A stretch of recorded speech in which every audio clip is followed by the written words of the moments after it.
Chapter 151. Cleaning up the die-hard loyalists of the Seven Treasure Glazed Tile School. The Seven Treasure Glazed Tile School is our home.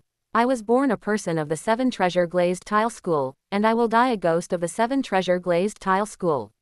Even if I, Ning Ke, have to die, I will not take a single step away from the Seven Treasure Glazed Tile School.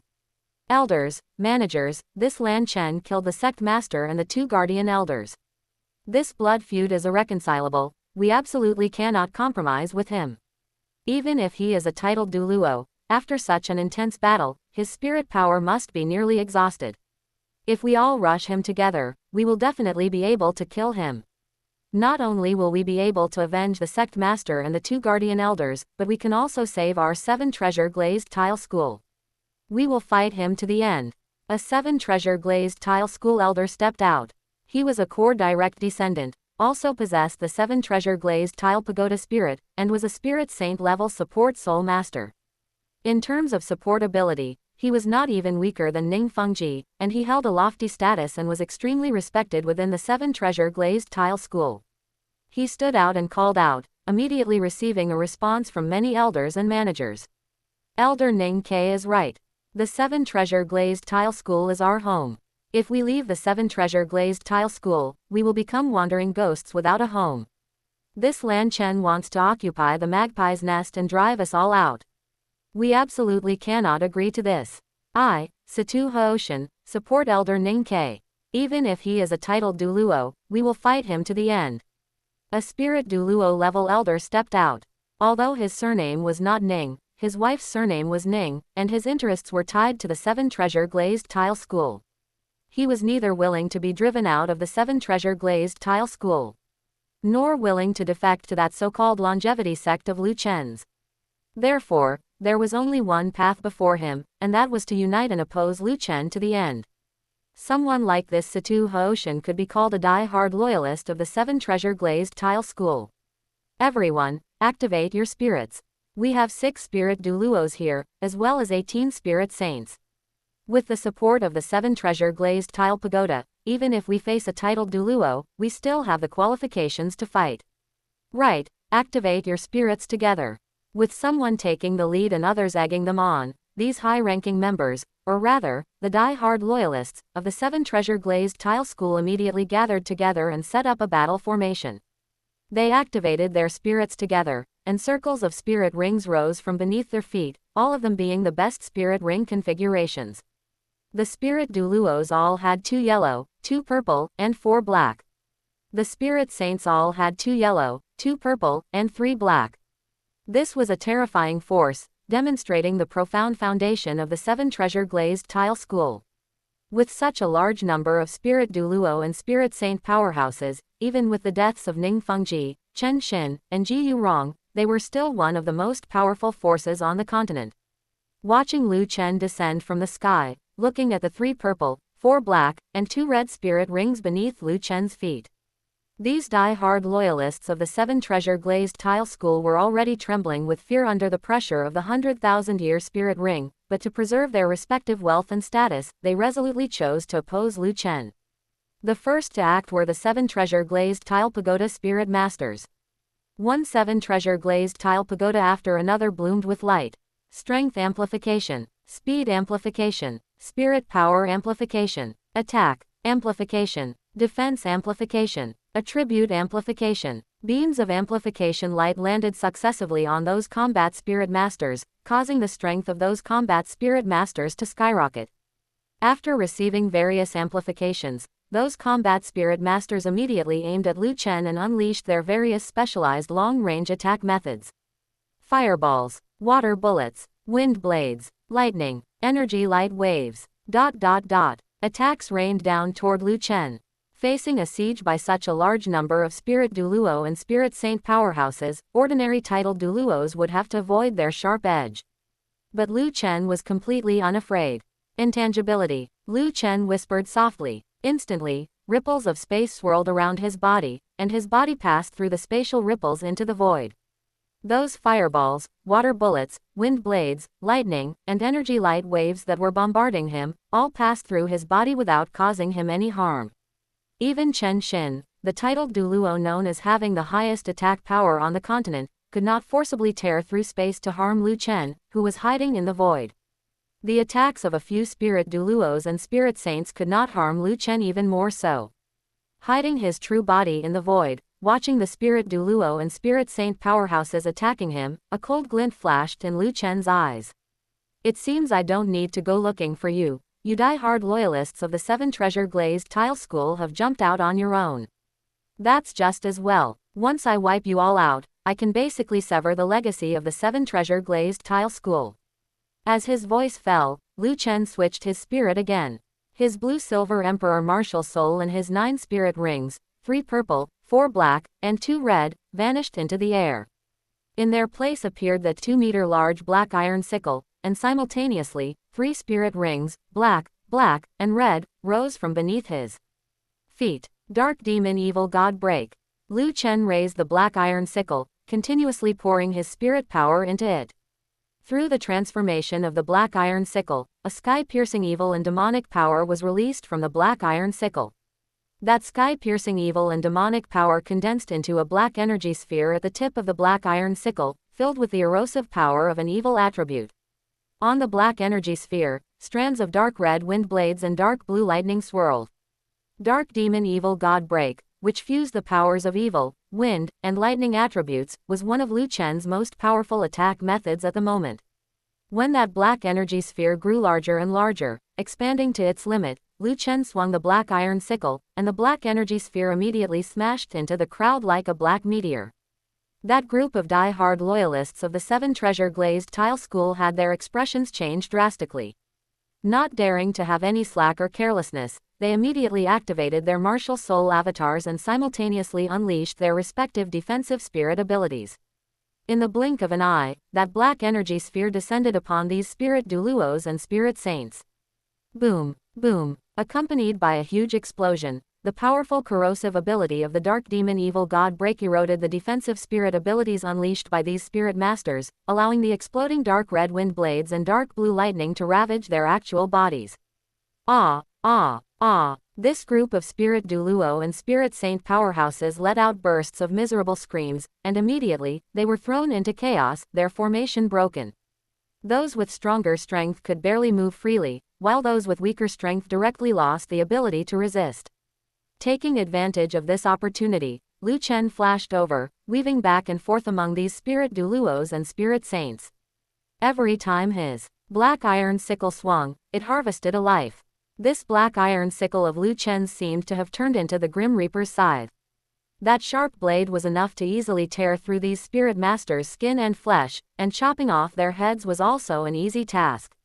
Those spirit Douluo powerhouses who could still move freely were not without thoughts of resisting, but the spirit abilities they unleashed with all their might passed through Lu Chen's body every time. This was an unequal battle. Through his intangibility ability, Lu Chen played all the spirit saint and spirit Douluo powerhouses present in the palm of his hand. Crack, rip, the sounds of bones breaking and flesh tearing rang out continuously across the plaza. Ah, don't kill me. I don't want to die. I am willing to surrender. I am willing to join your sect. Quote. Under Lu Chen's continuous harvesting, after half of the spirit saints and spirit Douluos on the scene were killed, the remaining people were terrified, begging for mercy one after another. But Lu Chen remained unmoved. If they had known it would come to this, why act that way in the beginning? From the moment these people resisted, Lu Chen could not possibly let them go. After 10 minutes of slaughter, the die-hard loyalists of the 7 Treasure Glazed Tile School, 6 spirit Douluos and 18 spirit saints, were all killed by Lu Chen. Corpses lay scattered everywhere, fresh blood stained the ground red, and the smell of blood permeated everywhere. Of course, Lu Chen did not have it easy either, because the long-term use of the intangibility ability had caused him to recover 60% of his spirit power, only to have it exhausted again. But in the end, he had won. That was enough. Chapter 152, A Great Harvest.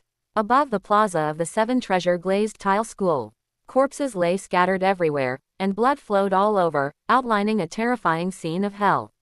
Those who died here were all high-ranking members and loyalists of the 7 Treasure Glazed Tile School, 6 Spirit Douluo and 18 Spirit Saint, the core foundation of the 7 Treasure Glazed Tile School. After they died, although the foundation of the 7 treasure glazed tile school remained, there was no one left who could make decisions. The 7 treasure glazed tile school claimed to have 5,000 spirit masters. Excluding the 2,000 spirit masters who were away on business, there were still 3,000 spirit masters in the sect. Among the 3,000 spirit masters, the majority were spirit grandmasters and spirit elders, while the number of other spirit ancestors, spirit kings, and spirit emperors was less than 200. Now, these people were also terrified by Lu Chen. Lu Chen's ruthless slaughter made them dare not oppose him any longer. A portion of them took their families and fled down the mountain, preparing to find another way to survive on the continent. Another portion, after much hesitation, chose to stay, intending to defect to Lu Chen and join his longevity sect.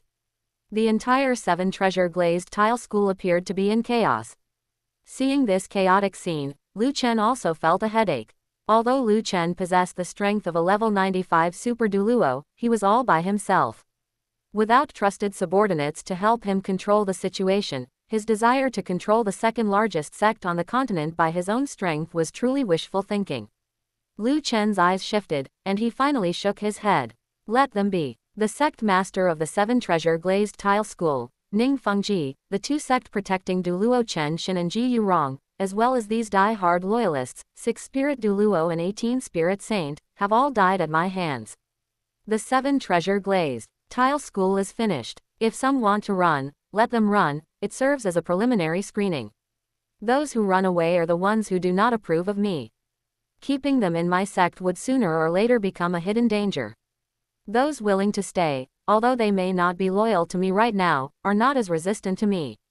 I can relatively confidently incorporate them to build my sect. I have more important things to do. The astonishing wealth accumulated by the 7 treasure glazed tile school over countless years is certainly not a small amount. I must quickly pocket it. In the future, when I build my sect and cultivate trusted aides, there will certainly be many places where money is needed. But before that, 6 spirit Douluo and 18 spirit saint, these people were also high-ranking members of the 7 treasure glazed tile school. Surely they can't be without even a single spirit bone. Let me hurry and search. Subsequently, Lu Chen dissected the 6 spirit Douluo and 18 spirit saint he had killed, cutting them into pieces, and finally found 2 10,000-year spirit bones on them.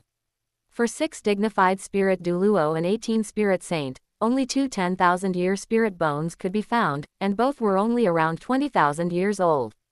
The rarity of spirit bones once again made Lu Chen sigh with emotion. After all, this was the treasure of the Blood River. A single 10,000-year spirit bone was enough to make several kingdoms fight over it. Without thousands or tens of thousands of people dying, the ownership of a spirit bone could simply not be decided. Perhaps Lu Chen's standards had become too high. He still didn't think much of the 2 20,000-year spirit bones. In any case, he would not absorb a 20,000-year spirit bone into his own body. Putting the spirit bones into his storage soul tool, Lu Chen glanced once more at the chaotic areas of the 7 treasure glazed tile school. He did not stop. Those who wanted to flee, if they did not approve of him, or even harbored resentment toward him, keeping them would only eventually become a disaster. Lu Chen turned his head to look at the main peak hall of the 7 treasure glazed tile school, released his mental force, and spread it toward the location of the main peak hall. The treasury of the 7 treasure glazed tile school must be hidden in the most secretive place in the entire 7 treasure glazed tile school. If he wanted to find it, it would certainly take some time. Lu Chen suddenly thought with some regret. I was only thinking about killing earlier. Why didn't I leave 1 or 2 survivors? It wouldn't have been too late to kill them after they revealed the location of the treasury. Now that the high-ranking members of the 7 treasure glazed tile school have all been thoroughly killed by me, I can only find the 7 treasure glazed tile school's treasury myself. As a titled Douluo who had consumed the looking through autumn water dew, Lu Chen's mental force was extremely formidable. The mental force released from his body was like mercury spilling on the ground, scanning every corner of the 7 treasure glazed tile school without any blind spots. Through the information transmitted back by his mental force, a 3-dimensional image was constructed in Lu Chen's mind, encompassing every brick, every tile, every blade of grass, and every tree of the 7 treasure glazed tile school. After checking the 7 treasure glazed tile school inside and out, Lu Chen couldn't help but frown. What is going on? Why can't I find the location of the 7 treasure glazed tile school's treasury?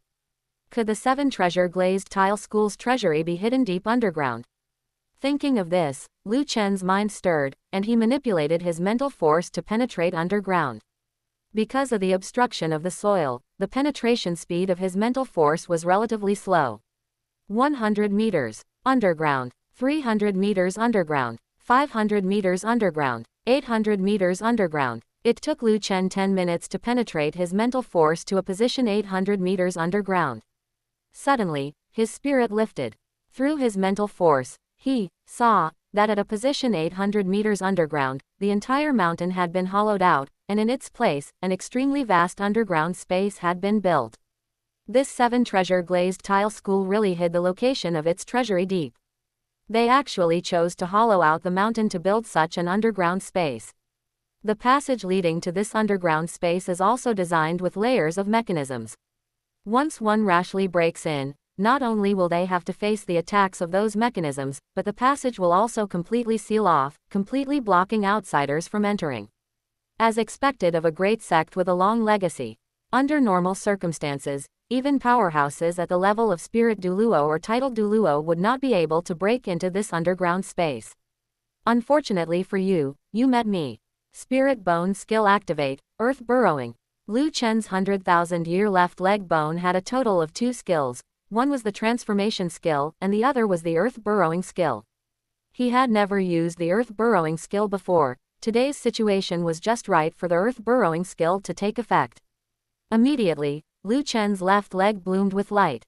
The light spread rapidly, wrapping Lu Chen's entire body within it. Under the shroud of that light, Lu Chen's body slowly sank, his legs already the first to merge into the soil. So this is the feeling of earth burrowing. Lu Chen exclaimed in wonder, and then he actively burrowed toward the underground. Under the wrapping of the spirit bone light, he could not only merge with the soil but also move freely and breathe freely underground. Of course, he did not forget his purpose for using the earth burrowing skill. With a flicker of his figure, he swam toward the underground space 800 meters below. In just a moment, Lu Chen entered this underground space through the earth burrowing skill. The moment he entered this underground space, Lu Chen's vision was enveloped by a brilliant golden light. He saw that in front of Lu Chen, gold coins were piled into a mountain, and the quantity was likely several 100 million, or even more. A single gold coin was enough for a family of 3 to live for a long time. And in this underground space, there were hundreds of millions, perhaps even over 1 billion gold coins. The golden light radiating from those gold coins made Lu Chen feel a bit dizzy.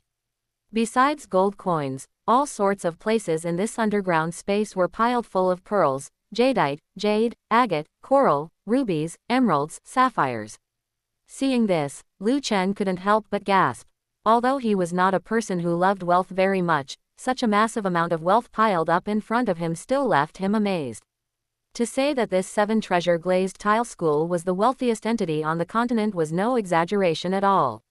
With so much wealth, Lu Chen could build the longevity sect. Even without a source of income, he could live off his savings for a long time. The longevity sect was currently just an empty shell. Apart from the sect name, it didn't even have half a disciple. In order to enrich the sect's personnel, Lu Chen also wanted to build a longevity academy in the future, specifically to recruit civilian students. Lu Chen would serve as the principal himself. Once these civilian students grew up, they would all be his trusted aides and also the core members of his longevity sect. With this wealth, Lu Chen would not have to worry about lacking money to run the sect and the academy. Chapter 153. Emptying the treasury of the 7 treasure glazed tile school. Facing such a massive amount of wealth, Boss Lu Chen immediately activated his portable space. As spatial ripples spread around his body, Xiaowu and Zhu Zuqing walked out from within the rippling spatial waves. The 2 women were completely unaware of the situation outside. Originally, they had been praying, hoping that Boss Lu Chen would be safe. As the scene before them shifted, Xiaowu and Zhu Zuqing returned to the real world, arriving in this underground space. Upon returning to the real world, the 2 women instinctively looked towards where Boss Lu Chen was. However, a golden radiance quickly caught their attention. When Xiaowu and Zhu Zuqing looked over, they were so shocked they couldn't speak. The mountain of gold coins caused the two women's hearts to beat faster. After a long while, Xiao Wu murmured with eyes gleaming. Gold coins. So many gold coins. Think of how much delicious food, beautiful clothes, and pretty jewelry this could buy. Boss Lu Chen, where is this? How can there be so many gold coins here? Zhu Zuqing also swallowed a mouthful of saliva, looking at Boss Lu Chen with a face full of curiosity. Although she had an extraordinary background, being a young miss of the Zhu family of the Star Luo Empire, her monthly allowance was only 100 gold coins. This mountain of gold coins before her left her incomparably shocked, and she couldn't help but say with an exaggerated tone. Could this be the national treasury of the Heaven Dou Empire? Is the Heaven Dou Empire this wealthy? Even our Star Luo Empire's national treasury might not have this many gold coins. Boss Lu Chen smiled slightly and said, "This is not the national treasury of the Heaven Dou Empire, this is the treasury of the Seven Treasure Glazed Tile School." As the second-ranked sect on the continent, the Seven Treasure Glazed Tile School's wealth can be described as rich enough to rival a nation. Not long ago, the sect master of the Seven Treasure Glazed Tile School, Ning Fengji, the guardian titled Douluo Chen Xin and Ji Yurong, as well as some high-level members of the Seven Treasure Glazed Tile School, were all killed by me. Now, this treasury of the Seven Treasure Glazed Tile School has become my spoils of war, or rather, the compensation that should have been given to me. After all, back in the day, before I had achieved a breakthrough to title Douluo, Ning Fengji had brought Chen Xin and Ji Yurong to intercept and kill me. I have never forgotten this grudge. It just so happens that today, I have properly settled the old scores with the Seven Treasure Glazed Tile School. After finishing, Boss Lu Chen walked towards the mountain of gold coins, activated his portable space, and began to plunder the wealth that the Seven Treasure Glazed Tile School had accumulated over countless years. As for Xiao Wu and Zhu Zuqing, they were plunged into shock once again because of Boss Lu Chen's words. Although both women felt shocked, the degree of their shock was different. Xiao Wu's shock was mild. As a beast-to-human transformation, having grown up in the Star Dou Great Forest since she was young, she could be said to know everything about the spirit beasts in the Star Dou Great Forest. But she didn't know as much about human society. She felt shocked only because Boss Lu Chen had killed two titled Douluo, and titled Douluo were powerhouses comparable to 100,000-year spirit beasts. Xiao Wu quickly recovered, clapped her hands, and said with a smile, "Congratulations to Boss Lu Chen for successfully taking revenge, and for snatching so many gold coins. We can live in luxury for the rest of our lives." Zhu Zuqing, on the other hand, was severely shocked. As a young miss of the Zhu family of the Star Luo Empire, the education she received from a young age gave her a clear understanding of the Spirit Master's world. There are 7 major sects in the Spirit Master's world. They are divided into the upper 3 sects and the lower 4 sects. The Seven Treasure Glazed Tile School is a powerful sect ranked second among the upper 3 sects. The sect master, Ning Fengji, is known as the continent's #1 support soul master. One of the 2 guardian titled Douluo, Chen Xin, has the reputation of having the continent's #1 attack power. The other guardian titled Douluo, Ji Yurong, has the reputation of having the continent's #1 defensive power. These are all top powerhouses famous in the Spirit Master's world, and now they have all died at the hands of Boss Lu Chen. Zhu Zuqing knew that Boss Lu Chen was strong, but she didn't expect Boss Lu Chen to be this strong. Zhu Zuqing took a deep breath, her chest heaving violently. She was shocked by Boss Lu Chen's strength, but she was also worried for Boss Lu Chen. Boss Lu Chen, the Seven Treasure Glazed Tile School has a lofty status in the Spirit Master's world. Although your strength is enough to kill Ning Fengji, Chen Xin, and Ji Yurong, will this cause any trouble in the future? Boss Lu Chen continued to put the gold coins into his portable space. He was very confident and said without looking back, "If anyone is not convinced, they can come and find me. Since even Ning Fengji, Chen Xin, and Ji Yurong were no match for me, no matter who comes, I can beat them until they are convinced." The confidence, arrogance, and rebelliousness in that tone were extremely infectious. Zhu Zuqing's heart settled down, and looking at Boss Lu Chen's upright back, her eyes couldn't help but become dazed. One might ask, in the entire Douluo continent, who at Boss Lu Chen's age could possess Boss Lu Chen's strength, as well as Boss Lu Chen's boldness and courage? A young girl's heart is stirred. At this moment, in Zhu Zuqing's eyes, Boss Lu Chen was simply as perfect as a divinity descended to the mortal world. Being able to stay by Boss Lu Chen's side, Zhu Zuqing felt that she was truly too lucky. Not knowing what she thought of, her face turned crimson, and her eyes became shy and timid. After half an hour of looting, Boss Lu Chen finally moved the mountain of gold coins in this underground space, as well as the pearls, emeralds, jade, agate, coral, and various colored gemstones, all into his portable space. Even the moonlight stones used for lighting on the surrounding walls were dug down one by Boss Lu Chen and stuffed into his portable space. After finishing the looting, Boss Lu Chen looked at Xiao Wu and Zhu Zuqing and said, "Xiao Wu, Zuqing, what I am going to do next is rather bloody. If you can't accept it, then turn away and don't look." Hearing this, Xiao Wu and Zhu Zuqing looked at each other. Driven by curiosity, Xiao Wu patted her chest and said, "Boss Lu Chen, if you are going to kill anyone else, we will go with you. You have always been the one taking care of us, and we are also willing to fight side by side with you as much as we can." Zhu Zuqing also nodded heavily. "Me too." Boss Lu Chen smiled amusedly. "It's not killing. The people who should be killed have already been killed. What I want to do is dismemberment." As his voice fell, Boss Lu Chen took out Ning Fengji's body, which had been cut in half, Ji Yurong's body, whose heart had been crushed, and Chen Xin's body, which was almost torn to pieces, from his storage soul tool. He placed them all on the ground in front of the three of them. The blood on the three bodies had not yet dried, and a thick, bloody smell wafted from the three bodies. Xiao Wu was a bit better. She was 100,000-year spirit beast to human transformation, and in her long life, she had long been accustomed to death. She was not scared by the three corpses. Zhu Zuqing's face turned slightly pale. After all, she was an 11-year-old girl and had never been in close contact with corpses before. Especially Ning Fengji, Chen Xin, and Ji Yurong, who died more miserably than the last. Boss Lu Chen introduced in a low voice. These three people are Ning Fengji, Chen Xin, and Ji Yurong, respectively. As the sect master of the 7 treasure glazed tile school and the 2 guardian titled Douluo, there must be spirit bones on them. I didn't have time before, but now I finally have time. I plan to dig out the spirit bones they have fused with from their bodies. As his voice fell, Boss Lu Chen raised his palm. With a surge of black light, a 2-meter-long black iron sickle condensed in his palm. Black, black, red, 3 spirit rings rose from under his feet. Boss Lu Chen raised the black iron sickle and aimed it at Ji Yurong's corpse. He prepared to dig out the spirit bone from Ji Yurong's body first.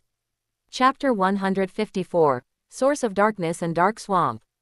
Crack, rip. The sounds of bones breaking and flesh tearing rang out continuously in this underground space. That was the commotion caused by Lu Chen wielding his black iron sickle spirit to dismember Ji Yurong. Lu Chen's eyes were terrifyingly cold. He was clean and efficient when doing this sort of thing, and soon he had dismantled Ji Yurong completely. Xiao Wu and Zuqing watched with pale faces, both feeling an urge to vomit. Although they were not used to it, they gritted their teeth and persevered. Lu Chen was digging for spirit bone.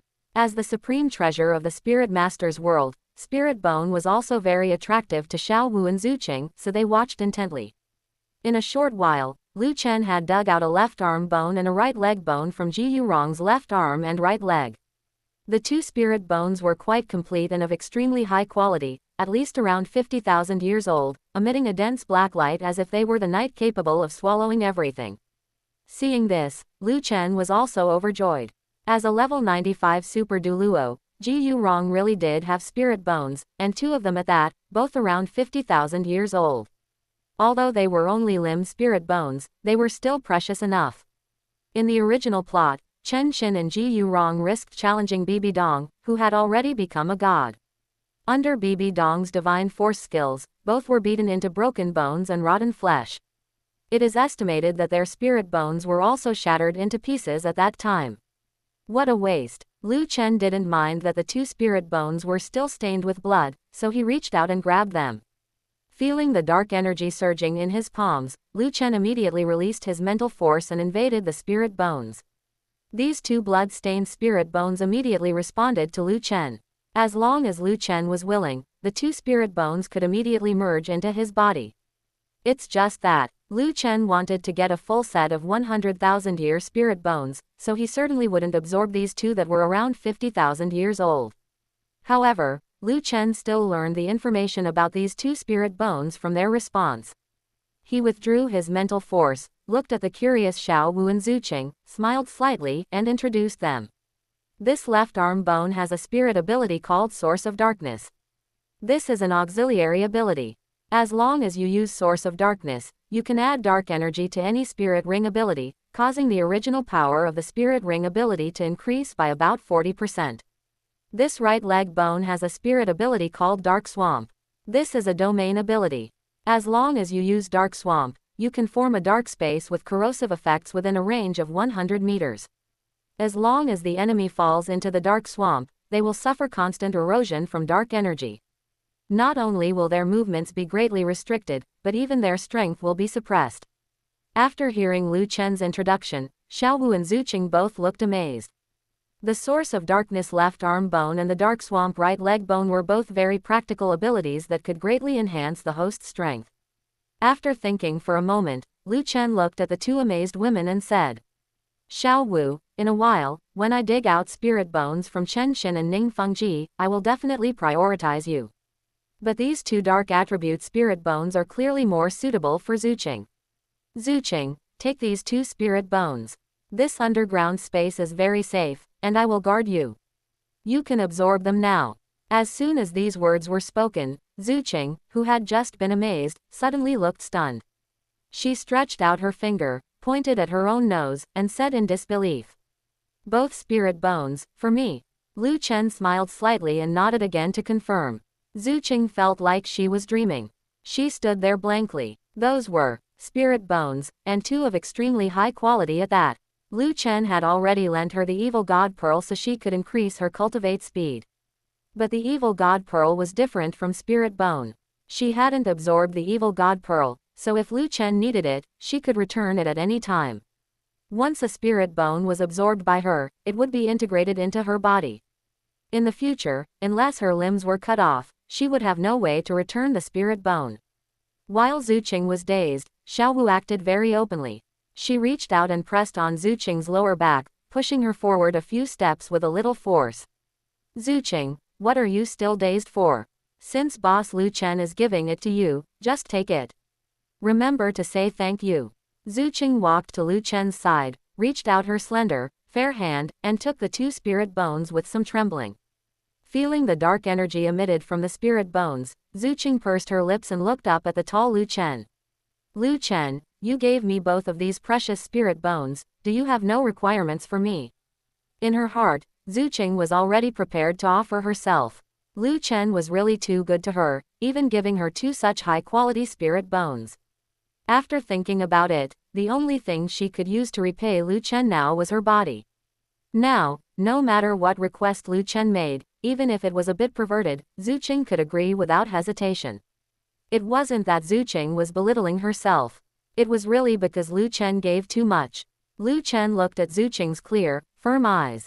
After thinking for a moment, he smiled and said, My requirement for you, after absorbing the spirit bones, you must work twice as hard to cultivate.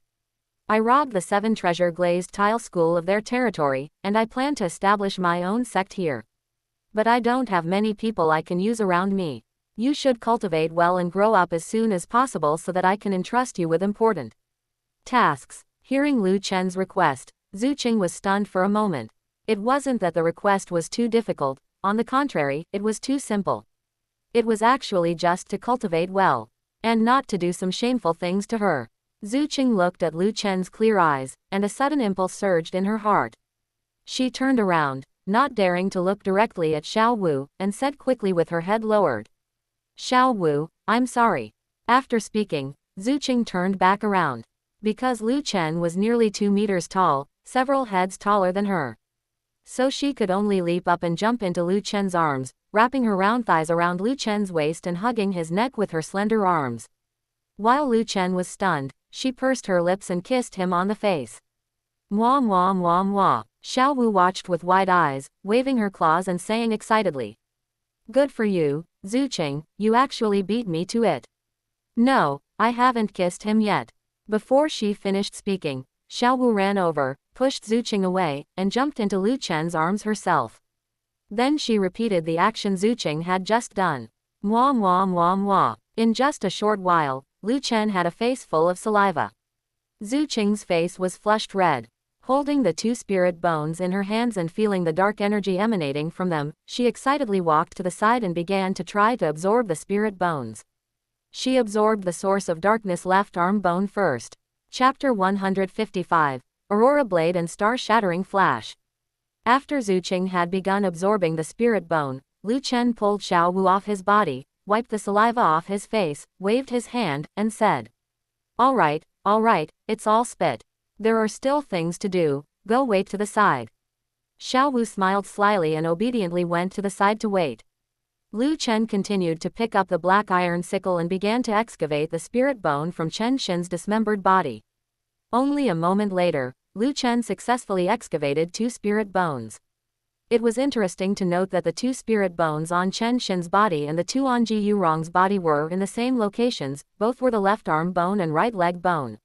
Lu Chen couldn't be bothered by the fact that the 2 spirit bones were still stained with blood, and reached out to grab them.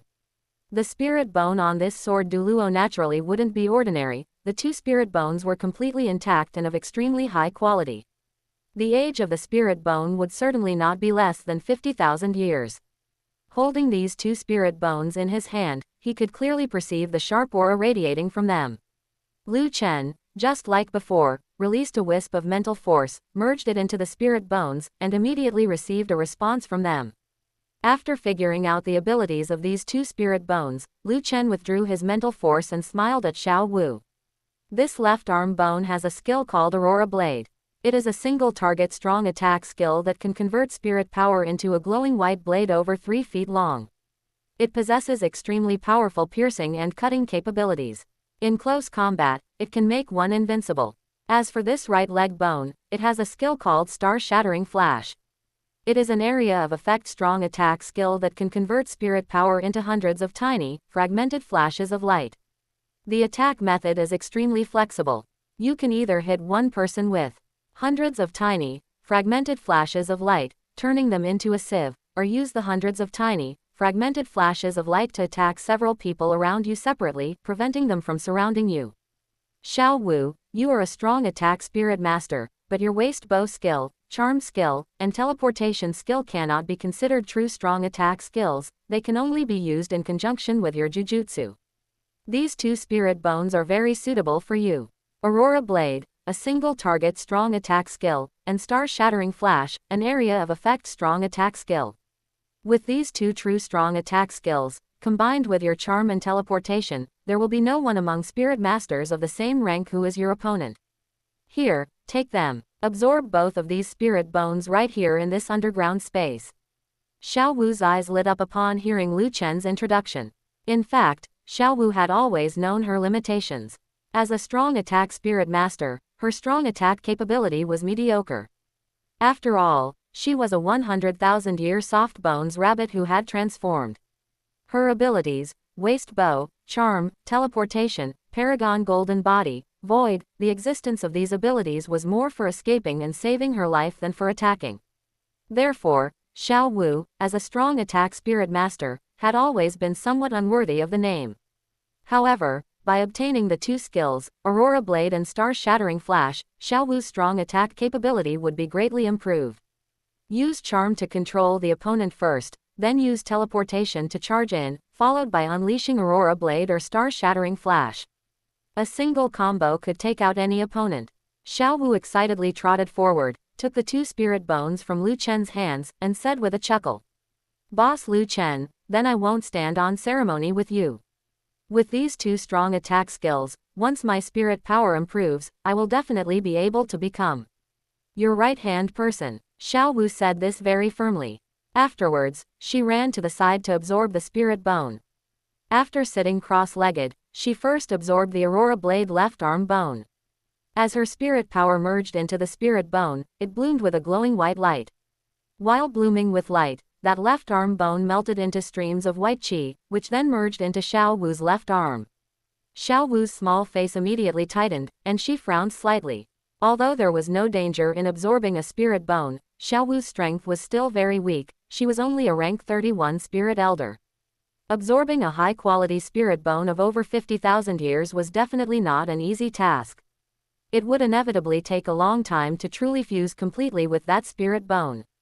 On the other side, the location where Zuqing was absorbing the spirit bone was already shrouded in a mass of dense, inseparable black mist. That mass of black mist radiated terrifying dark energy, as if it could swallow all light. Lu Chen had eaten the looking through autumn water dew and possessed the ability to see through all strange objects, which allowed him to see through that layer of black mist to see Zuqing inside. Zuqing's situation was not good either. A look of pain would appear on her fair little face from time to time. As a rank 28 spirit grandmaster, if she wanted to successfully absorb a high-quality spirit bone of about 50,000 years, she must undergo tempering. Only after being tempered by the spirit bone's energy could she truly fuse with it. This was just the beginning, but as long as Zuqing persisted, received the tempering from the spirit bone's energy, and became one with that spirit bone, the improvement it could bring her would be unimaginable. Lu Chen looked at Xiaowu, then at Zuqing, and then withdrew his gaze. Absorbing the spirit bone is up to you both, I can't help with this. Now that the spirit bones on Chen Xin and Ji Yurong have been dug out by me, Ning Fengji, as the sect master of the 7 treasure glazed tile school, must also have spirit bones on him. It's truly something to look forward to. Lu Chen picked up the black iron sickle again, walked towards Ning Fengji's corpse, and swung the black iron sickle, dismembering the body. After a search, he successfully dug out 2 spirit bones from his body, a skull and a right arm bone. A look of joy appeared on Lu Chen's face. Not bad. Ning Fengji actually has a skull. Among all 6 spirit bones, the head spirit bone and the torso spirit bone are the most precious. The other 4 limb spirit bones cannot compare to the head and torso spirit bones. Looking at the integrity of this spirit bone, the quality is also very high, at least 60 or 70,000 years old, perhaps even a legacy spirit bone of the 7 treasure glazed tile school. Lu Chen withdrew his spirit, held the skull and right arm bone in his hands, released a wisp of mental force, and merged it into the 2 spirit bones to determine their abilities. A moment later, Lu Chen withdrew his mental force, and with joy on his face, he said, "The skill of the head spirit bone is called mental stability. This is a passive skill that can immunize against all mental shocks, charm, and illusions. It can even resist the soul shock of a 10,000-year spirit ring when absorbing a spirit ring. The skill of the right arm bone is called mirror reflection. It can condense a mirror through spirit power to reflect received attacks back. With Ning Fengji's cultivation, the mirror reflection he displayed could at most reflect attacks at the spirit saint level. It was truly a waste for this spirit bone to be on him. If it were given to a titled Douluo to use, the mirror reflection displayed could even reflect an attack at the titled Douluo level once. As a support soul master, Ning Fengji absorbing such a spirit bone was able to improve his self-preservation ability. When I killed Ning Fengji earlier, he didn't use mirror reflection. I guess he thought that with Ji Yurong's protection, my attack couldn't hurt him. As a result, he didn't expect that my space-rending slash was an attack from another dimension, which directly pierced through Ji Yurong's body and cut Ning Fengji in half. He hadn't even used this skill before he died. I already have the Void Mantis Skull, and Xiaowu and Zuqing have also received Chen Xin's and Ji Yurong's spirit bones respectively. Let's leave this Ning Fengji's head spirit bone and right arm spirit bone for Yan Yan. Next, I still have to go to the ice and fire yin-yang well to pick some immortal herbs. These spirit bones will serve as compensation for Brother Dugu and Yan Yan. Afterwards, Lu Chen put Ning Fengji's spirit bones into the storage soul tool, cleaned up the body parts on the scene, and took away all the storage soul tools from the 3 people. After doing all this, Lu Chen began to meditate to recover the spirit power consumed in the previous battle. Chapter 156, Heading to Sunset Forest. Inside the treasure vault of the 7 treasure glazed tile school, Lu Chen sat in meditation to recover his spirit power. Xiaowu and Zhu Zuqing were each absorbing their own spirit bone. Time passed quickly. Soon, a full day and night had gone by. Lu Chen was the first to wake. As his eyelashes fluttered gently, he opened his deep, boundless eyes. A brilliant luster flowed within his eyes, giving off an intense pressure that made people afraid to meet his gaze. Having gone through the previous great battle, Lu Chen's spirit power had become increasingly refined. As his spirit power circulated, it surged through his meridians like a rushing river, and power poured forth from his body continuously. His rapid progress in spirit power was all thanks to the spirit ring attached to his second martial soul. Such high-intensity combat served as excellent tempering for his spirit power. Comfortable. The spirit power, physical strength, and mental force I consumed before have all been restored. Lu Chen stood up and stretched, his bones cracking and popping like roasting beans. Then, he looked toward Xiao Wu and Zhu Zuqing. I wonder if Xiao Wu and Zuqing have woken up yet.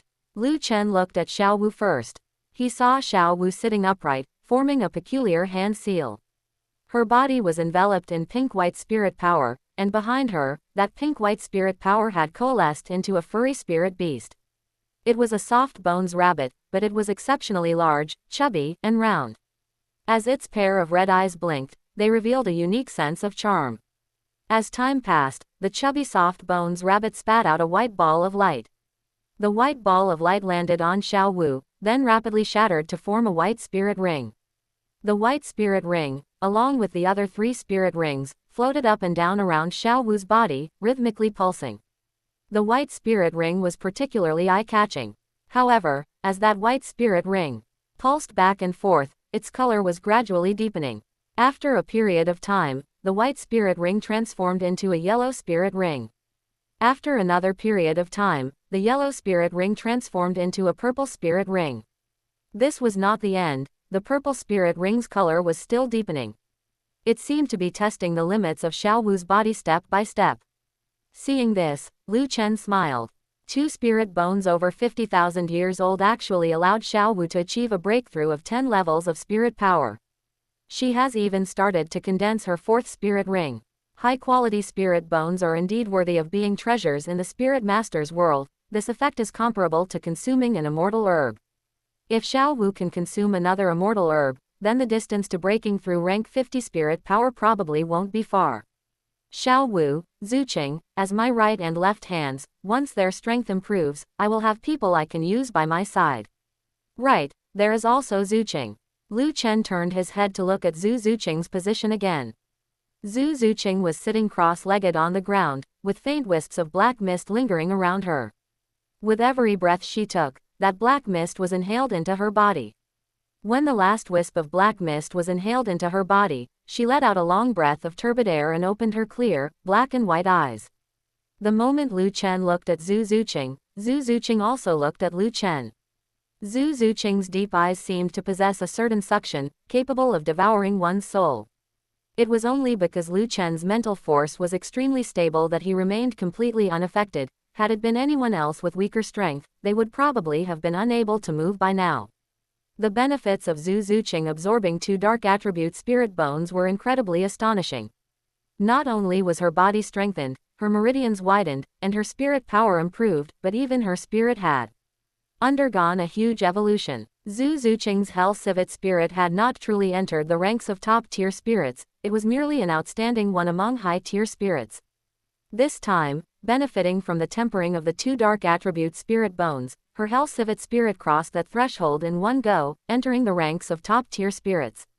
This greatly enhanced Zhu Zuqing's talent, raised her future ceiling, and gave her the potential to become a titled Douluo in the future.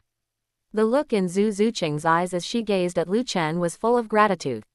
Lu Chen floated to Zhu Zuqing's side and extended his hand toward her. Zuqing, how do you feel? Seeing this, Zhu Zuqing extended her fair, delicate hand and placed it on Lu Chen's large hand. With a strong pull from Lu Chen, she stood up from the ground. I feel very good. My spirit has evolved, and the Hell Civet has entered the ranks of top-tier spirits. It is not impossible to break through to titled Douluo in the future. My spirit power has also reached rank 30, but I feel this is not the limit. It is just because I have not yet obtained my 3rd spirit ring, so the accumulated spirit power has not been released. Lu Chen nodded in understanding and said with a smile. As a spirit grandmaster, absorbing 2 50,000-year spirit bones would at least increase your spirit power by 10 levels. Now that Xiao Wu has not yet woken up, once she does, I will take you to Sunset Forest to hunt a spirit beast so you can absorb your 3rd spirit ring. Zuqing nodded gently, not saying any words of thanks, saying those now would be too distant. Her cold, beautiful face melted like an iceberg, leaving only a pool of spring water, and tender affection flowed in her eyes. A moment later, Zhu Zuqing turned to look at Xiao Wu.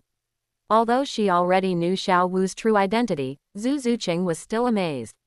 That was a living, breathing 100,000-year spirit beast. However, putting that identity aside, Xiao Wu was now her good sister and best friend. Seeing Xiao Wu condensing her 4th spirit ring and about to become a 4-ring spirit ancestor, she was also happy for her. Lu Chen and Zhu Zuqing waited for another half-hour before Xiao Wu finally finished condensing her spirit ring. Relying on the physical constitution strengthened by absorbing 2 spirit bones, her 4th spirit ring was at least equivalent to one produced by an 8,000-year spirit beast. Xiao Wu opened her eyes. Upon seeing Lu Chen and Zhu Zuqing, she immediately shared her joy with them. Boss Lu Chen, Zuqing, I have become a 4-ring spirit ancestor. My 4th spirit ability is one of my favorite abilities from the past, you would never imagine it. My 4th spirit ability is called Paragon Golden Body. Once I activate Paragon Golden Body, for 3 seconds, my defense is invincible, no one can break it. Lu Chen smiled without a word. His space-rending slash specifically countered these flashy defensive skills. Attacks from another dimension didn't care if your defense was invincible, they could directly attack your main body. However, seeing Xiao Wu so happy, Lu Chen didn't dampen her spirits. He smiled and said, your 4th spirit ring has been condensed, but Zuqing's 3rd spirit ring is still nowhere to be found. Since you have woken up, let's set off together to Sunset Forest to help Zuqing hunt a spirit beast for her 3rd spirit ring. Hearing this, Xiao Wu looked at Zhu Zuqing, knowing that this must be because Zhu Zuqing had broken through to rank 30 spirit power after absorbing the 2 spirit bones. She smiled and said, Zuqing, congratulations on breaking through to rank 30 spirit power. Let's set off immediately, but how are we going to get out of here? Lu Chen answered Xiao Wu with action. He scooped up Xiao Wu with one hand and Zhu Zuqing with the other, activating his left leg spirit bone ability, Earth Burrowing. Wrapped in a burst of light, Lu Chen carried Xiao Wu and Zhu Zuqing and flew toward the ceiling. They didn't crash into the ceiling as Xiao Wu and Zuqing had imagined, but instead merged directly into it, traveling rapidly through the soil. In just a short while, they returned to the surface. Xiao Wu and Zhu Zuqing were both very surprised. They hadn't expected Lu Chen to have such an earth-burrowing ability. In their eyes, Lu Chen was simply omnipotent. With Lu Chen's reappearance, the remaining disciples of the 7 Treasure Glazed Tile School elected a representative who came before Lu Chen, bowed, and said flatteringly, Your Excellency, I am Shu Mo. We, over 800 Outer Sect disciples, are willing to join your longevity sect. We do not know how you plan to arrange us. Lu Chen glanced at the flattering middle-aged man before him. He released his mental force to scan him, and from the fluctuations of the other party's spirit power, he knew that the person was a spirit king. Those 7 Treasure Glazed Tile School disciples who were gifted and loyal had long since fled down the mountain with their families. Those left behind now were mostly mediocre, and many were even opportunists. Lu Chen had no one to use right now, so he prepared to make do and accept them first. If they could be used in the future, he would use them, if they couldn't, he would drive them away. He said indifferently, Fine, 800 is 800. Since you are the representative they elected, I will first make you the Outer Sect Grand Elder to manage the 800 Outer Sect disciples.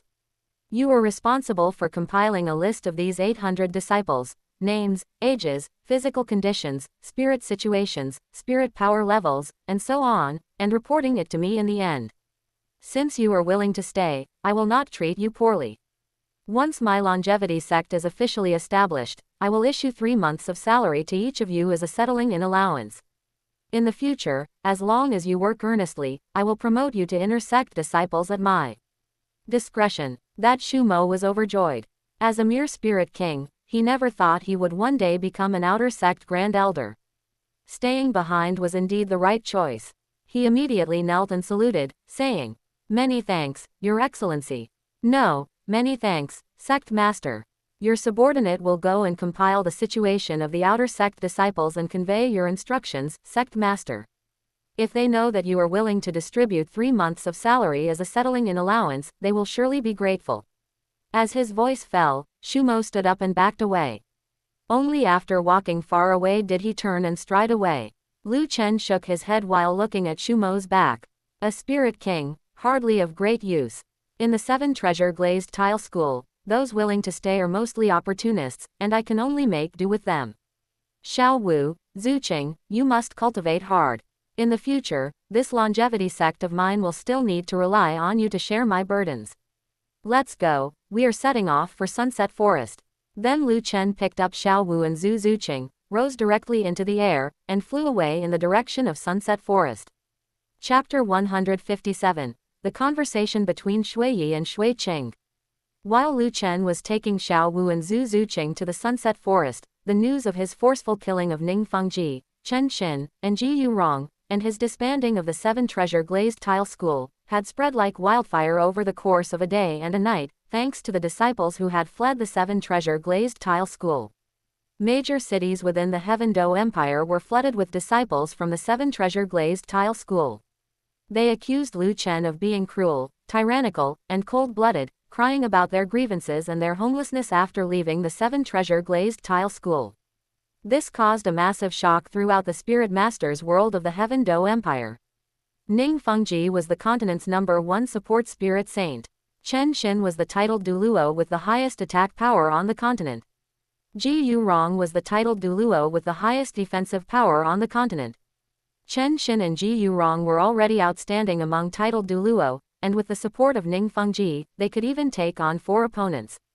But even so, Lu Chen had forcefully killed Ning Fengji, Chen Xin, and Ji Yurong while facing 3 opponents alone. Doesn't that mean that Lu Chen, as a single titled Douluo, was worth 5 or 6 titled Douluo? Because without a siege of 5 or 6 titled Douluo, it would be impossible to kill Ning Fengji, Chen Xin, and Ji Yurong. There was one more thing. How did Lu Chen, this 100,000-year blue-silver emperor spirit beast that had undergone beast-to-human transformation and was wanted by Spirit Hall, become a titled Douluo? Didn't previous reports say he was only a spirit saint? Subsequently, more details spread.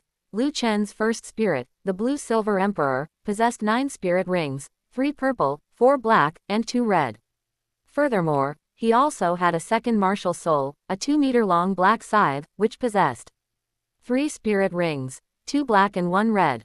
This information left everyone shocked and speechless. Can a 100,000-year blue-silver emperor that underwent beast-to-human transformation possess a second martial soul? Obviously impossible. So Lu Chen was not a spirit beast that had undergone beast-to-human transformation, he was a possessor of twin spirits, and he possessed more than 100,000-year spirit ring. Those were 100,000-year spirit rings, priceless treasures in the eyes of any spirit master. Lu Chen had 300,000-year spirit rings all by himself, which drove all spirit masters crazy and filled them with a deep sense of awe for Lu Chen.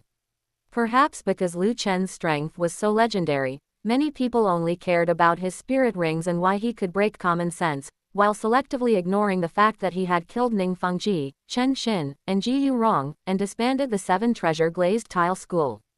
They had to ignore it, didn't they? Lu Chen's vindictive nature was enough to send shivers down anyone's spine. Because Ning Fengji had brought Chen Xin and Ji Yurong to intercept and kill him, after he grew strong enough, he killed Ning Fengji, Chen Xin, and Ji Yurong, and also disbanded the 7 treasure glazed tile school. This was the second largest sect on the continent, an existence that countless people looked up to.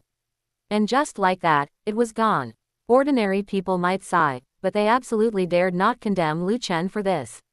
Those who dared to have opinions about Lu Chen were all powerful factions. For example, Emperor Shuiyi. In the imperial study of the palace in Heaven Do City, Emperor Shuiyi slapped the table in front of him with a bang. His face was full of rage, a fierce glint flashed in his eyes, and his hair and beard stood on end, like an angry lion. He roared angrily. Unreasonable, simply unreasonable. If this Lu Chen felt wronged, why didn't he come to find me? I could have mediated between him and Schoolmaster Ning. Whether it was asking Schoolmaster Ning to bow his head and admit his mistake, or wanting Schoolmaster Ning to provide compensation, we could have sat down and talked about it slowly. Instead, look at what he did.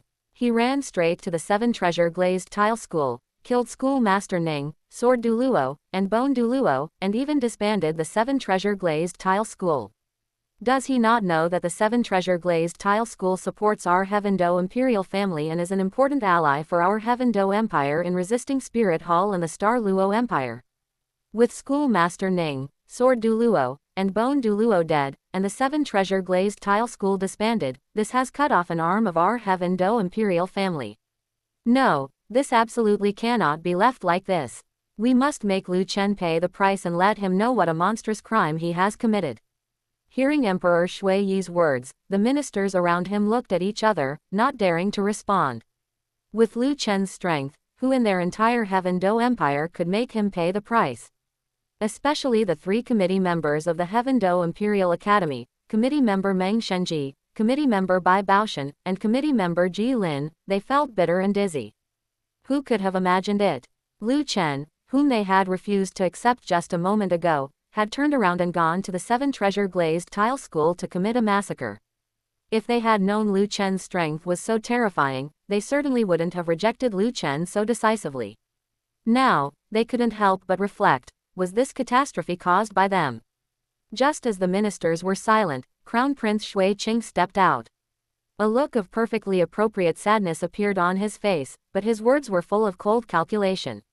Father, my teacher has been killed, and I am also deeply saddened. But at this time, we must be even calmer. And absolutely cannot be swayed by emotions. The dead cannot be brought back to life.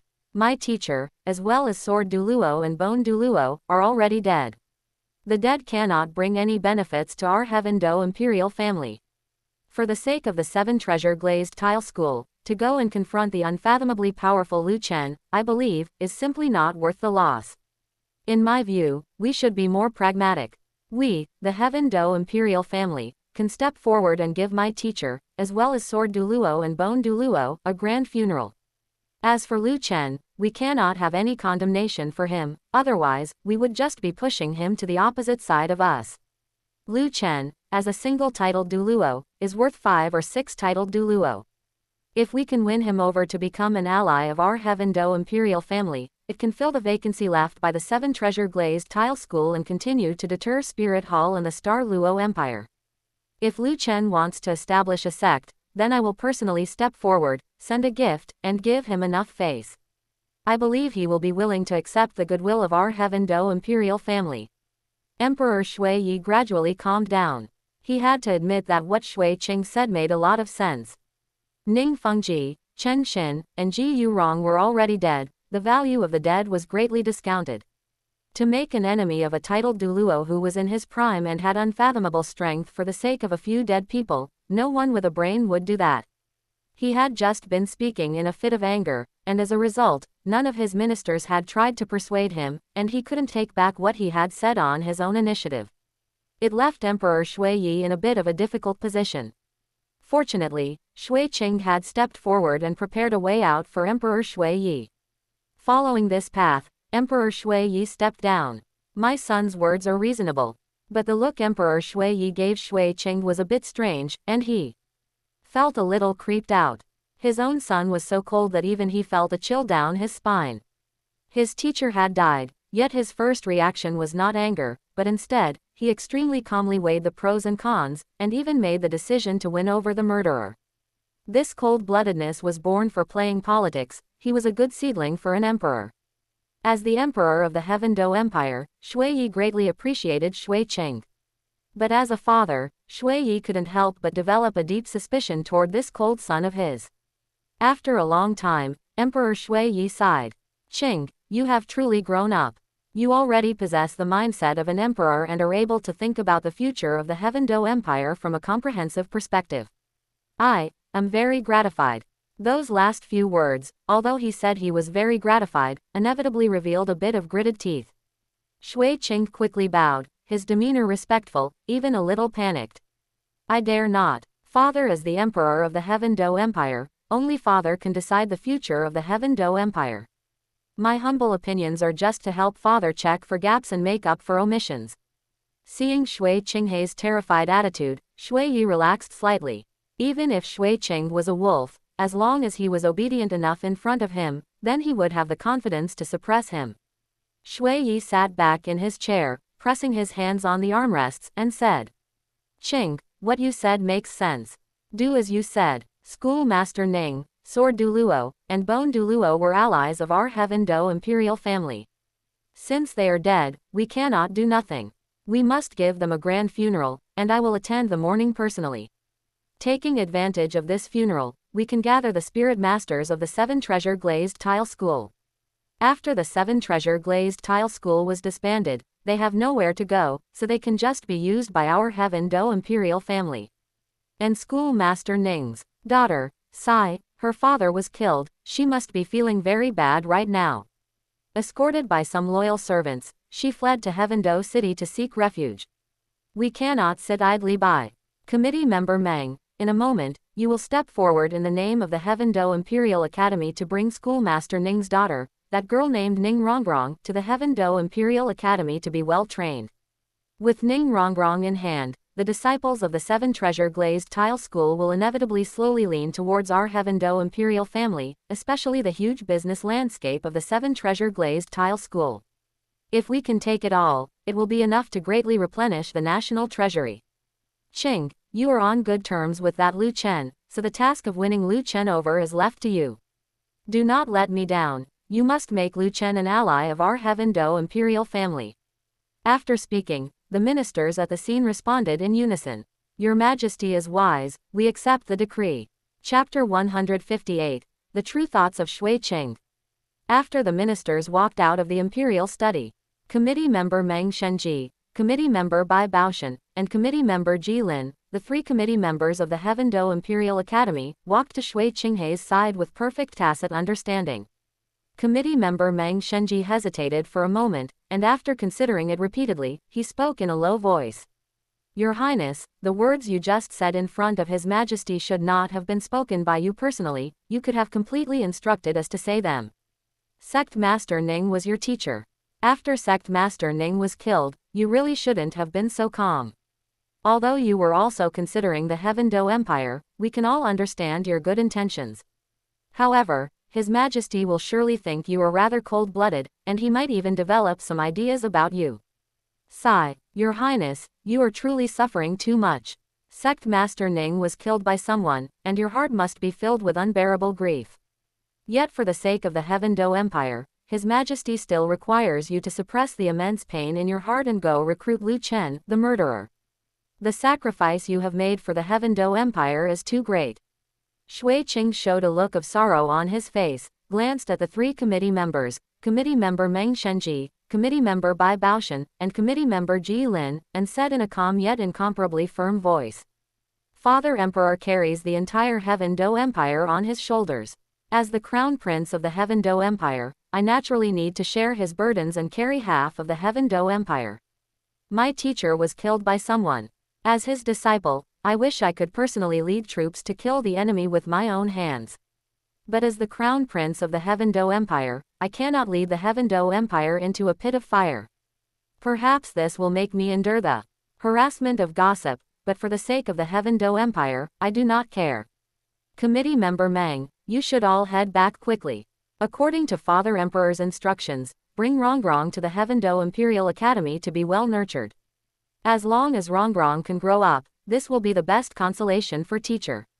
Shui Qinghei's words moved committee member Meng Shenji, committee member Bai Baoshan, and committee member Ji Lin deeply. The 3 70 or 80-year-old men were so moved that tears were about to flow down. Their crown prince was truly too great. For the sake of the Heaven Do Empire, he was willing to endure such huge grievances and willing to make such heavy sacrifices. This was the most perfect imperial heir in their minds, worthy of their sworn allegiance. Committee member Meng Shenji's expression was solemn, his eyes filled with determination, and he bowed and said, Please rest assured, Your Highness. We will go and find Ning Rongrong right now and, in the name of the Heaven Do Imperial Academy, take her away and nurture her well. The 3 of us can guarantee with our spirits that we will definitely nurture Ning Rongrong into a talent, so that Sect Master Ning's spirit in heaven can rest in peace. After speaking, the 3 committee members, committee member Meng Shenji, committee member Bai Baoshan, and committee member Ji Lin, bowed solemnly to Shui Qing once more, then turned and hurried away. Watching the backs of the 3 as they left, Shui Qing still wore a look of sorrow on his face, but she was calm inside, and she didn't feel any anger regarding the killing of Ning Fengji. The complex emotions in her heart were all because of Lu Chen. Lan Chen, Lu Chen, to think that I only know your real name today. Lu Chen, oh Lu Chen, you have truly shocked me again and again. Twin spirits, the first spirit is the blue silver emperor, the second spirit is a black sickle. The first spirit has already become a titled Douluo, possessing 9 spirit rings, 3 purple, 4 black, and 2 red. The second spirit also possesses 3 spirit rings, and it is an astonishing spirit ring configuration of 2 black and 1 red. I was once confident that I could take you under my command, but looking at it now, that was nothing more than my wishful thinking. A dignified titled Douluo would absolutely never submit to others. This is my last time trying to recruit you. Your talent and your potential have already exceeded my imagination. As long as you are willing to become my assistant, whatever you want, I can give it to you. If you are not willing to become my assistant, with your world-shocking talent and terrifying potential, sooner or later you will become my enemy, and an enemy that makes me feel desperate and unable to resist. Perhaps I will have to ask grandfather for help, letting grandfather take action with the elders of the Elder Hall, and before your second spirit is attached with 9 spirit rings, thoroughly eliminate you and curb your growth. Lu Chen, I beg you. I really do not want to go to that step. I hope you do not disappoint me. Shui Qinghei's eyes flickered, eventually turning into a complexity that was impossible to see through. Shui Qing greatly appreciated Lu Chen's talent, if not for the fact that she still had to carry out her undercover mission to seize the political power of the Heaven Dou Empire. She would definitely use her true face to ask Lu Chen for advice on the Tao of cultivation and become close friends with him. But as the young lord of Spirit Hall, she carried the ideal of Spirit Hall unifying the Douluo continent on her shoulders. She had to suppress her emotions and could not act on impulse. Otherwise, all the efforts she had made before would fall short of success. Taking a deep breath, Shui Qing strode out of the imperial palace. After returning to the crown prince's residence, she immediately arranged for people to go to the 7 treasure glazed tile school to inquire about Lu Chen's whereabouts.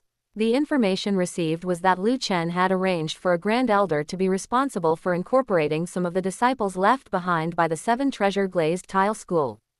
As for Lu Chen himself, he was missing, and no one knew where he had gone. Shui Qing was helpless about this. Titled Douluo come and go as they please, even if she had an intelligence network spread across the Douluo continent, it was very difficult to track the whereabouts of a titled Douluo. In desperation, Shui Qing could only plant eyes and ears outside the 7 treasure glazed tile school, so that once Lu Chen returned to the 7 treasure glazed tile school, they would immediately report to her. The plan to recruit Lu Chen could not be carried out smoothly because Lu Chen was missing. However, the Heaven Dou imperial family quickly took action regarding the recruitment of the 7 treasure glazed tile school disciples.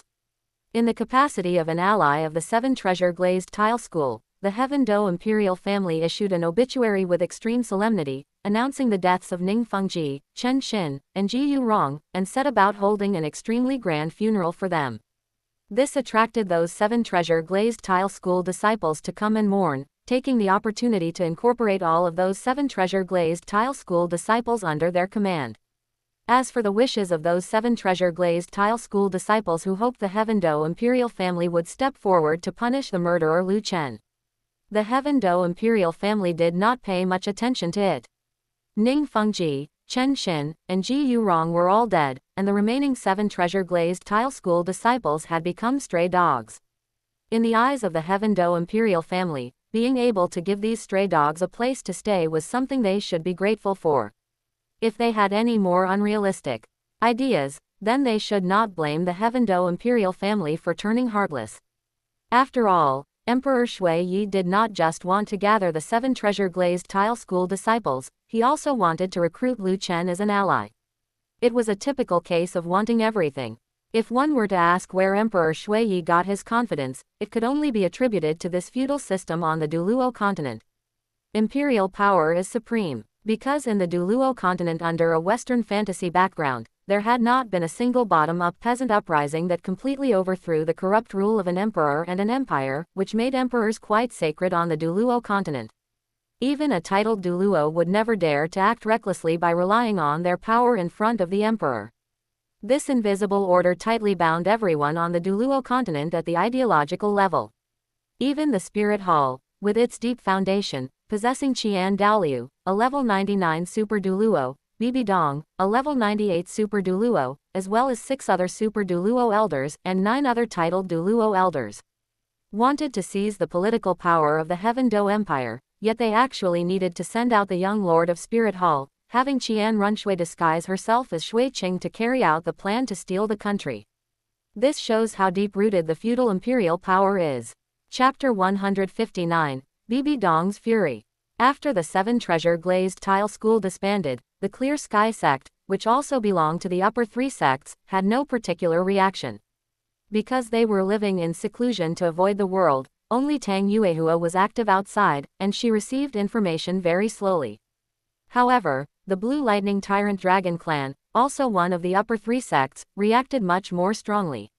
With a single order from Clan Master Yu Yuanjun, all the disciples of the Blue Lightning Tyrant Dragon clan currently outside were summoned back, and he warned them not to mention that they had once investigated Lu Chen. Yu Yuanjun had such a reaction because he had believed Bibi Dong's words and had previously sent people to track Lu Chen's whereabouts. He was worried that, given Lu Chen's vengeful nature, he would come to cause trouble for their Blue Lightning Tyrant Dragon clan. It was better to be safe than sorry. They prepared in advance to avoid being caught off guard when the time came. Yu Yuanjun could be said to be furious.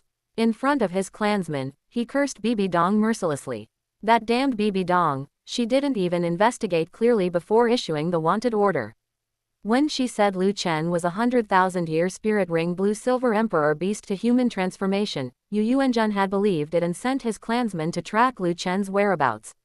Although they didn't find him in the end, who knew if Lu Chen would hold a grudge against them because of it? Lu Chen's strength was too terrifying. In a 1 versus 3 situation, he had powerfully killed Ning Fengji, Chen Xin, and Ji Yu Rong. This made Yu Yuanjun's heart tremble. As the Lightning Douluo, he was considered a prominent figure on the Douluo continent. But he struggled just to fight Ji Yu Rong, let alone fight Chen Xin. If Ning Fengji, Chen Xin, and Ji Yu Rong joined forces, they could easily trounce Yu Yuanjun into the ground. If Lu Chen could kill Ning Fengji, Chen Xin, and Ji Yu Rong, then wanting to kill him, Yu Yuanjun, would likely be easy, without any effort at all. Yu Yuanjun didn't want to die yet. He was indeed known for his bravery, but he was definitely not a brainless brute. Even though Lu Chen's actions of killing Ning Fengji, Chen Xin, and Ji Yu Rong, and disbanding the 7 Treasure Glazed Tile School made him feel a sense of shared grief, he dared not condemn Lu Chen for it. Who told him to send people to track Lu Chen's whereabouts? If Lu Chen found out about that, it would be no joke. Now, Yu Yuanjun acted like an ostrich. With such a big event as the deaths of Ning Fengji, Chen Xin, and Ji Yu Rong, and the disbanding of the 7 Treasure Glazed Tile School, he simply refused to make any public statement in the Spirit Master's world. Those sect masters of the lower 4 sects were in a similar situation to Yu Yuanjun. Their common point was that they had all sent people to track Lu Chen's whereabouts. Now that things had come to this, these sect masters who had once treated Lu Chen as prey were all playing the ostrich. Regarding Lu Chen killing Ning Fengji, Chen Xin, and Ji Yu Rong, and disbanding the 7 Treasure Glazed Tile School, they dared not utter a single word. They were terrified of being targeted by Lu Chen. Now, Lu Chen had also achieved his goal. His fierce reputation spread far and wide, making people tremble in fear. When his name was mentioned, the sect masters of various sects all showed expressions of awe and fear. No one dared to mention that he was a beast to human transformation anymore, and this rumor was finally completely stopped. In the whole event, the one who suffered the most was Bibi Dong. The once wise and mighty Supreme Pontiff was now cursed by many as an idiot. She hadn't even investigated clearly before issuing the wanted order. She had caused such a huge blunder. Can a beast to human transformation have twin spirits? Can twin spirits be a beast to human transformation? Having offended such a malevolent star as Lu Chen for no reason, it would be strange if these people didn't curse Bibi Dong. Meanwhile, in Spirit City, at the Supreme Pontiff Palace, Bibi Dong, whose reputation had been damaged, was so angry that her chest heaved violently. The platinum scepter in her hand had been deformed by her fair, jade-like hand without her realizing it. Bibi Dong's eyes were gloomy, and she gritted her silvery teeth, making a clattering sound. Recently, she had truly been extremely unlucky. First, there was Tang Hao. This brute had run to their spirit city and, despite the obstruction of her and others, had brazenly smashed the roof of the Supreme Pontiff Palace. She couldn't even protect the place where she lived, which undoubtedly greatly damaged Bibi Dong's prestige. Now, before Bibi Dong could make any achievements to repair her damaged prestige, another incident had erupted. As a holder of twin spirits, Lu Chen could certainly not be a 100,000-year spirit ring beast to human transformation. The wanted order she had personally issued had become a massive blunder. This caused Bibi Dong to lose all face. Boom! Bibi Dong suddenly stood up, her luxurious purple gold robe fluttering without wind. An extremely surging and violent aura erupted from her graceful body. In an instant, the violent aura filled the entire main hall. Chrysanthemum Douluo and Ghost Douluo, who were not far away, also felt their bodies tremble violently under this violent aura, feeling terrified. At this moment, Bibi Dong was like a vicious beast waking from a deep slumber, wantonly venting her fury. Bibi Dong shouted coldly, "Even if he is not a beast to human transformation, that Lu Chen has killed 1 platinum bishop, 4 cardinal bishops, and 4 black-robed bishops of our spirit hall. With such brutal actions, he has already become a fallen spirit master. As the guardians of the Douluo continent, our spirit hall absolutely cannot allow such a fallen spirit master to continue to remain at large. Elder Chrysanthemum, Elder Ghost, I will leave this mission to you. Also, check which elders in the Elder Palace are free at this time, and have the available elders go with you. This time, you must capture Lu Chen and bring this fallen spirit master back to the spirit hall. I want to judge him personally. Only by executing him can we deter the fallen spirit masters on the continent and make them dare not act recklessly again." Upon hearing this, Chrysanthemum Douluo hurriedly bowed and tried hard to dissuade her. "Supreme Pontiff, please calm your anger. According to the information sent back by our spies in the 7 Treasure Glazed Tile School, that Lu Chen has extraordinary strength and strange methods. He seems to have a special spatial ability that can avoid damage. In his battle with Sword Douluo and Bone Douluo, the attacks of Sword Douluo and Bone Douluo passed through his body without causing him any harm. If we cannot crack his ability, even if Old Ghost and I go together, and bring along 5 or 6 titled Douluo elders, it will be impossible to capture Lu Chen. This matter needs to be considered carefully. Before cracking Lu Chen's spatial ability, we really should not act rashly." Bibi Dong's eyes flickered uncertainly. This was indeed a trouble.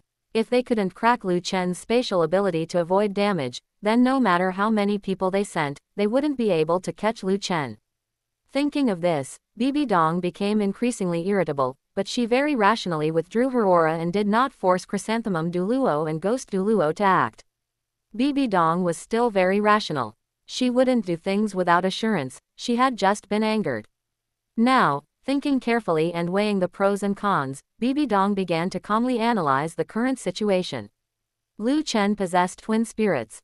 His first martial soul had already become a titled Douluo, with spirit rings of 3 purple, 4 black, and 2 red.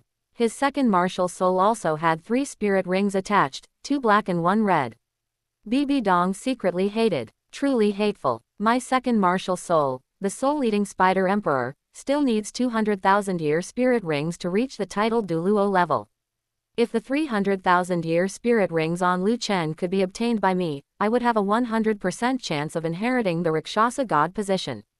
And this Lu Chen, how did he manage to break common sense with his first spirit ring configuration? Could it be that he received the attention of a divinity very early on, and his rapid growth in strength was all because of the guidance of a divinity? The more Bibi Dong thought about it, the more she felt this was possible. She was the Supreme Pontiff of the Spirit Hall, and she had once been the Holy Maiden of the Spirit Hall. When she cultivated her first martial soul, she couldn't break the common sense of spirit ring configuration and could only achieve 9 spirit rings of 2 yellow, 2 purple, 4 black, and 1 red. Lu Chen could break common sense and absorb 9 spirit rings of 3 purple, 4 black, and 2 red, which must only be possible under the guidance of a divinity. Thinking of this, Bibi Dong's heart was filled with a sense of urgency. She could no longer plan to become a god so slowly. She must speed up and strive to become a god earlier than Lu Chen. All plans must be implemented quickly. Bibi Dong sat back down, her eyes slightly lowered, her voice returning to calm, carrying an unquestionable prestige. For now, this is all we can do. Elder Chrysanthemum, Elder Ghost, give the order to withdraw the wanted order for Lu Chen. He has twin spirits, our wanted order has become a joke. If we don't withdraw it, I don't know how many people will laugh at me, Bibi Dong, for being blind. But our spirit hall absolutely cannot show weakness. Issue a stern condemnation. Lu Chen killed 1 platinum bishop, 4 cardinal bishops, and 4 black-robed bishops of our spirit hall. He also killed Ning Fengji, Chen Xin, and Ji Yurong, and forcibly disbanded the 7 treasure glazed tile school. Having committed such massacres, even if we cannot capture him, we must make him completely notorious. Compared to capturing Lu Chen, ruining Lu Chen's reputation was indeed much simpler. Chrysanthemum Douluo and Ghost Douluo looked at each other and bowed to accept the order. Subordinates obey. Chapter 160. Internal Strife of the Golden Triangle. Heaven Do City, Blue Tyrant Academy, which had just been renamed Shrek Academy. Inside the academy, there was a small grove. This was the forbidden land of the academy, and neither teachers nor students were allowed to approach it. Because this was the secluded dwelling of Lu Erlong, the dean of Blue Tyrant Academy. However, Blue Tyrant Academy had already been renamed Shrek Academy, and the position of dean had been ceded by Lu Erlong to Flender. At this moment, the former Golden Triangle, Flender, Yu Shaogang, and Lu Erlong, were all gathered inside a wooden house in this grove. The 3 of them had extremely grave expressions, no one spoke, and the room was exceptionally stifling. It was silent, with only the sounds of 3 heartbeats echoing continuously. I don't know how much time had passed. Lu Erlong, dressed in a black outfit, with a charming face and a hot figure, yet whose brows were filled with a murderous aura, took a deep breath, her chest heaving, and spoke in a voice that was almost trembling. Boss Flender, Shaogang, the news has been confirmed. It is that Lu Chen aggressively killed Schoolmaster Ning, Sword Douluo, and Bone Douluo, and disbanded the 7 treasure glazed tile school. Sword Douluo and Bone Douluo were both Super Douluo. Neither of them was weaker than the Blue Lightning Tyrant Dragon Clan's Lightning Douluo, Clan Master Yu Yuanjun. With the support of Schoolmaster Ning, they could even take on 4 opponents at once, and under the siege of 4 titled Douluo, they could still hold their own. But now, they have all been killed by one person, Lu Chen. He is simply a monster, a devil that makes people tremble with fear. I have slaughtered several spirit beast forests before and thought my murderous nature was strong enough, but compared to him, I'm afraid I don't even reach a tenth of his. How on earth did you provoke him? With such a terrifying existence, even if we perform our spirit fusion skill, I'm afraid we won't be his match. Boss Flender, Shaogang, given our relationship, if you must set yourselves against Lu Chen, then I am willing to follow you and face death calmly. Just like our oath in the past, to share life and death, to share wealth and honor, even if we die together, it will be a death with no regrets. Flender, who had lost an arm, saw Lu Erlong wanting to die with them and shook his head like a rattle. Flender would rather die himself than watch Lu Erlong die. After all, Lu Erlong was the goddess in Flender's heart. He glanced at his severed right arm, then smiled indifferently and said, Erlong, don't talk about dying. For an existence like Lu Chen, how could we have provoked him? It must all be a misunderstanding. Look at us now, aren't we all living well? As long as one is alive, there is hope. As long as we behave ourselves and manage Shrek Academy well, such an existence will certainly not notice us, and we will be able to live out our old age in peace. Hearing Flender's spineless words, Yu Shaogang was so angry that his eyes turned red and he breathed like an ox. He glared at Flender and rebuked him. Flender, have you forgotten how your arm was severed? Have you forgotten who beat Zhao Wuji into a coma? You may have forgotten the humiliation Lu Chen brought upon us, but I haven't forgotten a single bit. Lu Chen injured my disciple and snatched away his external spirit bone. This hatred is irreconcilable. If I cannot kill Lu Chen, even if I, Yu Shaogang, die, I will not be able to close my eyes in peace.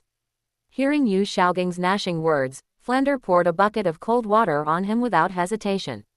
He had to scold Yu Shaogang awake, otherwise, Yu Shaogang would drag himself and Lu Erlong to their deaths like a vengeful ghost. Flender spoke coldly. Xiaogang, you are only a spirit grandmaster, with a mere 29th level spirit power. You simply cannot comprehend what a terrifying existence Lu Chen is in the world of the strong. Those who can break through to titled Douluo are beings we must look up to. Sword Douluo and Bone Douluo are even among the best of the titled Douluo. Lu Chen was able to cleanly kill Sword Douluo and Bone Douluo. How terrifying his strength is simply not something we can understand. Xiaogang, wake up. Isn't it good to live well? Why must we go to our deaths? The greatest pain in Yu Xiaogang's heart was that he was stuck at 29th level spirit power and could never break through to the 30th level to become a spirit elder. Hearing Flender say he only had a mere 29th level spirit power, Yu Xiaogang was like a cat whose tail had been stepped on. He immediately jumped in anger, wishing he could fight Flender. Sure enough, only the best of brothers could so easily break through someone's defenses. PFF'd. Yu Xiaogang, jumping in anger, seemed to have suffered internal injuries from being stifled, and he spat out a mouthful of blood, his body falling straight backward. Seeing Yu Xiaogang spit blood, Lu Erlong ran over like a gust of wind, heartbroken, reached out to support Yu Xiaogang, and asked with concern. Xiaogang, are you okay? Seeing that there was not a trace of color on Yu Xiaogang's thin face, and that there were still traces of blood at the corner of his mouth, Lu Erlong felt incomparably angry. She turned her head and glared at Flender with wide eyes, her charming face full of anger. Flender, don't you know what Xiaogang cares about most? Why did you deliberately provoke him?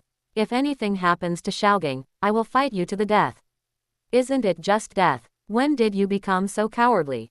I despise you. Even if that Lu Chen's strength is terrifying to a point we cannot understand, I still want to seek justice for Xiaogang. Even if I am killed, I will splash blood all over him. If I can't kill him, I will disgust him to death. Flender, I'll ask you one thing. If Xiaogang and I want to risk our lives against Lu Chen, are you willing to go with us? After Lu Erlong's words fell, Yu Xiaogang slowly opened his eyes, the look in his eyes towards Flender filled with a hint of provocation and smugness. As a good brother, Flender knew how to provoke Yu Xiaogang and make him jump in anger. Similarly, Yu Xiaogang knew how to provoke Flender to drag him along to deal with Lu Chen. Sure enough, under Lu Erlong's interrogation, Flender's face flushed red. He didn't want to watch Lu Erlong go to her death, but since Lu Erlong insisted on going, Flender could only choose to live and die with her. Flender gritted his teeth, his remaining left hand clenched into a fist, extinguishing all the thoughts of living well in his mind, and shouted in a deep voice. Fine, let's go. Isn't it just death? We, the Golden Triangle, have braved the storms on the continent for many years, sharing life and death, sharing wealth and honor. If we die together in the end, it will be a death with no regrets. Once these words were spoken, Lu Erlong's expression softened slightly. This is the boss Flender I know. Our Golden Triangle, having experienced so many storms, has always been united as one, facing the outside world together. That Lu Chen, even if his strength is peerless, we still have Xiaogang. With Xiaogang's world-shaking wisdom, he will certainly be able to come up with a way to deal with him. At the crucial moment, Yu Xiaogang coughed twice, stood up straight, scanned Flender and Lu Erlong, and said solemnly, I already have a way to deal with Lu Chen. The reason for Lu Chen's strength is nothing more than his cultivation of twin spirits. My disciple, Tang San, is also a twin spirit user. As long as my disciple Tang San grows up, with the power of the clear sky hammer, he will definitely be far stronger than Lu Chen. Give me some time, I want to study how to accelerate the growth of twin spirits. By the way, I will be going out for a while.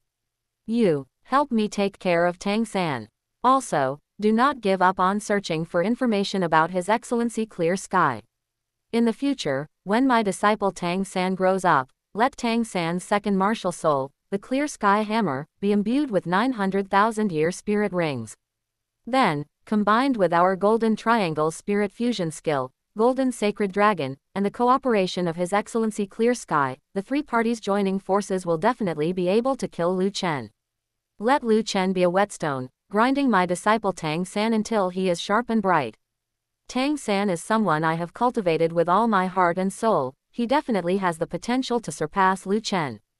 Lu Chen achieved his current accomplishments by cultivating blindly without my guidance, this shows the power of the twin spirit's talent.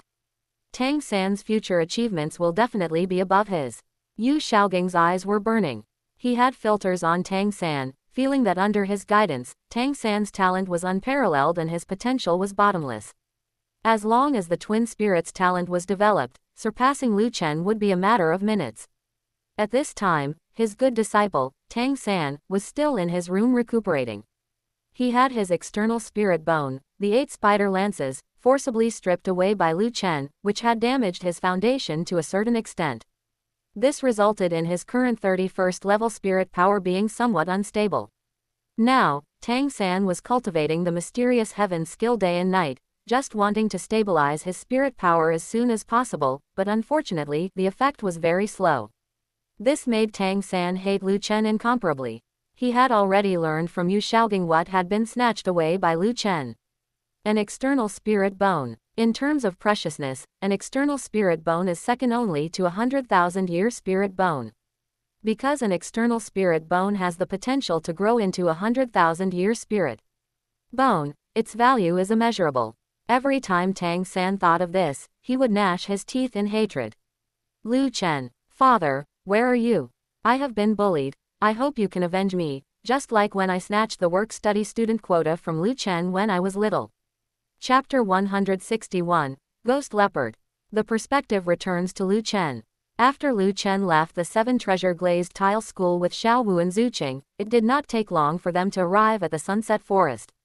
Although the Sunset Forest certainly could not compare to the Stardow Great Forest in terms of the richness of spirit beasts, as the largest spirit beast forest within the borders of the Heaven Do Empire, it was still very easy to find a spirit beast suitable for Zuqing. Not to mention that Lu Chen also possessed the blue-silver domain.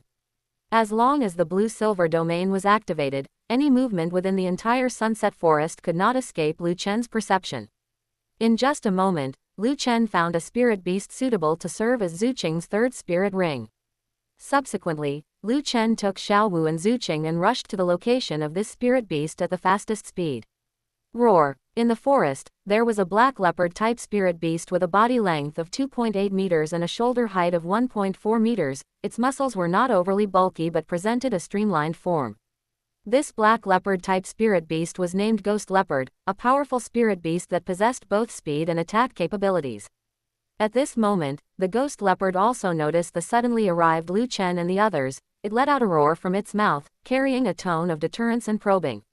Facing the Ghost Leopard that was in an attacking stance, Lu Chen moved his mind and directly released his spirit power pressure. The spirit power pressure at the level of a titled Douluo directly pressed the Ghost Leopard onto the ground.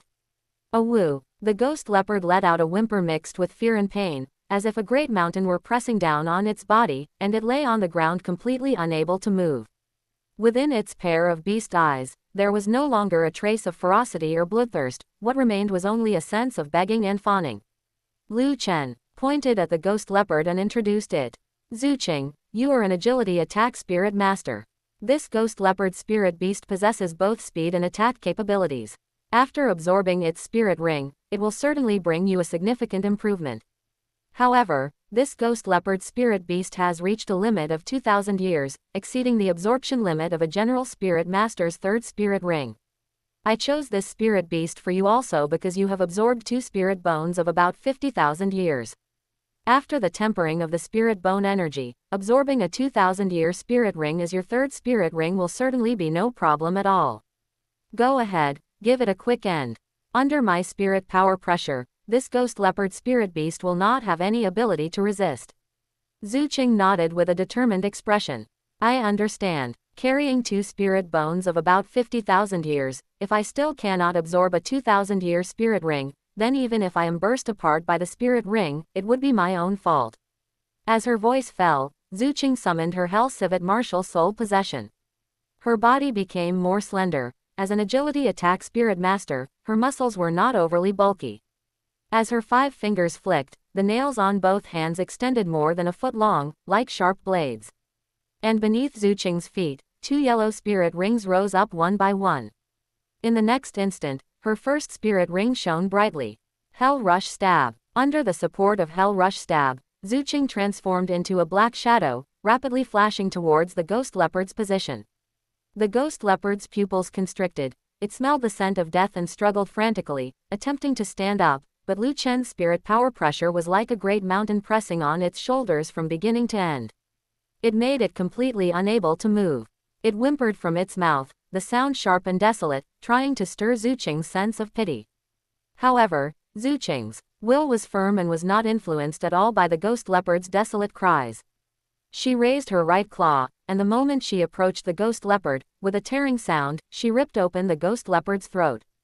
The ghost leopard's sound stopped abruptly, its throat kept spurting blood, and its eyes were full of resentment. Even though it was extremely unwilling in its heart, it gradually lost its breath. Waves of purple light gushed out from the ghost leopard's corpse, gradually condensing into a purple spirit ring. Seeing the spirit ring condense, Zuqing's face revealed a look of joy. She did not have any hesitation and sat down cross-legged in front of the ghost leopard's corpse. She began to absorb this 2,000-year ghost leopard spirit ring. As for the safety issue, Zuqing was not worried at all. With Lu Chen guarding by her side, even if the sky were to fall, Zuqing believed that Lu Chen could hold up a piece of the sky for her. And in the distance, Xiao Wu's expression was somewhat melancholy, and she looked at Lu Chen with a bit of confusion in her eyes. Boss Lu Chen, between human spirit masters and spirit beasts, is it really only possible to slaughter each other? Is there no possibility of peaceful coexistence? Hearing this, Lu Chen naturally would not comfort Xiao Wu by saying things like only killing evil spirit beasts in the future. His voice was unusually low, bloodily revealing a cruel reality. Unless one day in the future, human spirit masters can, like your beast-to-human transformation, be able to self-condense spirit rings, otherwise the slaughter between human spirit masters and spirit beasts cannot be completely stopped. However, you don't need to immerse yourself in this grand narrative of racial opposition. Even if there were no slaughter between human spirit masters and spirit beasts of different species would likewise slaughter each other. Friendships like yours, Da Ming, and Ming, which span across different spirit beast species, are extremely incredible. You don't need to worry about all spirit beasts, you only need to protect your own friends and family, and you will already be able to have a clear conscience. Xiao Wu was just a soft-bones rabbit beast to human transformation. She was not the co-ruler of spirit beasts, so there was no need to worry for all spirit beasts. That true co-ruler of spirit beasts, the Silver Dragon King, Ji Yuina, she should be the hope of all spirit beasts. Xiao Wu really did not need to take it all upon herself. Hearing Lu Chen's words, Xiao Wu thought about it carefully, and it seemed that it was indeed the case. In the Stardow Great Forest, the intensity of the slaughter between different spirit beasts far exceeded that of human spirit masters hunting spirit beasts. Although her mood was still a bit low, she had already walked out of that grand narrative thinking from just a moment ago. Xiao Wu walked to Lu Chen's side, reached out to take his arm, smelled Lu Chen's scent, felt a sense of peace, and silently thought. Boss Lu Chen is right. The slaughter between different species of spirit beasts, the slaughter between human spirit masters and spirit beasts, these all exist. Back when I was still a spirit beast, I was not infrequently hunted by the human-faced demon spider emperor, the earth-hole demon spider emperor, in the Stardow Great Forest. I have no need to worry about them. I only need to protect Da Ming and Ming. When Boss Lu Chen's second martial soul attaches 9 spirit rings, and he snatches back my mother's spirit ring and spirit bone from that detestable woman Bibi Dong, as long as my mother can be resurrected, I will already be very satisfied. Subsequently, Lu Chen and Xiao Wu quietly waited for Zuqing to absorb the spirit ring. Zuqing's physical fitness, after the tempering of the energy of 250,000-year spirit bones, had undergone a complete transformation. Absorbing this 2,000-year spirit ring only made her frown slightly, feeling a sensation of swelling in her body. Besides this 2,000-year spirit ring did not bring her any life-threatening danger. After about 5 hours of absorption, Zuqing successfully absorbed the spirit ring. After she opened her eyes and woke up, feeling the surging, massive spirit power within her body, she couldn't help but be stunned for a moment. It was Lu Chen who took the initiative to ask, "Zuqing, how do you feel? What level has your spirit power reached? What kind of spirit ability did you obtain?" Zuqing stood up from the ground, looked at the location of Lu Chen and Xiao Wu, with a look of excitement on her face, sharing her joy. "I feel very good. My spirit power has reached level 38. This is all thanks to those 250,000-year spirit bones. As for my third spirit ability, its name is Hell Decapitation. It condenses more than 1/3 of the spirit power in my body to release a crescent-shaped slash, with power comparable to the fourth spirit ability of a spirit ancestor. Lu Chen raised his eyebrows slightly. It seems that like Xiao Wu, after Zuqing absorbed 2 spirit bones of about 50,000 years, her spirit power increased by nearly 10 levels. If she were to absorb any immortal herb, she could immediately break through to level 40 spirit power, and after absorbing a 4th spirit ring, her spirit power could at least reach level 45 or above. Lu Chen smiled slightly and said, Zuqing, congratulations. Next, I will take you to a place. After arriving there, your strength will be able to improve once again. Chapter 162. Lu Chen is a kind person. Sunset Forest. After Zuqing successfully absorbed her spirit ring, Lu Chen took her and Xiao Wu, heading towards the depths of the Sunset Forest. After traveling for a period of time, under Lu Chen's guidance, they arrived outside a valley. Inside this valley was the ice and fire yin-yang well. Without the permission of Du Gubo and Du Guyan, Lu Chen did not take Xiao Wu and Zuqing to break in directly. He stopped outside the valley and immediately took the initiative to release his own aura. Although Xiao Wu and Zuqing felt puzzled by Lu Chen's actions, they did not disturb him and just waited quietly by his side. About a few minutes later, a black figure rose into the air from the valley and quickly flew towards the outside of the valley. A hearty laugh rang out from far away. Ha ha ha ha, Kid Lu Chen, since you've returned to the Sunset Forest, you could have just entered the valley directly. Releasing your aura outside like this, are you waiting for us to come and welcome you? In an instant, the black figure descended from the sky and finally landed in front of Lu Chen and the others. This black shadow was none other than Du Gubo. In his hand, he was still carrying Du Guyan. After landing on the ground, Du Gubo saw Lu Chen at the first glance, and then immediately saw Xiao Wu and Zuqing beside Lu Chen. The smile on Du Gubo's face faded. He frowned, his expression became stern, and his teeth chattered as he said somewhat sarcastically. Kid Lu Chen, Yan Yan and I were worried that you might encounter trouble outside, but now it seems you are living a carefree life. It hasn't even been half a year, and you've already found 2 more pretty young girls. Don't you intend to introduce them? Du Gubo was so angry inside. Lu Chen had already established a relationship with his granddaughter, and he had already agreed to it. Now, seeing this situation, Lu Chen showed signs of having a change of heart, so Du Gubo definitely had to seek justice for his granddaughter. For this playboy, Du Gubo decided to give him a warning.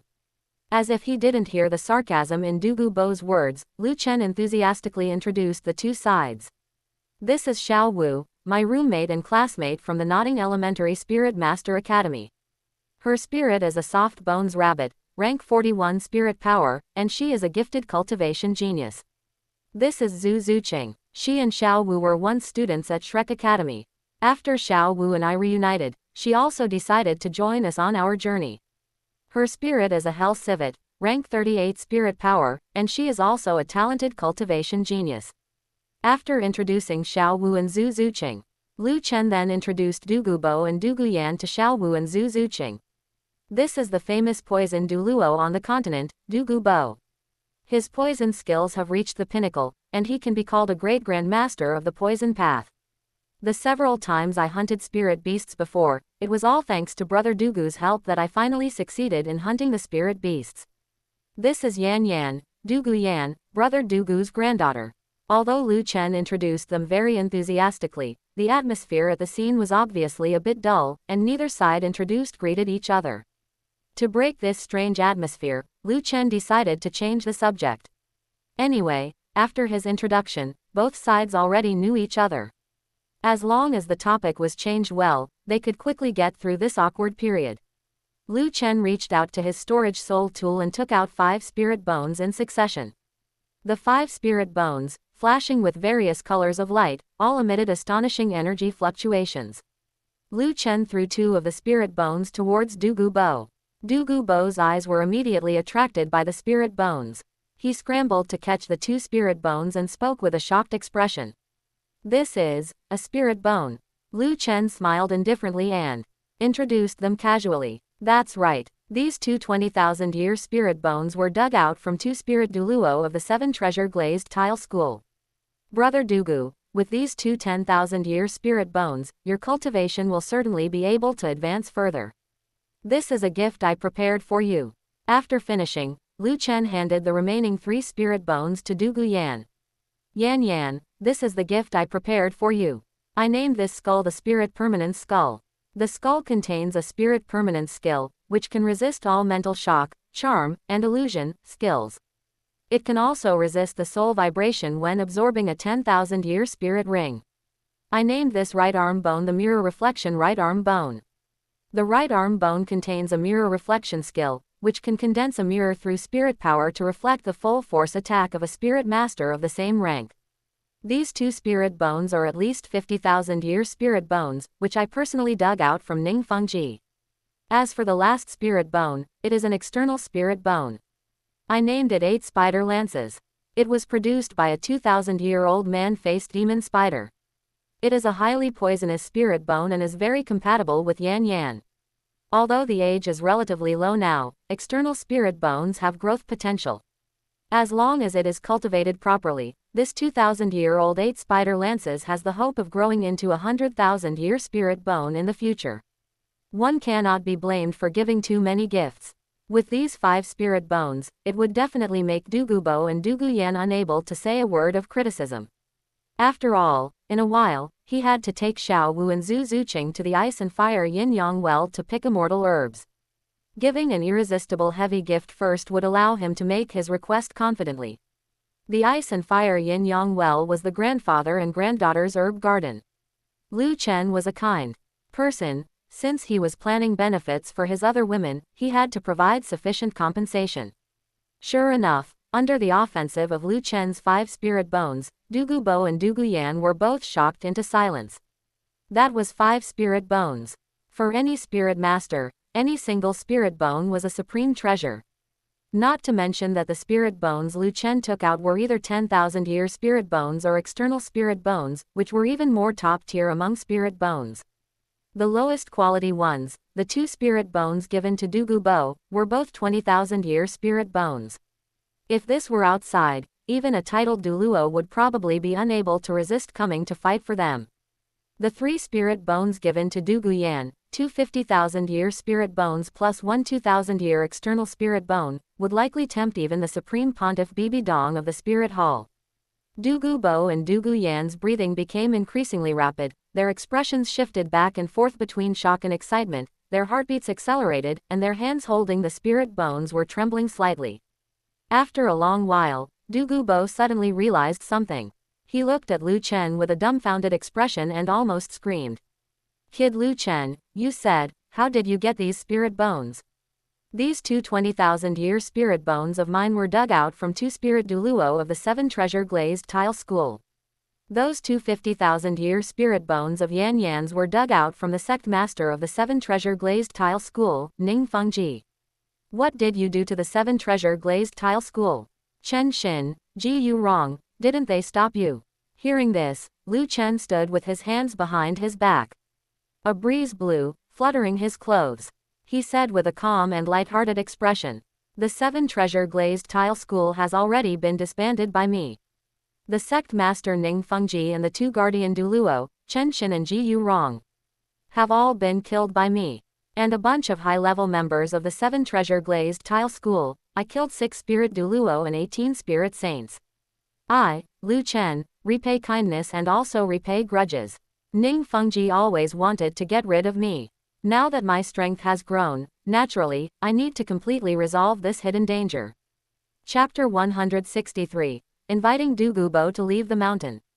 Hiss, hiss. Upon hearing these nonchalant words from Lu Chen, the grandfather and granddaughter duo, Dugu Bo and Dugu Yan, were so shocked that their scalps went numb. They were dumbfounded and each gasped in cold air. Why did Dugu Bo bring Dugu Yan to hide within the ice and fire yin-yang well? One reason was that the rich energy of heaven and earth here made it convenient for them to cultivate. Another reason was to avoid Ningfengji, Chen Xin, and Ji Yu wrong. Previously, because of matters regarding Lu Chen, Dugu Bo had deeply offended Ningfengji, Chen Xin, and Ji Yu wrong. Without Lu Chen, a support soul master, Douluo Dalu would certainly be crushed if he faced the trio from the 7 treasure glazed tile school alone. For various reasons, Douluo Dalu had been hiding with Du Guyan in this ice and fire yin-yang well. Yet today, Lu Chen told him that he had already killed Ning Fengji, Chen Xin, and Ji Yurong, and had even disbanded the 7 treasure glazed tile school. The dignified second-ranked sect on the Douluo continent had actually just come to an end like this. Douluo Dalu felt a wave of dizziness, unable to believe it in his heart. However, the shining spirit bones before him kept telling him that all of this might be true. Douluo Dalu asked, very puzzled, Lu Chen, you are clearly a support soul master. Although you have some combat power, you certainly couldn't be a match for Chen Xin and Ji Yurong, let alone with Ning Fengji's support. How did you? His words paused, and Douluo Dalu seemed to suddenly realize. You cultivated a second martial soul, and you have already added a spirit ring to your second martial soul. Lu Chen nodded slightly and grabbed with his palm. A stream of black light surged out, condensing in his palm into a 2-meter-long black scythe. It was his second martial soul, the black iron sickle. Beneath his feet, 3 spirit rings, black, and red, slowly rose, floating up and down around his body, pulsating rhythmically. Lu Chen chuckled. Although I have only added 3 spirit rings, it has already given me the power to rival Ning Fengji, Chen Xin, and Ji Yurong. My spirit power has now reached level 95, making me a super Douluo. Brother Douluo, when I parted ways with you, you were at level 94 spirit power. Don't tell me you are still at level 94 spirit power. Douluo Dalu and Du Guyan were both captivated by Lu Chen's eerie red spirit ring. The terrifying pressure of that 100,000-year spirit ring made them both feel their breath hitch. Lu Chen had actually obtained another 100,000-year spirit ring. Douluo Dalu finally understood a little why Lu Chen was able to take down Ning Fengji, Chen Xin, and Ji Yurong. Lu Chen's final sentence stirred Douluo Dalu's competitive spirit. He lifted his head slightly and said, not without pride, don't underestimate this old man. If you can break through to level 95 spirit power, I can naturally break through to level 95 spirit power as well. Just recently, I also broke my limits and successfully advanced from level 94 spirit power to level 95, becoming a super Douluo. I was originally waiting for you to return so we could travel around the continent together. With your support, I was confident I could rival a level 97 super Douluo. But looking at it now, there's no need for me to act. You have already been able to resolve all the hidden dangers. Douluo Dalu was filled with emotion. The talent of twin spirits was truly enviable. After adding only 3 spirit rings, Lu Chen had broken through to level 95 spirit power, reaching the same spirit power realm as him in one fell swoop. If he were to add the remaining 6 spirit rings, wouldn't that allow Lu Chen to break through to level 99 spirit power and become a legendary super Douluo? Thinking of this possibility, Douluo Dalu's intention to discipline Lu Chen faded away. By the time Lu Chen became a level 99 spirit power super Douluo, Douluo Dalu felt that his granddaughter, Du Guyan, might even be punching above her weight. At this moment, Lu Chen retracted his spirit and brought up the main business. Brother Douluo, Yan, I have come to reunite with you this time for a few important matters. The first matter is that I want to take Xiaowu and Zuqing into the Ice and Fire Valley to pick an immortal herb for each of them, so I need to obtain your consent. Hearing that Lu Chen wanted to pick immortal herbs from his herb garden for women other than his own granddaughter, Douluo Dalu was naturally unwilling to agree. He opened his mouth, seemingly wanting to refuse. But the spirit bone in his hand felt exceptionally hot, making the words of refusal in his throat impossible to utter no matter what. Douluo Dalu suddenly realized that this precious 10,000-year spirit bone was indeed not easy to take. Douluo Dalu didn't speak, but Du Guyan said with a smile, no problem. Lu Chen, in a while, you can take your younger sisters and follow my grandfather and me into the Ice and Fire Valley. Anyway, there are many immortal herbs near the Ice and Fire Yin-Yang well, feel free to pick one for each of them. Du Guyan emphasized the words, younger sisters, particularly heavily. Holding the incredibly hot spirit bone, Du Guyan found it hard to blame Lu Chen for being unfaithful, but the issue of who was older and who was younger had to be settled early. The issue of status was of paramount importance. Du Guyan chose to take the initiative, determined to get ahead of Xiaowu and Zhu Zuqing. Through this simple sentence, alarm bells rang in Xiao Wu's heart. She looked at Du Guyan with guarded eyes, realizing that this was a vixen who wanted to steal her man. Xiao Wu immediately entered combat mode. She walked to Lu Chen's side, reached out to hook her arm around his, and stared at Du Guyan without blinking, tit for tat, not showing any weakness. Boss Lu Chen, what are immortal herbs? Can they even be compared with spirit bones? Zhu Qing and I have both absorbed 50,000-year spirit bones. Those so-called immortal herbs might not necessarily be useful to us. Lu Chen explained with a solemn expression. Xiao Wu, don't be impulsive. Immortal herbs are supreme treasures that are not inferior to spirit bones. They can help you and Zhu Qing evolve your spirits without side effects, and can at least help you raise your spirit power by another 5 to 10 levels. Xiao Wu and Zhu Zuqing had always trusted whatever Lu Chen said implicitly. If Lu Chen said immortal herbs were supreme treasures, then they must be rare treasures. Xiao Wu and Zhu Zuqing didn't say anything more, but the antagonistic atmosphere between them and Du Guyan did not diminish in the slightest. Xiao Wu glared at Du Guyan, and Du Guyan glared at Xiao Wu, both treating the other as a rival. At this moment, Lu Chen looked at Du Gubo again. Brother Dugu, there is a second matter. I killed Ning Fengji, Chen Xin, and Ji Yu Rong, and disbanded the 7 Treasure Glazed Tile School. Now, the mountain gate of the 7 Treasure Glazed Tile School has become my territory. I have also incorporated about 800 outer sect disciples of the 7 Treasure Glazed Tile School, but I am not particularly at ease with these people, so I need someone to watch over them. I intend to establish a sect. I have chosen the title, Changsheng, for myself, and I want to build a longevity sect and a longevity academy. This will allow me to cultivate my own forces, and at the same time, let Yan Yan, Xiao Wu, and Zhu Qing all have a place where they can cultivate with peace of mind. After all, hiding in the ice and fire valley forever is not a solution. We still need to return to the outside world. I would like to ask you, Brother Dugu, to come forward and oversee my longevity sect and longevity academy, to deter those outer sect disciples of the 7 Treasure Glazed Tile School that I have incorporated, lest there be any disciples among them who are still loyal to the 7 Treasure Glazed Tile School and secretly cause trouble for me in the future. I know that you, Brother Dugu, have always been a loner, but the longevity sect and longevity academy I am establishing this time are the key to our future foothold on the continent. We cannot hide in the ice and fire valley for our entire lives. As long as we still want to return to the outside world, we must have a safe place to settle down. Du Gubo frowned, hesitating in his heart whether to agree. Because his ability was poison, he had always been a loner and rarely came into contact with others. After so many years, he was used to being free and unfettered. Asking him to join a faction would really make him uncomfortable. However, as Lu Chen said, he could not only consider himself, he also had to consider his granddaughter, Du Guyan. Du Guyan was still young and would definitely have to go out in the future. She could not stay in the ice and fire valley forever.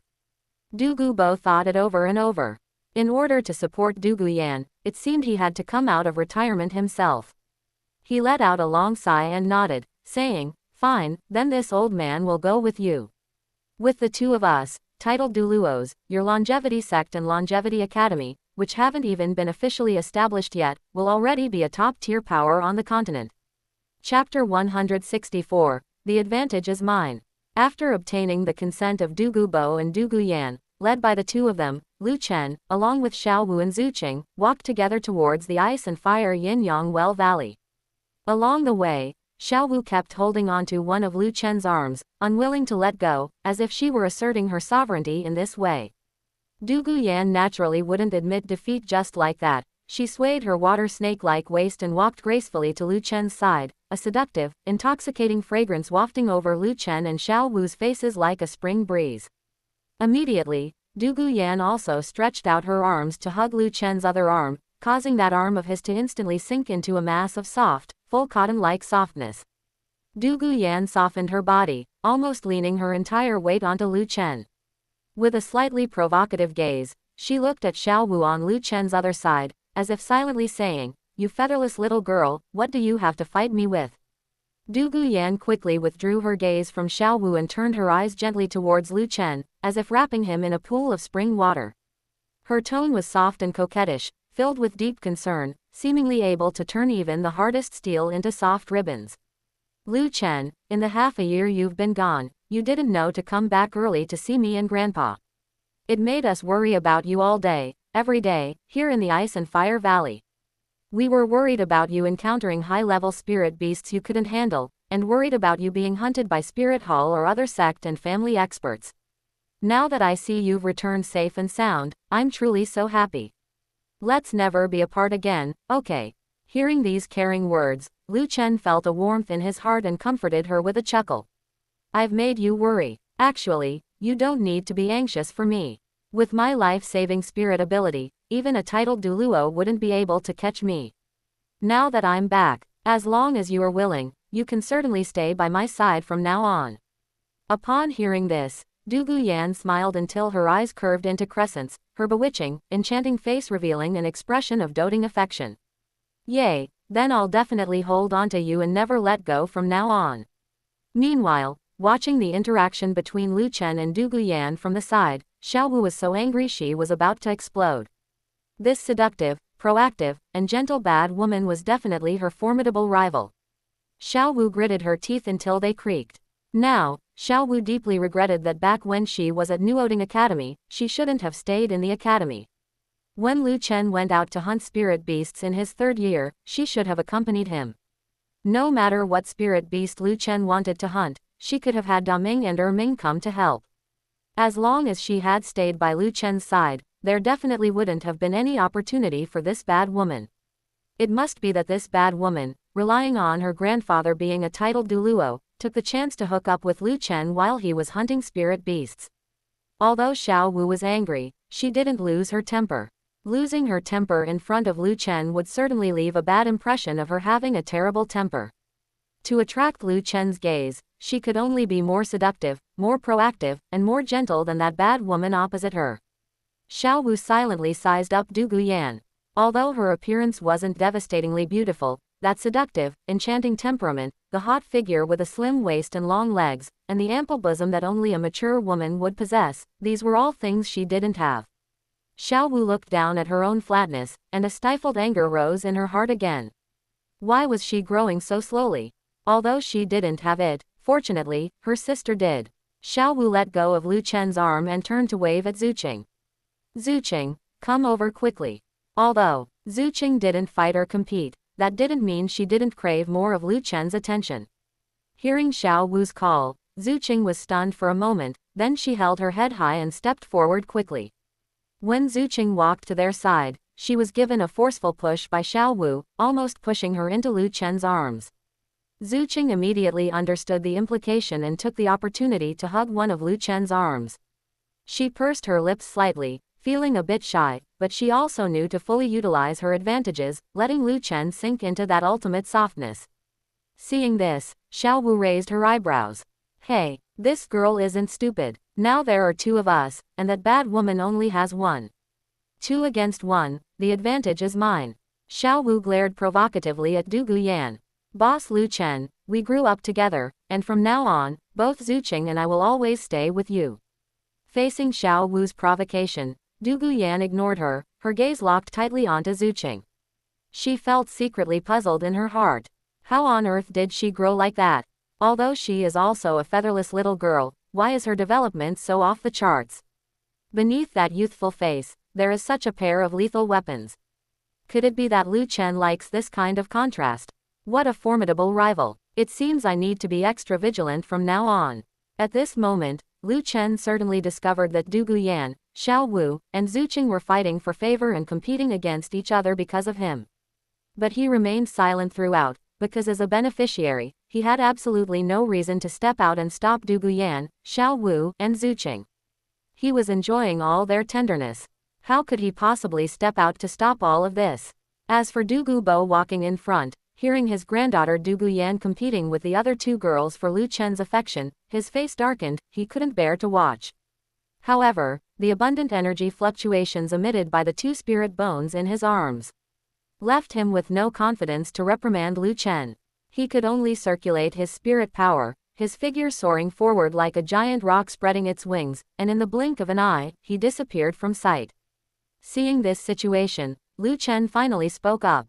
Yan Yan, Xiao Wu, Zuqing, Brother Douluo has already gone far ahead, let's hurry and catch up.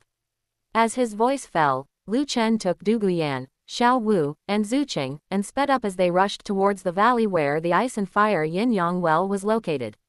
About a quarter of an hour later, the four of them finally entered the valley, where the abundant ice and fire energy surged in from all directions. Lu Chen and Douluo Yan were calm, but Xiao Wu and Zuqing's pretty faces changed slightly. The scorching fire attribute energy and the freezing ice attribute energy alternately poured into their bodies, making them feel exceptionally uncomfortable. Xiao Wu looked at Lu Chen with some unease. Boss Lu Chen, what's going on in this valley? Lu Chen explained upon hearing this. In this valley, there is an ice and fire spring. The ice and fire spring continuously releases fire attribute energy and ice attribute energy, nourishing numerous immortal herbs in its vicinity. This ice and fire energy is beneficial for the herbs, but for the human body, it is a bit too violent. However, since you have both refined two spirit bones, this ice and fire energy does not pose a fatal threat to you. Don't worry, follow me inside. In a while, I will take you to choose some immortal herbs. After consuming the immortal herbs, your strength will be able to advance further. With Lu Chen's comfort, Xiao Wu and Zuqing calmed down and were no longer overly worried.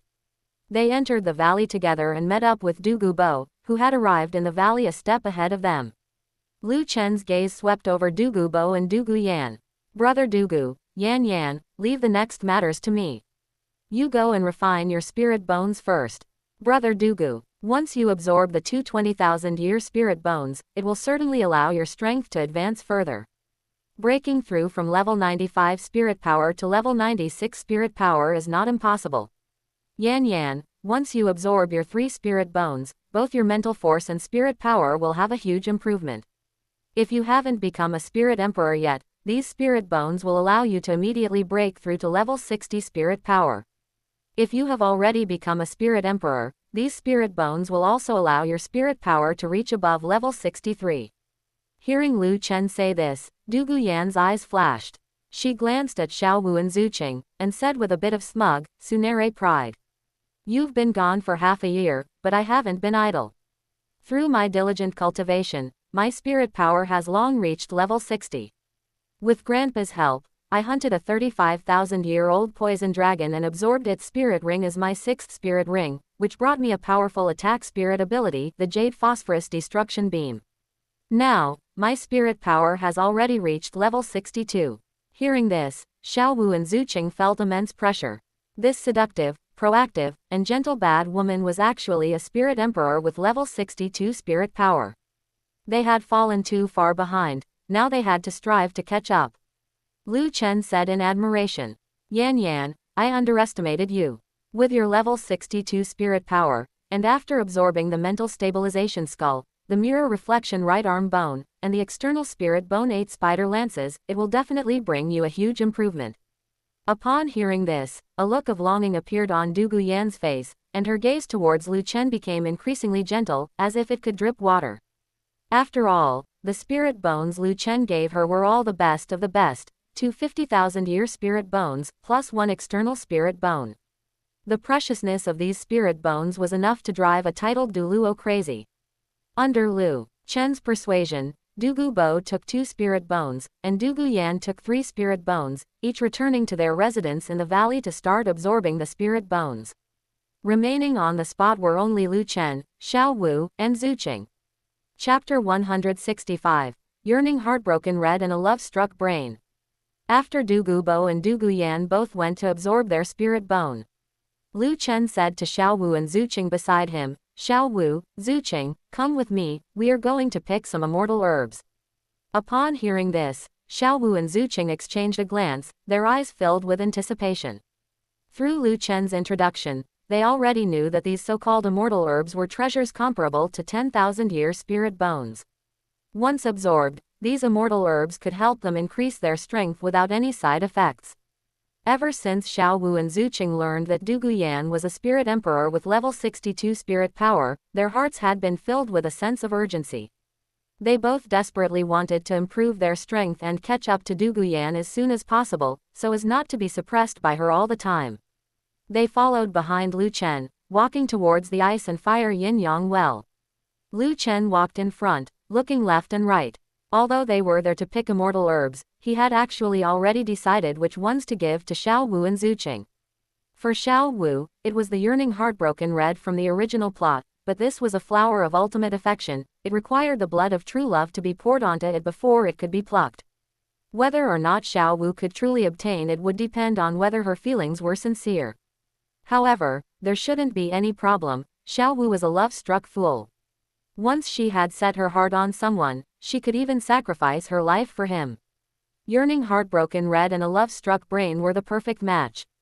For Zuqing, it was the Narcissus jade muscle bone from the original plot. This immortal herb could nourish tendons and strengthen bones, clear the 8 extraordinary meridians, and significantly enhance the user's cultivate speed. Of course, there was another reason. This immortal herb had beautifying effects, which could make the user's skin appear to have a jade-like luster. It allowed one to achieve a transformation of skin like snow and fat, enchanting to the extreme. This could also be considered a little bit of selfishness on Lu Chen's part. Zuqing was already his woman, so he naturally wanted to see her become even more beautiful. Before long, Lu Chen found the location of the yearning heartbroken red. The yearning heartbroken red grew on a pitch-black stone. This pitch-black stone was called the Wuju stone. Lu Chen bent down and picked up the Wuju stone. The yearning heartbroken red was a white flower growing on this Wuju stone. It looked delicate and weak, but in reality, it possessed terrifying medicinal power that could bring the dead back to life and regrow flesh on bones. Lu Chen turned to look at Xiao Wu and Zuqing. Xiao Wu, come try this immortal herb. This immortal herb is called yearning heartbroken red, and it is the true king of immortal herbs. Its medicinal power is extremely terrifying. It has the effect of bringing the dead back to life and regrowing flesh on bones. It can comprehensively improve the user's physical fitness and can increase one's spirit power by at least 10 levels. However, this king of immortal herbs is also known as the flower of ultimate affection. It requires the blood of true love to be poured onto it before it can be plucked. Come forward, spit out a mouthful of blood from your heart, and pour it onto the stamen of the yearning heartbroken red. As long as your feelings are passionate and sincere enough, this yearning heartbroken red will recognize you as its master. Lu Chen didn't tell any boring love stories. If Xiao Wu got too caught up in being a love-struck fool, even if she plucked the yearning heartbroken red, she might not be willing to consume it, and then the immortal herb would have been picked for nothing. Upon hearing Lu Chen's words, Xiao Wu walked over with burning eyes. Looking at the white flower growing on the Wuju stone, she felt a strange sensation in her heart. The flower of ultimate affection. Hearing this nickname, Xiao Wu fell in love with the yearning heartbroken red from the bottom of her heart. She didn't hesitate too much, reversing her spirit power to strike her heart chambers. With a swoosh, her face turned pale, and at the same time, she opened her mouth to spit out a mouthful of blood from her heart. That scalding hot blood from her heart dripped onto the white flower, immediately causing the white flower to bloom with a red light. Under the illumination of the red light, Xiao Wu felt a trance in her mind. In her mind, memories of every little thing with Lu Chen surfaced uncontrollably. Scenes seemed to flash before her eyes, the entire process of how she and Lu Chen met. And among these constantly flashing scenes, it finally settled on a tea house in Sodo City. Just when Xiao Wu knew that Lu Chen had seen through her true form, she was filled with despair, even imagining the scene of herself being killed by someone and then having her spirit ring and spirit bone absorbed. However, even though Lu Chen discovered her true form, he had no intention of harming her. He even gave her a substitute blue-silver emperor, allowing her to mask her spirit beast aura. For Xiao Wu, this was undoubtedly an ascension from hell to heaven, and the huge ups and downs of her emotions made her deeply engrave Lu Chen in her heart. It was at that moment that Xiao Wu completely fell for Lu Chen, developing deep feelings for him. Even later, when Zuqing and Du Guyan appeared by Lu Chen's side, Xiao Wu's feelings for Lu Chen never changed. This was the power of a love-struck brain. In an instant, the white yearning heartbroken red was quickly dyed a vibrant red, like fresh blood, and it emitted a golden red luster. The yearning heartbroken red fell from the Wuju stone, but it didn't fall to the ground. Instead, it fell into Xiao Wu's arms. Xiao Wu touched the yearning heartbroken red with great surprise and joy. Her slender fingers gently brushed against the petals of the yearning heartbroken red, and that feeling of bloodline connection made a smile involuntarily appear on her pale face. The yearning heartbroken red recognizing her as its master was undoubtedly the best validation of her sincere feelings. Seeing this, the smile on Lu Chen's face grew even richer. Indeed, yearning heartbroken red and a love-struck brain were the perfect match. He smiled and said, "Xiao Wu, congratulations on successfully plucking the yearning heartbroken red. Now, consume it and use it to improve your strength." Xiao Wu felt a bit reluctant. She actually wanted to keep the yearning heartbroken red as a memento, but thinking of the threat from Du Guyan, her eyes immediately became sharp. She replied softly, "Okay." She thought to herself, "Yearning heartbroken red, since you have recognized my sincere feelings, please lend me a hand, increase my strength, and let me catch up to that bad woman Du Guyan as soon as possible." After Lu Chen instructed Xiao Wu on the precautions for consuming the yearning heartbroken red, Xiao Wu walked to the side, ate the yearning heartbroken red, and began to circulate her spirit power to absorb its medicinal energy. Her entire body emitted a golden red light, and her internal organs, tendons, bones, flesh, and skin, were all undergoing a transformation of rebirth. Her spirit power surged rapidly, as if she had boarded a rocket, and she was becoming stronger with every passing moment. Seeing that Xiao Wu's absorption of the immortal herb was on the right track, Lu Chen withdrew his gaze and turned to look at Zuqing, saying, "Zuqing, wait a moment, I will go pick an immortal herb for you now." Zuqing withdrew her envious gaze from Xiao Wu. Hearing that Lu Chen was going to pick an immortal herb for her, she replied trustingly, Immediately, Lu Chen gently put down the Wuju stone. Perhaps after 10,000 years, another yearning heartbroken red could grow on this Wuju stone again.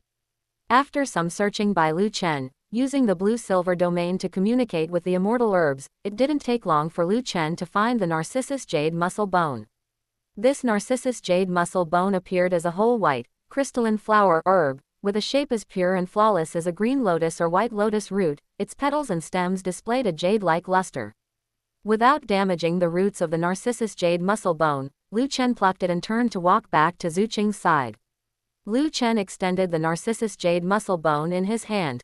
"Zuqing, this immortal herb is called the Narcissus jade muscle bone.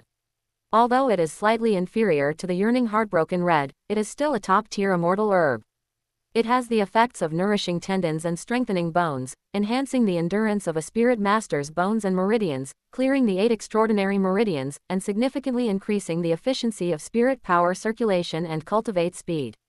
Pausing for a moment, Lu Chen smiled mysteriously and said, "In addition, this immortal herb also has beautifying effects, which can make your skin more delicate and fair, presenting a jade-like luster." Zuqing's eyes lit up. No girl could resist the temptation of becoming more beautiful. She reached out and took the Narcissus jade muscle bone, looking at Lu Chen with eyes as gentle as water, and asked softly, "Then how should I consume it?" After Lu Chen told Zuqing the precautions for consuming the Narcissus jade muscle bone, Zuqing also walked to the side, ate the Narcissus jade muscle bone, and began to circulate her spirit power to absorb its medicinal energy. Her whole body seemed to be shrouded in a faint mist. Under the nourishment of that mist, her skin became even more tender, so tender that it seemed like water could be pinched out of it. As the two women's absorption of the immortal herbs got on the right track, Lu Chen was temporarily free. Chapter 166 7-Star Dragon Tongue Orchid. Du Gubo and Du Guyan had already gone off to absorb their spirit bones. Xiao Wu and Zhu Zuqing had likewise gone off to absorb their immortal herbs. In the vast ice and fire yin-yang well, only Lu Chen was left with nothing to do. Standing on the bank near the ice and fire yin-yang well, Lu Chen swept his gaze over the immortal herbs covering the ground, thinking to himself, "Those 3,000 Jun ants in the Stardow Great Forest are currently only 30,000-year-old spirit beasts. According to the original plot progression, it would take them at least 10 years to grow into 90,000-year-old thousand Jun ant emperors by continuously devouring the Qianjin ant queen. I cannot wait 10 years. If I want to accelerate the growth of those 3,000 Jun ants into 100,000-year-old spirit beasts, feeding them immortal herbs is a very good method. I hope that among these immortal herbs covering the ground, there is one that can accelerate the growth of spirit beasts." Thinking of this, Lu Chen activated his blue-silver domain. In an instant, the blue-silver domain enveloped the entire valley of the ice and fire yin-yang well. Lu Chen walked and stopped in the valley with his eyes closed, using his blue-silver domain to communicate with each of the various immortal herbs in the valley one by one. Time passed quickly like this, and 2 hours flew by in an instant. At this moment, Lu Chen suddenly stopped, his eyes burning as he looked at the herb in front of him. It was a plant that resembled a succulent, with thick, broad leaves. It stood over a meter tall, was a deep, lush green, and emitted astonishing energy fluctuations. The name of this herb was the seven-star dragon tongue orchid. It was not an immortal herb, but a deadly poisonous herb. The seven-star dragon tongue orchid contained an extremely vast and mottled medicinal power. If a human spirit master consumed it, given their physical constitution, they would be completely unable to withstand that vast and mottled medicinal power and would ultimately end up exploding and dying from the power. As long as one consumed the seven-star dragon tongue orchid, it would be a guaranteed fatal outcome for anyone, so this was undoubtedly a poisonous herb. However, looking at it from another angle, the fact that human spirit masters could not absorb and refine the medicinal power of the seven-star dragon tongue orchid was purely because the physical constitution of human spirit masters was too weak. It was not because the seven-star dragon tongue orchid itself was inherently highly toxic. Human spirit masters could not absorb it, but with the formidable physique of a spirit beast, perhaps it would be possible to absorb that vast and mottled medicinal power of the seven-star dragon tongue orchid. Those 3,000 Jun ants in the Stardow Great Forest had hard shells and infinite strength, and their physical constitution was absolutely among the best of the 10,000-year-old spirit beasts. With the formidable physique of the 3,000 Jun ants, they would definitely be able to absorb the medicinal power of the seven-star dragon tongue orchid, causing them to accelerate their evolution and grow into 100,000-year-old spirit beasts sooner. Lu Chen looked at the seven-star dragon tongue orchid in front of him and chuckled, saying, "Seven-star dragon tongue orchid, this immortal herb, no, this poisonous herb, that doesn't seem right either. In any case, this is exactly the herb I need. I will use your leaves to feed the 3,000 Jun ants, as long as they grow into 100,000-year-old spirit beasts. Then my black iron sickle spirit will have all its needs met, from the 4th spirit ring to the 6th spirit ring." He squatted down, raised his right hand, and with a thought, summoned the dark golden Terraclaw external spirit bone. A layer of white bone armor quickly emerged from beneath his skin, tightly fitting his right hand. As his 5 fingers flicked, 5 blades over a foot long sprang out, each blade exhibiting a dark golden luster. Lu Chen swung the dark gold Terraclaw, and just like harvesting wheat, he harvested the thick leaves of the seven-star dragon tongue orchid one by one from their base. In less than 3 minutes, Lu Chen had harvested all 25 thick leaves of the seven-star dragon tongue orchid, and the cuts where the leaves had been torn were still losing juice drop by drop. Lu Chen quickly catalyzed a blue-silver vine, bundled the 25 thick leaves of the seven-star dragon tongue orchid together, and quickly stored them into his portable space. In his portable space, he could store both inanimate and living objects, and time was almost at a standstill. Whatever state it was in when stored, it would remain in the same state when taken out. Using the portable space to store the seven-star dragon tongue orchid could preserve its medicinal power to the greatest extent. However, a problem had now arisen. Just one seven-star dragon tongue orchid was definitely not enough to feed the 3,000 Jun ants. Lu Chen looked at the remaining rootstock of the seven-star dragon tongue orchid. The all rivers run to sea ability of my blue-silver domain can only be used to catalyze plants, not animals, and now is the time for it to come in handy. Blue-silver domain, all rivers run to sea. In an instant, the blue-silver domain, which had originally only enveloped the ice and fire yin-yang well, rapidly expanded in all directions, enveloping the entire sunset forest.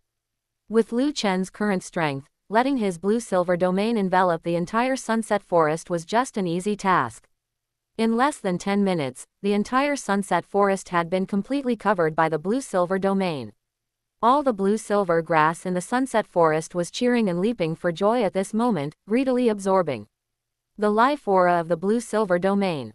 Because Lu Chen's blue-silver emperor martial soul had now evolved into a divine rank spirit, it possessed an ultimate life attribute. These ordinary blue-silver grasses, having absorbed the breath of the ultimate life attribute through the blue-silver domain, immediately saw their evolution speed and growth speed gain a tenfold, or even hundredfold, increase. Therefore, when Lu Chen extracted a certain proportion of the life energy from these blue-silver grasses through the blue-silver domain, these blue-silver grasses contributed their life energy without the slightest hesitation.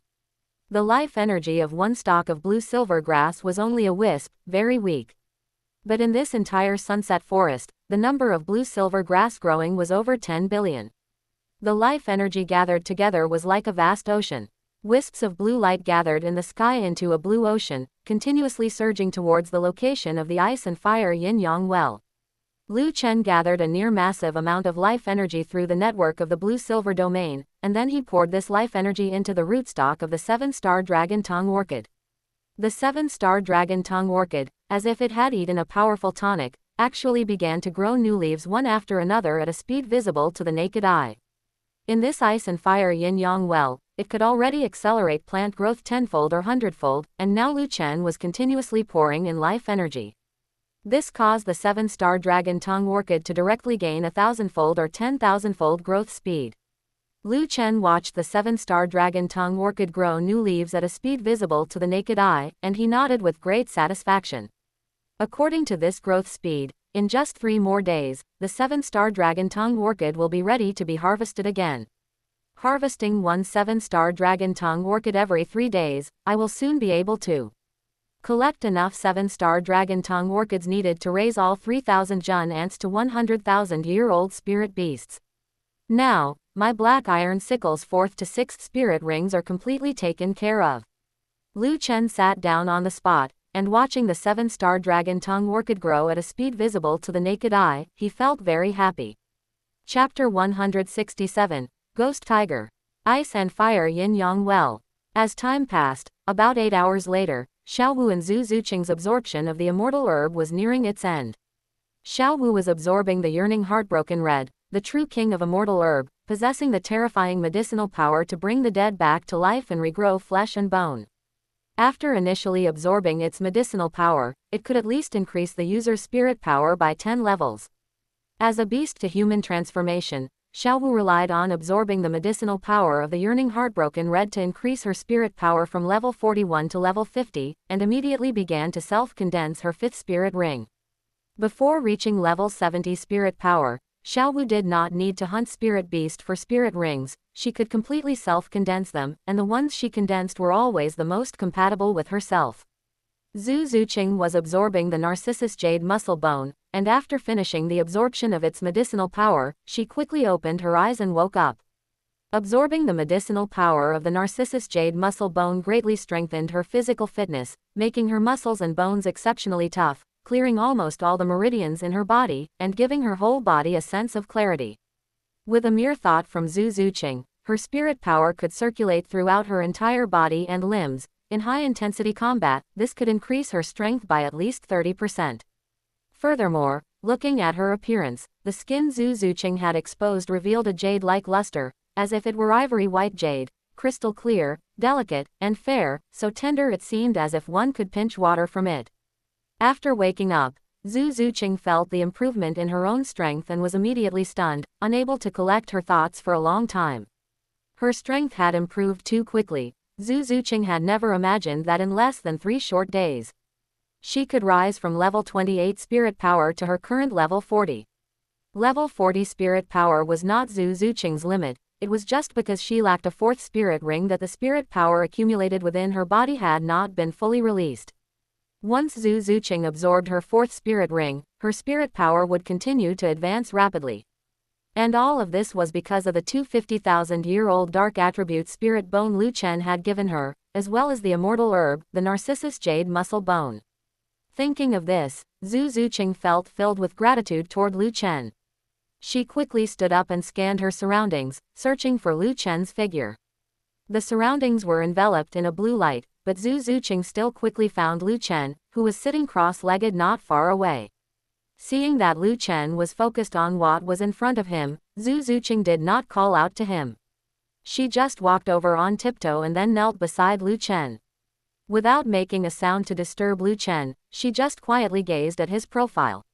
Looking at his well-defined face, Zhu Zuqing had a smile on her lips, her expression gentle, and her eyes reflected Lu Chen's figure, as if this moment were permanently frozen. With Lu Chen's perception ability, he had of course long since discovered that Zhu Zuqing had woken up and walked to his side. He turned his head to look at Zhu Zuqing, whose skin was fair and delicate, so tender it seemed one could pinch water from it. Lu Chen's eyes lit up, and he couldn't help but reach out and pinch one of Zhu Zuqing's cheeks. The delicate sensation was irresistible. Zhu Zuqing let Lu Chen pinch her face, let alone pinching her face. No matter where Lu Chen wanted to pinch, Zhu Zuqing was perfectly willing. Lu Chen nodded in satisfaction. The Narcissus jade muscle bone is indeed very suitable for you, Zuqing. You have become even more beautiful. How is your strength improvement? Zhu Zuqing's voice was as pleasant as a mountain. Spring in an empty valley. My spirit power has increased from level 38 to level 40, but this is definitely not my limit. I can perceive that a large portion of the spirit power brought to me by the Narcissus jade muscle bone is still sleeping within my body, but because I lack a fourth spirit ring, there is no way to release it. Upon hearing this, Lu Chen closed his eyes and began to perceive. Through the blue-silver domain, he quickly found a suitable spirit beast in the sunset forest. He opened his eyes and said with a smile, "Rest assured, your fourth spirit ring will be delivered to your doorstep very soon." Hearing this, Zhu Zuqing tilted her head in confusion. Her fourth spirit ring delivering itself to her, what did that mean? Meanwhile, inside the sunset forest, a pitch-black tiger-type spirit beast, reaching 3.5 meters in length, was lying on a patch of grass, licking its paws quite leisurely, with bloodstains still on them. Clearly, this tiger-type spirit beast had just finished a hunt and had eaten its prey. This tiger-type spirit beast was named Ghost Tiger. With a body length of 3.5 meters and a cultivation level as high as 8,000 years, it could be called a hegemon of this sunset forest. But just at this moment, a rustling sound suddenly erupted in the originally quiet forest all around. The ghost tiger twitched its ears, having already detected these subtle movements. It stood up from the ground, its vertical pupils looking vigilantly toward the forest, and let out a low roar. That muffled low roar was enough to make one's heart race, and some low cultivation 10-year spirit beast or 100-year spirit beast would likely be shocked into fainting. The next instant, dozens of blue-silver vines sprang out from the forest. Each blue-silver vine was as thick as an adult's thigh, resembling snakes and pythons, rapidly surrounding it from all directions. Facing the heavy encirclement, the ghost tiger's large tiger face clearly showed confusion and bewilderment. It could not understand at all how these blue-silver grass, which could be seen everywhere in the forest, dared to provoke it today. But not understanding did not affect the ghost tiger's ability to react quickly. It unleashed its innate skill, clone. Amidst a surge of black light, the black tiger immediately split into 9, and soon 9 ghost tigers appeared on the scene. The 9 ghost tigers each chose a direction and pounced toward those blue-silver vines, biting at them. Crackle, snap. However, the ghost tiger miscalculated this time. The thick blue-silver vines were not only exceptionally tough but also powerful. Dozens of blue-silver vines whipped against the bodies of these ghost tigers, directly causing 8 of them to explode and dissipate into a mist of black fog. The remaining true body of the ghost tiger was also whipped until it was dizzy, seeing stars, and unable to find its bearings. Taking advantage of the ghost tiger being dizzy, 3 blue-silver vines quickly pounced up. 1 blue-silver vine coiled around the ghost tiger's neck, 1 coiled around its 2 front paws, and 1 coiled around its 2 hind paws. When the ghost tiger's head cleared a bit, it found that it could no longer move. The 3 blue-silver vines were thick and powerful. No matter how it struggled, it could never break free. At this moment, the blue-silver vine coiled around the ghost tiger's neck exerted a little force, and the ghost tiger suddenly couldn't catch its breath. Even though the ghost tiger opened its mouth wide and stuck out its tongue, panting heavily, it had no way to get air into its lungs. Soon this ghost tiger rolled its eyes back. Then, under the dragging of the blue-silver vines, the ghost tiger was transported toward the valley of the ice and fire yin-yang well. Before long, this ghost tiger spirit beast, 3.5 meters long and weighing over 1,000 catties, was delivered into the valley. Now Zhu Zuqing finally understood what it meant by her 4th spirit ring delivering itself to her doorstep in a moment. Lu Chen had actually perceived this ghost tiger spirit beast from an unknown distance away and controlled the blue-silver vines to capture it. This was simply miraculous. Then Lu Chen chuckled and said, "This ghost tiger spirit beast has a cultivation level of about 8,000 years. Although it is a bit high for a 4th spirit ring, you possess 2 spirit bone and have consumed an immortal herb, so absorbing an 8,000-year spirit ring is more than enough." Zhu Zuqing answered firmly. I will successfully absorb it. As her voice fell, Zhu Zuqing walked over, killed the ghost tiger spirit beast, and once the spirit ring condensed, she sat cross-legged on the ground and began to absorb the fourth spirit ring. Chapter 168. Nether Hall and Soft Bones Hall. Xiao Wu condensed her own spirit ring, while Zhu Zuqing absorbed hers. In the end, it was Zhu Zuqing who woke up first. The first thing Zhu Zuqing did upon waking up was to share her joy with Lu Chen. Lu Chen, I know my true spirit power now. My spirit power has reached level 46. Aside from the one level of spirit power gained from absorbing the spirit ring, the Narcissus Jade Muscle Bone brought me an increase of 7 levels of spirit power. My fourth spirit ability comes from the Ghost Tiger Spirit Beast's clone skill. It is called Nether Shadow Clone. After casting this spirit ability, I can create 8 physical clones, each possessing 80% of my strength. Because this was an absorption beyond my limits, there is also a hidden ability. When an enemy destroys my clone, the dark energy that erupts from the clone will attach to the enemy, reducing their defense by 10%. If the same enemy destroys all 8 of my clones in succession, the reduction effect on the enemy's defense can reach 80%, which will make it easier for my main body to kill them in one strike. Hearing the effects of this ability, Lu Chen discovered that it had an extra hidden ability compared to the original Nether Shadow clone from the plot. He praised it unreservedly. That is a very good ability. The essence of an agility attack spirit master lies in surprise and delivering a killing blow. Your Nether Shadow clone not only allows the clones to assist in battle, but they also reduce enemy defense after exploding, which will definitely put your enemies in a dilemma. If they don't destroy your clones, they will be caught in a siege. If they do destroy your clones, their own defense will be significantly weakened, and they could be killed by you in one strike at any moment.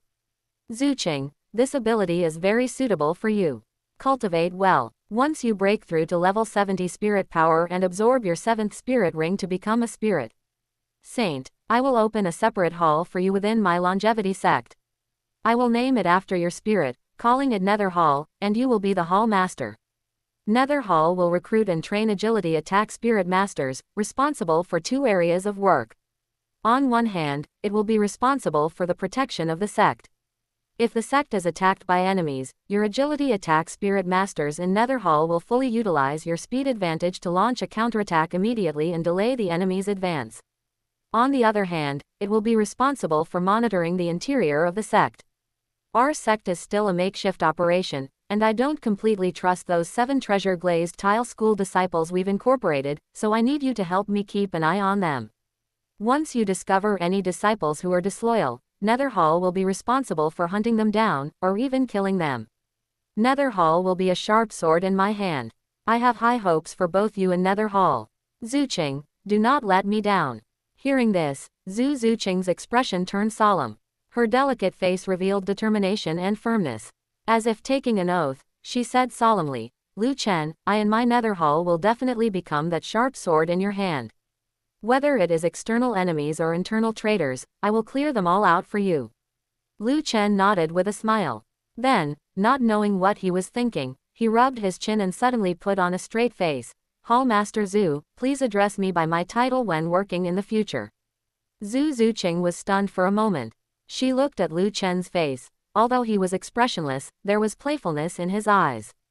Suddenly, a thought flashed through her mind, and she took the initiative to salute. Yes, subordinate Zhu Zuqing pays respects to Sect Master Lu.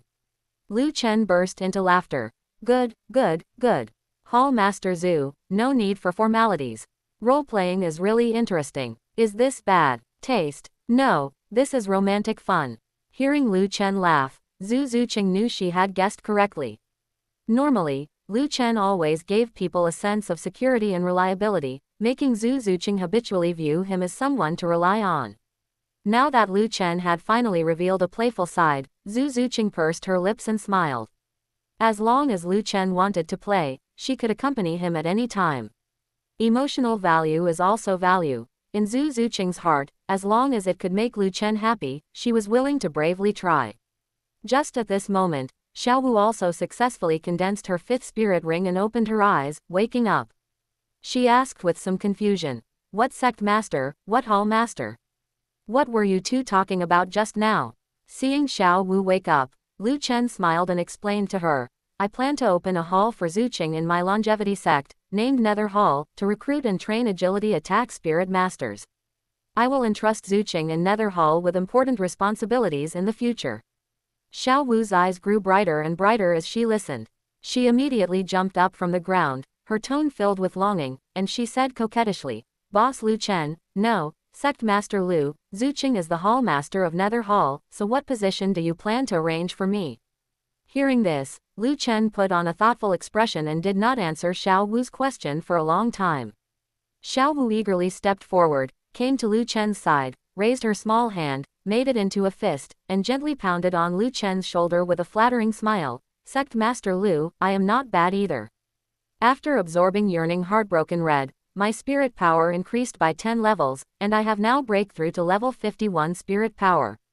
Moreover, because my physical fitness has greatly increased, the age of my 5th spirit ring has reached the level of 20,000 years, which is even stronger than the 6th spirit ring of many spirit emperors. My 5th spirit ability is called Soft Bones Lock. After casting this spirit ability, I can significantly increase my physical strength and use soft techniques to lock the enemy. Unless their spirit power is more than double mine, it is impossible for them to break free from my Soft Bones Lock. After listening to Xiao Wu's introduction, Lu Chen helplessly expressed his opinion. Look at you, as a power attack spirit master, your 5th spirit ability is actually a control spirit ability. Although the effect is indeed good, it does not improve your attack ability. However, with Chen Shin's Aurora Blade left arm bone and the star-shattering flash right leg bone, it is enough to make up for your lack of attack ability. With these 2 spirit bones, you are a genuine power attack spirit master. Alright, I opened Nether Hall for Zuqing. In the future, I will also open a hall for you in the longevity sect. I will name it after your spirit, calling it Soft Bones Hall. Soft Bones Hall will recruit and train power attack spirit masters to serve as the main combat force within the sect. In any future battles against enemies, your Soft Bones Hall will be the main force of the longevity sect. Xiao Wu, I have great expectations for you in your Soft Bones Hall. Do not let me down. You and Zuqing are both my right-hand assistants, and Nether Hall and Soft Bones Hall will also be the 2 major pillars of our longevity sect in the future. Xiao Wu felt very distressed when she heard Lu Chen evaluate her 5th spirit ability as lacking attack power. After all, her main body was just a soft bones rabbit. In the Stardow Great Forest, she was not a spirit beast with a powerful bloodline. Being able to grow all the way to a 100,000-year spirit beast relied on her survival abilities being strong enough. But in the end, hearing that Lu Chen still established Soft Bones Hall for her and let her Soft Bones Hall recruit and train power attack spirit masters to serve as the main combat force of the longevity sect, Xiao Wu was overjoyed.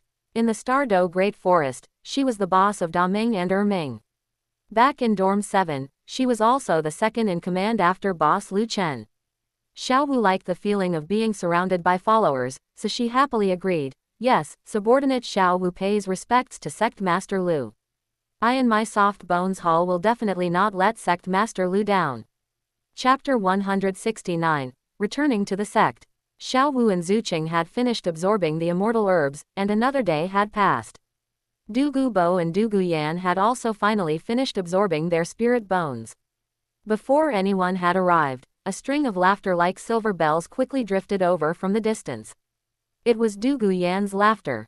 Douluo Yan trotted all the way back to the ice and fire yin-yang well deep in the valley. Like a fledgling bird returning to the forest, she brought with her an intoxicating fragrance and threw herself into Lu Chen's arms.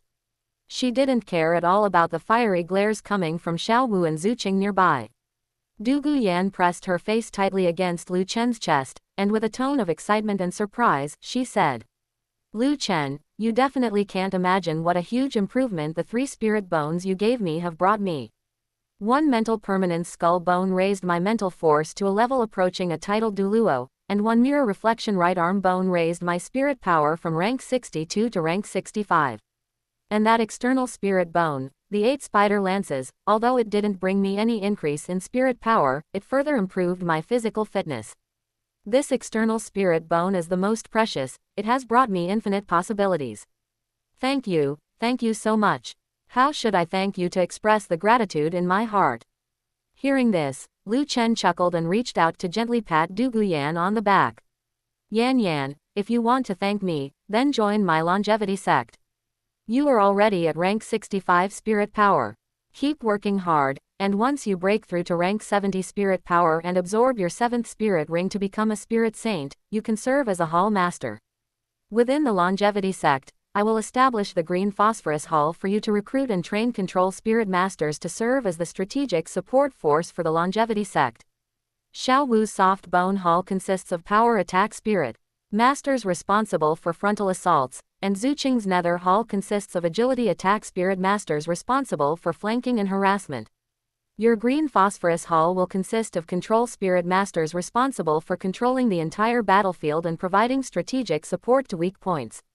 As the sect master of this longevity sect, I can now be called the #1 support soul master on the continent. I will provide you all with comprehensive support. The basic framework of such a sect can be considered built. What remains is to continuously recruit elite disciples and truly develop our longevity sect. Hearing Lu Chen's arrangements for her, Douluo Yan nodded and agreed without hesitation. No problem. Wherever you are, I will always stay by your side. Since it is a sect established by you, I will definitely be a part of it. I am willing to serve as the hall master of the Green Phosphorus Hall and lead a powerful and reliable team of control spirit masters for you. Just as Lu Chen and Douluo Yan were talking, a cough drifted over from afar.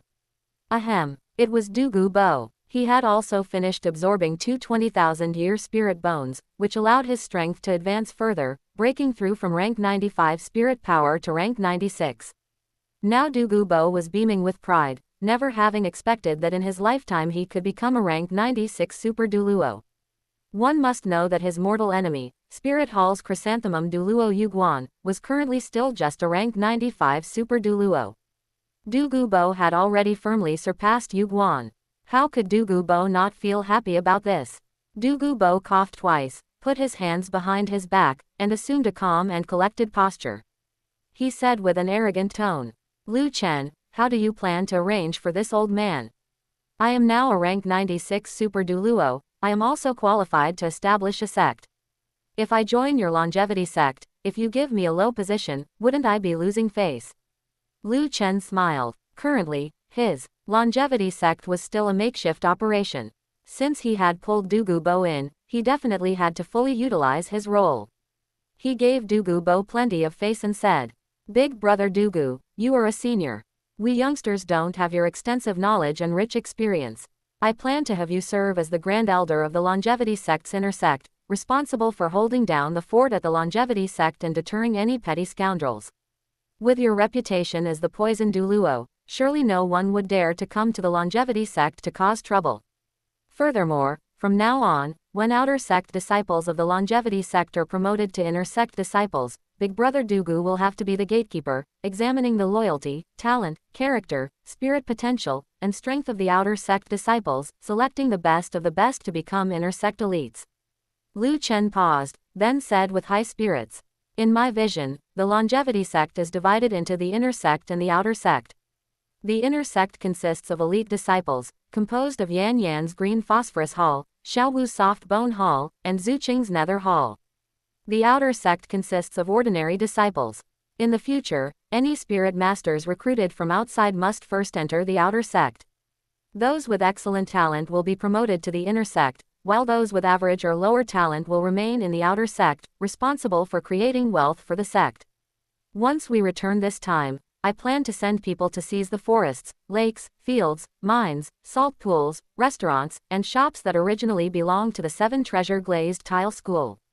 Even if we can't swallow the entire commercial map of the 7 Treasure Glazed Tile School, I will seize all of the 7 Treasure Glazed Tile School's fixed assets.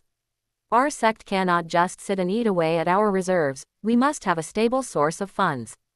The output from these fixed assets will basically cover our sect's daily expenses.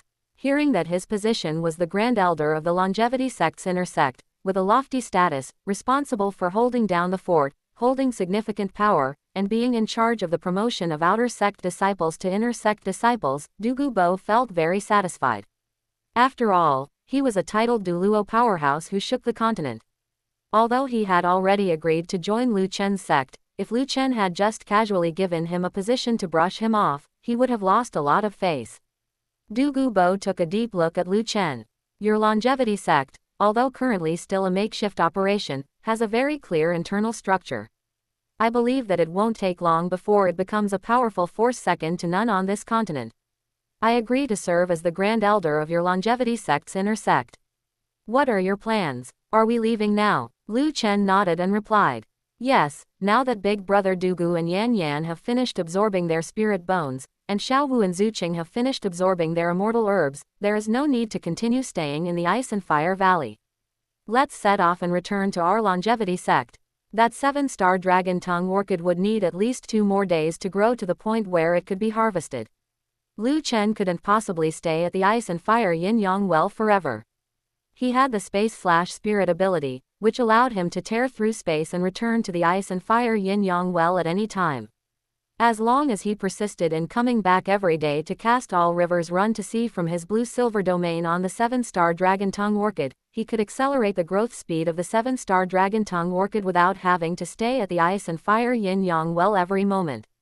Subsequently, Lu Chen, Douluo, Douluo Yan, Xiaowu, and Zuqing left the Ice and Fire Yin-Yang Well. Douluo flew by himself. Lu Chen flew while carrying Douluo Yan, Xiaowu, and Zuqing. There was no helping it. Douluo Yan, Xiaowu, and Zuqing were unwilling to be separated from Lu Chen, so Lu Chen had no choice but to carry all 3 of them. About 2 hours later, the group of 5 returned to the original 7 treasure glazed tile school. Lu Chen sought out Shumo and obtained the list of outer sect disciples from him. Looking at the names, spirit categories, and spirit power ranks one by one, along with a few simple introductions, he gained a preliminary understanding of these 7 treasure glazed tile school disciples who had been incorporated. Then, Lu Chen instructed Shumo to arrange for these 800 outer sect disciples to take the land deeds of the 7 treasure glazed tile school and go to take over the forests, lakes, fields, mines, salt pools, restaurants, and shops that originally belonged to the 7 treasure glazed tile school. There was no need to fear trouble. If there was any trouble, they should come back and report it to him, and he would go and solve these troubles one by one. Lu Chen didn't believe it. The core upper echelon of the 7 treasure glazed tile school, Ning Fengji, Chen Xin, Ji Yurong, as well as the 6 spirit Douluo and 18 spirit saints, had all already died at his hands. Could those 7 treasure glazed tile school disciples stationed in various places really dare to put up a desperate struggle? If nothing else, Lu Chen would just kill them all again. Chapter 170. Shui Qing arrives. Unexpectedly, there were truly some who feared not death. Some elders of the 7 treasure glazed tile school who were stationed outside had appropriated the assets under their control after the 7 treasure glazed tile school disbanded. When Lu Chen sent people to take over, they either played dumb or cried poverty and acted miserable. Some even went so far as to beat up the people Lu Chen had sent. They claimed that the people Lu Chen sent were ungrateful, saying that the 7 treasure glazed tile school had expended great effort to cultivate them, yet they chose to betray the 7 treasure glazed tile school. These disciples returned to the original 7 treasure glazed tile school, now the longevity sect. After reporting the matter to Lu Chen, he set out without a word. To Lu Chen, all the assets occupied by those 7 treasure glazed tile school elders should belong to him. Daring to occupy his assets, these fellows truly did not want to live. Lu Chen acted with lightning speed. Within 4 hours, he traveled between major cities, personally killing 1 spirit Douluo, 4 spirit saints, and 10 spirit emperors, greatly intimidating the remaining personnel of the 7 treasure glazed tile school, as well as various factions that were colluding with the remaining personnel of the 7 treasure glazed tile school. With Lu Chen's iron-fisted methods, the subsequent takeover work became smooth. Lu Chen returned to the longevity sect. At this moment, a disciple immediately came to report that the Heaven Do Crown Prince, Shui Qing, had come to visit and was currently on the square outside the main peak's Great Hall. Upon learning of this, Lu Chen could not help but raise an eyebrow. Shui Qing was both the crown prince of the Heaven Do Empire and a disciple of Ning Fengji. Lu Chen had personally killed Ning Fengji. Now that his disciple had come knocking, this was likely to hold him accountable. However, Lu Chen was not afraid, since he had dared to strike, killing Ning Fengji, Chen Xin, and Ji Yurong without hesitation. It was because he feared no one's retaliation. Lu Chen floated to the square and saw at a glance a figure in white robes, with a slightly slender back. It was Shui Qing. Hearing the commotion, Shui Qing turned around. The moment he locked eyes with Lu Chen, Shui Qinghei's pupils dilated slightly, shocked beyond measure by Lu Chen's handsome appearance. Now, Lu Chen had no disguise on his face, revealing his most true appearance. A head of lush, azure long hair hung somewhat messily behind him, reaching his waist. Beneath that azure long hair was a handsome face with exquisite features and well-defined angles. Eyebrows like sharp swords, slanting into his temples. Eyes like stars, deep and bright. A nose like a distant mountain, high and handsome. Red lips and white teeth. If he were to smile, it would surely be very good-looking. He was 2 meters tall, but not overly burly. With broad shoulders and a narrow waist, it instead made him appear tall and slender.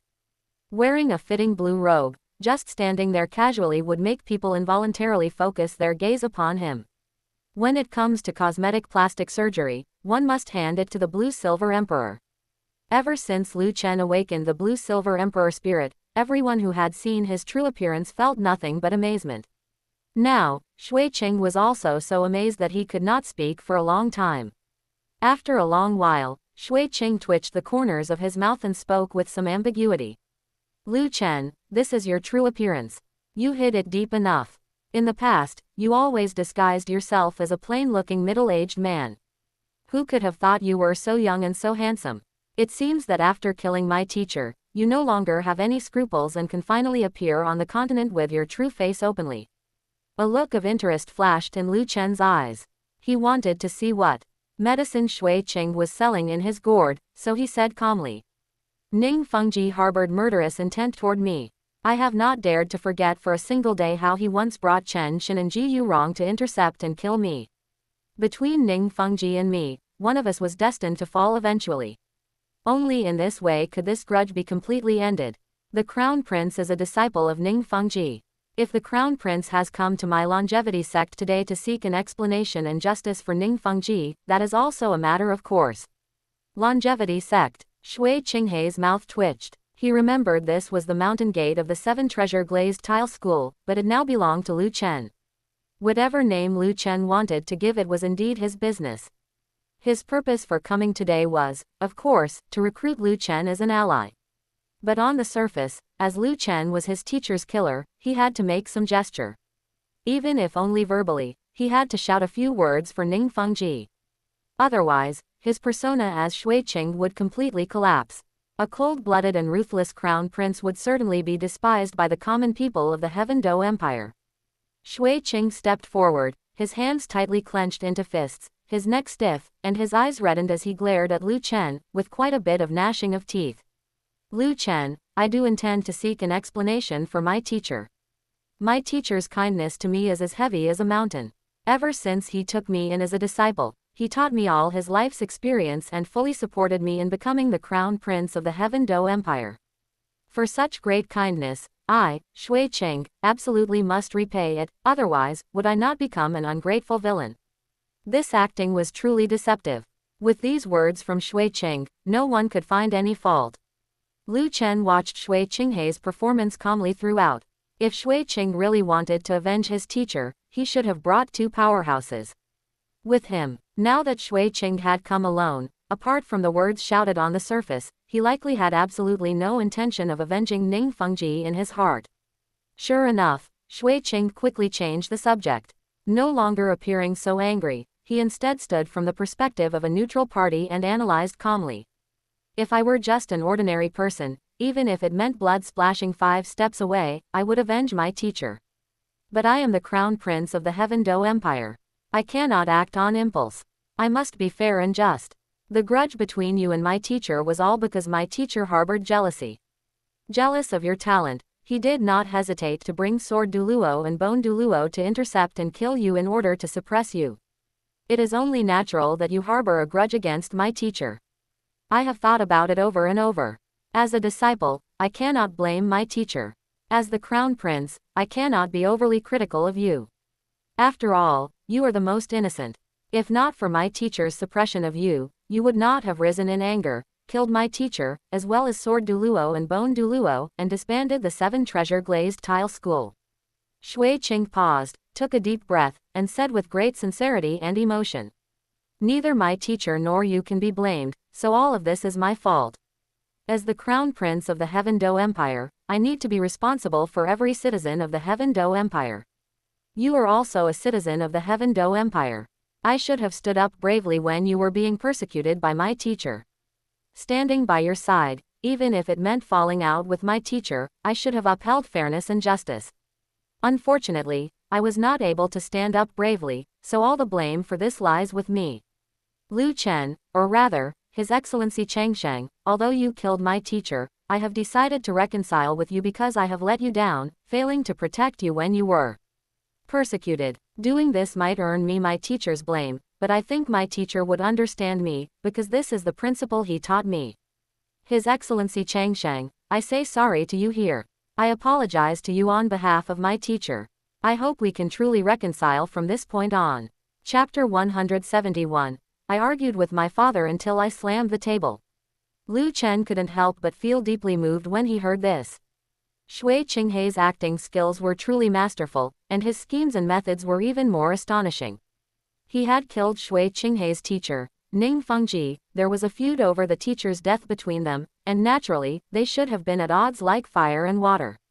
Shui Qing had forcefully taken the responsibility upon himself through sheer eloquence, displaying an image of selflessness. Not only did this not ruin his persona, but it actually made his image as the crown prince appear even more approachable. After all, those commoners at the bottom of the Heaven Do Empire would surely hope for a crown prince, and future emperor, who was willing to uphold justice for them. As for whether the crown prince had lost his teacher, the commoners would likely only treat it as fodder for gossip after tea and meals. As long as public opinion was controlled well, the impact on Shui Qing could be minimized. Truly worthy of being, Qian Runshui. Undercover in the Heaven Do Empire, replacing Shui Qing, for such a long time, from the emperor of the Heaven Do Empire to the civil and military officials, and even Ning Fengji, Chen Xin, and Ji Yurong of the 7 treasure glazed tile school. None of them discovered that this, Shui Qing, was actually a substitute. It is evident that Qian Runshui's disguise did not rely solely on the ability of that spirit bone. Her own schemes and methods were the foundation that allowed her to handle everything with ease and maneuver among all parties. What Lu Chen found most strange now was, Shui Qing not only apologized to him himself but also wanted to apologize on behalf of his teacher, Ning Fengji. How did Ning Fengji die? He was cut in half by Lu Chen's own hands. If Ning Fengji's soul still remained and he knew that his disciple had apologized to Lu Chen on his behalf, he would likely be so angry that he would come back to life. Oh boy, who could understand this? After being killed by someone, one's own disciple not only fails to avenge them but instead goes to apologize to the murderer of their teacher. Thinking of this, Lu Chen couldn't help but want to laugh. He waved his hand and said very generously, "Sigh, the past is in the past, we should look forward. Since the Crown Prince has apologized to me, and even apologized on behalf of Schoolmaster Ning, then what else is there for me to say? I forgive you both, and we can reconcile from here on. It's just a pity that Schoolmaster Ning cannot see this. If he were alive to see us reconcile like this, I'm afraid he would be very gratified." Shui Qing also found it hard to keep a straight face. He had considered his own skin thick enough, but he hadn't expected Lu Chen to be on par with him in terms of shamelessness. Reconcile if you want to reconcile, yet he just had to hypocritically add, "It's a pity that Schoolmaster Ning cannot see this. When you dealt the killing blow, I didn't see you giving Ning Fengji a chance to reconcile. Now you're acting all sentimental." However, hearing that Lu Chen was willing to reconcile, Shui Qing was still very happy. This was a good start. A smile appeared on Shui Qinghei's face, as if all the anger, righteous indignation, and gnashing of teeth from just a moment ago had completely vanished. He also gradually revealed his true intentions. "Very well. Being able to reconcile with His Excellency Changsheng is a fortunate event for me, my teacher, and the Heaven Do Empire. His Excellency Changsheng, you killed my teacher, Sword Douluo, and Bone Douluo, and dissolved the 7 treasure glazed tile school. This has severed an arm of our Heaven Do imperial family. The Seven Treasure Glazed Tile School was an ally of our Heaven Do Imperial family.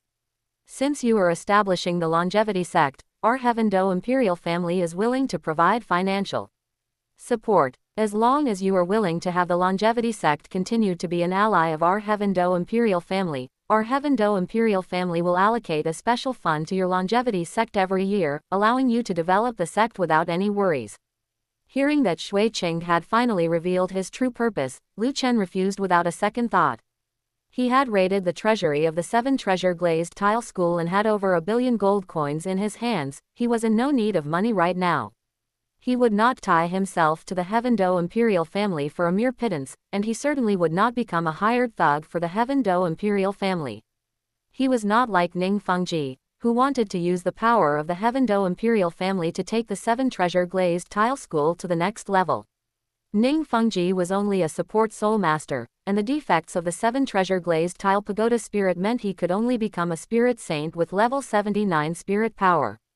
Lu Chen was different. As long as his strength continued to break through, the longevity sect he founded would sooner or later become the #1 sect on the continent, with no need to rely on any external forces.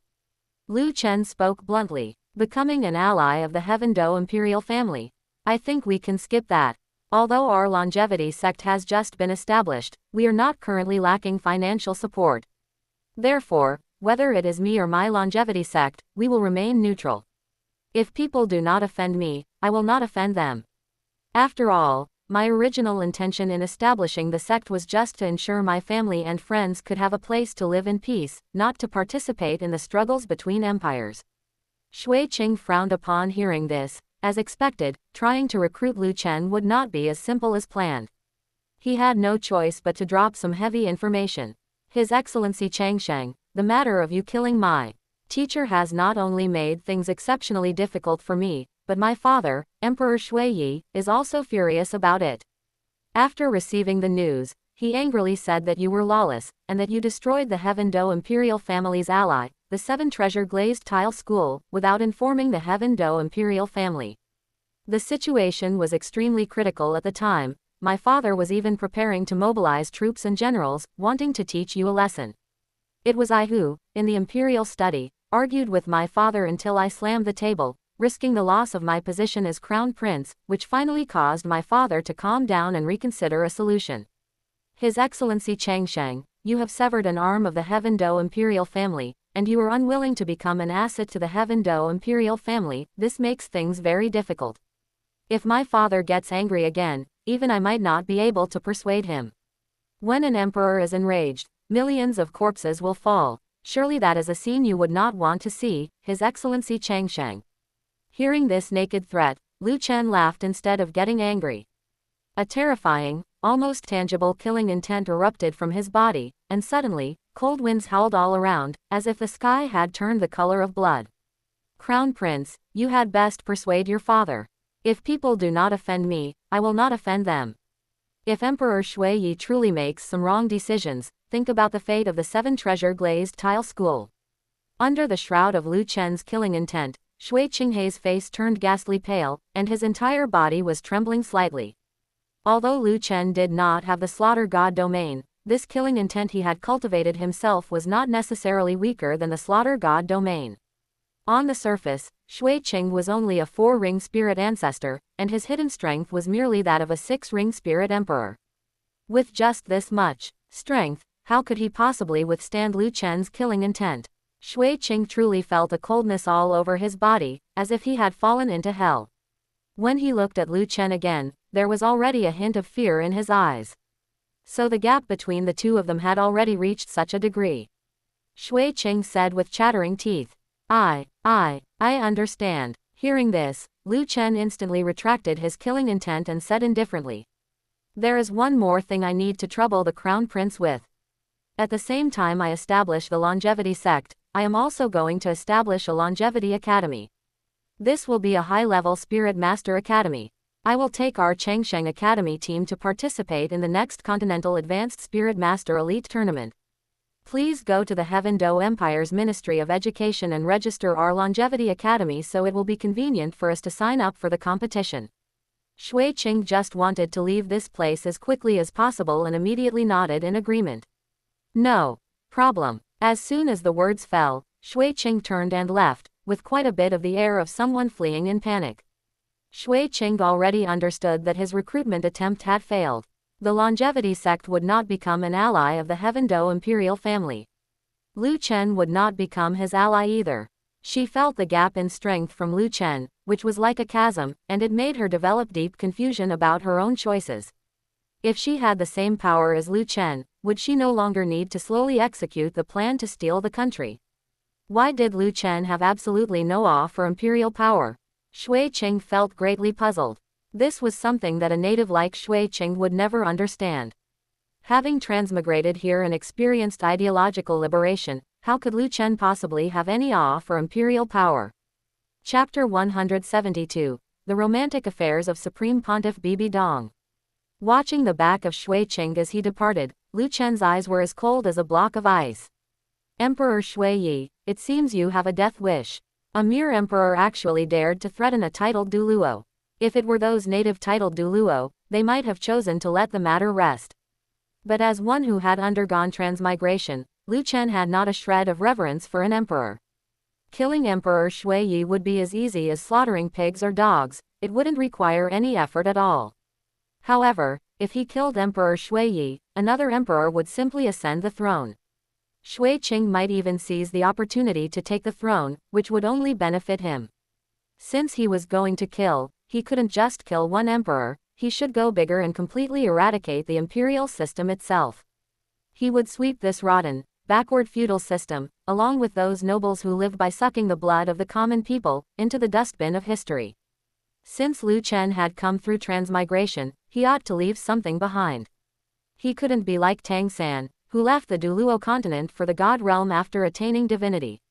As a result, the system of the Douluo continent hadn't developed one bit even after 10,000 years, remaining the same old feudal imperial power. Before he had come through transmigration, there was no problem with the Douluo continent developing this way.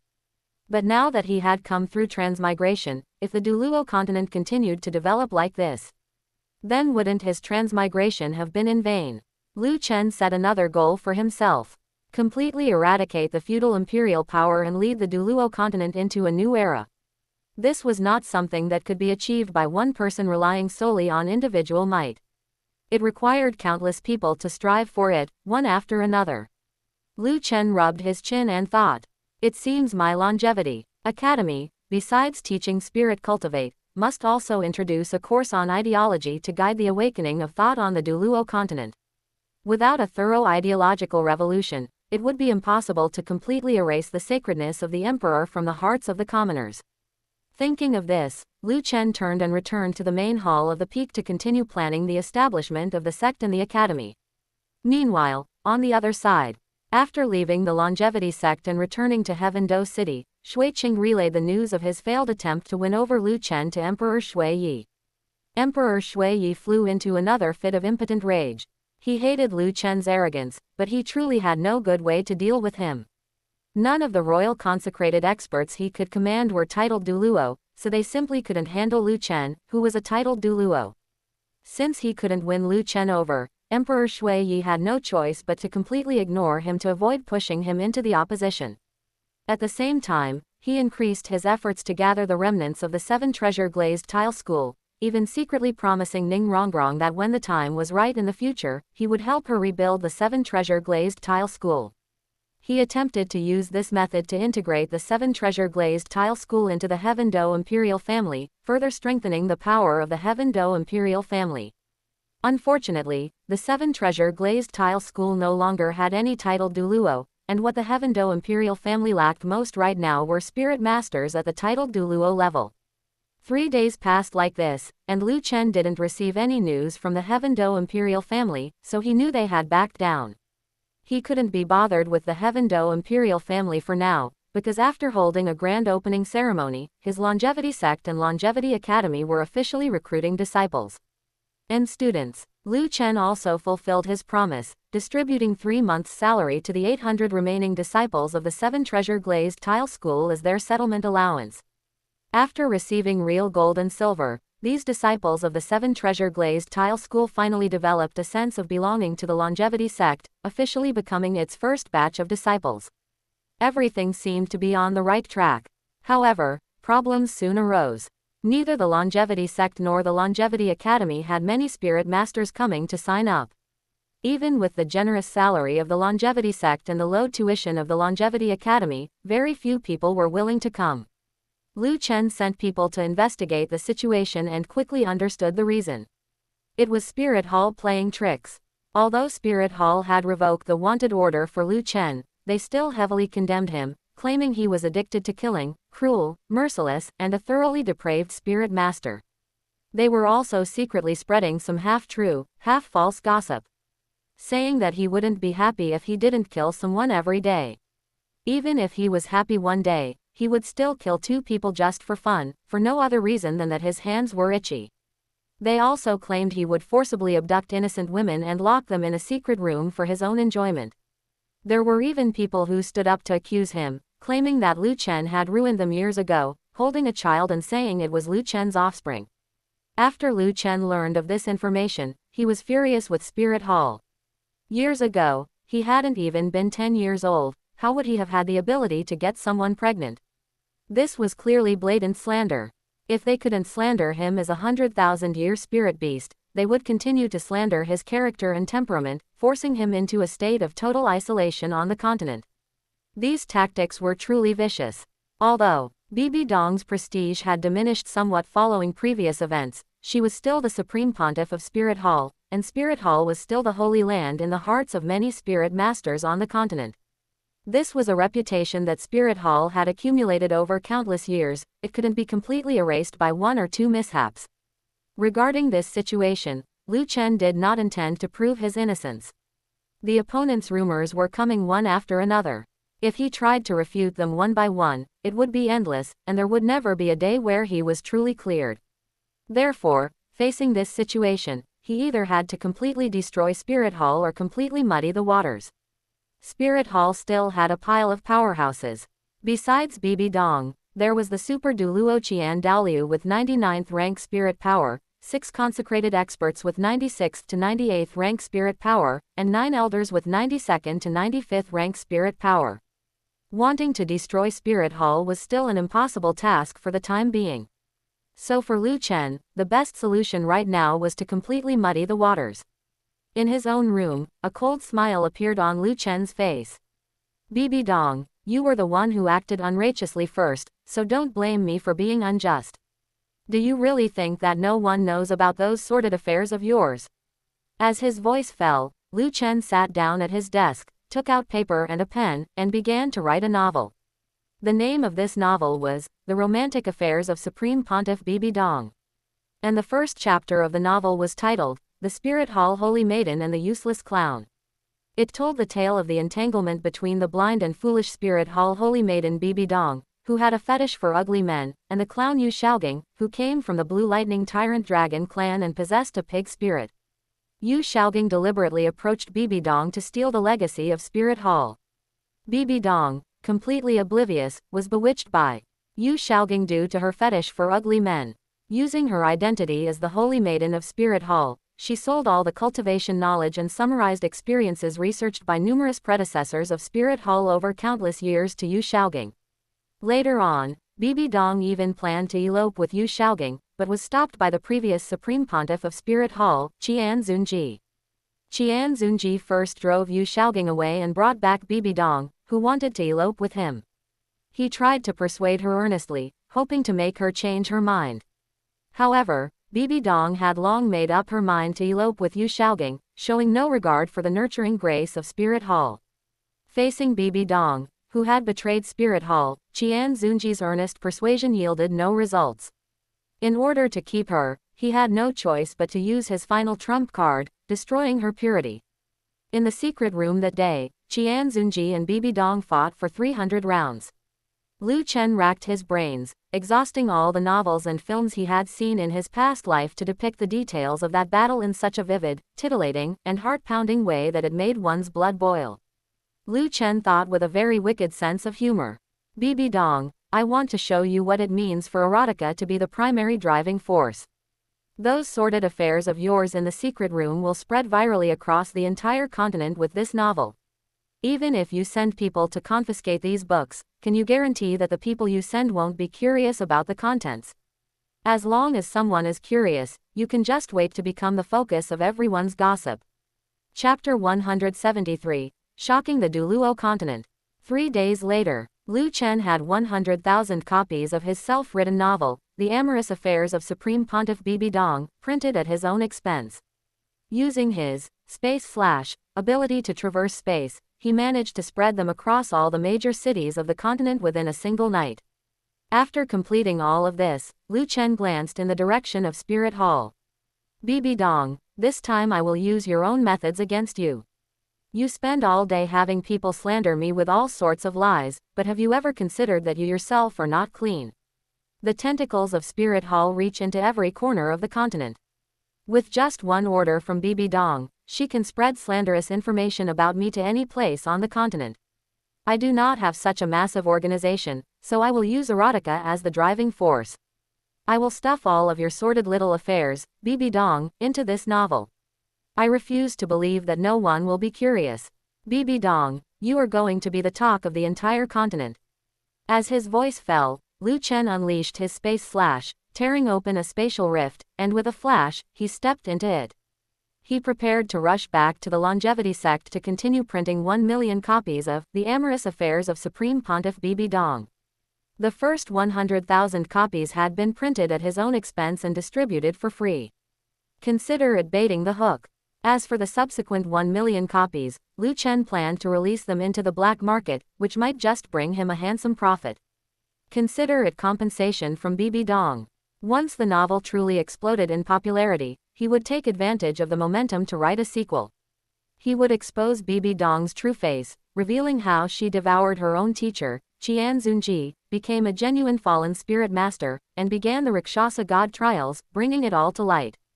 As an evil god, the Rakshasa god believed in corruption, chaos, slaughter, and tyranny. Once Bibi Dong became the Rakshasa god, she would bring nothing but destruction to the Douluo continent. Once the spirit masters of the continent realized Bibi Dong's true face, they would see that she had no qualifications left to serve as the supreme pontiff of Spirit Hall. The next morning, just as the sky was beginning to brighten. In the major cities across the continent, early risers discovered a book left at their doorsteps upon stepping outside. Driven by curiosity, they picked up the books and opened them to take a look. After finishing the first page, the reactions of these people were all different. Some had their expressions change drastically, feeling that this was a desecration of Supreme Pontiff Bibi Dong. Not daring to continue reading, they immediately took the book and headed to the nearest Spirit Hall main hall, branch hall, or sub-hall. They handed the book over to the Spirit Hall deacons. After a quick glance, the Spirit Hall deacons also had their expressions change drastically. Not daring to handle it themselves, they immediately detained the people and reported the matter up the chain of command. These honest, simple folk could never have imagined that out of respect for Supreme Pontiff Bibi Dong, they had voluntarily handed over this lewd, evil book to the Spirit Hall deacons. Not only did they fail to receive any reward, but both they and the books were detained, and they didn't even know if they would be able to return home alive. As for the others who found the book, they did not hand it over to Spirit Hall. Instead, they snuck it home and stared intently, reading it from start to finish. Especially when reading the secret chamber section, the details of the great battle between Qian Xunji and Bibi Dong made their faces flush and their blood boil. They wished they could transmigrate into the book, replace the Qian Xunji in the story, and engage in the great battle with Bibi Dong. Upon reaching the end, still unsatisfied, they flipped back to the first page, ready to read it all over again. Among these people, they were divided into two groups. One group consisted of ordinary people who simply treated this book as a common piece of erotica and did not associate it with anything else. However, there was another group of spirit masters who knew that in the spirit masters' world, there truly was a Blue Lightning Tyrant Dragon clan, and that the Blue Lightning Tyrant Dragon clan did indeed produce a piece of trash named Yu Shaogang. Comparing this with the contents of the book, they couldn't help but think of a terrifying possibility. The plot in this erotic book was very likely not fabricated, but rather things that had truly happened. That was an incredible matter. Who could have imagined that the current Supreme Pontiff of Spirit Hall, Bibi Dong, would have been so infatuated with a piece of trash from the Blue Lightning Tyrant Dragon clan 20 years ago that she was willing to break ties with the Spirit Hall that nurtured her just to elope with Yu Shaogang? Isn't that just a pure ingrate? Spirit Hall provided her with the best food and drink, spent painstaking effort, and invested massive resources to nurture her, yet Bibi Dong did not think to repay Spirit Hall's kindness. Instead, she betrayed a large amount of Spirit Hall's secrets to Yu Shaogang, whom she had only known for a short time. This kind of treacherous behavior was enough to make anyone feel contempt. Not to mention that in the end, she had planned to abandon everything in Spirit Hall and elope with the trash Yu Shaogang. Where did this put Spirit Hall? You were the holy maiden of Spirit Hall. This was not just power, but also responsibility. To enjoy the power but not fulfill the responsibilities. What a selfish and self-interested act. Such a person, who ended up being forced into a great battle with Qian Xunji in a secret chamber, was simply reaping what she had sown and was not worthy of anyone's sympathy. For such a person to eventually become the Supreme Pontiff of Spirit Hall was truly something that made people sigh with lament. After a day of fermentation, this erotic book became a hit within a small circle, and copies were hard to come by. Major spirit master sects and families searched everywhere but could not find one. When they finally managed to snatch a book, several, or even a dozen people, would watch it together. First, they would appreciate the details of the great battle between Qian Xunji and Bibi Dong. A group of 50, 60, or 70-year-olds, although they wore expressions of disgust on their faces, were secretly applauding in their hearts. Then they would gather to discuss that one must absolutely not get too close to an ungrateful ingrate like Bibi Dong. Otherwise, one never knew when one might be betrayed by her. Meanwhile, at the Supreme Pontiff Palace in Spirit City, after being reported up through the layers, Bibi Dong also saw this book. She was so angry that her face turned livid, and violent killing intent and rage flashed in her eyes. Bang! Violent spirit power surged from her body, instantly tearing the book into shreds. Around Bibi Dong, circles of sickly green mist swirled, making her appear eerie and terrifying. On Bibi Dong's forehead, where her skin had originally been fair, lines resembling spider webs emerged. Her expression was so gloomy that it seemed as if she wanted to devour someone. At this moment, Bibi Dong was nearly hysterical, like a mad demon. Her love for Yu Shaogang was the only light in her heart, while her great battle with Qian Xunji in the secret chamber was all the darkness in her heart. These two matters had actually been written into an erotic book and spread all over the continent, being read, evaluated, and discussed by who knows how many people. Every time she thought of this, Bibi Dong's desire to destroy the world became even more firm. This dirty, filthy world truly had to be completely cleansed. Bibi Dong roared in a shrill voice. Yu Guan, Gui Mei, pass on my order. All Spirit Hall personnel are to be mobilized. Collect every single copy of this damnable book and burn them all to ashes. Anyone, remember, anyone, whoever dares to hide this forbidden book will be immediately arrested, or even executed. If, after 3 days, I discover that this book is still circulating on the continent, you know the consequences. Yu Guan and Gui Mei were both trembling. Bibi Dong no longer called them elders, but had addressed them directly by their full names. They could already imagine the fury behind this. Although their faces looked incredibly ugly, they could only comply. As you command. Chapter 174, The Laughingstock of the Entire Continent. After Yu Guan and Gui Mei left, only Bibi Dong remained inside the vast Supreme Pontiff Palace. Bibi Dong's chest heaved violently. She flung the platinum scepter in her hand away with great force, and it hit the floor with a clattering sound. Her expression was as hideous as a demon from hell. Filled with immense rage and hatred, she thought, who could it be? All the old-timers who knew about Shaogang and me back then have already been suppressed and pushed to the fringes of Spirit Hall under my orders. Either they are guarding prisons, completely isolated from the world, or they've been out in the enforcement team hunting down fallen spirit masters. Most of them have died over the years, so how could anyone still have the power to spread these trashy erotic novels across the entire continent overnight? To have such power, and to know not only that I was with Shaogang, but also what that beast Qian Xunji did to me, there is only one person in all of Spirit Hall. Qian Dalu, that damned old bastard. I thought that since he was guarding the Elder Hall, he really didn't care about worldly affairs. When Tang Hao attacked last time, he didn't send a single elder to help. This time, he's stirring up trouble again, writing these damned erotic novels. He's even willing to ruin his dead son's reputation just to completely smear my image and destroy my prestige. It seems he is preparing to make a move against me. He wants to make me completely lose the support of the people within Spirit Hall, then drive me out of office so his granddaughter can return and inherit the position of Supreme Pontiff. Damn it, damn it, damn it. This old bastard's methods are truly ruthless. But if you think this is enough to topple me, you are sorely mistaken. I only wanted to pursue my own love. Xiaogang promised me that he would personally cook his specialty white porridge for me. That was a tenderness I had never experienced before, something the cold Spirit Hall had never given me. You all only ever pressured me to cultivate day in and day out, everything was suffocating me. You only valued my talent. Only Xiaogang liked me for who I am. Is there something wrong with me wanting to leave with Xiaogang? I have done nothing wrong. It was that beast Qian Xunji. He drove Xiaogang away and forcibly took me. As the victim, I should only receive everyone's sympathy, while that Qian Xunji will be nailed to the pillar of shame, unable to ever clear his name for all eternity. Although my image is ruined, if you think you can pull me down from the position of Supreme Pontiff like this, the elders and bishops of Spirit Hall will never agree to it. Bibi Dong was so confident because she had been the Supreme Pontiff for 10 years. During these 10 years, she had vigorously promoted her own confidence. The spirit temples, main spirit halls, branch spirit halls, and sub-spirit halls under Spirit Hall were almost all controlled by personnel she had promoted. These people she promoted would surely be loyal to her.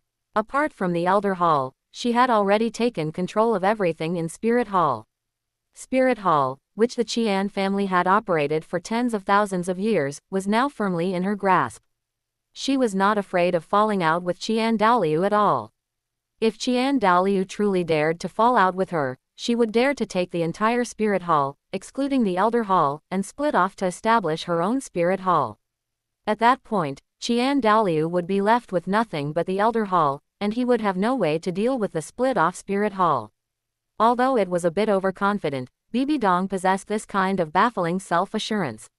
After all, in Bibi Dong's view, she was able to sit on the throne of the Supreme Pontiff of Spirit Hall because of her grand strategy, brilliance, iron-fisted methods, and decisive actions.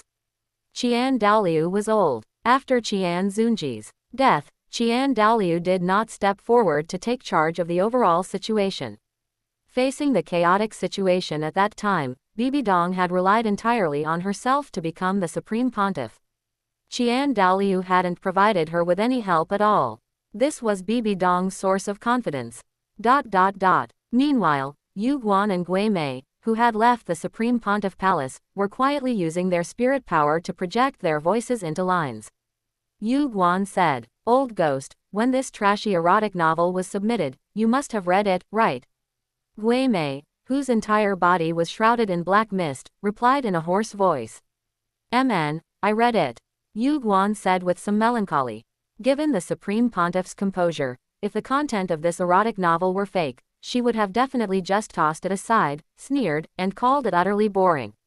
But looking at the Supreme Pontiff's reaction, tearing the book into powder and ordering us to collect these erotic novels across the entire continent and destroy them all, it gives one the feeling of being exposed and reacting with shame and anger.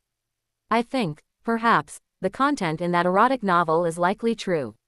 The Supreme Pontiff once betrayed Spirit Hall, attempting to elope with that loser named Yu Xiaogang, and was later locked in a secret chamber by the previous Supreme Pontiff for repeated battles. If all of this is true, I can hardly look the Supreme Pontiff in the eye anymore. That damned erotic novel was written too vividly. Now, my mind just keeps replaying the scene of the Supreme Pontiff and the previous Supreme Pontiff's battle over and over again. Gui Mei was silent for a long while before replying in a hoarse voice. So what if it's true? So what if it's false? We brothers threw our lot in with the Supreme Pontiff for wealth and status. As long as the Supreme Pontiff can provide us with wealth and status, whether the Supreme Pontiff has betrayed Spirit Hall or not, what does that have to do with us? We just need to execute the Supreme Pontiff's orders and preserve our wealth and status. That is enough. Upon hearing this, Yu Guan thought about it and realized it was indeed the case. Brother, you are right. We too dignified titled Douluo threw our lot in with the Supreme Pontiff for wealth and status. If we still had ideals and beliefs, how could we have become the loyal dogs under the Supreme Pontiff's command? Then let's go. Let's hurry and execute the Supreme Pontiff's orders. Instruct the spirit temples, main spirit halls, branch spirit halls, and sub-spirit halls everywhere to ban those erotic novels and collect and burn them all. Following Yu Guan and Gui Mei's transmission of Bibi Dong's orders, the spirit temples, main spirit halls, branch spirit halls, and sub-spirit halls everywhere dispatched large numbers of personnel to take action. Searching for the erotic novels house by house, the large-scale operation immediately attracted the attention of all parties. Bibi Dong had truly made a terrible move. She might have been provoked, which led her to issue such a command that only served to draw more attention to the very thing she wanted to cover up, born out of shame and anger. Some people who were skeptical about the content of the erotic novels discovered that Spirit Hall had such a huge reaction, which made them gradually believe that the content of the erotic novels might be true. People all have a contrarian psychology. If Spirit Hall hadn't intervened, perhaps they wouldn't have been so interested. Now that Spirit Hall was strictly investigating the erotic novels, they actually wanted to catch a glimpse of the contents. This caused the price of the erotic novels on the black market to skyrocket to an astronomical level. Just at this moment, a large quantity of erotic novels flowed into the black market, reaching as many as 1 million copies, and they were snapped up in no time. Coupled with the two great empires fanning the flames, it led to a situation where the more strictly the erotic novels were investigated, the more rampant they became on the market. Even if Spirit Hall exhausted all its manpower, it had no way to control the spread of the erotic novels. Whether it was the Heaven Do imperial family or the Star Luo royal family, both harbored dissatisfaction toward Spirit Hall, this holy land for spirit masters. Since they couldn't deal with Spirit Hall, they would just do their best to discuss them. This time, they all wanted to see Bibi Dong and Spirit Hall become the laughingstock of the entire continent.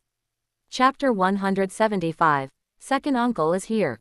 The reach of the Little Yellow Book was spreading wider and wider. Spirit Hall exhausted all its manpower, yet it still could not stop the spread of the Little Yellow Book. As a result, many people on the continent were now enjoying the joke about Supreme Pontiff Bibi Dong. Within Spirit Hall, although no one dared to openly mock Supreme Pontiff Bibi Dong, the gazes directed at her lacked some of the awe they once held, which was a devastating blow to her personal prestige. No one could have imagined that the once noble and majestic Supreme Pontiff Bibi Dong had actually been an ungrateful wretch who betrayed Spirit Hall. The only one who was slightly different was Supreme Pontiff Bibi Dong's personal disciple, Juliana. She felt only heartache for her, and her gaze towards her was filled with worry. She could well understand Supreme Pontiff Bibi Dong's pain. Being unable to be with the one she loved was nothing short of the most painful torture in the world. However, looking at the original plot, Juliana and Supreme Pontiff Bibi Dong's personalities were truly remarkably similar. For Yu Shaogang, Supreme Pontiff Bibi Dong betrayed a large number of Spirit Hall's secrets.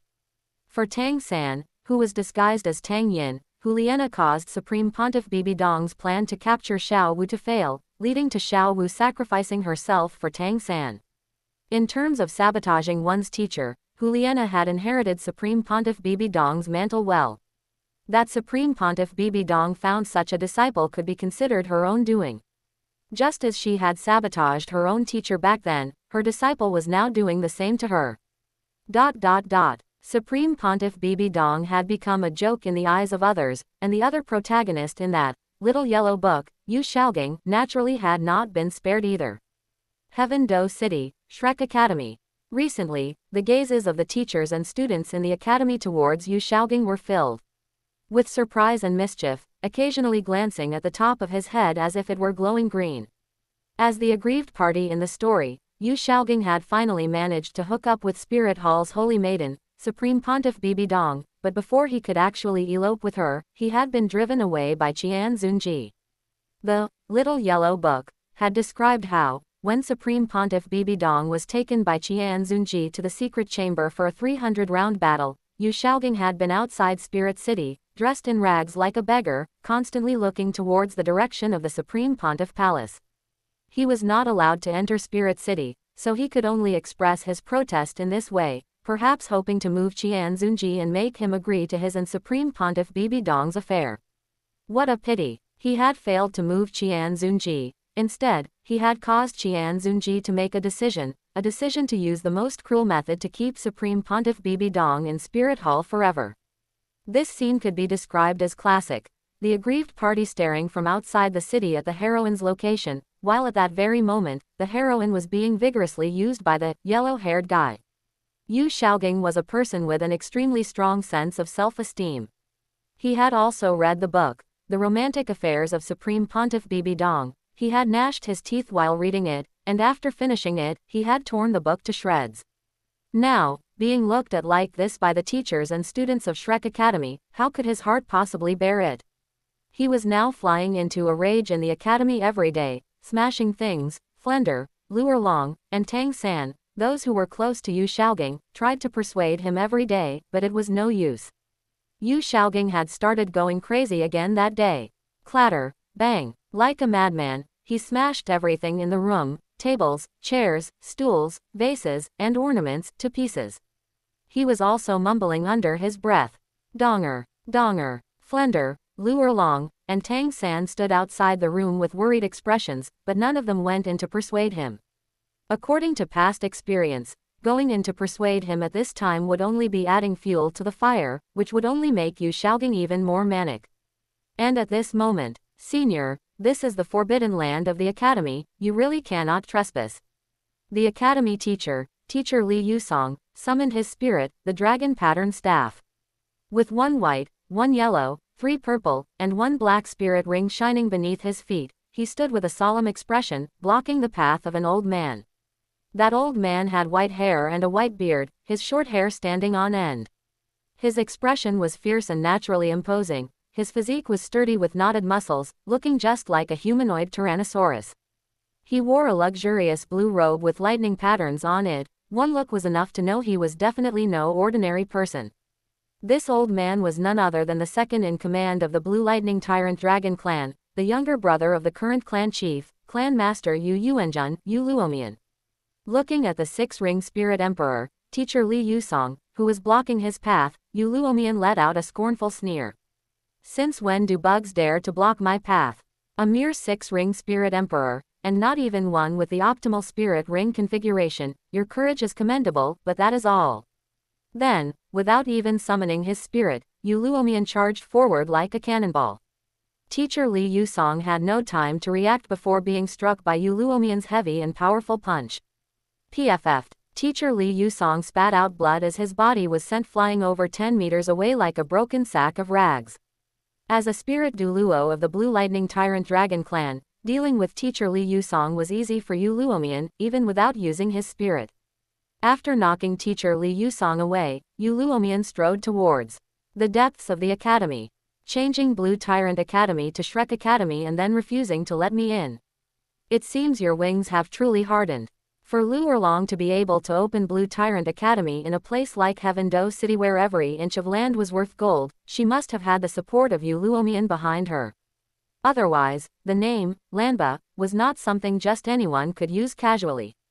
Teacher Li Yusong had come with Flender and didn't know the ins and outs of it all. For daring to stand in front of Yu Luomian, he deserved to take that punch today. In no time at all, Yu Luomian walked to the front of the wooden house in the academy's small woods.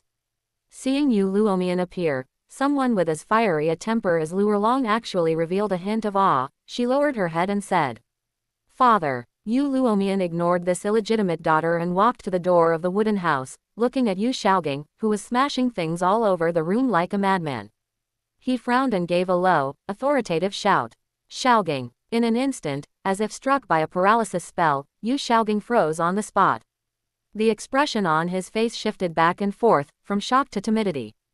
After a long time, he finally turned around trembling and said in a low voice, "Second uncle." Yu Xiaogang's father was the clan chief of the Blue Lightning Tyrant Dragon Clan, Clan Master Yu Yuanjun, so Yu Luomian was his biological second uncle. After all, he was his own son, so Clan Master Yu Yuanjun still doted on Yu Xiaogang very much. Even though Yu Xiaogang had awakened the trash spirit, Luo Sanpao, Clan Master Yu Yuanjun had still prepared a large amount of resources for him, forcing Yu Xiaogang, who only had innate 0.5 spirit power, to cultivate to the level of 29 spirit power. However, Yu Luomian looked down on this behavior. Yu Xiaogang was clearly a waste, yet so many resources were being wasted on him. Clan Master Yu Yuanjun was Yu Luomian's older brother, and his strength was that of a genuine level 95 super Douluo. Yu Luomian dared not challenge Clan Master Yu Yuanjun, so he vented his dissatisfaction on Yu Xiaogang, often mocking him. Therefore, Yu Xiaogang was not afraid of his father, Clan Master Yu Yuanjun, but he was very afraid of his second uncle, Yu Luomian. Just now, when Yu Xiaogang was going crazy, even if Clan Master Yu Yuanjun had arrived in person, Yu Xiaogang would have dared to continue throwing a tantrum. But with Yu Luomian here in person, Yu Xiaogang immediately became well-behaved. He stopped going crazy and respectfully called out, "Second uncle." Looking at the cowardly Yu Xiaogang, a surge of anger rose in Yu Luomian's heart, and he mocked him mercilessly. "We haven't seen each other in years, and you're still a waste, only daring to vent your anger on tables and chairs. Not only are you embarrassing yourself, but this time you've dragged the Blue Lightning Tyrant Dragon clan down with you. You really are quite something." Chapter 176, Yu Xiaogang expelled from the family. Every word Yu Luomian said was so sharp and ear-piercing. Hearing this, Yu Xiaogang's face became incredibly unsightly, his body trembled slightly, his hands clenched into fists, and his nails dug deep into his palms. But facing his second uncle, who had terrified him since childhood, Yu Xiaogang didn't dare to retort a single word. He gritted his teeth and lowered his head, screaming frantically in his heart. "I have no future. Second uncle, you look down on people. My vast wisdom is enough to shock the entire continent, it's just that ordinary people cannot understand the depth of my intellect at all. Just you wait, times change, and fortune turns. Don't look down on a middle-aged man just because he's poor. Once I've trained Little San and turned him into a peerless twin spirits powerhouse who will shine throughout history. My wisdom and my theories will become classics passed down through generations. When that time comes, I will make you regret this. Even if you cry and beg me for a few words of guidance, see if I even acknowledge you." Yu Luomian looked at Yu Xiaogang's reaction and sneered, perhaps guessing what was on his mind. Trash is trash. He can't even break through past level 29 spirit power, he'll be trash until the day he dies. If Yu Xiaogang weren't the youngest son of his elder brother, Clan Master Yu Yuanjun, Yu Luomian wouldn't have even spared a glance at such trash. He walked into the room, pulled out a chair, sat down, and looked at Yu Xiaogang, speaking in an unquestionable tone. "Usually, when you're wandering outside, Big Brother and I don't bother with you. But you've caused quite a stir this time. You and Bibi Dong of Spirit Hall have become the laughingstock of the entire continent. Big Brother and I have discussed it. If we let you continue acting recklessly, the entire Blue Lightning Tyrant Dragon family will be disgraced because of you. Big Brother needs to preside over the family, so he sent me to fetch you. This time, you must come back with me. From now on, stay honestly within the family, there will always be a meal for you. You'd better not harbor any schemes. Big Brother sent me personally, which means his mind is made up. Even if I have to use force, I will take you back. This matter is not up for negotiation." Hearing this, Yu Xiaogang instantly raised his head, his eyes full of resentment and indignation. Finally, he summoned his courage and refused loudly. "I'm not going back, to be mocked after I return. I still have my unfinished career to complete. I need to train my disciple. I want to prove the correctness of my theories through Little San. As long as Little San becomes a titled Douluo through my training, it will prove that a titled Douluo can be manufactured. Under the guidance of my correct theories, even a trash spirit like Blue Silver Grass can become a titled Douluo level Blue Silver Grass Spirit Master. There are no trash spirits, only trash spirit masters. Even though I only have level 29 spirit power, as long as I can train the first titled Douluo, then a second, even a third, a fourth. Then no one on the continent will ever look down on me, Yu Xiaogang, again. One day, I will make the Blue Lightning Tyrant Dragon family proud of me." Yu Luomian's eyes widened, and a terrifying pressure of a superior person radiated from him, pressing down on Yu Xiaogang like a mountain, causing Yu Xiaogang's body to tremble violently. He let out a majestic roar. "How dare you, Yu Xiaogang, you actually refuse to listen to me. Do you think you're above everyone? Still talking about how there are no trash spirits, only trash spirit masters. Aren't you exactly a piece of trash? If you want to prove you're not trash, then at least break through level 29 spirit power first. A piece of trash with level 29 spirit power thinking he can train a titled Douluo is nothing but a pipe dream. Whether it's your pig spirit, or some blue silver grass spirit, if such garbage trash spirits could become titled Douluo, then wouldn't every spirit master in our family with the blue lightning tyrant dragon spirit become a super Douluo? Trash is trash. There's a limit to wishful thinking. You want the blue lightning tyrant dragon family to be proud of you. Right now, the blue lightning tyrant dragon family is disgraced because of you. If we keep letting you run wild outside and ruin the reputation of the blue lightning tyrant dragon family, our family's spirit masters will soon be too ashamed to walk the continent. Yu Luomian's words were like sharp knives stabbing into Yu Xiaoging's heart, making his face flush red and the veins on his forehead bulge, as if he might lose his mind at any moment. At this moment, Yu Luomian stood up from his chair. The pressure intensified further, forcing Yu Xiaoging back a few steps and instantly clearing his head. His gaze became panicked. Watching Yu Luomian approach him step by step, Yu Xiaoging's earlier bravado vanished, and he hurriedly shouted toward the door. Flender, Erlong, help me. As soon as he spoke, Flender and Lu Erlong rushed in from outside, shielding Yu Xiaoging from both sides. Flender's expression was incredibly solemn. He knew Yu Luomian's identity and strength, a spirit Douluo level blue lightning tyrant dragon spirit master. Unless they used their spirit fusion technique, they had no way to contend with him. But for his brother's sake, Flender gritted his teeth and stepped forward. Senior, since Xiaoging is unwilling to go back with you, why force him? You are Xiaoging's second uncle, and Xiaoging is your nephew. Blood is thicker than water, we really don't want to fight you.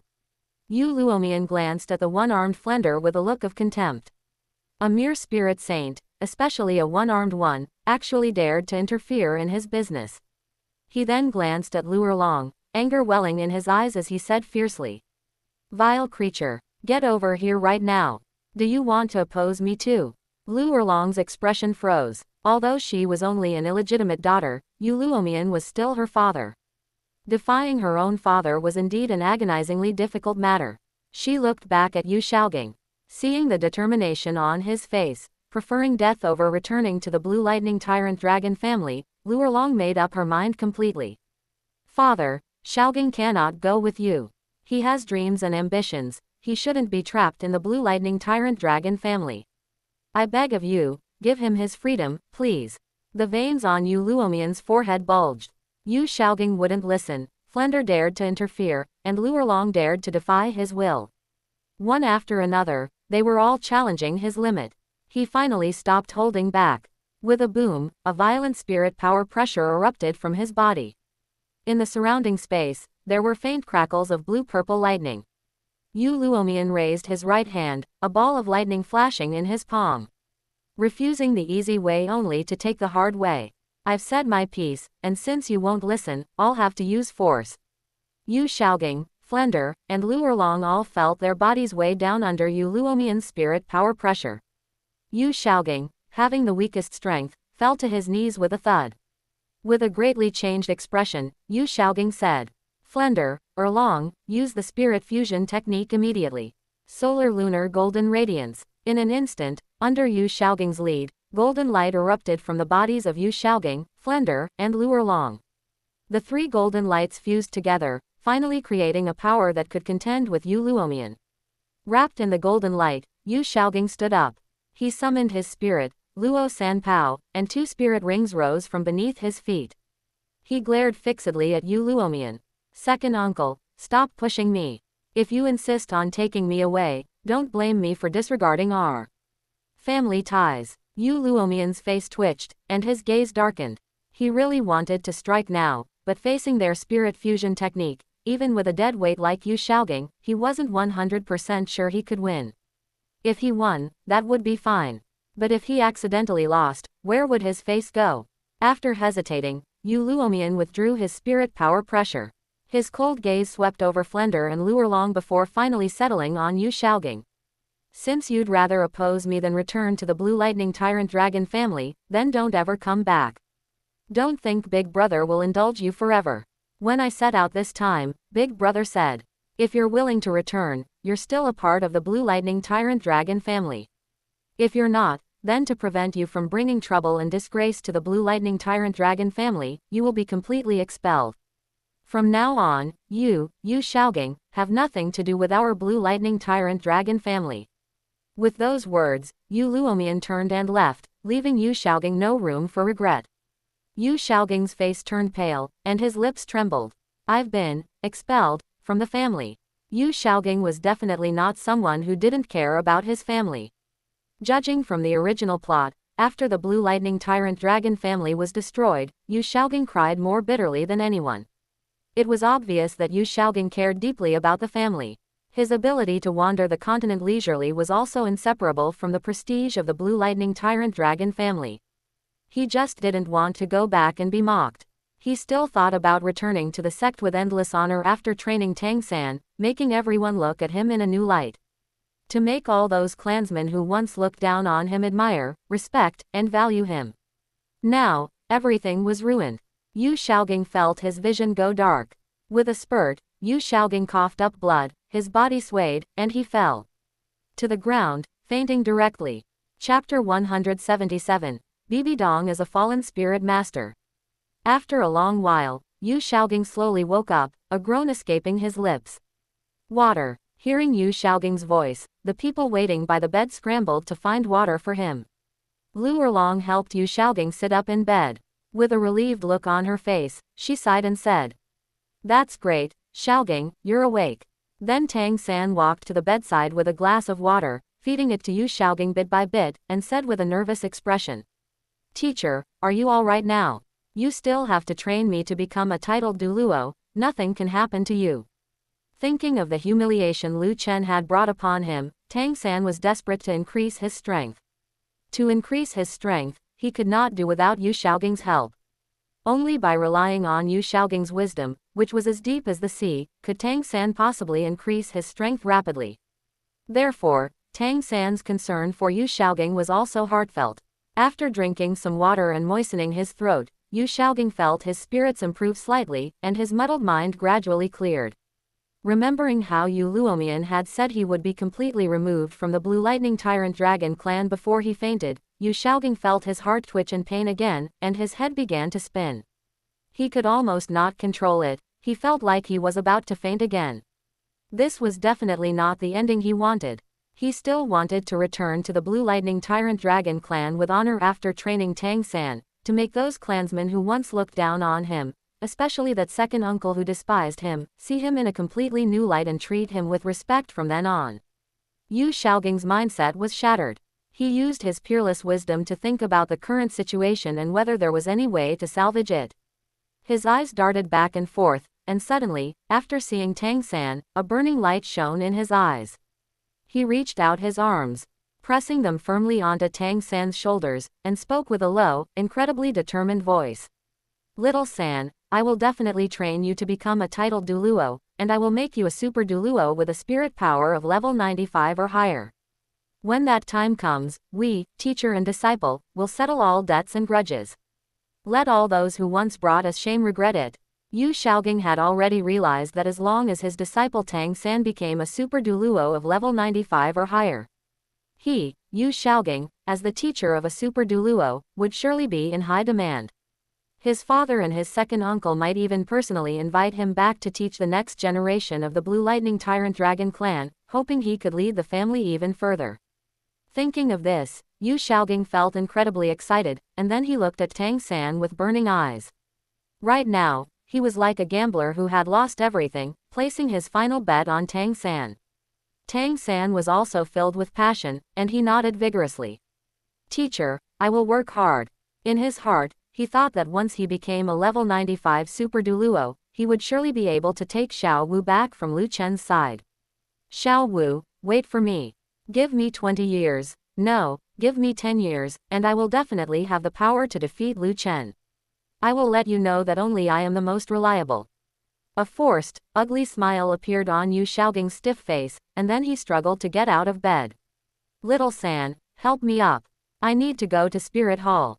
Yu Xiaoging intended to find Bibi Dong and ask her about the cultivation method for twin spirits.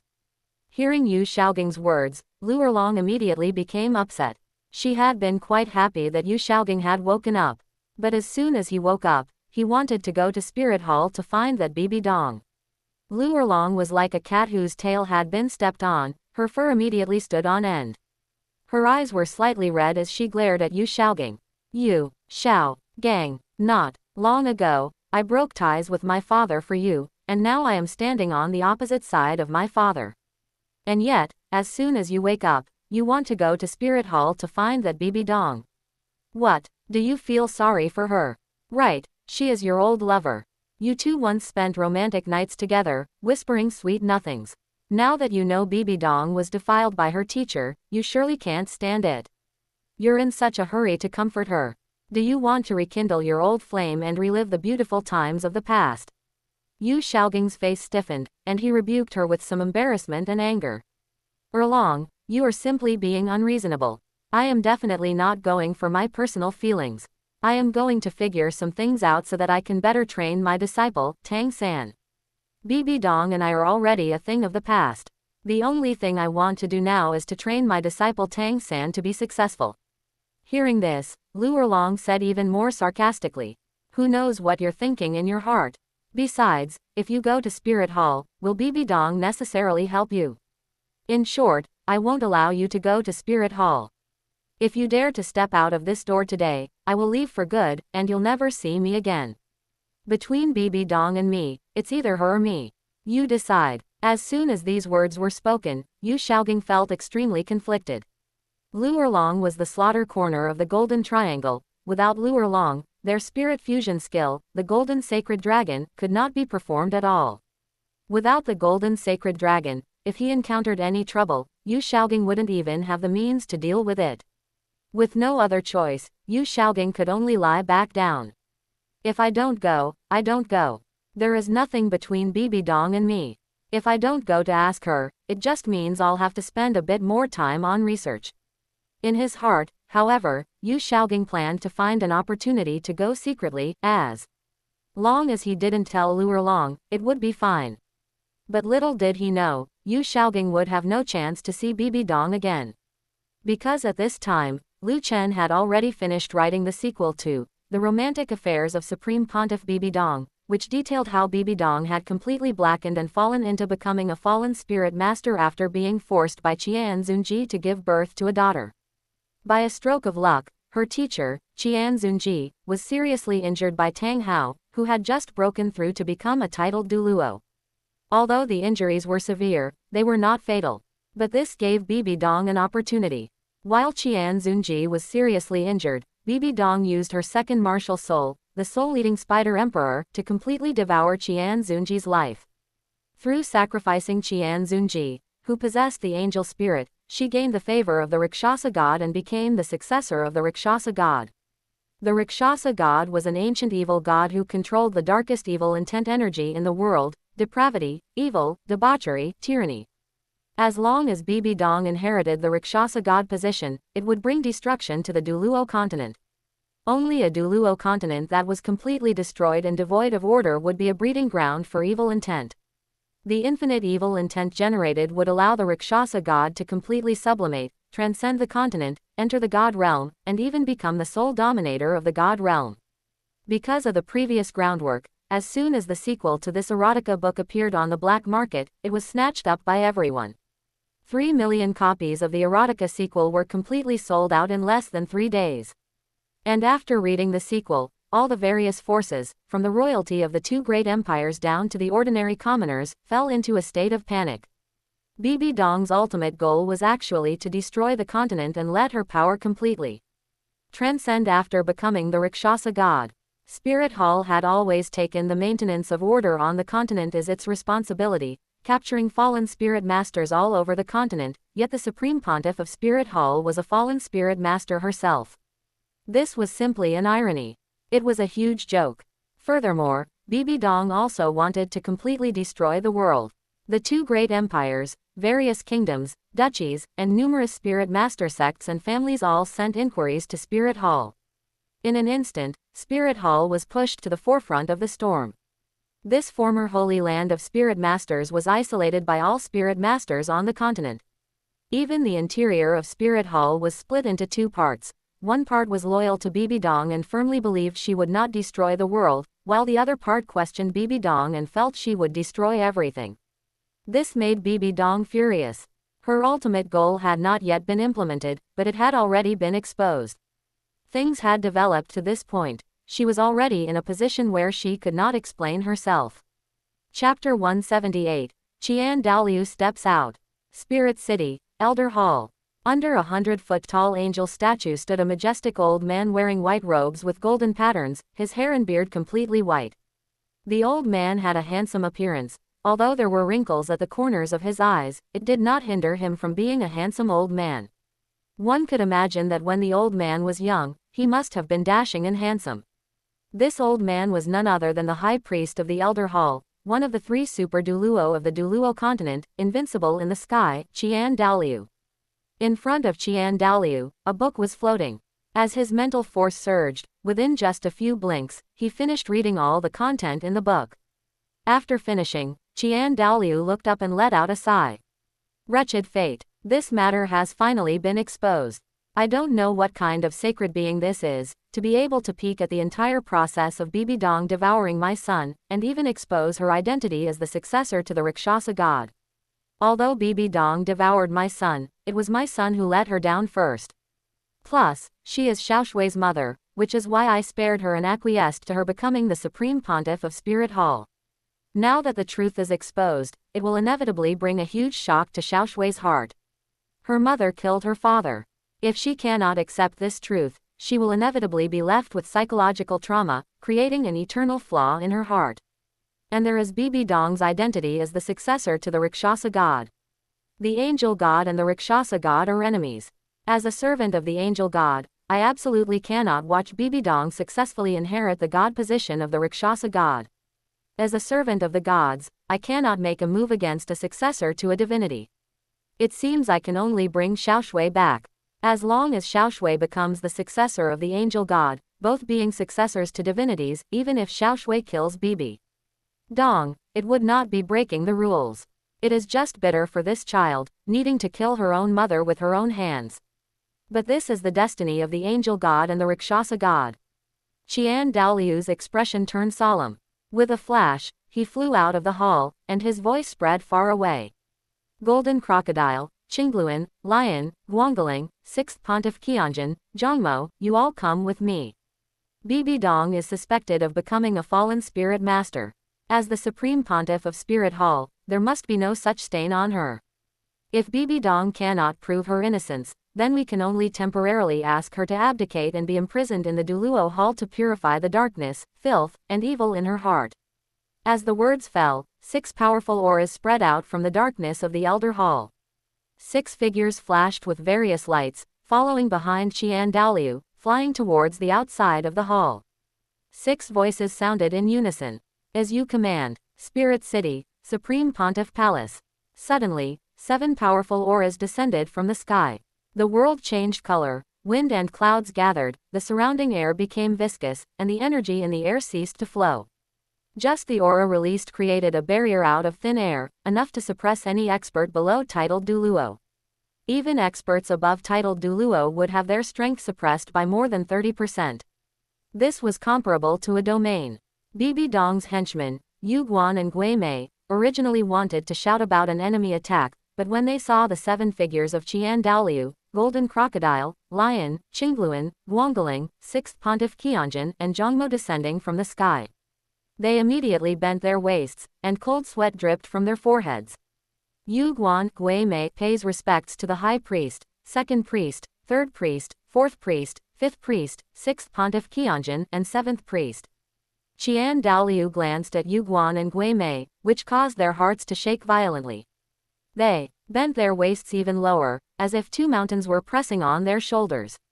He spoke casually. We are here to deal with Bibi Dong's matter. She is suspected of murdering the previous Supreme Pontiff and is no longer fit to hold the position of Supreme Pontiff. In the name of the 7 priests of the Elder Hall, go and summon all the elders of the Elder Palace to come for a meeting, and vote together on whether to remove the Supreme Pontiff. Qian Dalu's tone was casual, but hearing it, Yu Guan and Gui Mei's pupils shrank. They immediately knew that the times were about to change. Yu Guan and Gui Mei dared not delay in the slightest. The two figures flashed out to go to the Elder Palace to summon all the elders. After Yu Guan and Gui Mei left, Bibi Dong, wearing a purple gold dress, wearing a 9-curved purple gold crown, and holding a platinum scepter, walked out of the Supreme Pontiff Palace with a blank expression. Her gaze swept over the 7 priests led by Qian Dalu, and she could not help but tremble in her heart. Currently, Bibi Dong had level 98 spirit power, but because of the Rakshasa god's trials, she could not exert her full strength. It was impossible for her to be Qian Dalu's opponent, let alone the fact that Qian Dalu had brought the other 6 priests. This was clearly to prevent Bibi Dong from jumping over the wall in desperation. Even though Bibi Dong was the successor to the Rakshasa god, before truly becoming a god, she could not fight 1 against 7 and defeat the 7 priests led by Qian Dalu. Bibi Dong had a blank expression, and her voice sounded majestically. High Priest, today you and the other 6 priests are not in the Elder Hall in seclusion to improve your strength, but have come to my Supreme Pontiff Palace. I wonder what advice you have. Qian Dalu looked at Bibi Dong, his eyes piercing, as if he wanted to see through her. However, Bibi Dong's body seemed to be shrouded in a layer of mist, making him unable to see clearly. On Bibi Dong's body, there was Rakshasa divine force covering her. Even though Qian Dalu had the strength of a level 99 super Douluo, he was still human in essence, and naturally could not see through Bibi Dong's essence. Bibi Dong was able to open the Rakshasa god's legacy in Spirit City under Qian Dalu's nose, so she naturally had confidence. If it weren't for that damn little yellow book exposing all of Bibi Dong's trump cards, she wouldn't have fallen into such a passive situation. Qian Dalu said coldly, Bibi Dong, now you are suspected of murdering the previous Supreme Pontiff. We suspect that you have fallen into a fallen spirit master. Before you clear your name, you are no longer fit to hold the position of Supreme Pontiff of Spirit Hall. I have already asked Yu Guan and Gui Mei to go and summon the other elders to vote on whether to remove you. Bibi Dong cursed Qian Dalu in her heart, but remained calm on the surface. If you want to condemn, why worry about not having a pretext? Ever since I took the position of Supreme Pontiff, I have been diligent and conscientious, never daring to have any negligence. I have developed Spirit Hall to be thriving and have struck the fallen spirit masters on the continent until they have nowhere to hide. Now the High Priest suspects that I murdered the previous Supreme Pontiff and suspects that I am a fallen spirit master. This is simply nonsense. Justice is in the hearts of the people. I believe that my actions are seen by all the elders, and they will make the right decision. Although the priests of the Elder Hall had noble status, they had no actual power. According to the system of Spirit Hall, Qian Dalu could not directly remove Bibi Dong from her position as Supreme Pontiff. It required the 9 elders of the Elder Palace to vote. They were the daily managers of Spirit Hall. After the 9 elders voted, they could even remove the Supreme Pontiff. Not long after, summoned by Yu Guan and Gui Mei, Devil Bear Douluo, Ghost Leopard Douluo, Spirit Kite Douluo, Holy Dragon Douluo, and Sea Turtle Douluo all gathered. Among the 9 titled Douluo elders of the Elder Palace, except for Snake Lance Douluo and Porcupinefish Douluo, the other 7 titled Douluo elders had all gathered here. Qian Dalu's gaze swept over them, and he spoke with a serious and solemn tone. Except for Snake Lance Douluo and Porcupinefish Douluo, 7 of the 9 elders are already here. With you 7, it is enough to represent the overall will of Spirit Hall. Now Bibi Dong is suspected of murdering the previous Supreme Pontiff, and I suspect that she has fallen into a fallen spirit master, and she is no longer fit to continue to serve as the Supreme Pontiff of Spirit Hall. You express your stance, whether to remove her and temporarily imprison her in the Douluo Hall. Then we will investigate Bibi Dong. We will not wrong any good person, and we will not let go of any bad person. As long as Bibi Dong is innocent, she will eventually come out to serve as the Supreme Pontiff. If Bibi Dong is suspicious, then let her be imprisoned in the Douluo Hall, purifying the darkness, filth, and evil in her heart. The 7 titled Douluo elders at the scene looked at Bibi Dong, then at Qian Dalu, and then at the 6 priests beside Qian Dalu who were eager to try. Almost without much hesitation, they made a decision. Agree to temporarily remove the Supreme Pontiff. Even Yu Guan and Gui Mei, the 2 loyal dogs under Bibi Dong, raised their hands to agree to remove Bibi Dong from the position of Supreme Pontiff. Bibi Dong saw this scene and was greatly stimulated. She looked at these elders in disbelief. You, do not hesitate at all. Bibi Dong was very devastated in her heart. She thought that she had won the support of these elders. Even if Qian Dalu came out of the mountain, these elders would definitely be willing to stand with her. The reality slapped her hard. These elders, without exception, chose Qian Dalu without any hesitation. It was as if Bibi Dong's solicitation was a joke.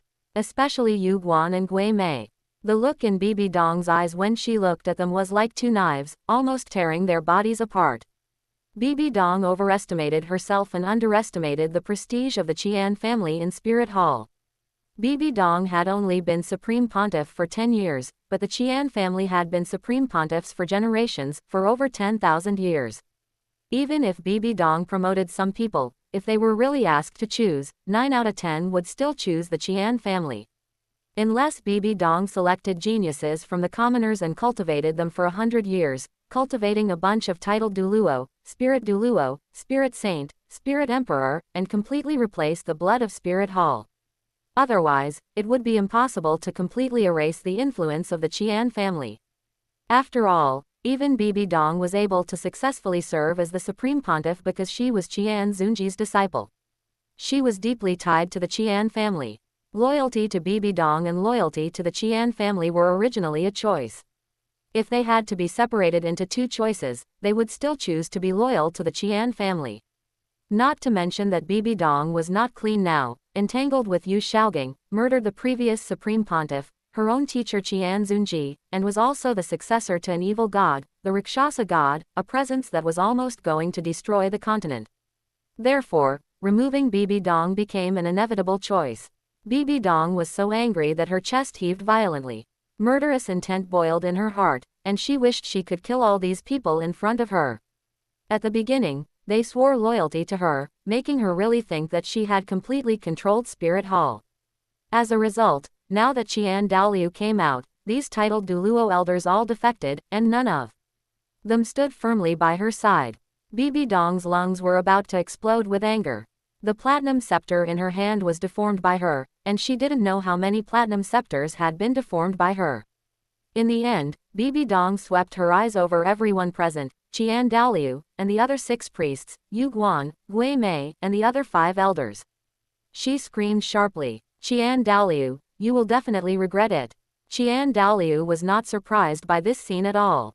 Including Bibi Dong, which of these priests and elders present had he not watched grow up? A Bibi Dong wanted to challenge his authority. Unless Bibi Dong really became a divinity. Otherwise, it was still too early.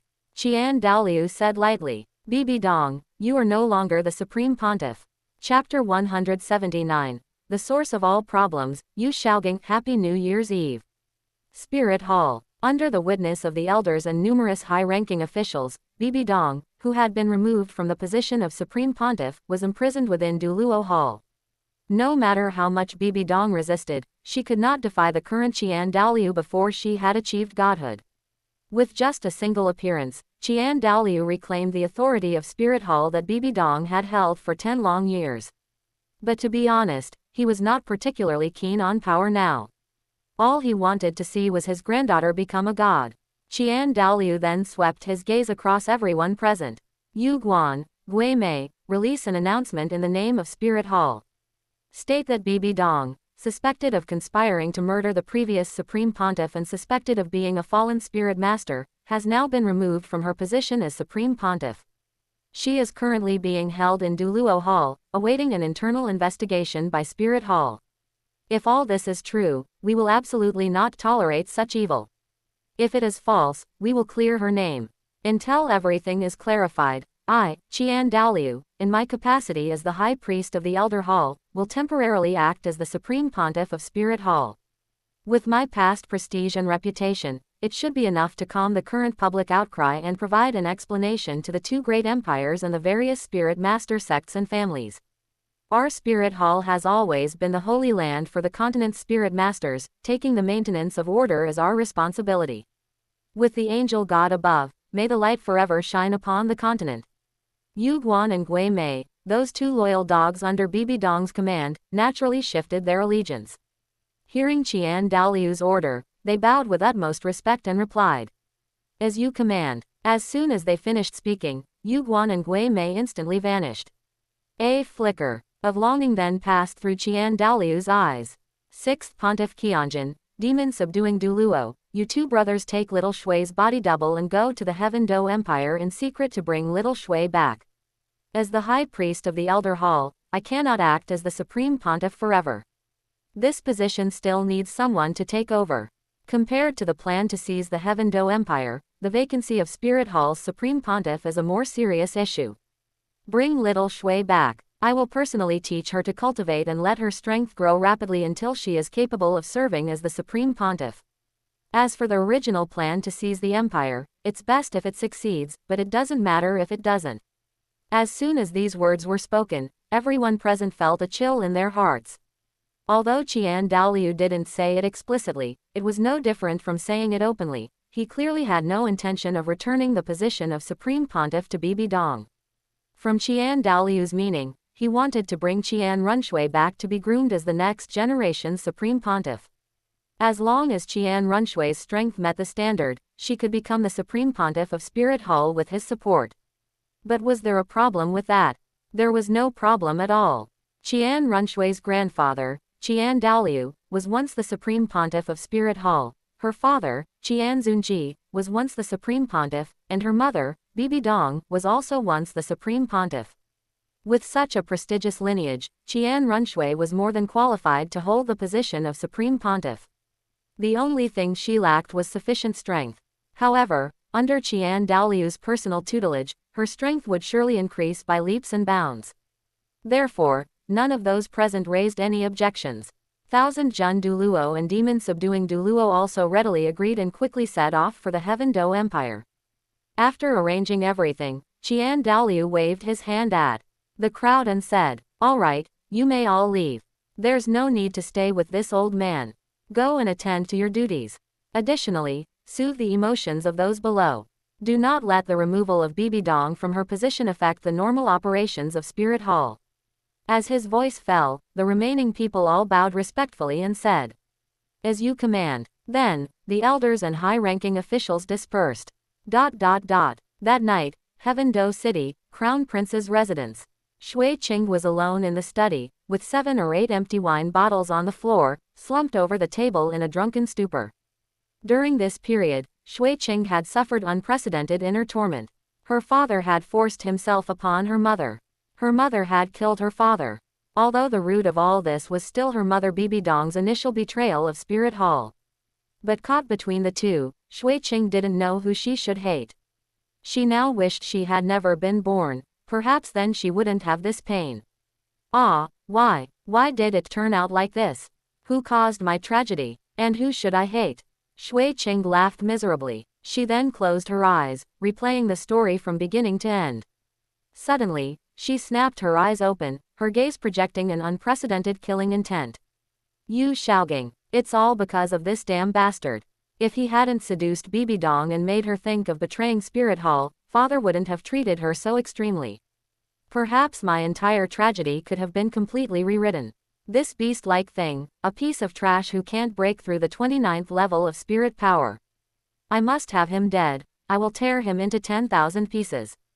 And the Blue Lightning Tyrant Dragon Clan, to have raised such a despicable fellow like Yu Shaogang, they certainly can't be anything good either. Damn Yu Shaogang, damn Blue Lightning Tyrant Dragon Clan, I will kill you all, kill you all. Shui Qing gnashed her teeth, the killing intent in her eyes almost becoming tangible. She had finally found an object for her hatred. The source of all problems was that damn Yu Shaogang. Just then, the door to the study opened. Shui Qing frowned and looked over, about to say not to disturb her if there was nothing important. Instead, she saw Thousand Jun Douluo and Demon Subduing Douluo walking into the study with a young man who looked 90% like her. Shui Qing stood up unsteadily, her face still showing the haze of intoxication, and asked with a look of confusion. Elder Thousand Jun, Elder Demon Subduing, why are you two here? Seeing Shui Qing, or rather, Qian Runshui, this drunk, Thousand Jun Douluo and Demon Subduing Douluo felt a pang of heartache. They had watched her grow up and had long since regarded her as their own granddaughter. Thousand Jun Douluo said with a worried expression. Little Shui, why are you so drunk? It seems that knowing about your father and mother has indeed dealt you a heavy blow. Demon subduing Douluo said with a serious face. Little Shui, Bibi Dong's position as Supreme Pontiff has been revoked by the High Priest. Now the High Priest is temporarily acting in that role. But this is not a long-term solution. Spirit Hall cannot be without a Supreme Pontiff. According to the High Priest's instructions, you no longer need to execute the plan to seize the empire. Leave the remaining matters to him. It's best if it succeeds, but it doesn't matter if it doesn't. Little Shui, come back with us. The High Priest wants to personally guide your cultivation. Once your strength has improved, you will be qualified to take the position of Supreme Pontiff. Hearing these words, Shui Qing shook her head vigorously, using her spirit power to dispel the drunkenness in her body, which quickly cleared her mind. She looked at her body double. The double looked 90% like her. If they kept a low profile, they shouldn't be easily exposed. However, the other party was not her, after all. Once she left and let the other party take her place to execute the plan, whether the empire could be successfully seized would truly depend on fate. Having been an undercover agent for 10 full years, Qian Runshui's most beautiful youth had been spent in the Heaven Do Empire. Asking her to give up the plan now was like negating all her efforts, making her feel exceptionally uncomfortable. However, Qian Runshui eventually agreed. Fine, Elder Thousand Jun, Elder Demon Subduing, I will go back with you. I have wasted 10 whole years of cultivation time. Continuing the plan will only waste more of it. I am willing to go back and receive grandfather's guidance. The day my strength is sufficient and I take office as the Supreme Pontiff of Spirit Hall, I will definitely tear Yu Shaogang into 10,000 pieces. And the Blue Lightning Tyrant Dragon clan, I will make them completely disappear from the continent. Hearing that Qian Runshui was willing to return, Thousand Jun Douluo and Demon Subduing Douluo were both very happy. As for her wanting to kill Yu Shaogang and destroy the Blue Lightning Tyrant Dragon clan, those were minor matters. For Qian Runshui, although going back like this was equivalent to erasing 10 years of hard work. But now, with anger rising in her heart, she only wanted to seek complete justice for her tragic life. The love-hate entanglement of her parents was all because of Yu Shaogang. Therefore, Yu Shaogang had to die. Afterward, the body double stayed behind, and Qian Runshui left Heaven Do City with Thousand Jun Douluo and Demon Subduing Douluo. Chapter 180, Tang Hao reappears. Qian Runshui returns to Spirit Hall. Except for the high-level officials of Spirit Hall, no one knew this information. Another piece of information made public was that the current Supreme Pontiff, Bibi Dong, had been dismissed by Qian Dalu. This news was like a storm, quickly sweeping across the entire Douluo continent. Whether it was the two great empires or the various spirit master sects and families, everyone was praising Qian Dalu's decisiveness. Many spirit masters on the continent also regained their trust in Spirit Hall, feeling that there was certainly nothing wrong with Spirit Hall itself, it was simply a problem with Bibi Dong. Longevity sect. After Lu Chen learned of this news, he also laughed heartily. That madwoman Bibi Dong had repeatedly caused trouble for him, and now she had finally suffered a major setback. Having been dismissed from the position of Supreme Pontiff by Qian Dalu, Bibi Dong would no longer be able to stir up trouble on the continent. Furthermore, during this period, Lu Chen had made a fortune by selling erotica on the black market, considering it compensation from Bibi Dong. Without Bibi Dong's orders, Spirit Hall stopped spreading rumors about Lu Chen, allowing his Longevity Sect and Longevity Academy to finally begin recruiting disciples and students. Lu Chen handed over the disciples recruited by the Longevity Sect to Du Gubo. They were first accepted as outer sect disciples, and Du Gubo was tasked with evaluating whether they could be promoted to inner sect disciples. The students recruited by Longevity Academy were mostly of commoner origin, with average spirits and average innate spirit power. They didn't even have the optimal spirit ring configuration, many had a setup of one white and one yellow spirit ring. They were willing to enroll in Longevity Academy because its tuition was low. Truly talented students would certainly prefer to go to the more famous Five Elements academies. Lu Chen didn't care whether these people's talents were excellent or not, as long as they were willing to enroll, he was willing to accept them. The location of Longevity Academy was in the former Seven Treasure City. It covered a vast area, and with just a little renovation, it would become a massive academy with complete facilities. The students who enrolled in Longevity Academy enjoyed the highest quality resources for almost the cheapest tuition. This made all the enrolled students feel it was unbelievable. Lu Chen personally served as the dean of Longevity Academy. He selected some spirit ancestors and spirit kings from the outer sect disciples of the Longevity sect to serve as teachers for Longevity Academy. The academy taught students according to their aptitude, opening power attack, agility attack, control, support, and defense classes. Additionally, students from these classes would attend a public lecture every day. The ideological education course led by Lu Chen mainly analyzed the relationship between the emperor and the common people.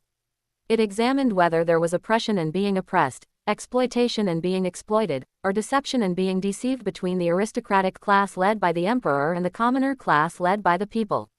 On the Douluo continent, dominated by feudal imperial power, Lu Chen's opening of such a course was undoubtedly very rebellious.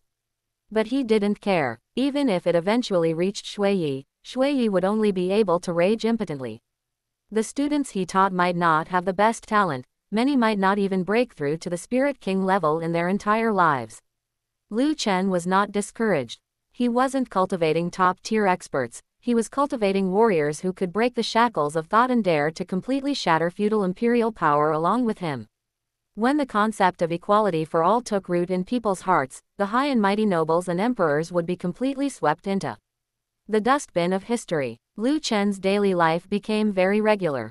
He would wake up in the morning, tear through space to go to the ice and fire yin-yang well, and use the blue-silver domains all rivers run to sea on the 7-star dragon tongue orchid to accelerate its growth.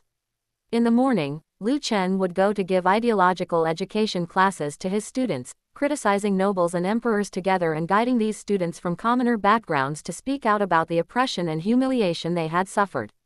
He used these shared memory symbols to ignite their anger toward the nobles and emperors. In the afternoon, Lu Chen would cultivate himself.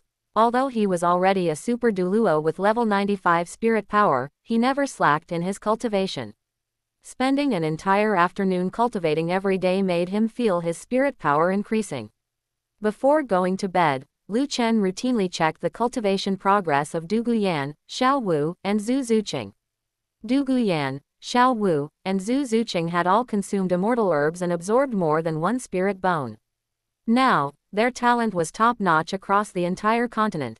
Breaking through to become titled Douluo in the future was a certainty.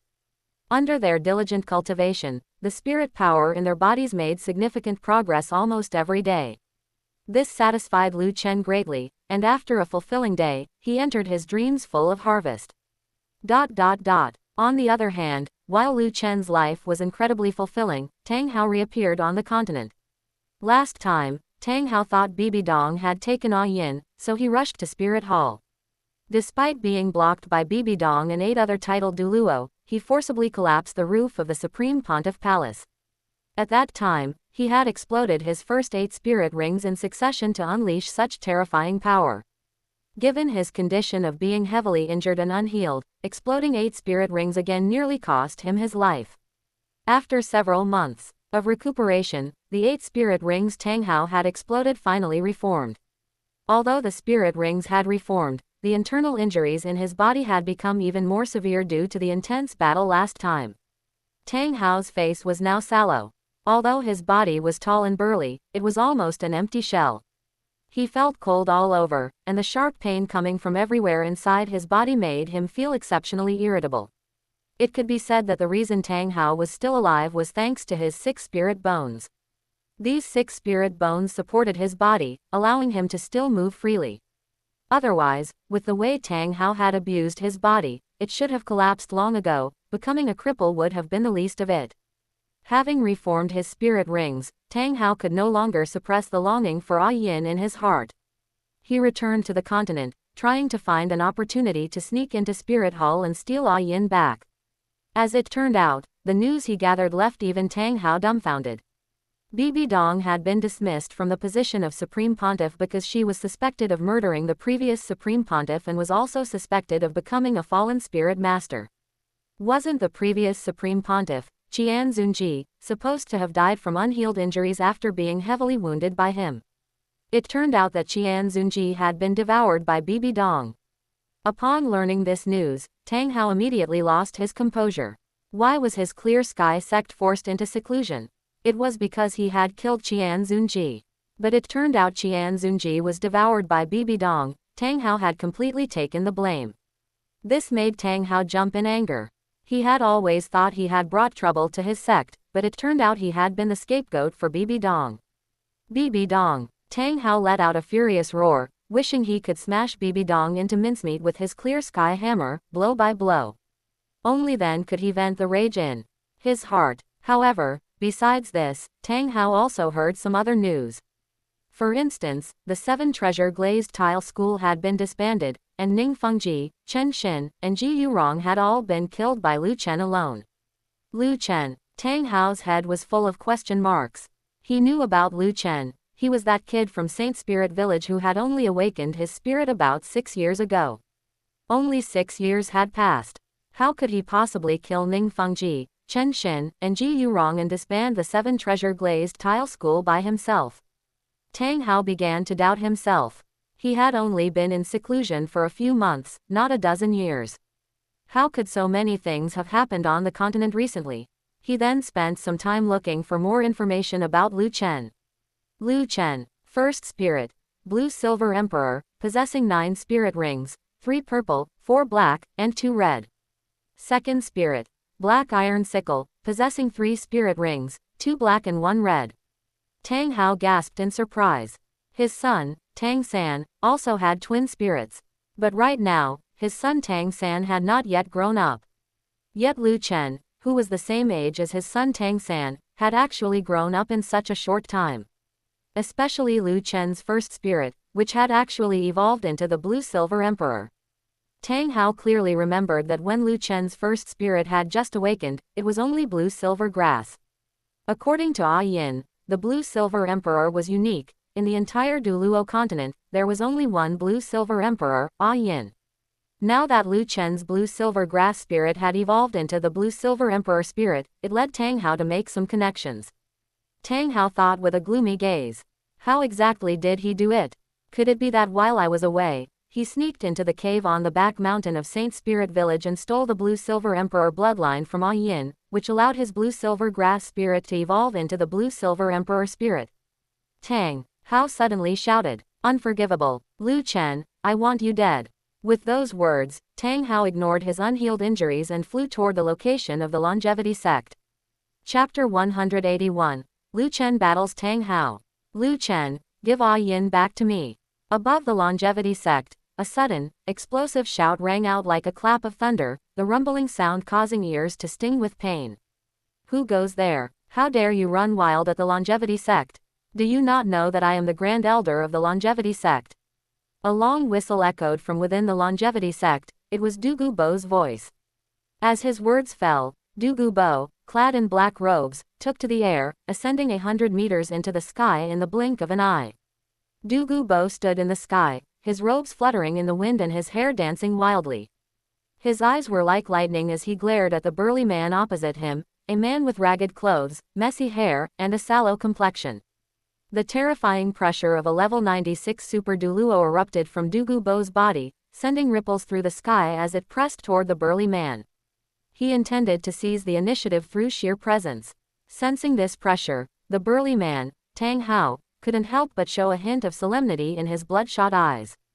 Tang Hao hadn't expected that a level 96 Super Douluo would stand in his way before the primary target, Lu Chen, had even appeared. Facing a level 96 titled Douluo, even Tang Hao in his peak state would have to use all his trump cards to take down the current Douluo Dalu.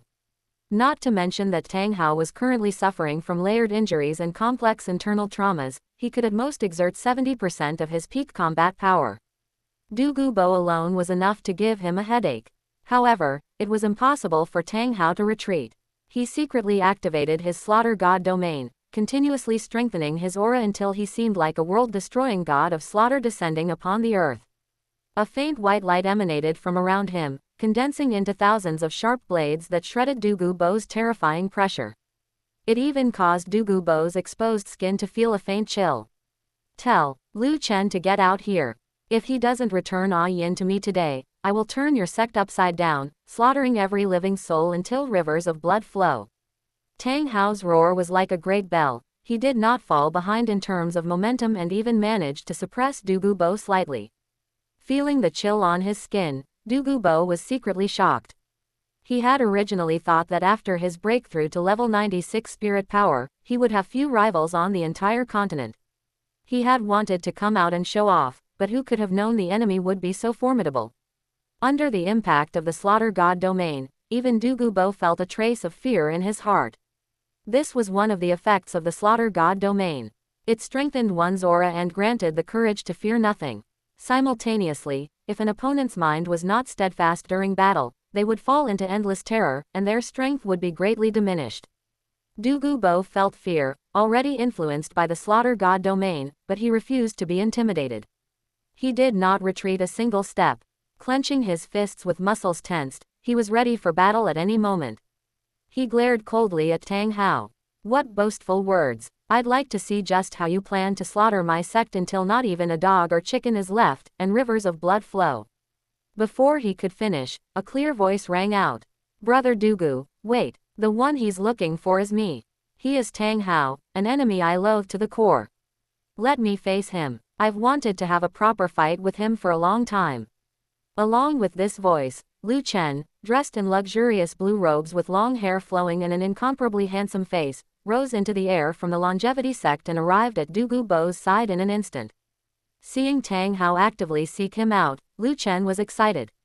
Scenes from the past flashed before his eyes, the humiliation Tang Hao had brought upon his parents and himself.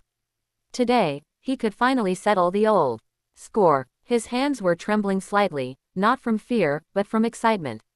The thought of using these hands to ruthlessly pummel Tang Hao made him feel an uncontrollable thrill. When Lu Chen appeared, Tang Hao's expression shifted into a daze as he saw the deep blue hair and that handsome face.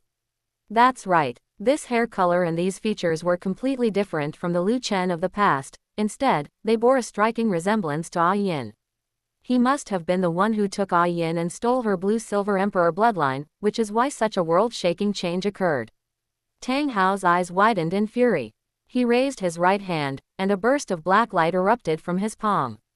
Within a few breaths, the black light condensed into a clear sky hammer engraved with blood-colored bat patterns. Beneath Tang Hao's feet, spirit rings rose one after another: yellow, yellow, purple, purple, black, black, black, black, and red. The 9 spirit rings complemented each other, rhythmically moving around his body. The final red spirit ring, in particular, radiated a suffocatingly terrifying pressure. Veins popped on Tang Hao's forehead as he glared at Lu Chen and roared. Lu Chen, I should have slaughtered you back then. I never expected that a moment's oversight would give you the chance to grow.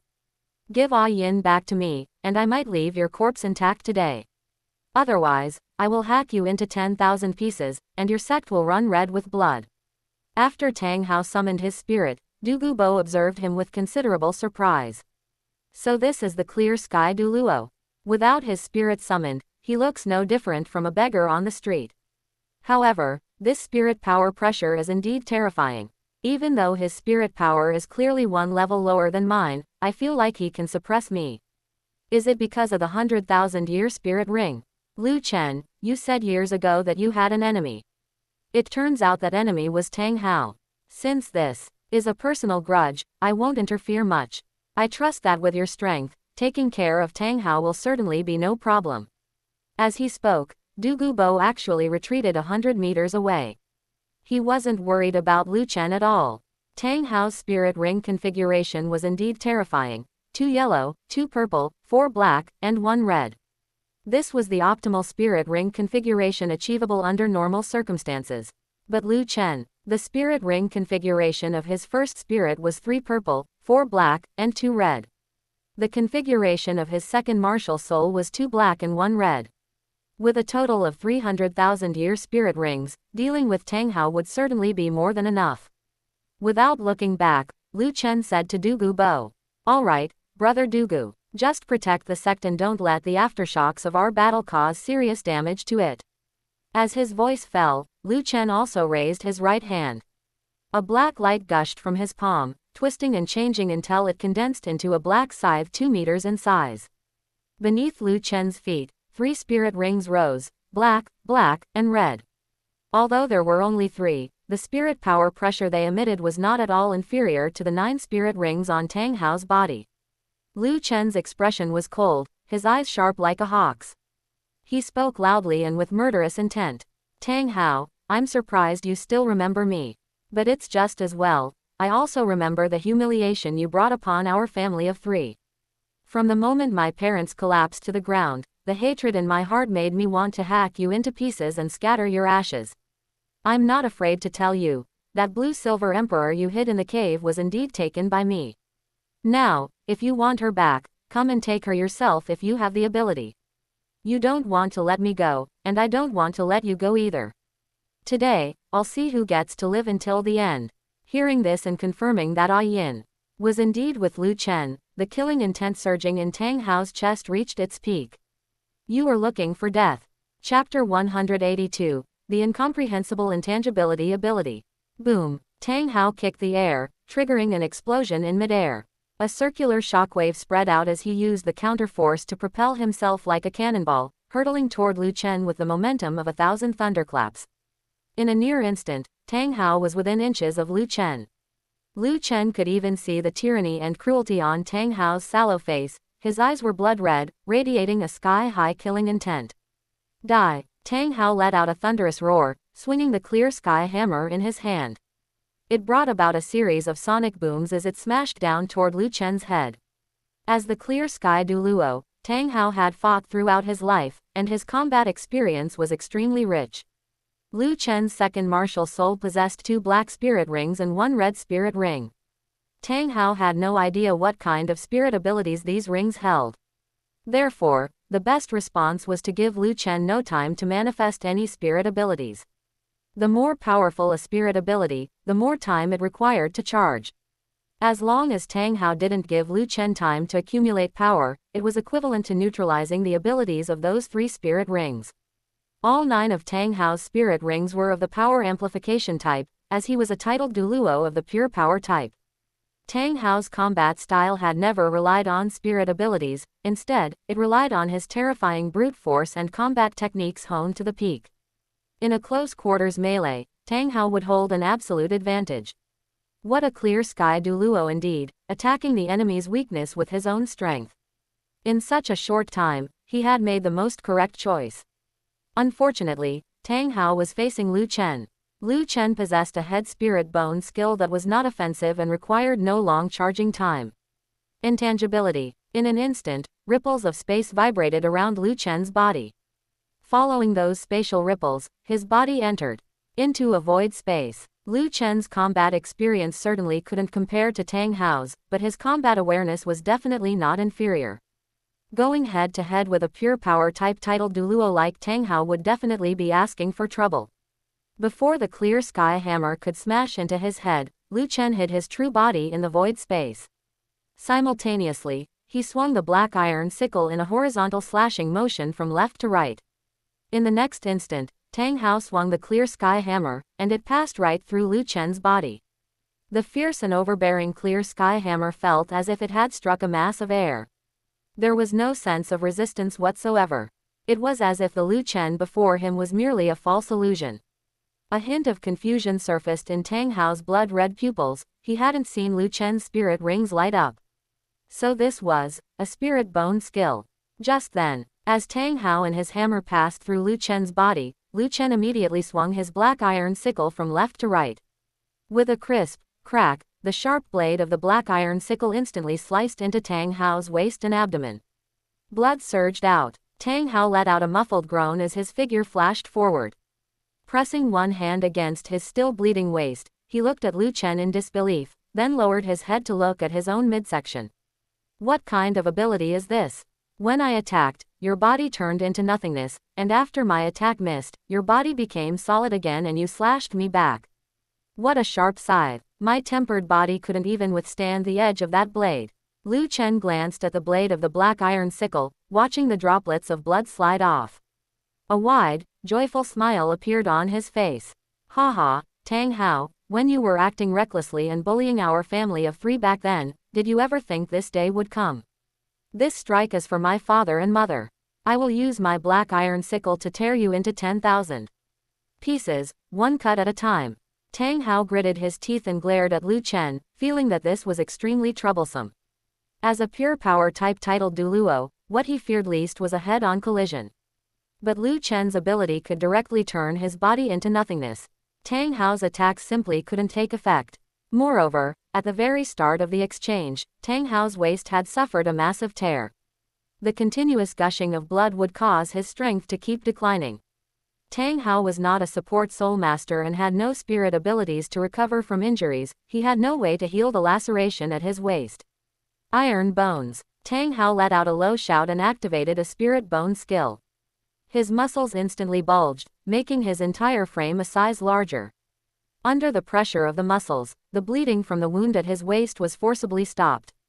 Though it only treated the symptoms and not the cause, it at least allowed him to continue fighting. Relying on his combat intuition, Tang Hao made a judgment and let out a roar like a dragon's cry and a tiger's howl. I don't believe this ability to turn your body into nothingness has no limit. There is no such thing as a perfect spirit ability. This seemingly incomprehensible power of yours must have some kind of flaw. Clear Sky 9 Absolutes. Tang Hao kicked out with a sonic boom, his figure flashing toward Lu Chen once again. Swinging the Clear Sky hammer, he performed the Clear Sky 9 Absolutes: empty, seal, pierce, through, entangle, tremor, break, instant, and collapse. The Clear Sky 9 Absolutes were 9 types of force exertion techniques. By utilizing the vibrating power of the Clear Sky hammer, they could unleash power not inferior to a 10,000-year spirit ability. Ordinary Clear Sky sect disciples could learn at most 3 of these force exertion techniques. But a core disciple like Tang Hao had fully mastered all 9 techniques. Through years of battle, Tang Hao had long since integrated these 9 techniques. Executing the Clear Sky 9 Absolutes now was like a torrential storm, making it impossible for anyone to predict his movements. In the sky, Tang Hao's figure seemed to split into 9. The Clear Sky hammer in his hand attacked from all directions, causing the air to boom and emit a series of explosions. If it were any other titled Douluo, it would be impossible to remain unscathed under such a torrential assault from Tang Hao. But Lu Chen, with his true body hidden in the void space, stood there as if taking a leisurely stroll, never once dodging from beginning to end. Every time Tang Hao's Clear Sky hammer passed through Lu Chen's body, it failed to cause any damage. Lu Chen watched Tang Hao with cold eyes. If his intangibility ability had a flaw, it was that it constantly consumed spirit power. However, Lu Chen's spirit power was vast. He was not afraid of a battle of attrition with Tang Hao. He wanted to see just how long Tang Hao could maintain such a torrential offensive. Pop, pop, pop. Under the assault of the Clear Sky hammer, the air let out a series of sharp pops, yet not even a corner of Lu Chen's clothes was damaged. Tang Hao was starting to lose his composure. He could clearly see the calm smile on Lu Chen's face, as if the boy were mocking him for only being able to hit the air despite using the Clear Sky 9 Absolutes. Lu Chen's body has turned into nothingness. My attacks are completely ineffective against him. If he doesn't deactivate this state, I could shatter the heavens with my hammer and still not hurt him in the slightest. I must attack what he is forced to save. Only by making him proactively deactivate his void state can I cause him damage. Thinking of this, Tang Hao suddenly flashed backward. He looked down at the sect below, his eyes radiating a violent killing intent. 7th Spirit Ability, Clear Sky Avatar. 9th Spirit Ability, Clear Sky Power. Among the 9 spirit rings beneath Tang Hao's feet, the 7th spirit ring and the 9th spirit ring lit up simultaneously. Under the surging pressure of his spirit power, even the air seemed to solidify. Chapter 183, 1000-Mile Pursuit. Crackle. The Clear Sky hammer in Tang Hao's hand, wrapped in blue electric arcs, quickly began to enlarge proportionally. Within just a few breaths, it had completely expanded into a 100-meter-tall black giant hammer. A terrifying pressure spread out, kicking up gusts of wild wind that swept in all directions. In the next instant, that 100-meter-tall black giant hammer actually burst with blood-red light. That eerie blood-red light dyed the entire sky blood-red, exuding a heart-palpitating sense of oppression. Seeing this scene, Before Lu Chen could even speak, Douluo had already started cursing loudly. Tang Hao, fuck you. You're not fit to be called the Clear Sky Douluo. Since you can't hit Lu Chen, you're actually aiming at the longevity sect. How many ordinary spirit masters are in the longevity sect? Do you want to vent your anger on ordinary spirit masters? Douluo cursed at Tang Hao because his granddaughter, Yan, was also in the longevity sect at this time. Once that 100-meter giant hammer smashed into the longevity sect, those ordinary spirit masters would likely be instantly crushed into meat paste, including his granddaughter, Yan. This was something Douluo could not tolerate. Originally, he hadn't intended to intervene in the battle between Lu Chen and Tang Hao, but faced with this situation, he had no choice but to step forward. Douluo instantly completed his martial soul possession. 2 yellow, 2 purple, and 5 black, 9 spirit rings, rose from beneath his feet, causing his aura to instantly climb to its peak. As long as Tang Hao's giant hammer smashed down, Douluo would step forward to block it with all his might. He would never let his granddaughter face any danger. Hearing Douluo's insults, Tang Hao's face darkened instantly. He looked at Douluo with an unfriendly expression. If looks could kill, Douluo would surely have been torn into 1,000 pieces by Tang Hao. He adjusted the angle of the clear sky hammer. It was originally aimed at the longevity sect, but because Douluo's cursing was so vicious, Tang Hao wished he could kill Douluo immediately. So, he smashed that 100-meter blood-red clear sky hammer toward Douluo's position. Even though Douluo was a rank 96 titled Douluo, facing this terrifying strike from Tang Hao, who had unleashed his martial soul avatar and his 100,000-year 9th spirit ring, he still felt a chill down his spine and a sense of horror in his heart. However, at that moment, though he said nothing, Lu Chen, who had long been prepared, flew over like lightning. He appeared in the path of the blood-red clear sky hammer, shielding Douluo behind him. The light of the blood-red clear sky hammer shone on Lu Chen's face, but his expression showed no trace of panic or fear. He remained composed from beginning to end. Third spirit ability, Space Slash. As Lu Chen's third spirit ring shone, he swung his black iron sickle and sliced open a spatial rift right in front of him. This time was different from before. Under the continuous infusion of Lu Chen's spirit power, a 100-meter-long spatial rift was actually torn open in the sky. Inside the spatial rift was a deep black void. The 100-meter blood-red clear sky hammer that came crashing down slammed squarely into the spatial rift without causing any ripples. That blood-red clear sky hammer, with power enough to destroy mountains, was silently swallowed by the spatial rift just like that. Space Slash. This spirit ability can tear through space, allowing one to travel through it. Under Lu Chen's development, it could also be used to redirect an enemy's attacks. Theoretically speaking, as long as an attack was below the divine rank, it could not possibly cause any damage to space. Therefore, the spatial rift of Space Slash could redirect any attack below the divine rank. After swallowing the 100-meter blood-red clear sky hammer, the spatial rift gradually healed without leaving a trace. The sky returned to clarity, as if nothing had happened. This is impossible, Tang Hao screamed out. Without using the Great Sumeru Hammer, this was already the strongest attack he could produce. Back at the Spirit Hall, Bibi Dong had to bring 7-titled Douluo to barely block this strike. Now, Lu Chen had neutralized the power of this strike without any effort at all. Tang Hao's mental state was severely shaken. He stared blankly at Lu Chen's position, his face filled with an expression of disbelief. While Tang Hao was in a daze, Lu Chen raised his black iron sickle once more. Third spirit ability, Space Rending Slash. Continuous spirit power was poured into the black iron sickle, causing it to erupt with saber chi powerful enough to tear through the void realm. Slash. Lu Chen swung the black iron sickle and slashed forward violently. In an instant, a crescent-shaped pitch-black light blade erupted from the scythe blade, cutting toward Tang Hao's position. By the time Tang Hao snapped out of it and saw the pitch-black light blade enlarging in his eyes, it was too late to dodge. He was a pure power type titled Douluo, speed was not his forte. In his haste, Tang Hao used another spirit bone skill. Iron Wall. A grayish-black shield quickly condensed in front of Tang Hao. It looked like the shell of some kind of spirit beast, giving off a heavy, mountain-like, and indestructible feeling. Tang Hao thought that with this shield, he should be able to block Lu Chen's attack. The result left him utterly shocked. That crescent-shaped pitch-black light blade seemed like an attack from another dimension, passing directly through the grayish-black shield. Before Tang Hao could react, the pitch-black light blade slashed into his chest. With a crack and the sound of flesh tearing, the skin, muscle, and ribs on Tang Hao's chest were sliced open with a gash large enough to cut him in two. Blood gushed out from the massive gash. Like a fountain. Through that bloody opening, one could even see a beating, bright red heart. Tang Hao was nearly split in two.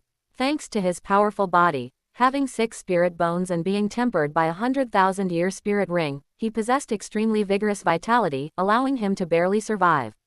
But this wound that nearly tore him apart, along with the saber chi wreaking havoc inside his body, made Tang Hao lose the confidence to continue the fight. Tang Hao cast one last look at Lu Chen with a hint of fear. What he regretted most now was stealing Lu Chen's spot as a work-study student. An insignificant work-study student slot had actually provoked such a powerful enemy for him. Now, it was no longer about whether he could take back Yin, but whether he could escape from here alive. Tang Hao spat out a mouthful of blood. Clutching the bleeding gash on his chest, he turned and fled without hesitation. He couldn't die here yet. He had to leave alive. Only by leaving alive would he have a chance to take back Yin and a chance to exact revenge on the Spirit Hall. He couldn't die. With this thought in mind, Tang Hao fled forward like a madman. Seeing Tang Hao flee on his own initiative, Lu Chen didn't want to let him off so easily. He looked back at Dugu Bo. Big brother Dugu, I'll leave the sect to you. I'm going to hunt down Tang Hao. Today, no matter what, I can't let him leave alive. With those words, Lu Chen carried his black iron sickle and chased after Tang Hao. Tang Hao ran very fast, but Lu Chen's speed was not slow either. However, a certain distance was always maintained between the two of them. Tang Hao desperately tried to run. To that end, he sequentially shattered his first, second, third, and fourth spirit rings. The spirit power released after shattering the 2 yellow and 2 purple spirit rings was entirely used by Tang Hao to increase his speed. Yet, he still couldn't shake off the determined Lu Chen. Forced, Tang Hao shattered 2 more spirit rings, the 5th and 6th, both of which were 10,000-year spirit rings. The spirit power erupted from shattering these 10,000-year spirit rings allowed Tang Hao to flee for over 1,000 miles. But this was also approaching Tang Hao's limit. His face was deathly pale, and his body was on the verge of collapse. Cough, cough. Tang Hao kept coughing up blood, his eyes full of anxiety. Almost there, almost there. As long as I reach that place, I'll be able to catch my breath. A moment later, Tang Hao reached the Great Western Wilderness and rushed into a tavern in a panic. Chapter 184, The Appearance of the Slaughter King. In this desolate place with no villages or shops nearby, the appearance of a small tavern was inherently suspicious. Tang Hao descended from the sky, smashing a hole through the tavern's roof and plunging inside, quickly disappearing from sight. After a few breaths, Lu Chen followed Tang Hao to the tavern. He hovered in the sky, not entering the tavern rashly. He released his mental force, which flowed like water, scanning the inside and outside of the tavern. The situation within was instantly fed back into Lu Chen's mind. The floor was covered with corpses, their expressions filled with terror and their eyes wide open, as if they had seen the most horrific thing in the world. They had essentially been scared to death. Tables and chairs were overturned everywhere. Behind the counter, a large hole had been smashed into the floor, deep and dark, leading to an unknown destination. Having assessed the situation, Lu Chen descended through the hole in the roof into the tavern. He let out a long breath. If nothing unexpected happened, this must be the Slaughter City. Tang Hao showed some cleverness in his flight, knowing that no matter where he hid, he couldn't escape my pursuit. So he simply hid in the Slaughter City. Tang Hao possesses the Slaughter God domain and can freely use spirit abilities within the Slaughter City. I don't have the Slaughter God domain. Once I enter the Slaughter City and my spirit ring skills are unexpectedly restricted, I might actually end up failing in an easy task. That scoundrel, if I really let him escape, it would be a great pity. Given his current physical state, having taken 2 of my slashes to his abdomen and chest, and having successively exploded 6 spirit rings, he is at his wit's end. Should I pursue him into the Slaughter City? That hellish place is easy to enter but hard to leave. It's the site where the Asura god and Rakshasa god attained divinity. Once I enter, I'll be completely cut off from the outside world. Just as Lu Chen was hesitating, inside the world of the Slaughter City, Tang Hao entered the blood-colored wasteland and could finally breathe a sigh of relief. His body staggered, and he almost fell to the ground. The two massive lacerations on his abdomen and chest were still constantly seeping blood.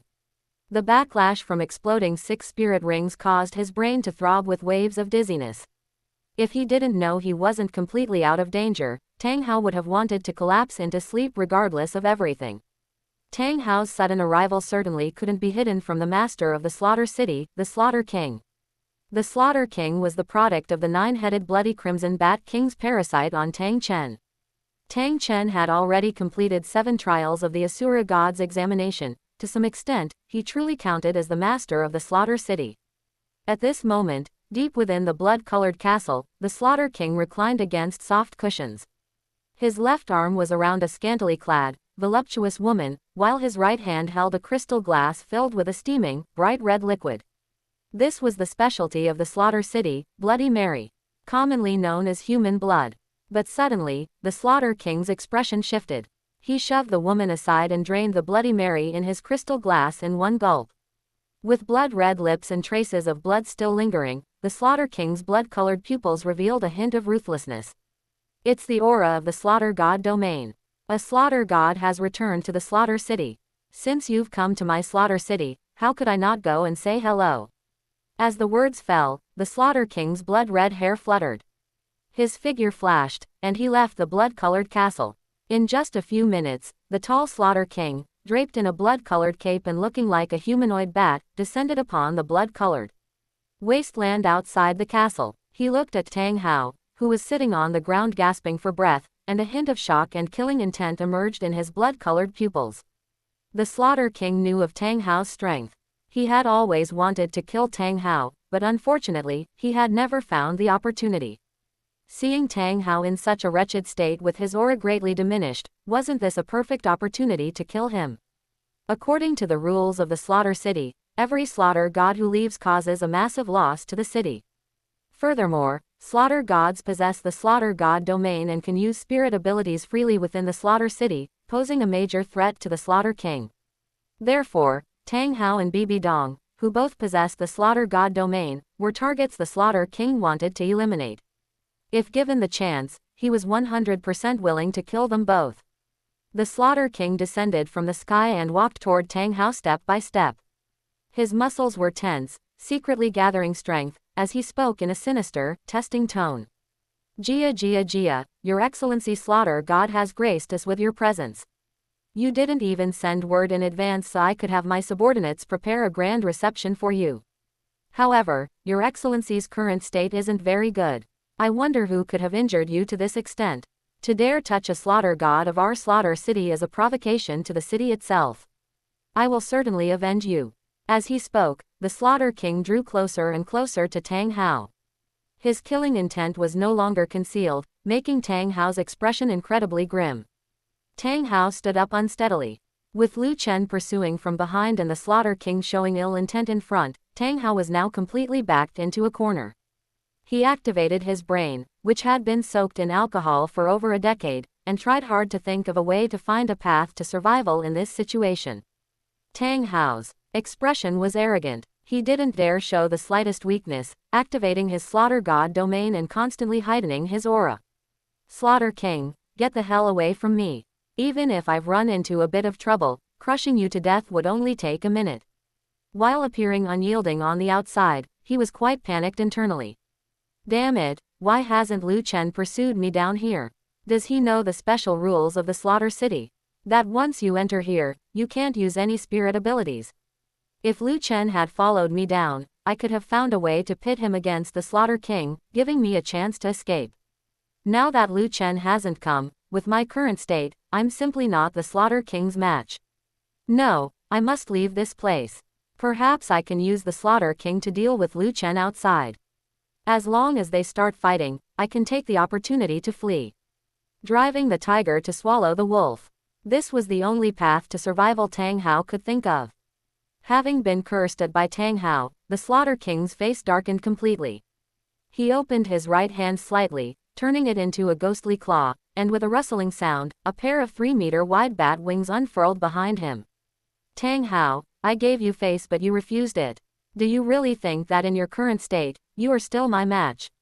I originally wanted to host you properly, but since you are so ungrateful, I'll use your heart as a snack to go with my drinks. As the words fell, the Slaughter King's bat wings vibrated, and he turned into a blood-colored afterimage, sweeping toward Tang Hao. His speed was incredibly fast, making Tang Hao's heart leap with fear. In his haste, Tang Hao summoned the clear sky hammer once more and smashed it toward the blood-colored afterimage. Boom! Accompanied by a dull explosion, Tang Hao's body was sent flying backward. He coughed up blood repeatedly, and the gashes on his abdomen and chest were gory, with internal organs exposed. Although the Slaughter King was also shaken back a few steps, he suffered no injuries. His expression was full of wild joy. Jia, Tang Hao, you really are at your wits' end. Today, the Slaughter City is destined to have one less slaughter god. Tang Hao, who was flying backward, gritted his teeth, turned around, and flew back toward the outside along the path he had come. Seeing this, the Slaughter King immediately gave chase. Tang Hao, don't even think about running. Chapter 185. Fierce Battle with the Nine-Headed Bloody Crimson Bat King. Outside, in the tavern, Tang Hao rushed out desperately, and right behind him was the Slaughter King in hot pursuit. Tang Hao suddenly let out a massive roar. Prepare to strike. This single sentence caused the pursuing Slaughter King's expression to change drastically. He thought Tang Hao was leading him into an ambush. In an instant, the Slaughter King activated his slaughter domain. A blinding flash of blood-red light erupted from the Slaughter King's body, carrying a thick scent of blood as it enveloped everything in all directions. The slaughter domain possessed the same magic sealing ability as Slaughter City. Within the slaughter domain, no spirit ring skills could be used. This made things very uncomfortable for Lu Chen. He was still waiting inside the tavern, initially hesitating over whether to enter Slaughter City. When he saw Tang Hao take the initiative to come out, he was overjoyed. He raised his black iron sickle, preparing to unleash the dark golden bear king slash. Coincidentally, the Slaughter King activated his slaughter domain at that exact moment. The blinding blood light enveloped Lu Chen, instantly turning his 3 spirit rings, 2 black and 1 red, entirely gray. The dark golden bear king slash he had been preparing to use could no longer be unleashed. This infuriated Lu Chen to no end. Furthermore, the evil aura within the slaughter domain was eroding Lu Chen's body, causing his skin to feel a slight burning sensation. However, his blue-silver Emperor martial soul possessed the ultimate life attribute, giving his physique a recovery ability nearly equivalent to an undying body. While the slaughter domain sealed his spirit ring skills, it could not directly inflict damage upon him. Tang Hao, who had rushed out of Slaughter City, saw that the Slaughter King's slaughter domain had successfully sealed Lu Chen's spirit ring skills, depriving him of his most effective means of attack. This finally gave Tang Hao a glimmer of hope for escape. Without a moment's hesitation, he immediately detonated his 7th spirit ring and 8th spirit ring. The 50,000-year 7th spirit ring and the 70,000-year 8th spirit ring, the majestic spirit power that surged forth after the 2 rings exploded, flooded into Tang Hao's body, instantly stretching his physical form to the point of near collapse. He vomited blood repeatedly. From the wound at his waist and abdomen, his large and small intestines began to gush out. From the wound in his chest, his thumping heart and lungs, while spraying blood, were on the verge of jumping out of his body. It was Tang Hao who grabbed his intestines with one hand and stuffed them back into his belly, while using the other hand to press his heart and lungs back into his chest cavity. This majestic spirit power, which had pushed Tang Hao's body to the brink of collapse, also boosted his speed to the extreme. Like a flaming meteor, he rapidly streaked toward the distant horizon. During the flight, Tang Hao's consciousness was actually somewhat blurred. Driven by an instinctive desire for survival, he continuously erupted with spirit power within his body, charging forward blindly. But with his body in such a collapsed state, even if he escaped this time, he would likely be reduced to a cripple. Whether even 50% of his strength would remain was still an unknown. Seeing Tang Hao flee, how could Lu Chen let him have his way? He leapt into the air and hurriedly gave chase. However, the brainless Slaughter King thought Lu Chen was Tang Hao's accomplice. The bat wings on his back flapped violently, turning him into a blood-colored afterimage as he launched an attack toward Lu Chen. Jia Jia Jia, none of you shall escape today. The Slaughter King didn't have much of a brain, but his speed was truly not slow. He actually managed to overtake Lu Chen from behind, catching up in the blink of an eye. Lu Chen felt a chill coming from behind. His spirit ring skills were sealed, but fortunately, he still had a spirit bone skill he could use. Void form. Spatial ripples quickly radiated around his body, taking Lu Chen's form into a void space. The attacking Slaughter King passed directly through his body. After passing through Lu Chen's body, the Slaughter King decelerated and came to a halt in midair. He turned back to look at Lu Chen, then at his own claws, and roared in disbelief. What strange ability is this? My attack didn't even touch your body. Lu Chen ignored the Slaughter King and instead looked in the direction Tang Hao had fled. Seeing that Tang Hao had already run far away, his face couldn't help but show irritation. Damn fellow, you've ruined my grand plans. Since you let Tang Hao go, I'll have you pay with your life. At this point, Lu Chen paused and looked at the Slaughter King with a peculiar expression. You are the Slaughter King of Slaughter City. As the nine-headed bloody Crimson Bat King, you should also count as a spirit beast, right? And at least 100,000-year spirit beast at that. A blessing in disguise. Although Tang Hao escaped today, your 100,000-year spirit ring and spirit bone can compensate for my loss. Hearing Lu Chen say this, the Slaughter King's pupils constricted. He didn't understand why this human before him could see through his true identity with a single word. Even Tang Hao and Bibi Dong, the two death gods of Slaughter City, did not know that the Slaughter King was actually the product of the nine-headed bloody Crimson Bat King parasitizing Tang Chen. Having his true face exposed, the Slaughter King did not fly into a rage. Instead, his eyes were frighteningly cold, and his voice was raspy as he spoke with infinite killing intent. How did you know? But it no longer matters. Now that you know this king's true identity, I absolutely cannot let you leave today. Roar. The Slaughter King let out a massive roar. A blinding crimson blood light dyed the entire sky blood red, turning the area around the tavern into a slaughter hell. Rip, rip. Accompanied by the sound of tearing cloth, the Slaughter King's high-collared cloak instantly shredded into pieces. His body expanded rapidly, and in just a few breaths, he transformed into a colossal creature. It was a crimson bat, 8 meters long with a wingspan of 15 meters. On the bat's shoulders, there were a total of 9 hideous heads, a sight that would make anyone shudder. The Slaughter King, or perhaps he should be called the nine-headed bloody Crimson Bat King, having had his true identity exposed by Lu Chen, no longer hid it and directly revealed his true form.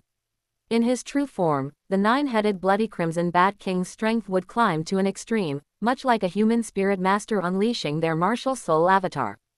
Die for this king. The nine-headed bloody Crimson Bat King flapped its wings, whipping up a blood-colored storm as it pounced toward Lu Chen's position. But Lu Chen's true body was in the void space. The nine-headed bloody Crimson Bat King's several attacks all passed through Lu Chen's body without causing any damage. Lu Chen let out a long breath at this. Although the void form ability can keep me safe from mortal danger, it can't kill the nine-headed bloody Crimson Bat King. Once it escapes back to Slaughter City, things will become troublesome instead. For the sake of 100,000-year spirit ring and spirit bone, it seems I'll have to fight properly today. Even if I can't use spirit ring skills, with my powerful body that surpasses 100,000-year spirit beast, I don't believe I can't deal with this nine-headed bloody Crimson Bat King. With this thought, Lu Chen proactively exited the void form state. His true body returned to the real world. The overwhelming blood-red light began to burn his skin, attempting to erode his body. But he had the powerful self-healing ability, granted by the ultimate life attribute. This corrosive, poisonous blood-red light could not cause him any effective damage. The nine-headed bloody Crimson Bat King pounced again, the thick scent of blood already slapping against his face. Lu Chen's eyes were resolute. He gripped the black iron sickle and, instead of retreating, he advanced to actively engage the nine-headed bloody Crimson Bat King. Crack, crack. After being strengthened by 3 spirit rings, the black iron sickle's toughness and sharpness were already comparable to the top-tier divine weapons. Combined with Lu Chen's terrifying brute force that surpassed 100,000-year spirit beast, he instantly left 2 long, narrow gashes on the nine-headed bloody Crimson Bat King, blood gushing out like a fountain. Injured, the nine-headed bloody Crimson Bat King's 9 heads screamed in unison, and the sound waves seemed to contain magic. It made anyone who heard it feel dizzy and lightheaded. As a spirit beast capable of parasitizing Tang Chen, the nine-headed Bloody Crimson Bat King's mental strength was quite formidable. In terms of attributes, it should have a mental plus evil attribute. Under the assault of that demonic sound, Liu Chen also felt a wave of dizziness. To counter this, he bit the tip of his tongue hard. Using the intense pain to stimulate his spirit, he focused his mental force to the highest degree, condensing it into a single entity. Like a reef on a beach, no matter how the waves crashed, he remained immovable. Kill. Liu Chen also exerted his full strength. His blood and qi were nearly boiling, making him seem like a burning furnace. A continuous stream of power surged into his limbs and bones, making him akin to a humanoid spirit beast. Stepping on empty air, he created a sonic boom. Liu Chen's figure was like an arrow released from a bow as he flashed toward the nine-headed Bloody Crimson Bat King. Swinging the black iron sickle, a cold glint tore through the air, severing one of the nine-headed Bloody Crimson Bat King's heads. Ow! The nine-headed Bloody Crimson Bat King's other 8 heads immediately let out a howl of agony. Chapter 186, Tang Chen's End. How dare you cut off one of my heads? This king wants you dead. Arg! The nine-headed Bloody Crimson Bat King was consumed by rage. Its claws overlapped as spirit power surged within its body, releasing a blinding crimson light from its claws. Kill. The nine-headed Bloody Crimson Bat King swung its claws, unleashing hundreds of claw-shaped blood blades in succession. The blood blades danced, covering the sky and earth, attacking from all directions to completely block all of Liu Chen's escape routes. Seeing this, Liu Chen did not panic at all. A creature that never learns. As his voice fell, Liu Chen once again used his void ability, hiding his true body within the void space. The hundreds of incoming claw-shaped blood blades passed straight through his body without causing him any harm. After dodging this wave of blood blade attacks, Liu Chen's true body returned to the world. He closed in again, swinging his black iron sickle. With a flash of cold light, he hacked off another of the nine-headed Bloody Crimson Bat King's heads. The nine-headed Bloody Crimson Bat King let out a shrill howl. Blood continuously sprayed from the spots where its 2 heads had been cut off. Damn it! Damn it! Damn it! What kind of ability do you have, you bastard? Why do my attacks have no effect on you? Liu Chen naturally wouldn't answer the nine-headed Bloody Crimson Bat King. He looked at his opponent, his eyes filled only with desire for 100,000-year spirit ring and spirit bone. Relying on the power of his void ability, Liu Chen played with the nine-headed Bloody Crimson Bat King in the palm of his hand. Whenever the nine-headed Bloody Crimson Bat King attacked, Liu Chen would hide in the void space. Once the nine-headed Bloody Crimson Bat King's attack missed, Liu Chen would emerge from the void space and take the opportunity to launch an attack, cutting off another head. He repeated this several times. Of the 9 heads on the nine-headed Bloody Crimson Bat King's shoulders, 8 were hacked off by Liu Chen. With only 1 head remaining, fear finally grew in the heart of the nine-headed Bloody Crimson Bat King. You despicable little thief, if you have the guts, follow this king back to Slaughter City. As soon as it spoke, the nine-headed Bloody Crimson Bat King whipped up a crimson storm and flew toward the entrance of Slaughter City. Liu Chen's gaze narrowed. He naturally couldn't let the nine-headed Bloody Crimson Bat King escape like that. He shifted the black iron sickle to his left hand and raised his right, summoning the Dark Golden Terraclaw External Spirit Bone. Dark Gold Terraclaw, Spirit Ability Mode. The Slaughter domain could restrict Spirit Ring skills, but it could not restrict Spirit Bone skills. The Dark Gold Terraclaw possessed the ultimate metal attribute. As one of the top sharp weapons in the world, it possessed ultimate destructive attack power. As Liu Chen swung the Dark Gold Terraclaw violently, a massive dark golden claw print tore through the air, letting out a series of shrill whistles as it blasted toward the nine-headed Bloody Crimson Bat King. In the blink of an eye, it struck the nine-headed Bloody Crimson Bat King's body with a loud bang. Fierce winds howled and airwaves surged. The nine-headed Bloody Crimson Bat King's body was torn open, half a bat wing was ripped off, and blood splattered across the sky. It screamed as it plummeted toward the ground. You were actually hiding an offensive spirit ability. Because Liu Chen had only used his void skill to dodge attacks previously, the nine-headed Bloody Crimson Bat King never imagined that Liu Chen had other offensive skills. Liu Chen had hidden the Dark Gold Terraclaw until now, and it achieved success in one blow. At the moment the nine-headed Bloody Crimson Bat King was about to escape back to Slaughter City, he heavily injured it in one go, tearing its body and ripping off one of its bat wings. He had completely cut off the nine-headed bloody Crimson Bat King's path of escape. With a boom, the nine-headed bloody Crimson Bat King crashed to the ground, kicking up a cloud of dust and smashing a large crater into the earth. Before the nine-headed bloody Crimson Bat King could stand up again, Liu Chen dropped like a meteor and kicked the opponent in the chest. Crack, crack. With the sound of shattering bones, the nine-headed bloody Crimson Bat King's entire chest cavity was crushed inward by Liu Chen's stomp. Liu Chen possessed terrifying brute strength exceeding that of a 100,000-year spirit beast. This single kick directly took half of the nine-headed bloody Crimson Bat King's life. The nine-headed bloody Crimson Bat King's sole remaining head coughed up large mouthfuls of blood, its eyes showing signs of fading. Liu Chen raised his black iron sickle and swung it without hesitation. A flash of cold light passed, and the nine-headed bloody Crimson Bat King's last head was cut off, rolling into the distance like a ball. The nine-headed bloody Crimson Bat King had fallen. As a 100,000-year spirit beast, the nine-headed bloody Crimson Bat King's actual combat ability wasn't particularly outstanding. At most, it was comparable to a rank 95 titled Douluo. Its strength lay in its bizarre parasite ability. Even a super Douluo with rank 99 spirit power like Tang Chen could be parasitized if he had a heart demon. After parasitizing Tang Chen, it gained some of Tang Chen's abilities, such as the Slaughter Domain. The Slaughter Domain could seal spirit ring skills, allowing the nine-headed bloody Crimson Bat King to remain invincible against any enemy. Unfortunately, it met Liu Chen. Liu Chen's physique was powerful, even exceeding a 100,000-year spirit beast. He also had the void ability of the Void Mantis Skull and the sharp weapon that was the Dark Gold Terrorclaw external spirit bone. This information asymmetry led to the nine-headed bloody Crimson Bat King finally dying at Liu Chen's hands. After killing the nine-headed bloody Crimson Bat King, Liu Chen looked at its corpse with anticipation, hoping to see a 100,000-year spirit ring appear. However, the result was different from what he expected. A brilliant crimson light erupted from the nine-headed bloody Crimson Bat King's body, emitting surging spirit power fluctuations that even made Liu Chen feel a bit of trepidation. In the next instant, the crimson light grew even brighter, and even Liu Chen was blown back. After landing far away, Liu Chen frowned as he looked at that mass of crimson light.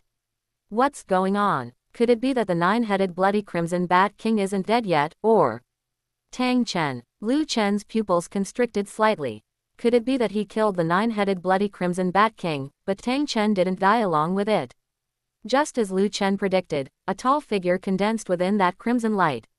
The figure had handsome features, black hair draped over his shoulders, and a majestic build, giving off an air of natural authority. As he opened his eyes, a vast spirit power pressure, like a mountain standing at the peak of spirit masters, diffused from his body. This spirit power pressure caused Liu Chen's expression to change drastically. His heart beat faster and faster, and his shoulders felt as if a great mountain were pressing down on them, giving him a sense of wanting to bow in submission. Get up for me. Liu Chen had his own pride, how could he bow to another? He clenched his teeth, and even though his bones creaked, he did not bend in the slightest. Gritting his teeth to stand straight, Liu Chen looked at Tang Chen with an unfriendly expression. This old guy actually didn't die. However, Tang Chen's impressive display didn't last more than 3 seconds. He suddenly opened his mouth and spat out a mouthful of blood, his face instantly turning deathly pale. His lips quivered a few times, eventually releasing a long sigh. Tang Chen looked at Liu Chen with complexity in his eyes.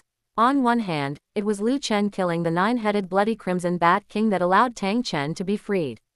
On the other hand, killing the nine-headed bloody Crimson Bat King was the 8th trial of Tang Chen's Asura 9 trials. Since the nine-headed bloody Crimson Bat King died at Liu Chen's hands, it meant Tang Chen's 8th trial had failed. The penalty for failure was obliteration. In the original plot, Tang Chen was able to pass the 8th trial of the Asura 9 trials by relying on Tang San's Sea God's light, which purified the Rakshasa god's malice and awakened Tang Chen's consciousness.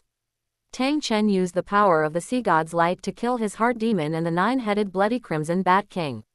The current situation was completely different from the original plot. In the original plot, although Tang Chen relied on the external force of the Sea God's light, he was indeed the one who killed the heart demon and the nine-headed bloody Crimson Bat King himself. But this time, when Lu Chen killed the 9-headed bloody crimson bat king, Tang Chen never woke up from start to finish, he remained sunken under the control of the heart demon. It was this difference that made it impossible for Tang Chen's 8th trial of the Asura 9 trials to ever be completed. Tang Chen could already feel the Asura divine force obliterating his body. However, because he had completed the first 7 of the Asura 9 trials, he had a very high Asura affinity. Relying on this Asura affinity, he was able to briefly resist the obliteration of the Asura divine force.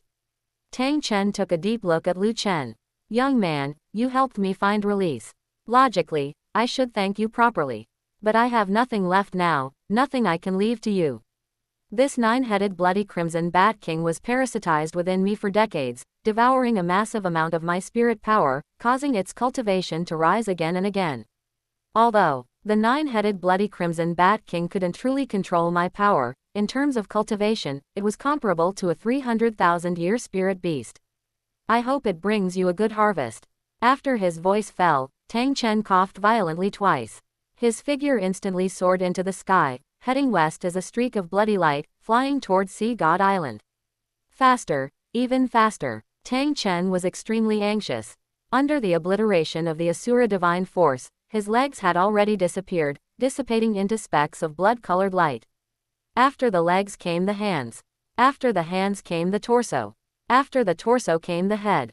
When he was less than 10 kilometers from Sea God Island, even Tang Chen's last remaining head slowly began to dissipate into specks of blood light. He was unwilling. He hadn't even seen High Priestess Bo Saishi one last time before death. Tang Chen let out a furious roar toward the sky. Bo Saishi. Before his voice could fade, Tang Chen's body and even Tang Chen's soul were completely turned into nothingness under the obliteration of the Asura divine force. Only a 2-meter-long Asura demon sword remained. It trembled in midair before dissipating into the atmosphere.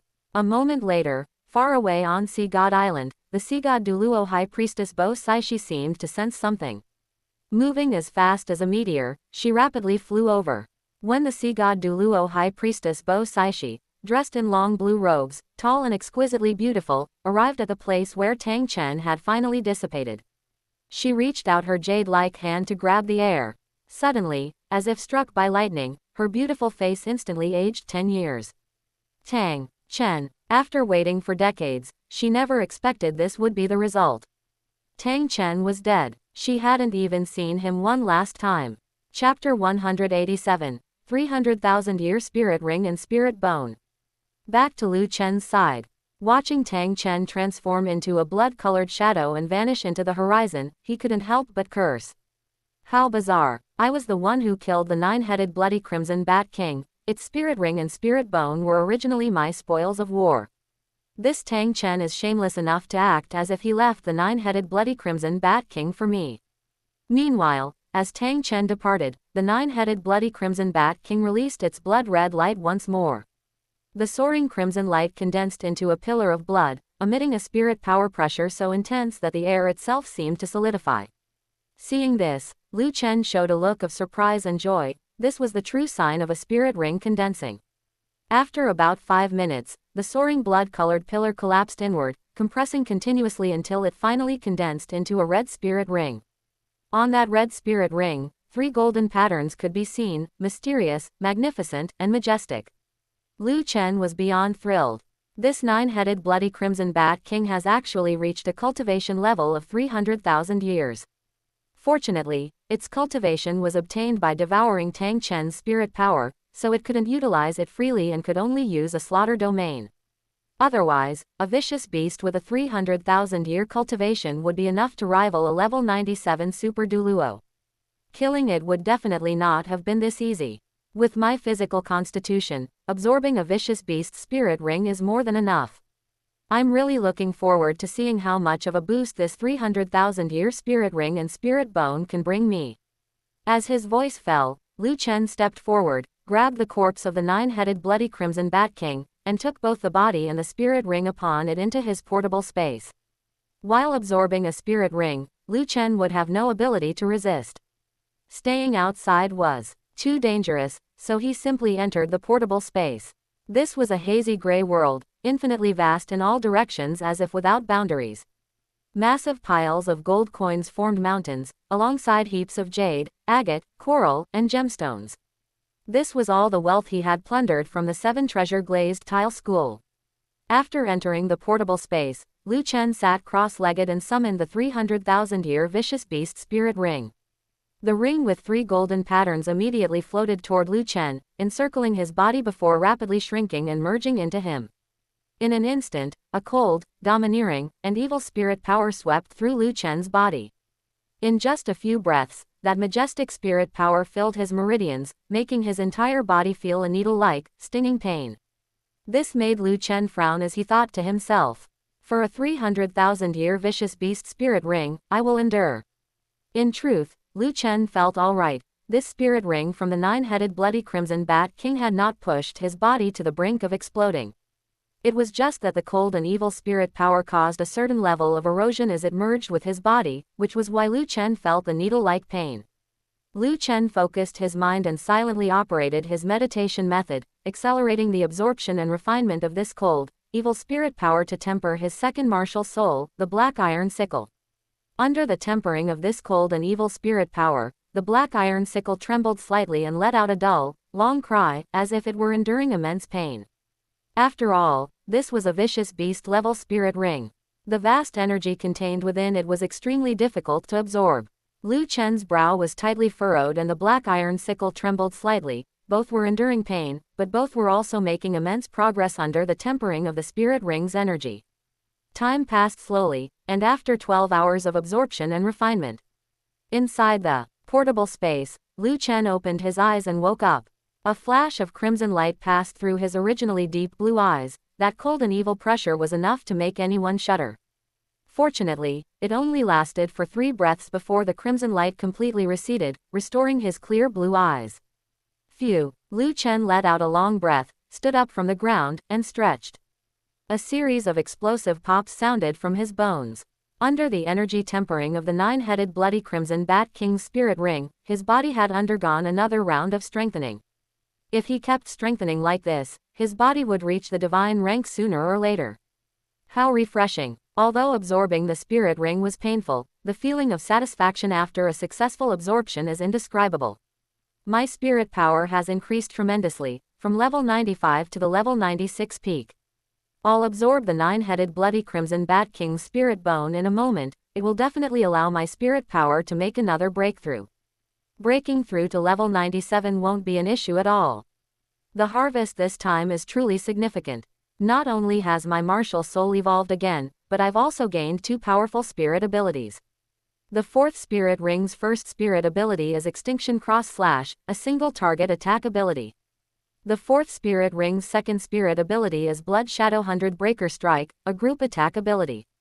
Both spirit abilities carry the evil attribute of the 9-headed bloody crimson bat king. Once they strike an enemy, the wounds caused cannot be healed. Not only will the wounds fail to heal, but they will also continue to expand over time until the opponent is completely dead, similar to BB Dong's eternal wound. Now my offensive capabilities have received an epic enhancement. It truly lives up to being a 300,000-year vicious beast spirit ring. Time to dig out the spirit bone and see what abilities it can bring me. With those words, Lu Chen raised his hand to summon the black iron sickle. As black light emerged from his palm, the evolved black iron sickle condensed. The current black iron sickle had a handle reaching a staggering 2.4 meters and a blade length of 1.8 meters. The design was extremely exaggerated, with intricate crimson demonic patterns that would make anyone shiver at a glance. Lu Chen swung the evolved black iron sickle, tearing through the corpse of the 9-headed bloody crimson bat king as easily as cutting tofu. He soon found a left arm bone emitting a crimson glow. Spirit beasts over 100,000 years old will 100% drop a spirit ring and 100% drop a spirit bone, and this spirit bone will be one that you do not already possess. This 9-headed bloody crimson bat king had dual attributes of mental and evil. If nothing unexpected happened, it should have dropped a skull bone.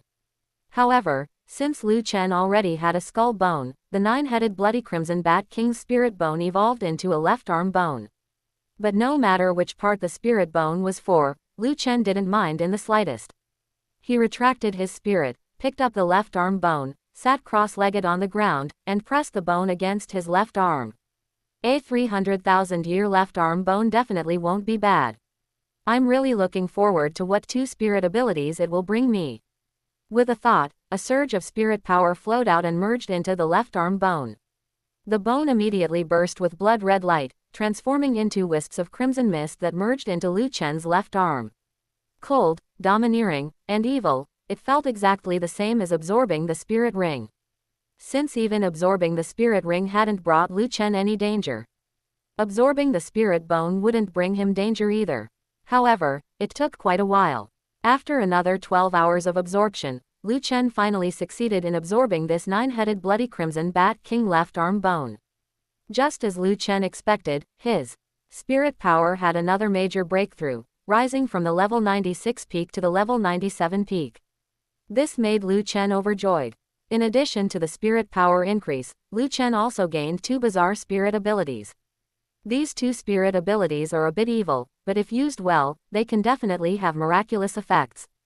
The left arm bone's first spirit ability, Blood Puppet, can refine a corpse, provided it has been dead for no more than a day and its blood hasn't completely solidified, into a blood puppet under my control.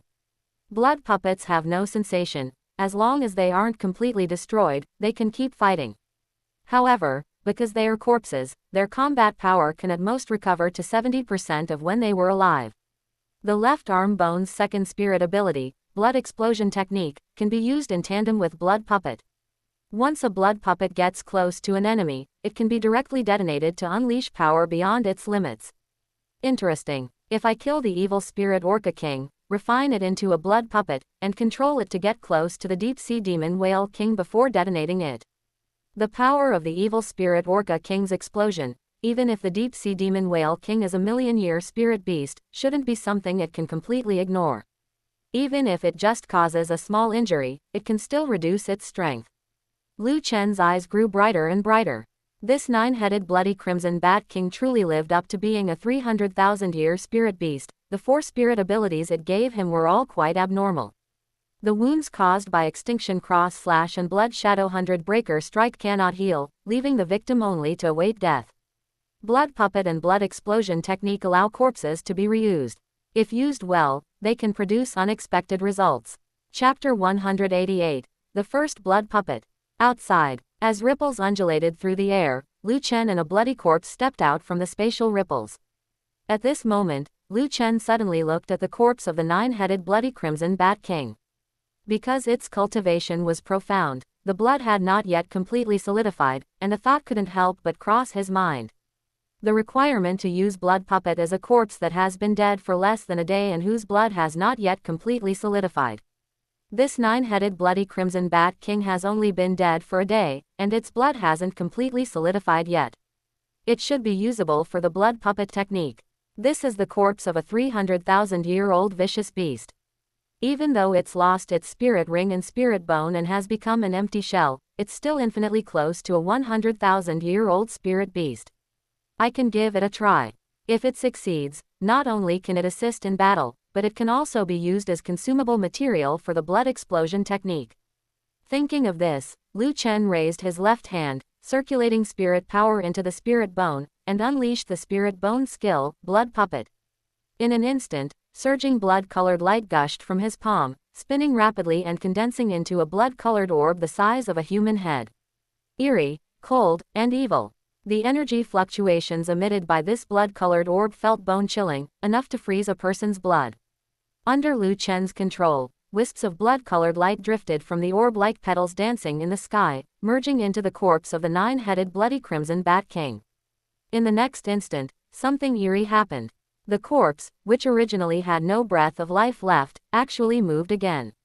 First the claws, then the arms, and finally, the entire body stood straight up. The scene was incredibly horrifying. A headless corpse with its body split open actually stood up again, emitting an aura no weaker than when it was alive. The 9-headed bloody crimson bat king was indeed dead. The reason its corpse was moving now was entirely because Lu Chen was controlling the blood within it. Lu Chen felt a strange sensation, as if he had gained an incarnation. With just a thought, he could control the 9-headed bloody crimson bat king to fight. However, without its spirit ring and spirit bone, what remained of the 9-headed bloody crimson bat king's corpse didn't have much combat power. At most, it could fight against an 80 or 90,000-year-old spirit beast, and it couldn't even compare to a 100,000-year-old spirit beast. A look of contemplation appeared on Lu Chen's face. This spirit ability can definitely be developed further. An empty shell without a soul requires my constant control. If I can find a way to preserve the soul within the corpse, I could develop a battle puppet capable of fighting on its own. Furthermore, it's best to use human spirit masters for battle puppets. Once a spirit beast loses its spirit ring and spirit bone, it becomes an empty shell, and its strength is greatly reduced. But human spirit masters can retain their power to the greatest extent. Especially high-level human spirit masters, once turned into a blood puppet, if they can still summon their spirit and use spirit abilities, their strength wouldn't be much different from when they were alive. This skill is a bit sinister. I won't use it under normal circumstances, but I have no objections to using it against Tang Hao. With this in mind, Lu Chen controlled his first blood puppet to walk around and pick up its former 9 heads one by one, then press them back onto its neck. Suddenly, blood surged, and those heads actually grew back onto the neck. However, if one looked closely, cutting marks could still be seen on the neck. The heads appeared to have grown back, but they were actually just bonded together by blood. This was a blood puppet. All the driving force naturally came from the blood. As long as the blood was not exhausted, this blood puppet would never truly die. As for weaknesses, spirit masters with holy and light attributes naturally counter these blood puppets. Even the simplest purification skill could deal tons of damage to these blood puppets. Seeing that the 9-headed bloody crimson bat king was mostly restored, Lu Chen walked over. With a thought, ripples of space undulated around him, and through those spatial ripples, the 9-headed bloody crimson bat king was stored into Lu Chen's portable space. After finishing all this, Lu Chen looked around once more to ensure nothing was missed, then quickly soared into the air, flying toward the distant horizon. Soaring in the sky, a look of reflection appeared on Lu Chen's face. Tang Chen should be dying soon. He was parasitized by the 9-headed bloody crimson bat king for decades. The poison has long since seeped into his marrow, and a massive amount of his spirit power was devoured by the 9-headed bloody crimson bat king. It's impossible for him to continue the Asura god's trials. Although the Asura god isn't truly impartial, Tang Chen in this state is clearly unable to withstand the Asura divine force. Even if the god wanted to force the Asura god position onto Tang Chen's body would only be completely destroyed by the divine force. Although Tang Chen has escaped the 9-headed bloody crimson bat king's parasite, it's impossible for him to return and protect the Clear Sky sect. Tang Chen will not be an obstacle to my revenge against Tang Hao. Lu Chen's guess was pretty much spot on.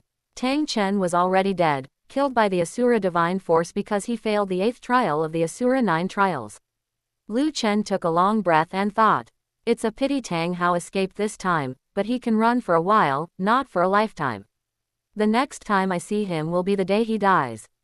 It just so happens that the 9-headed bloody crimson bat king's left arm bone I obtained this time has a blood puppet spirit ability. I'll refine Tang Hao's corpse into a blood puppet and seal his soul inside, making him fight for me forever. I will show him the meaning of cruelty. By then, even death will be a luxury.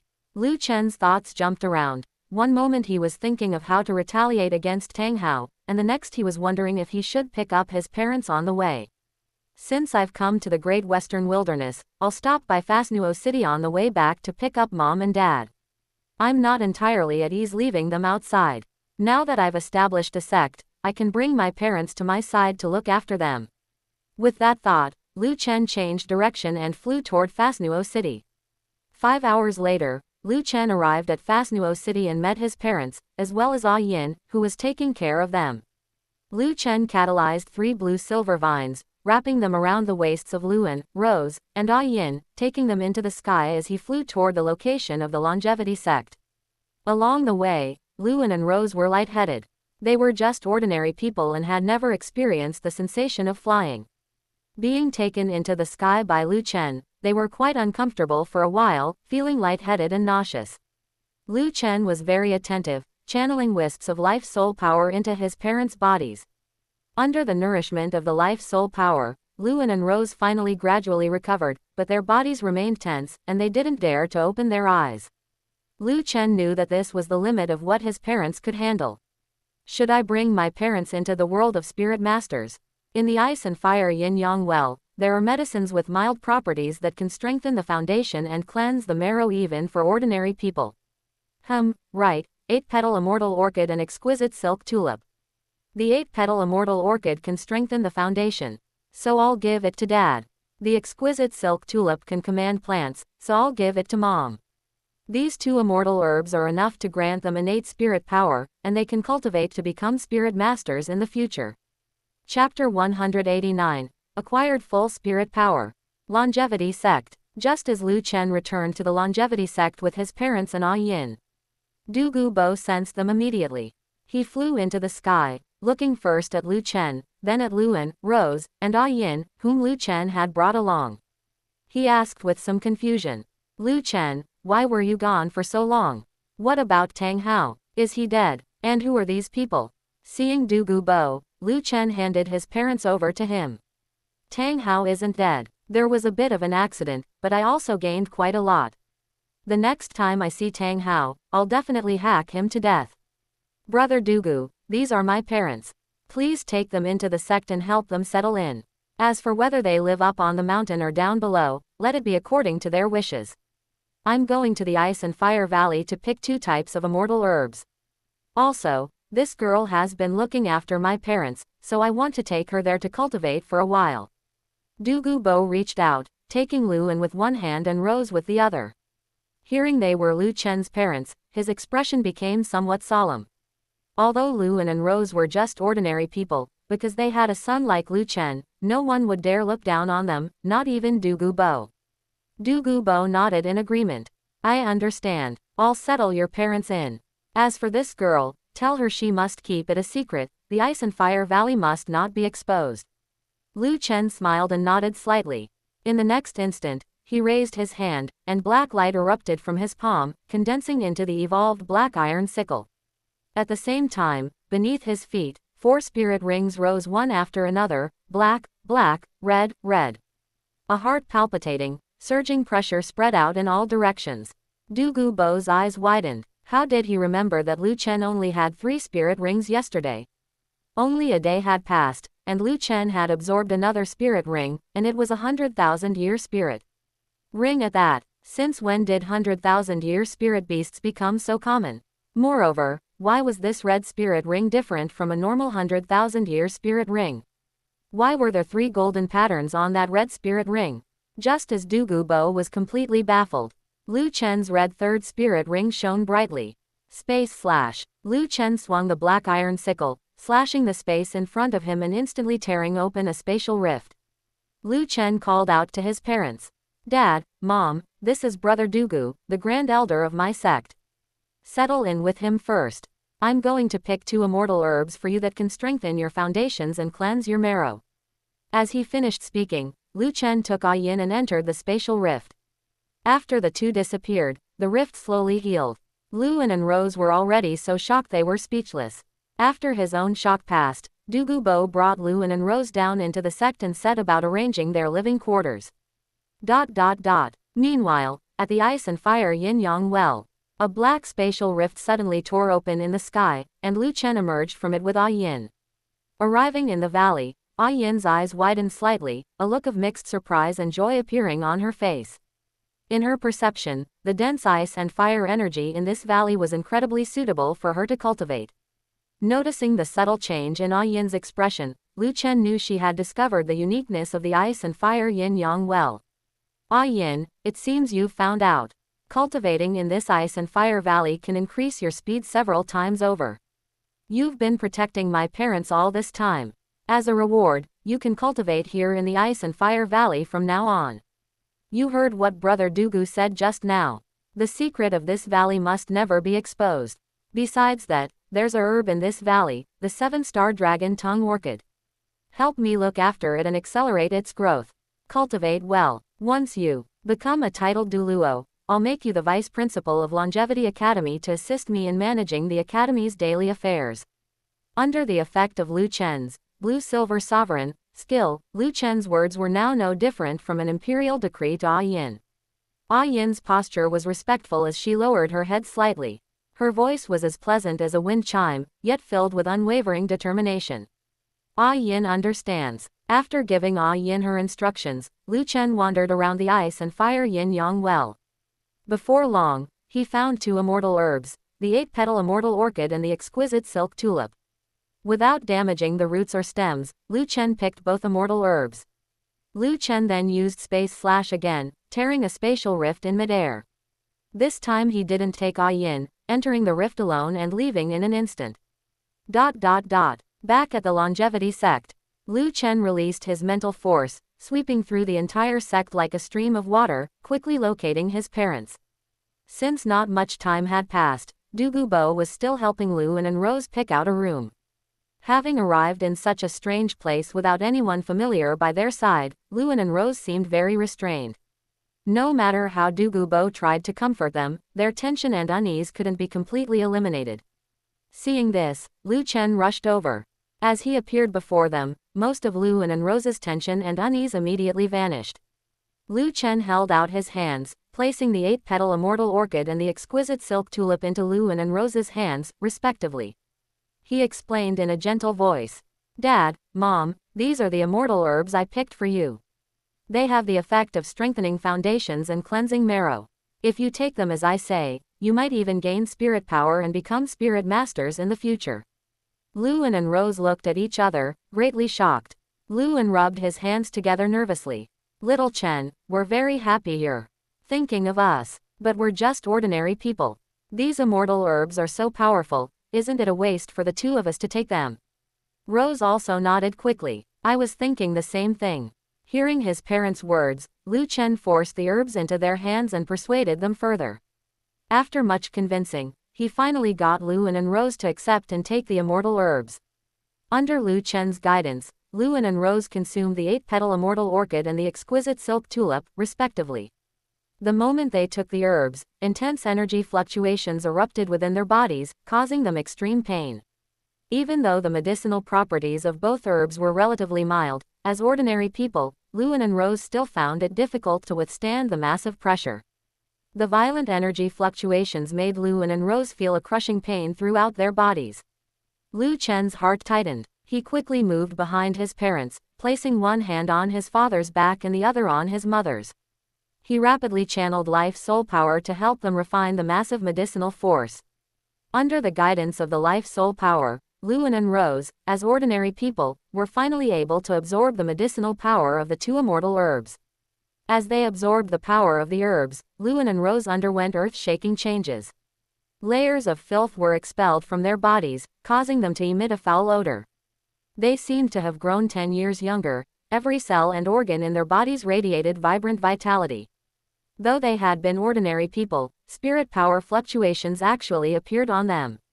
From nothing, they directly gained level 10 spirit power.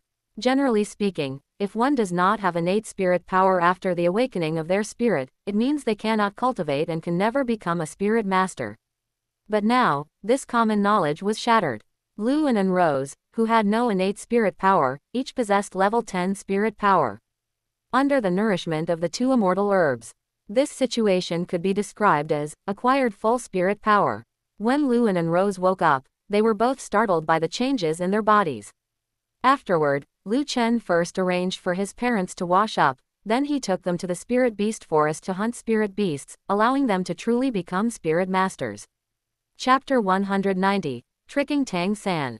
Lu An's spirit was the most common farm tool, a black iron sickle. After being cleansed by the 8-petal immortal orchid, the spirit evolved, and its quality greatly improved. Furthermore, his originally fragile meridians and bones were reshaped and transformed under the medicinal power of the immortal herb. Lu Chen helped his father find a 100-year wind tiger spirit beast. After hunting this wind tiger and absorbing its spirit ring, Luan gained an offensive spirit ability called Hurricane Slash. With this, Luan officially became a one-ring power attack spirit master.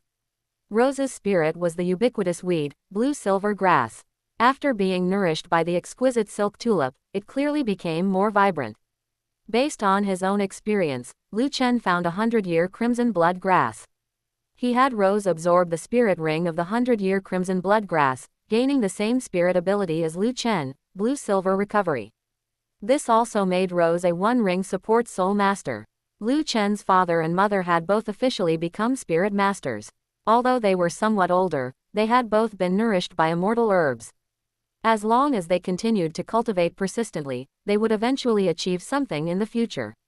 After returning to the longevity sect with his parents, who felt incredibly novel after becoming spirit masters, Lu Chen personally arranged their living quarters and let them settle down within the sect. After finishing all this, Lu Chen finally had some free time. He could think about other matters. Tang Hao ran away. If he is determined to hide, finding him won't be easy. However, the father may have escaped, but the son hasn't. Finding Tang Hao is troublesome, but finding Tang San is very easy.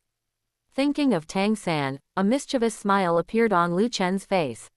When he left the Stardow Great Forest, he had killed a group of blood-sucking demon mosquitoes, and that group had dropped a 100-year blood-sucking torso bone.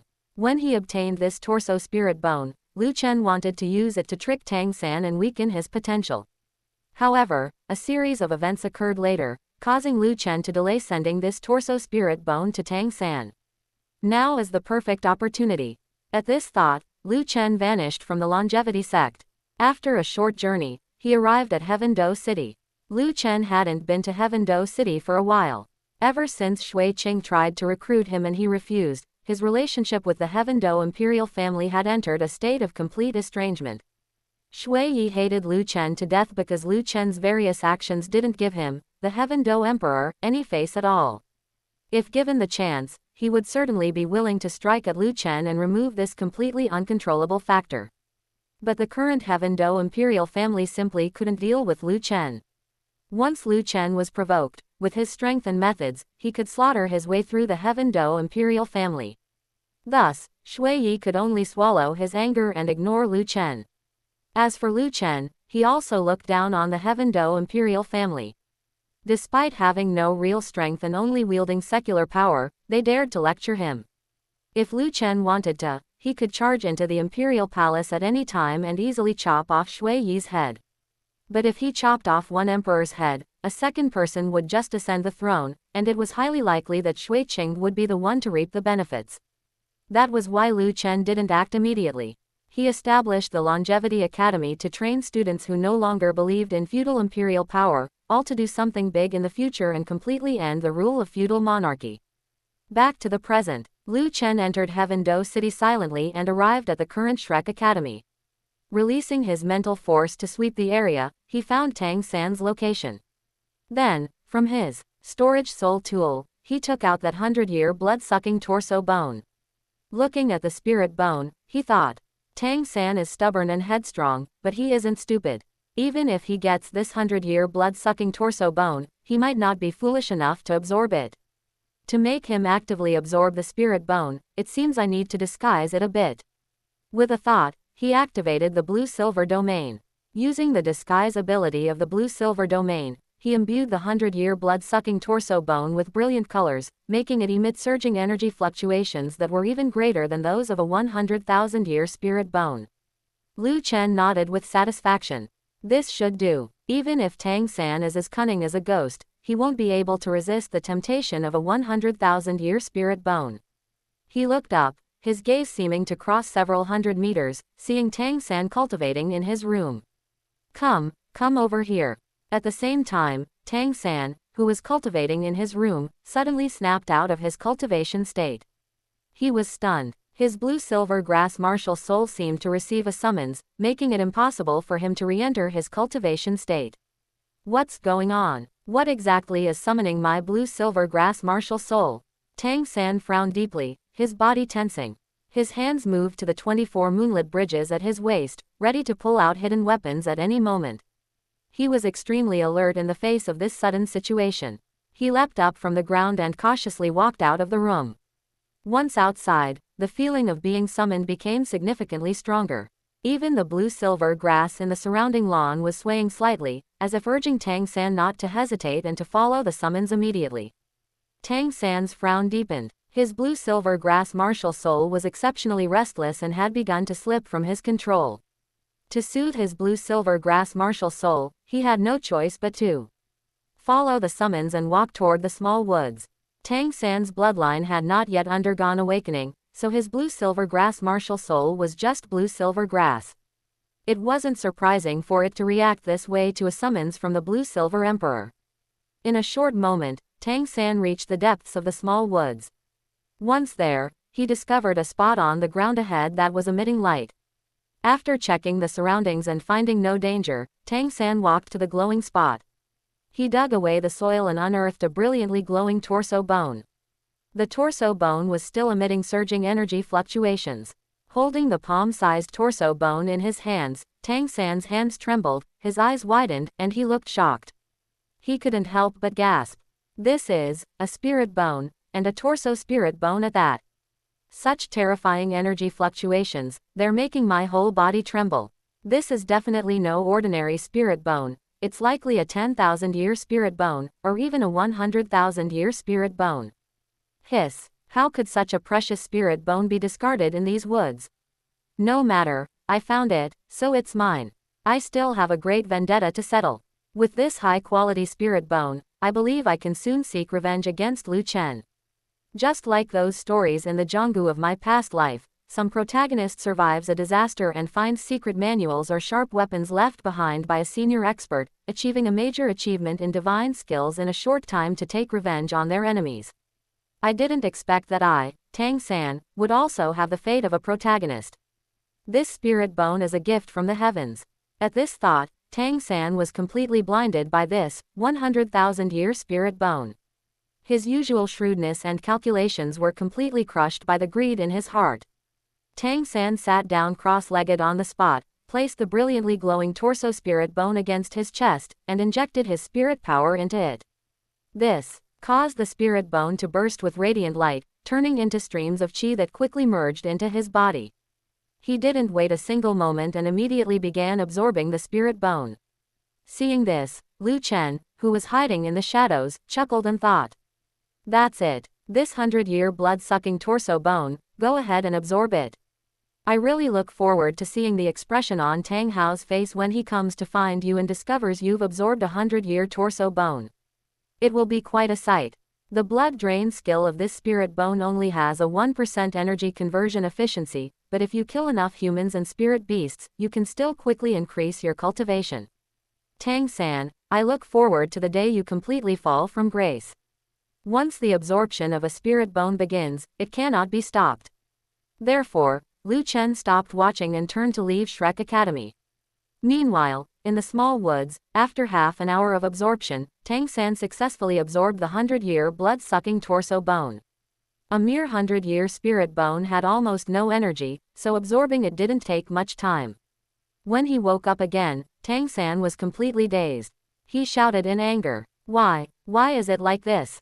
I absorbed a 100,000-year spirit bone, so why did my spirit power only increase by 1 rank, from rank 31 to rank 32? And more than half of the credit for that is because I've been diligently cultivating the mysterious heaven skill lately. And what's with this skill? Blood drain, the energy conversion efficiency is actually only 1%. Tang San was on the verge of a breakdown. He felt as if his world had collapsed. His previous excitement had vanished without a trace. All that remained was frustration, anger, and despair. Chapter 191, The Beginning of Corruption. Teacher. Right, I still have teacher. With teacher's intelligence and wisdom, he will definitely know how to strip away a spirit bone. Tang San was desperately seeking any solution he could find. Realizing that there was definitely something wrong with the 100,000-year spirit bone he had just absorbed, he hurriedly stood up from the ground.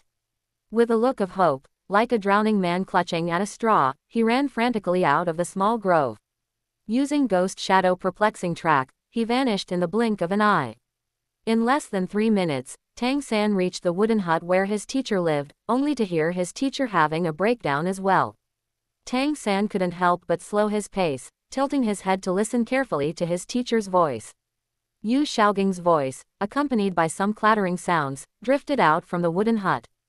Impossible, absolutely impossible. Clear Sky Douluo, he is a peerless hero, a terrifying existence with a 100,000-year spirit ring. Back then, Just as Clear Sky Douluo broke through to titled Douluo, he was besieged by the previous Supreme Pontiff of Spirit Hall, Qian Xunji, and 2 titled Douluo elders. Clear Sky Douluo not only survived but also killed those 2 titled Douluo elders and heavily wounded Qian Xunji. What heroic spirit, what a magnificent feat. Even thinking back on it now, it still makes one's blood boil, wishing to have fought side by side with Clear Sky Douluo. How could he possibly be defeated by Lu Chen, and then hunted down until his fate is unknown? I don't believe it. This is false news, it must be false news. I don't believe such an absurd thing. It turned out that a day ago, Tang Hao had gone to find trouble with Lu Chen, only to be defeated and pursued. After a day of fermentation, this news had already spread within a small circle of the Heaven Do Empire. Ordinary commoners might know nothing about it, but spirit masters, who were even slightly well informed, had already learned of the matter. After Yu Shaogang learned this news, his mental state became somewhat unstable. In his room, he smashed everything that could be smashed. To Yu Shaogang, Tang Hao was his spiritual pillar. Yu Shaogang was a waste himself, so he felt awe and worship from the bottom of his heart for Tang Hao, who possessed great strength. Now that Tang Hao was being hunted with his fate unknown, Yu Shaogang felt more distressed than anyone else, simply refusing to believe the news was true. During this period, Yu Shaogang had heard too much bad news. He had a breakdown every once in a while, and he was nearly on the verge of a heart attack. This could be said to be Yu Shaogang's darkest hour. His family had removed his name, and his former girlfriend, the Supreme Pontiff of Spirit Hall, had also been removed from her position and was now under internal investigation. Now his idol, Tang Hao, was also being hunted with his fate unknown. Yu Shaogang truly felt like dying. The resentment, frustration, and anger in his heart could only be vented through smashing things. After all, as a waste, he certainly didn't dare to hit people, so he could only smash tables, chairs, cups, and plates. Outside the room, Tang San was struck as if by lightning upon hearing Yu Shaogang's words, his body stumbling. His expression was wooden, his eyes vacant, and his lips trembled. Father was defeated by Lu Chen, and was hunted down until his fate is unknown. Ever since Tang San learned that Tang Hao was not a simple blacksmith but the Clear Sky Douluo who awed the Douluo continent, he had always regarded Tang Hao as his greatest pillar and backer. He had even imagined that as long as he could find Tang Hao, he could deal with Lu Chen in one fell swoop, completely wash away his shame, and take Xiao Wu back from Lu Chen's side. Now, everything had turned into bubbles. His father, Tang Hao, was actually not that powerful. Despite the talk of him awing the continent, the result was being hunted until his fate was unknown. Tang San's face slumped, his eyebrows knitted together, his eyes darkened, and his expression withered. Father can't be relied upon at all. I can only rely on myself. Torso, spirit, bone, blood drain skill. Even if the energy conversion efficiency is only 1%, as long as I absorb enough blood, I can still rapidly increase my spirit power. It's just that consuming human blood is something only a fallen spirit master would do. I absolutely cannot do such a thing. I, Tang San, also have my own bottom line. But absorbing spirit beast blood doesn't have so many problems. Spirit beasts and human spirit masters are mortal enemies. If we human spirit masters don't kill spirit beasts will kill us human spirit masters. Naturally, evil spirit beasts should be killed by me and turned into my power. I am also doing this to eliminate a public nuisance, lest those evil spirit beasts continue to do harm. Out of a desire for power, Tang San quickly completed his psychological preparation.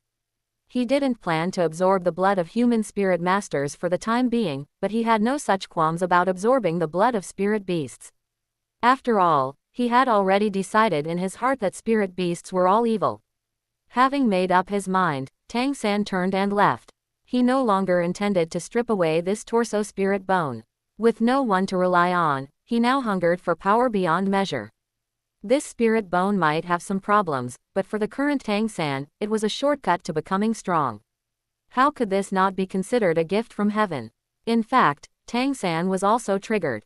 If he had thought seriously, he would have realized that once he took a shortcut in cultivation, he would sooner or later find the speed of proper cultivation to be too slow. When he became addicted to the rapid increase in cultivation brought by blood drain, it would be the beginning of his corruption. Lu Chen's defeat of Tang Hao and his pursuit of him until his fate was unknown was something even Yu Shaogang had heard about, so the other various powers of the Heaven Dou Empire naturally knew clearly as well. Stepping on the prestige of Tang Hao, the clear sky Douluo, Lu Chen once again deterred all factions. Aside from Shui Yi's impotent rage, the Heaven Dou imperial family made no response whatsoever. They wanted to win over Lu Chen, but Lu Chen didn't give them face. They wanted to deal with Lu Chen, but they didn't have the courage. Aside from turning a blind eye, the Heaven Dou imperial family had no other choice. In the Blue Lightning Tyrant Dragon clan, Clan Master Yu Yuanjun remained silent for a long time. This famously prestigious Thunder Douluo seemed to have aged 10 years in an instant. He had to admit that the future belonged to the young people. Subsequently, Yu Yuanjun ordered that from then on, whenever Blue Lightning Tyrant Dragon clan disciples encountered people from the Longevity sect, they must show them great courtesy. And in Spirit Hall, Qian Daoliu, who was now in charge, said something with an ambiguous meaning after learning of Lu Chen's deeds. From now on, the #1 powerhouse on this continent shall be Lu Chen. Perhaps because Qian Daoliu still had some moral bottom line, or perhaps because he valued his own face, he did not rush to intercept and kill Lu Chen just because of Lu Chen's talent. Instead, he chose to adjust the training plan for his granddaughter, Qian Runshui, preparing to accelerate her cultivation speed. In Qian Daoliu's view, even if Lu Chen became the continent's #1 powerhouse by relying on his twin spirits, as long as he could not become a god, he would at most be on par with him. As long as he raised his granddaughter to become a god, when the holy light of the angel god shone over the entire continent, even if Lu Chen broke through to level 99 spirit power and became a super Douluo, he could only submit under the holy light of the angel god. As for the imprisoned Bibi Dong, she knew nothing of the outside information. Now, Bibi Dong was completely lying low. She hadn't compromised. She was waiting for an opportunity. Currently, Qian Daoliu was watching her very closely. She was waiting for the moment when Qian Daoliu relaxed his guard. That would be her golden opportunity to escape Spirit Hall. In a relatively peaceful atmosphere, another month passed. As the news of Lu Chen defeating Tang Hao continued to ferment, his fame became louder and louder. More and more disciples were willing to join the Longevity sect, and more students were willing to join Longevity Academy. As the sect master of the Longevity sect and the dean of Longevity Academy, Lu Chen naturally turned no one away. Additionally, there was another piece of good news. After more than a month of cultivation, the 7-star dragon tongue orchid had matured 11 times, and Lu Chen had harvested it 11 times. Including the very first 7-star dragon tongue orchid in his hand, Lu Chen now had a total of 12 7-star dragon tongue orchids. This should be more than enough to nurture 3,000 Jun ants. Thus, carrying the 12 7-star dragon tongue orchids, Lu Chen headed once more to the Star Dou Great Forest. This time, he wanted to complete the addition of the 5th, 6th, and 7th spirit rings for his second martial soul, the Black Iron Sickle. Chapter 192, Feeding the 1,000 Jun Ants. Star Dou Great Forest. Towering ancient trees, dense thickets of thorns, grass, and vines intertwined at various heights, sketching a vast and primitive picture. Within this forest, Lu Chen flew at a low altitude, his hair fluttering and his robe snapping in the wind. Breathing in the air mixed with the scent of vegetation and the earthy smell of soil, the corners of his mouth curled slightly, his expression full of determination. Returning to the Star Dou Great Forest this time, he was determined to nurture those 3 Qianjin ant brothers into 100,000-year spirit beasts. The spirit rings and spirit bones of 300,000-year spirit beasts would surely bring him a massive boost. Now, the only problem before him was where those 3,000 Jun ants were hidden in the forest. But that wasn't much of a problem. When he first encountered those 3,000 Jun ants, he had already placed mental imprints on them. Now, Lu Chen only needed to trigger the mental imprints to immediately know the location of those 3,000 Jun ants. With a thought from Lu Chen, the 3 mental imprints were instantly triggered. Within his mental perception, 3 bright torches immediately flared up at a certain location in the mixed zone of the Star Dou Great Forest. Found you. Lu Chen's eyes sparkled. He circulated his spirit power to increase his speed and rushed toward the location of those 3 torches. He sped along like a bolt of lightning, the gale he kicked up making the leaves rustle loudly. Even a sliver of the aura he unintentionally emitted could make many nearby spirit beasts tremble in fear. 10-year spirit beasts and 100-year spirit beasts fainted directly from fright. Even 1,000-year spirit beasts and 10,000-year spirit beasts only dared to prostrate themselves on the ground and play dead, fearing that Lu Chen, who was passing by, would notice them. Where was this? This was the Star Do Great Forest, the largest spirit beast forest on the entire Douluo continent. It possessed the greatest number, the most diverse species, and the most powerful spirit beasts. Any human spirit master who came to the Star Do Great Forest had to be cautious, fearing they might accidentally provoke a big fellow. Someone like Lu Chen, who was so flamboyant and completely unafraid of attracting spirit beast attacks, was definitely as rare as phoenix feathers and unicorn horns. This also indirectly illustrated how powerful Lu Chen's current strength was. Under Lu Chen's rapid travel, it took less than 10 minutes for him to reach the location of the 3 torches. To avoid alerting the enemy, Lu Chen stopped flying in the sky. He landed on the ground and fully restrained his aura. Through the gaps between the treetops, Lu Chen could see 3,000 Jun ants, each over a meter long, lazily basking in the sun in a clearing about 100 meters away. They were exactly the 3 Qian ant brothers Lu Chen had seen last time. Seeing that the sizes of the 3 brothers had grown slightly, it was evident that their cultivation had improved again. It had increased from about 30,000 years to around 35,000 years. In just a few short months, their cultivation had increased by another 5,000 years.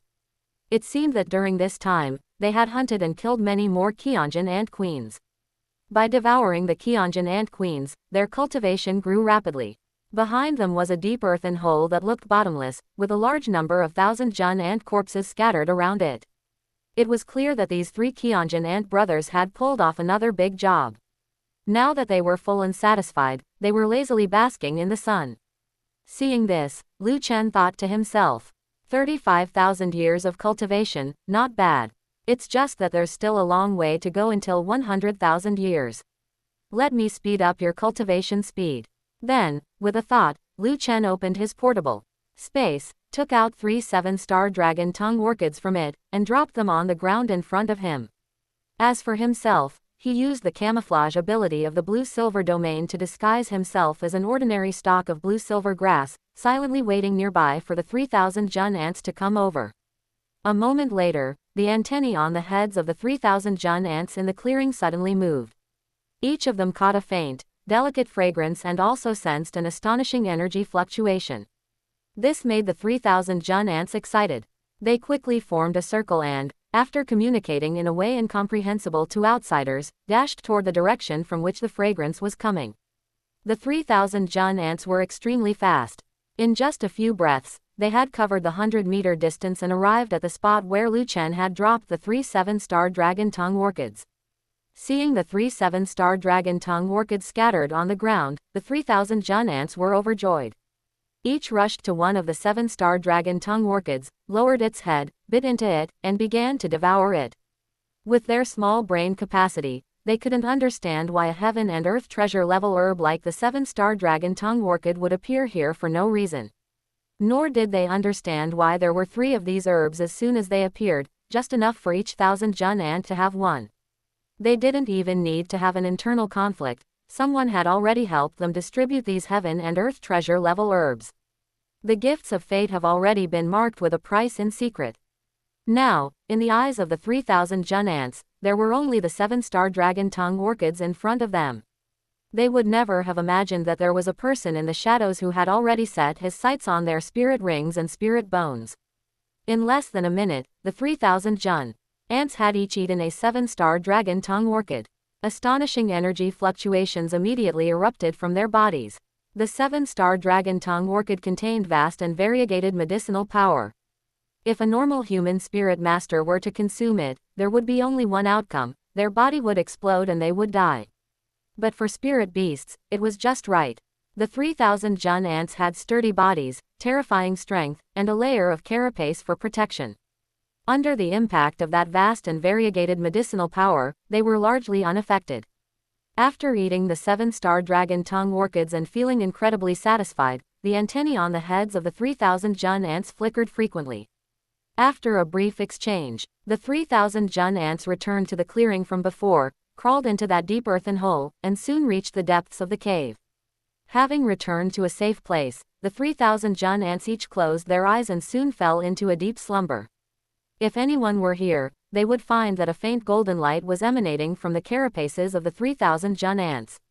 Their sizes were steadily increasing, and an astonishing spirit power pressure filled the entire underground cave.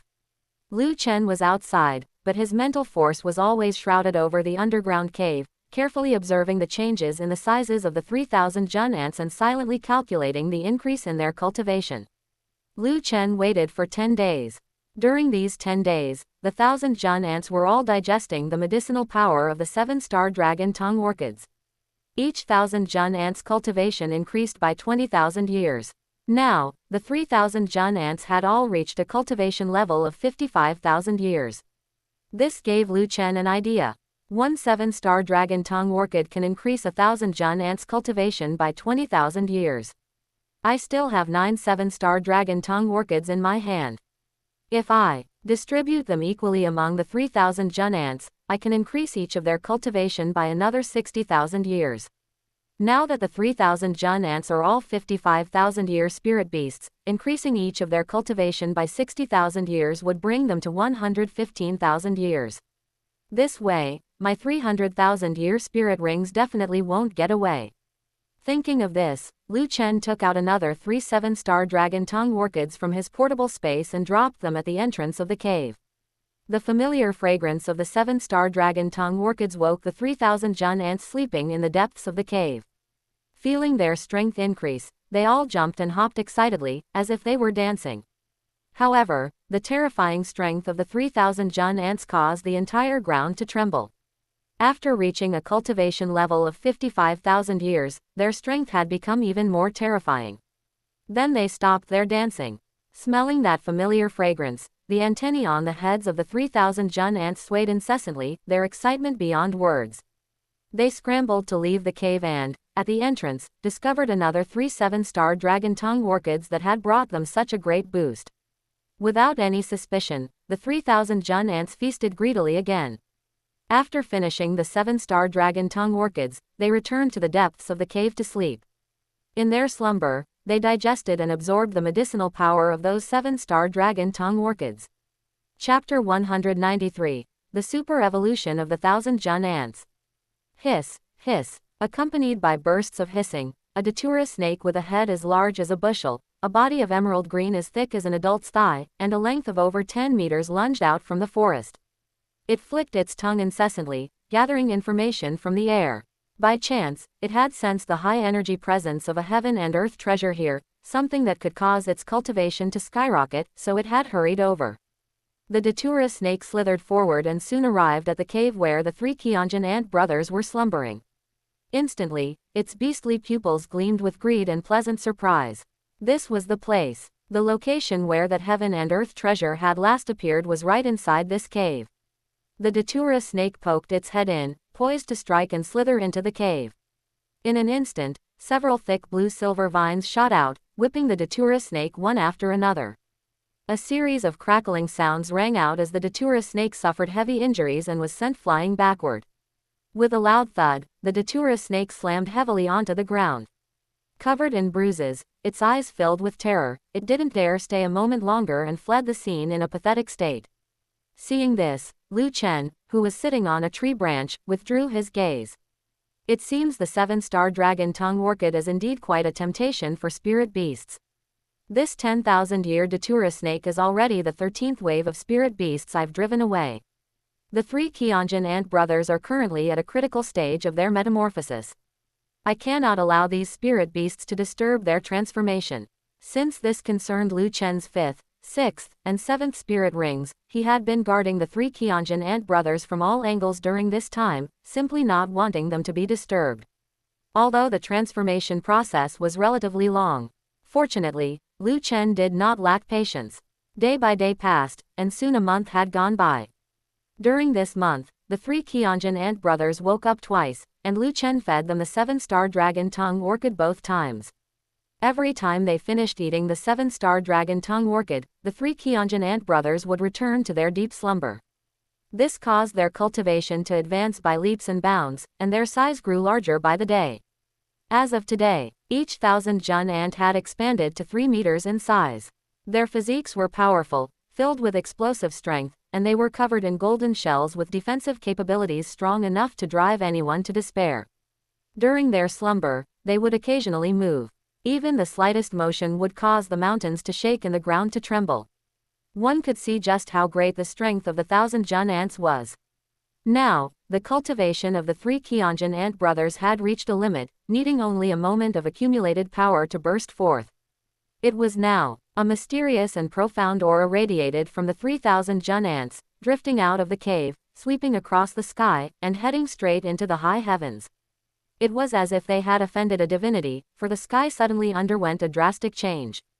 Masses of white clouds emitted a dark light, gathering to blot out the sun and forming a massive black cloud that covered a radius of several hundred meters. The black clouds stacked layer upon layer, accompanied by thunderous roars, as streaks of silver-white lightning erupted. Like snakes and pythons, they tumbled up and down within the black clouds.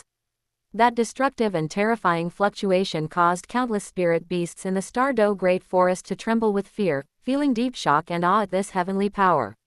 From 10-year and 100-year spirit beasts to 1,000-year and 10,000-year spirit beasts, all prostrated themselves on the ground, not even daring to breathe loudly for fear that the thunder and lightning in the sky would strike them down.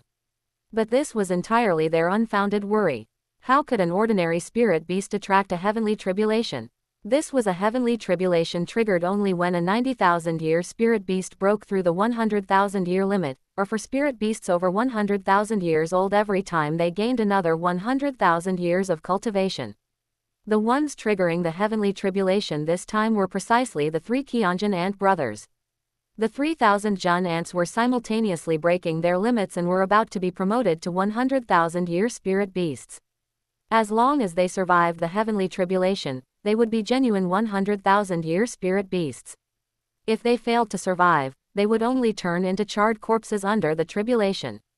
Because the 3 qian ant brothers were undergoing tribulation at the same time, the tribulations of the 3 spirit beasts converged into an unprecedentedly massive black cloud. One could imagine that the power of this heavenly tribulation would also be 3 times its original strength, causing the difficulty for the 3 qian ant brothers to rise linearly. Seeing this scene, Liu Chen also broke into a cold sweat for the 3,000 ants. He thought to himself, 3 qian ant brothers, you must succeed in your tribulation. I am still waiting to absorb your spirit rings and spirit bones to enhance my strength. I must keep a close watch in a moment. If the 3 qian ant brothers can survive the heavenly tribulation, I will kill them after they pass. After being baptized by the tribulation, they will be sublimated and considered true 100,000-year spirit beasts. If the 3 qian ant brothers cannot survive, then before the heavenly tribulation completely destroys them, I will step in and make sure they die by my hand. I have invested 12 7-star dragon tongue orchids, I can't let that go to waste. Just at this moment, accompanied by a slight tremor of the earth, the 3,000 ants walked out of the cave one after another. They stood on the ground in a row, chests out and heads held high, showing a defiant and upward posture. They felt they were truly lucky to have mysteriously received gifts from heaven. Every time they woke up, they could eat immortal herbs containing vigorous medicinal power. This allowed them to break through from 35,000-year spirit beasts to 100,000-year spirit beasts in a very short period of time. At this moment, they felt they were the chosen ants, destined to dominate the Douluo Great Forest. The 1,000 ant in the middle waved its 2 antennae constantly and let out a piercing roar, as if demonstrating its defiance against the heavenly tribulation. It was shouting that its fate was determined by itself, not by heaven. After it finished shouting, the 2,000 ants beside it also shouted loudly. They were also shouting that their fate was determined by themselves, not by heaven. Under their provocation, the heavenly tribulation high in the sky seemed to become enraged. The black clouds churned, wild winds howled, and a lightning dragon poured down. The lightning dragon was as thick as a water vat, tearing through the air and emitting bursts of wailing shrieks. In an instant, this lightning dragon was less than 30 meters away from the 3 qian ant brothers. The three qian ant brothers cooperated with perfect chemistry. Their movements were uniform as they raised their two front pincers and clamped them together. A terrifying spirit power pressure erupted from within their bodies, but the power did not scatter. Instead, it was highly concentrated at the position of their front pincers. In an instant, 3 emerald green rays shot out from the front pincers of the 3 qian ant brothers. Those highly compressed energy rays radiated shocking spirit power fluctuations. Wherever they passed, the air was distorted, leaving only warped afterimages. The 3 energy rays collided with the striking lightning dragon, producing a deafening explosion. Boom! With a loud bang, the lightning dragon exploded directly, scattering into dozens or even hundreds of silver-white lightning bolts. These silver-white lightning bolts continued to fall, landing on the bodies of the 3,000 Jun ants, but they were no longer enough to cause them any harm. The golden shells covering the 3,000 Jun ants shone brightly. Under the tempering of the silver-white lightning, their bloodlines became purer, their physiques more robust, their strength more terrifying, and their defense more astounding. In short, as long as the heavenly tribulation could not destroy them, it would bring them no small amount of benefit. In the distance, Lu Chen, seeing this scene, also pumped his fist to cheer on the 3 qian ant brothers. Good, beautifully done. Just keep going like this. Chapter 194, May the heavens spare us. Rumble, rumble, rumble. In the sky, amidst the dark clouds, 3 more world-shaking roars resounded, their sound echoing for 100 miles. Some weak spirit beasts fainted on the spot, while the powerful ones were left trembling in fear. Accompanied by a burst of incredibly intense, blinding light, 3 lightning dragons as thick as water vats charged down from the dark clouds. Carrying a terrifying aura capable of destroying all things, they struck toward the 3,000 Jun ants. In an instant, the 3 lightning dragons were less than 30 meters away from the 3,000 Jun ants. This time there were 3 lightning dragons, and the 3,000 Jun ants had a clear division of labor, with 1,000 Jun ant dealing with 1 lightning dragon each. The 3,000 Jun ants stood in a row, simultaneously waving their 2 front pincers and clasping them together. A terrifying spirit power pressure erupted from their bodies once again, and highly compressed emerald rays shot out from their front pincers immediately after. The 3 emerald rays, powerful enough to distort the air, collided with the 3 lightning dragons in an instant. Rumble, rumble, rumble. The 3 deafening explosions produced a blinding light that made it impossible to look directly at them. The turbulent airflow caused by the explosions formed waves of physical shockwaves that spread out in all directions. As the blinding light dissipated slightly, one could see that the 3 lightning dragons, originally as thick as water vats, had been blown apart into lightning snakes and electric pythons the thickness of an adult's thigh. Although their power had decreased by more than half, they still relentlessly struck the 3,000 Jun ants. Previously, 3 emerald rays had attacked a single lightning dragon, so they could tear 1 lightning dragon into dozens or hundreds of fine bolts of lightning. But this time, 1 emerald ray attacked 1 lightning dragon. The power was insufficient to completely tear the lightning dragon apart, only managing to shred it into lightning snakes and electric pythons. Over a dozen lightning snakes and electric pythons poured onto the bodies of the 3,000 Jun ants, producing a series of crackling explosions. The ground beneath the 3,000 Jun ants' feet was scorched black by the lightning, and a burnt smell filled the air. Even more tragic were the small flowers and grasses, they were directly torn to pieces by the lightning. Within a radius of several hundred meters, all vegetation turned into charred ash, forming a thick layer on the ground. Squeak, squeak, squeak. In the center of the lightning, under the baptism of the silver-white electricity, the 3,000 Jun ants each let out a cry of pain. On the golden shells of the 1,000 Jun ants, the light had dimmed slightly, leaving behind lightning-like scorch marks. This was the heavenly tribulation, the might of heaven and earth. Even though the 1,000 Jun ants had incredible defense, they still suffered a certain amount of damage under the heavenly tribulation. It wasn't that they weren't strong enough, but that the power of the heavenly tribulation was too abnormal. Each lightning dragon's power was no less than the 9th spirit ability of a titled Douluo. The 3 lightning dragons just now were equivalent to 3 titled Douluo performing their 9th spirit ability simultaneously. Facing such an onslaught, the 3,000 Jun ants only sustained minor injuries, showing that their strength was comparable to a level 95 Super Douluo.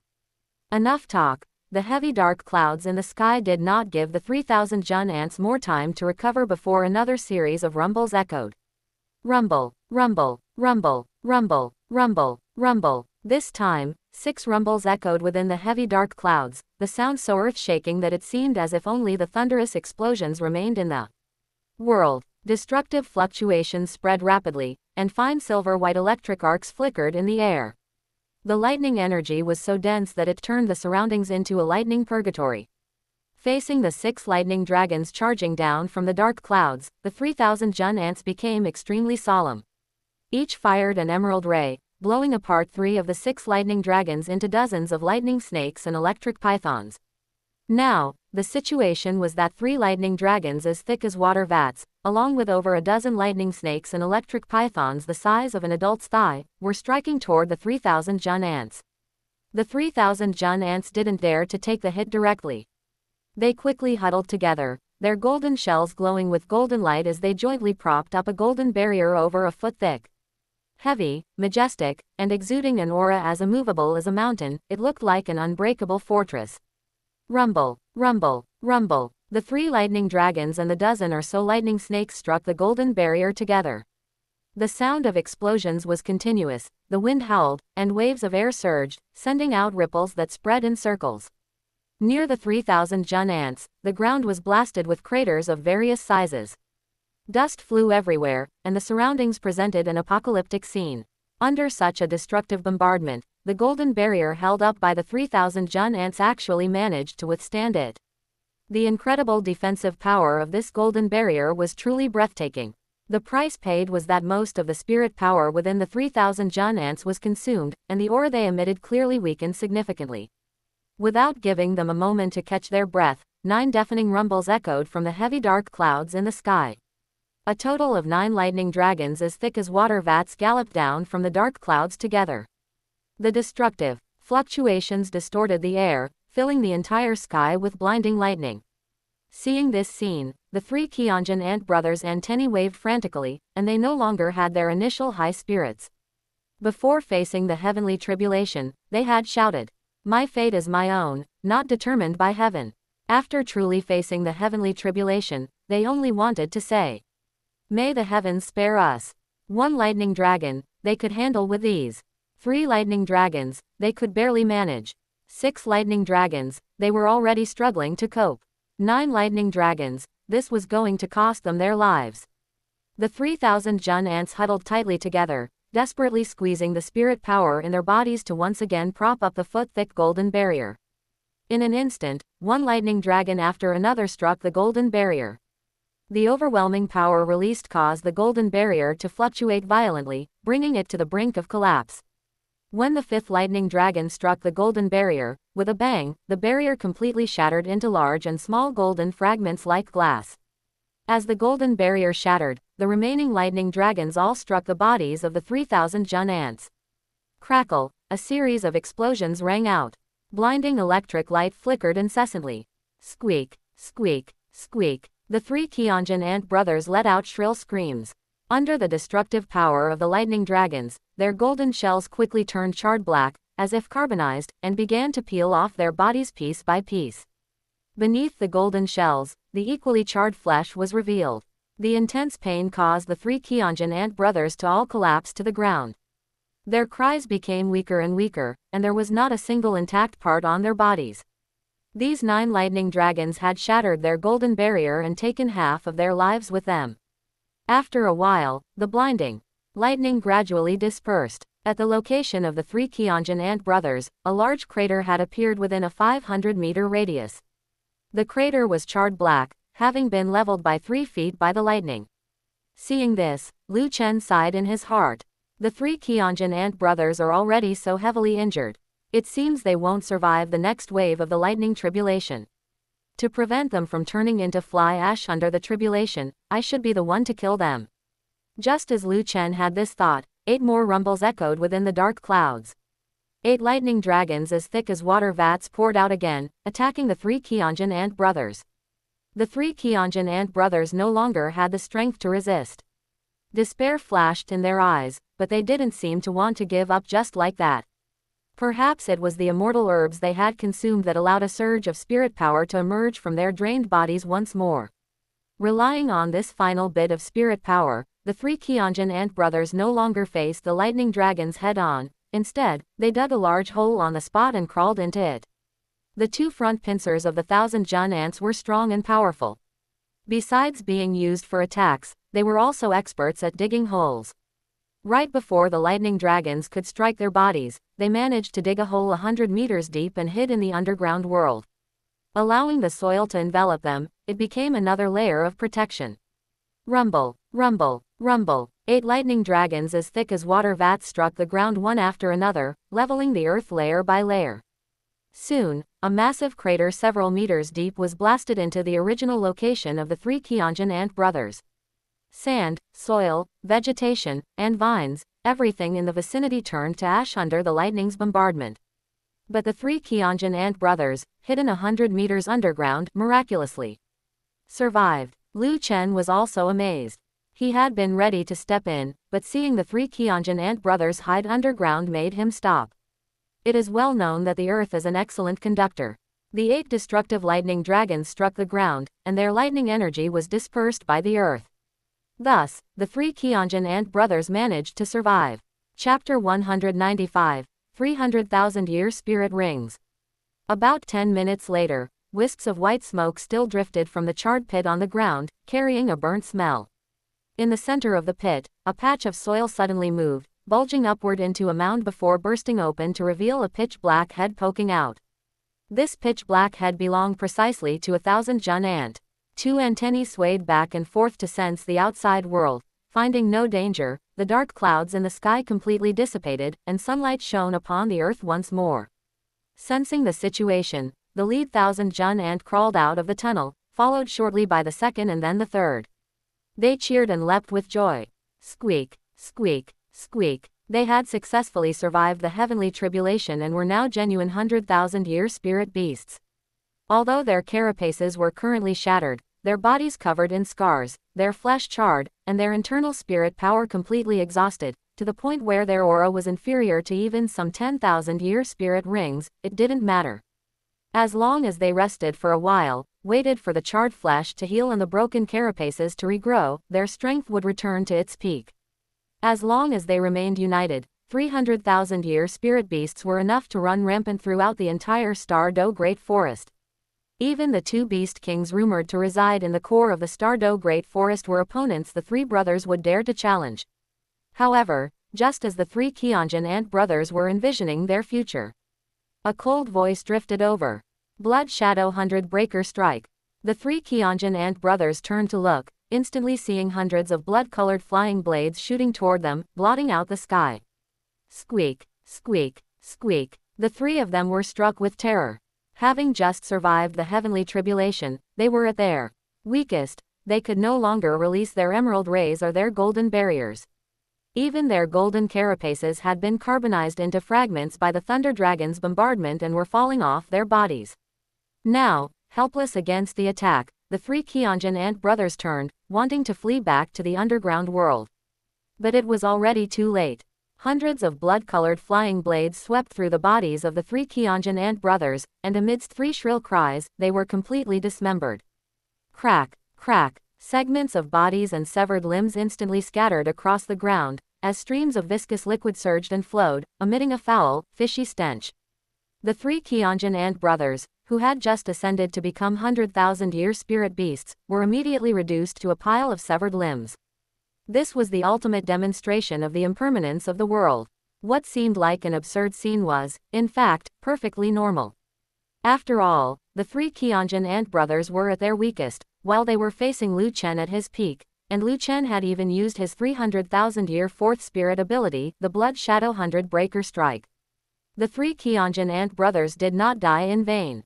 With the death of the 3 Qianjin ant brothers, surges of red energy erupted from their bodies, soaring into the sky to form 3 pillars of red light. The surging pressure of the spirit power caused the surrounding air to solidify, as if time itself had stood still. Seeing this, Lu Chen let out a long, excited breath.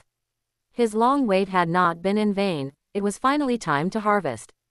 3 sets of 100,000-year spirit rings and spirit bones were his best reward. After about 10 minutes, the 3 soaring pillars of blood-red light finally collapsed inward, compressing and eventually condensing into 3 red spirit rings. Looking at the 300,000-year spirit rings, the corners of Lu Chen's mouth curled up uncontrollably as he prepared to step forward and absorb them. Suddenly, his brow arched as he turned to look toward a certain direction in the Douluo Great Forest. In his perception, 2 old friends were rushing over. Thump, thump, thump. At that moment, the ground began to tremble slightly, the vibrations growing more intense. Because Lu Chen had excellent vision, he could see the mountain-like figure of an ape sprinting toward them from afar. Wrapped around that mountain-like figure was a massive azure python with the head of a bull. These 2 behemoths were precisely the king of the forest, the Titan giant ape, and the emperor of the forest, the sky azure bull python. It was understandable that the 2 of them would come looking. When the 3 qian ant brothers underwent their heavenly tribulation, the booming thunder had echoed for 100 miles, it could be heard clearly even from a great distance. With new 100,000-year spirit beasts ascending, the brothers Titan giant ape and sky azure bull python naturally had to come and take a look. They needed to determine whether the newly ascended 100,000-year spirit beasts were friend or foe. If they were foes, they would certainly be driven out. If they were friends, their respective territories would need to be clearly demarcated. Different spirit beasts were not a monolithic group. Fighting each other for territory was the norm. Before long, the sky azure bull python and the Titan giant ape arrived. The 2 behemoths stared straight at everything before them with 4 massive, lantern-like eyes. Amidst the pile of severed limbs floated 3 red spirit rings, rings that only 100,000-year spirit beasts could produce. In front of the beasts, Lu Chen held his black iron sickle, with 4 spirit rings, black, black, red, red, rhythmically moving up and down around him. The surging pressure he emitted made even the sky azure bull python and Titan giant ape feel immense weight. The sky azure bull python said in a low, disbelieving voice, "Lu Chen, it's you. You've already added 4 spirit rings to your second martial soul. And what is the situation here? You killed 300,000-year spirit beasts at once. How can there be such a coincidence? 300,000-year spirit beasts just happened to undergo tribulation, and you just happened to encounter them right after they succeeded." The Titan giant ape looked closely at the severed limbs, scratched its head, and spoke with a bewildered expression. "These are 3,000 Jun ants. How strange. My brother and I searched the entire Douluo Great Forest before and couldn't find any high-quality 1,000 Jun ant spirit beasts, yet you managed to find them." Lu Chen waved at them and greeted them, saying, "Da Ming, Ming, long time no see. It's good that you're here. Act as my protector. I need to absorb the 100,000-year spirit rings of these 3,000 Jun ants. I'll explain everything else to you slowly after I've finished absorbing the rings." The sky azure bull python and Titan giant ape did not refuse. They were still waiting for Lu Chen to cultivate his second martial soul to the titled Douluo level so he could snatch back Aru's spirit ring and spirit bone from the hands of the Spirit Hall Supreme Pontiff Bibi Dong. Because they lived in the Douluo Great Forest, they did not yet know that Bibi Dong's position as Supreme Pontiff had been revoked. The sky azure bull python glanced at the 3 red spirit rings and nodded slightly, saying, "Very well, you absorb the spirit rings first. We brothers will act as your protector." With the sky azure bull python's assurance, Lu Chen sat down cross-legged. Looking at the 3 red spirit rings, he thought to himself, "Tang San could absorb 3,000 Jun ant rings at once, there's no reason I can't." Furthermore, the 3 qian ant brothers are of the same age, all 100,000 years, and the same species. Absorbing their rings simultaneously might bring some unexpected gains. Just like Tang San, when he absorbed his rings, they were only 3 black 90,000-year rings, but after the absorption succeeded and they were tempered, all 3 evolved into red 100,000-year spirit rings. Thinking of this, Lu Chen no longer hesitated and summoned the 3 spirit rings simultaneously. In an instant, the 3 red rings drifted toward him together. They settled over him and quickly merged inside. Fierce and overbearing, 3 surges of identical spirit power swept through Lu Chen's body.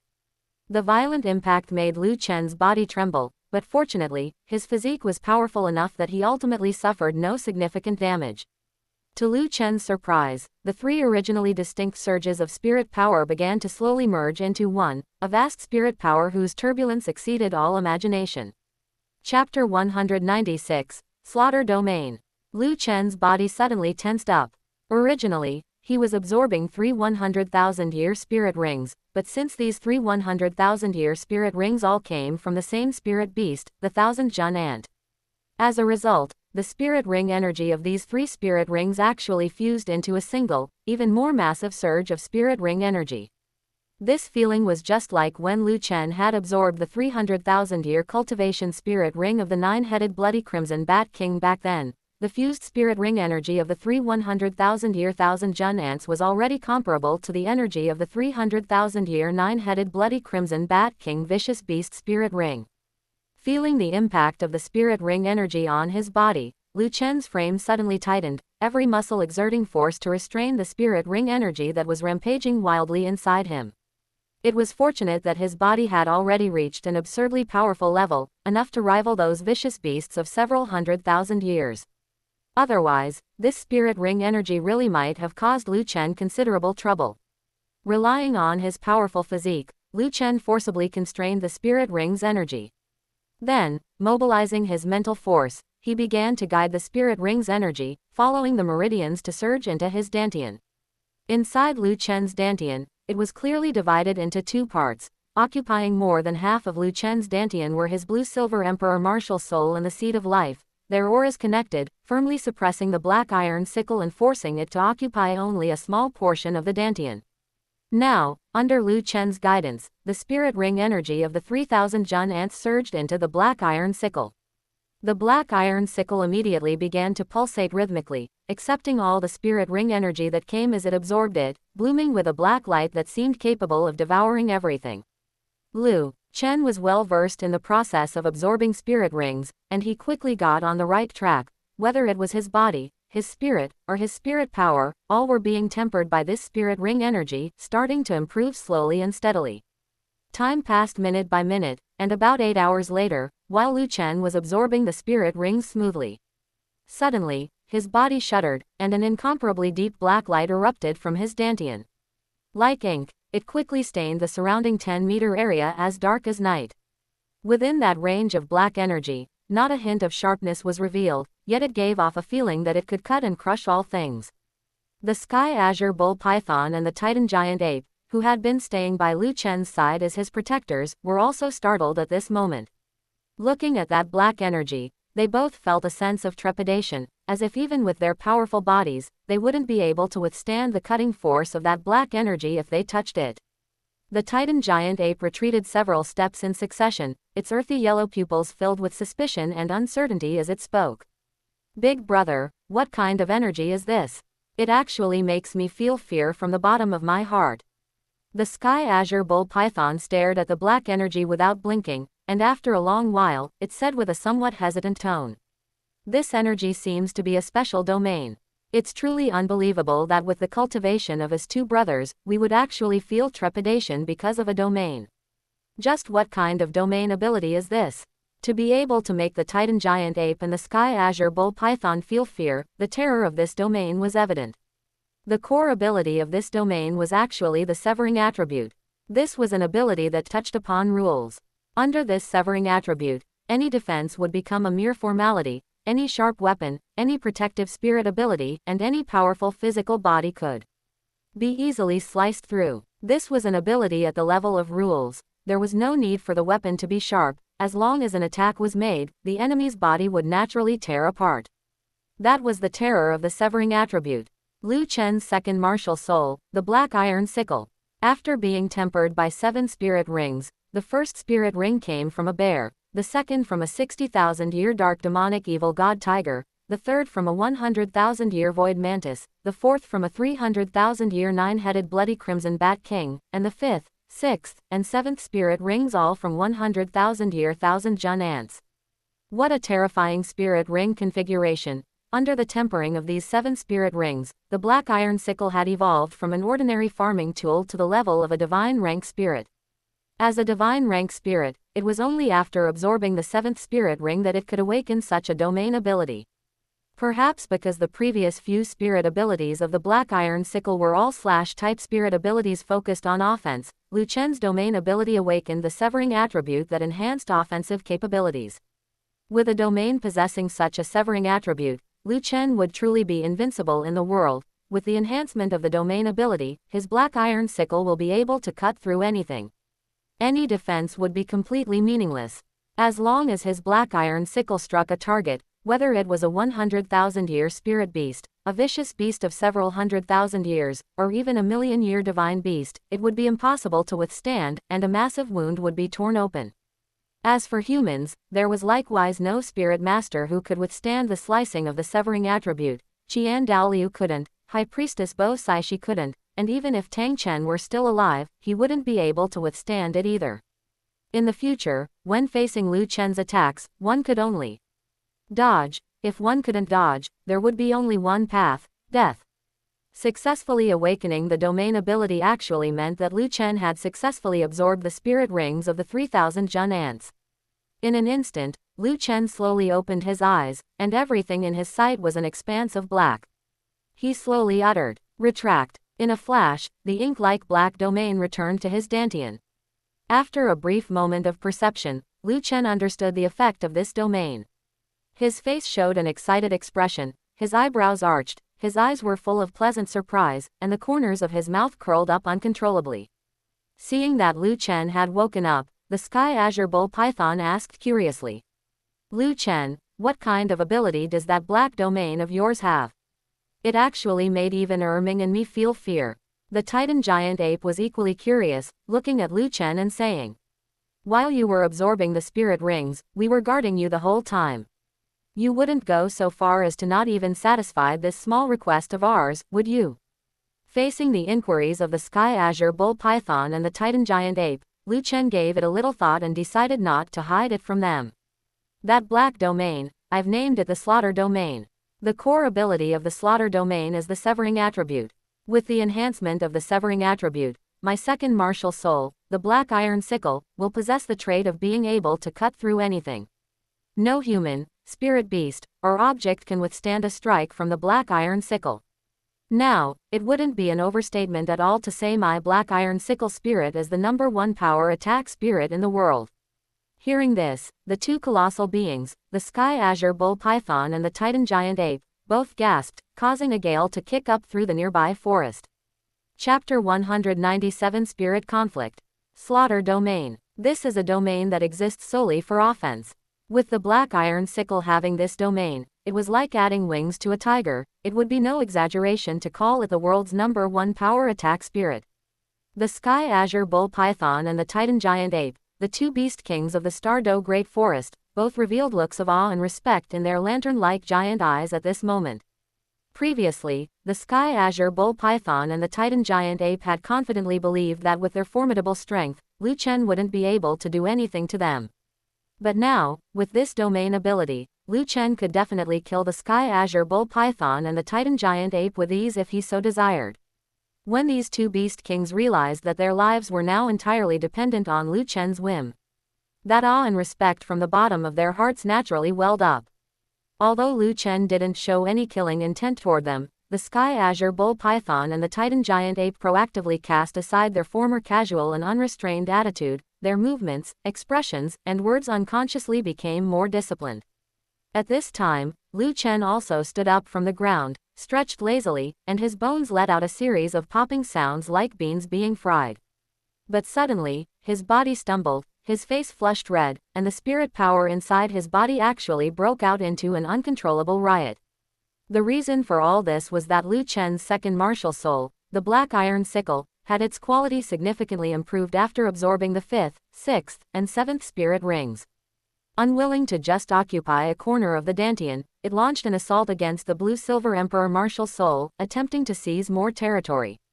On the surface of Lu Chen's body, a blue light and a black light erupted almost simultaneously, using his body as a battlefield in a back-and-forth tug of war.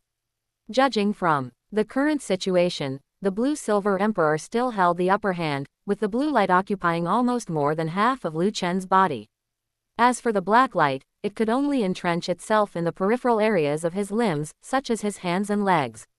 Though weaker in momentum, the black light belonging to the black iron sickle was more fierce, more overbearing, and more aggressive. Under the fire-like aggression of the black light, it was reclaiming more territory on Lu Chen's body bit by bit, gradually spreading toward his torso.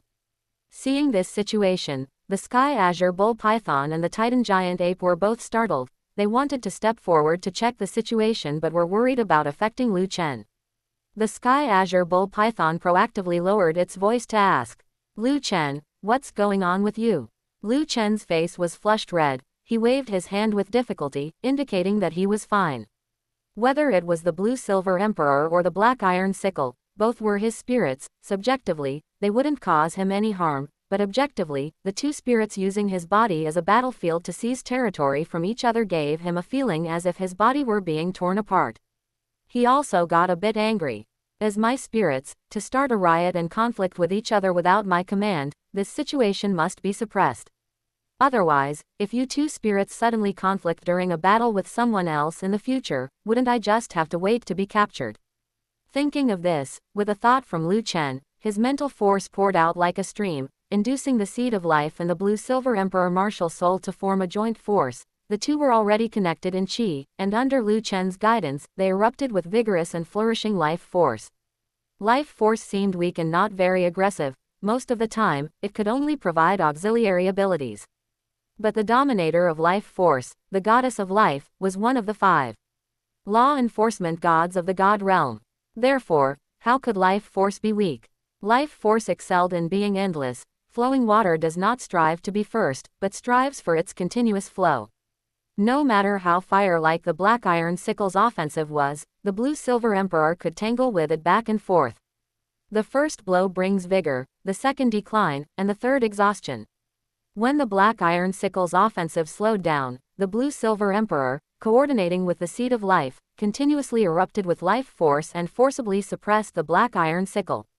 However, Lu Chen also knew that too much was as bad as too little. After suppressing the black iron sickle, Lu Chen controlled the Blue-Silver Emperor to proactively yield a portion of the territory, so that the black iron sickle no longer just occupied a corner in his dantian.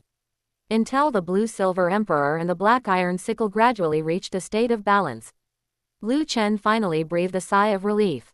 The advantages of twin spirits were certainly pleasing. By adding spirit rings to the second martial soul, one could quickly increase their own spirit power. For instance, Lu Chen had now made a breakthrough from level 97 peak spirit power to level 98 peak spirit power. He wasn't even 13 years old yet. Breaking through to titled Douluo at age 12, and in less than a year, he broke through from level 91 spirit power to level 98 spirit power. The talent of twin spirits was just that terrifying. However, the drawbacks of twin spirits were equally a headache. Two spirits with different attributes and different spirit power. Once they conflicted, the damage to the body would be devastating. If it were anyone else, they would have probably died from their body exploding by now. Only because of Lu Chen, the life force of the Blue-Silver Emperor and the Seed of Life made his body extremely resilient, through continuously adding spirit rings, especially the 3 newly added 1000 Jun Ant spirit rings, his physical strength had reached an inconceivable level. There was simply no specific reference. Otherwise, Lu Chen would have suspected whether his body had already reached the level of a divine body. There are 2 methods to overcome the cultivation drawbacks of twin spirits. One is for the body to be strong enough to suppress the conflict between the 2 spirits. The second is to become a successor of a divinity's legacy, using divine force, which is a grade higher than spirit power, to suppress the conflict between the 2 spirits. Currently, Lu Chen was using the first method. As the Blue-Silver Emperor and the Black Iron Sickle reached a state of balance, the blue and black lights that were using his body as a battlefield also gradually calmed down, quickly shrinking back into his dantian. Lu Chen's eyes were firm, flashing with a brilliant light. To completely solve the conflict issue of twin spirits, it seems that creating my own god position must be put on the agenda. Seeing Lu Chen recover, the Sky Azure Bull Python exhaled a breath like a gust of wind and looked at Lu Chen again, asking, "Lu Chen, what was that about just now? How could the spirit power in your body suddenly go out of control? That's a very dangerous thing. One mistake and your body could explode." The Sky Azure Bull Python meant well, so Lu Chen smiled and said, "Don't worry, I know what I'm doing. This is the price one must pay for cultivating twin spirits. My body is strong enough. Even if the spirit power conflict of the twin spirits occurs, I am confident I can suppress it. After answering the Sky Azure Bull Python, Lu Chen turned his attention back to himself and began to sense what kind of spirit ability he had gained from absorbing the 3 spirit rings of the 1000 Jun Ant this time. After just a moment, the corners of Lu Chen's mouth couldn't help but curl up, close black lens bracket. Chapter 198, 3-in-1 Spirit Bone. 3 100,000-year 1000 Jun Ants added the 5th, 6th, and 7th spirit rings to Lu Chen's black iron sickle martial soul. The first spirit ability of the 5th spirit ring, named Earth Ant Emperor / evolved from the emerald rays released through the 1000 Jun Ant's 4 pincers. This is a single-target linear attack skill that strengthens power through highly compressed energy, possessing the terrifying power to tear through the earth. Overall, this is a very powerful attack skill, but what Lu Chen lacks least at the moment are attack skills. It could be considered quite standard. The second spirit ability of the 5th spirit ring is named Qian Clone.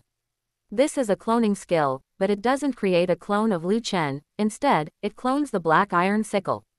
Activating this spirit ability can replicate a black iron sickle exactly as it is, possessing the same toughness and sharpness as the original, and it can even be used to perform spirit abilities. Simply put, using the Qian clone spirit ability can replicate a black iron sickle. The 2 black iron sickles can perform different spirit abilities, and with sufficient spirit power, performing 2 different spirit abilities can completely catch an enemy off guard. Actually, Lu Chen didn't understand why the 1000 Jun Ant would provide such a cloning skill. Perhaps it was because the 1000 Jun Ant's 4 pincers appear in pairs.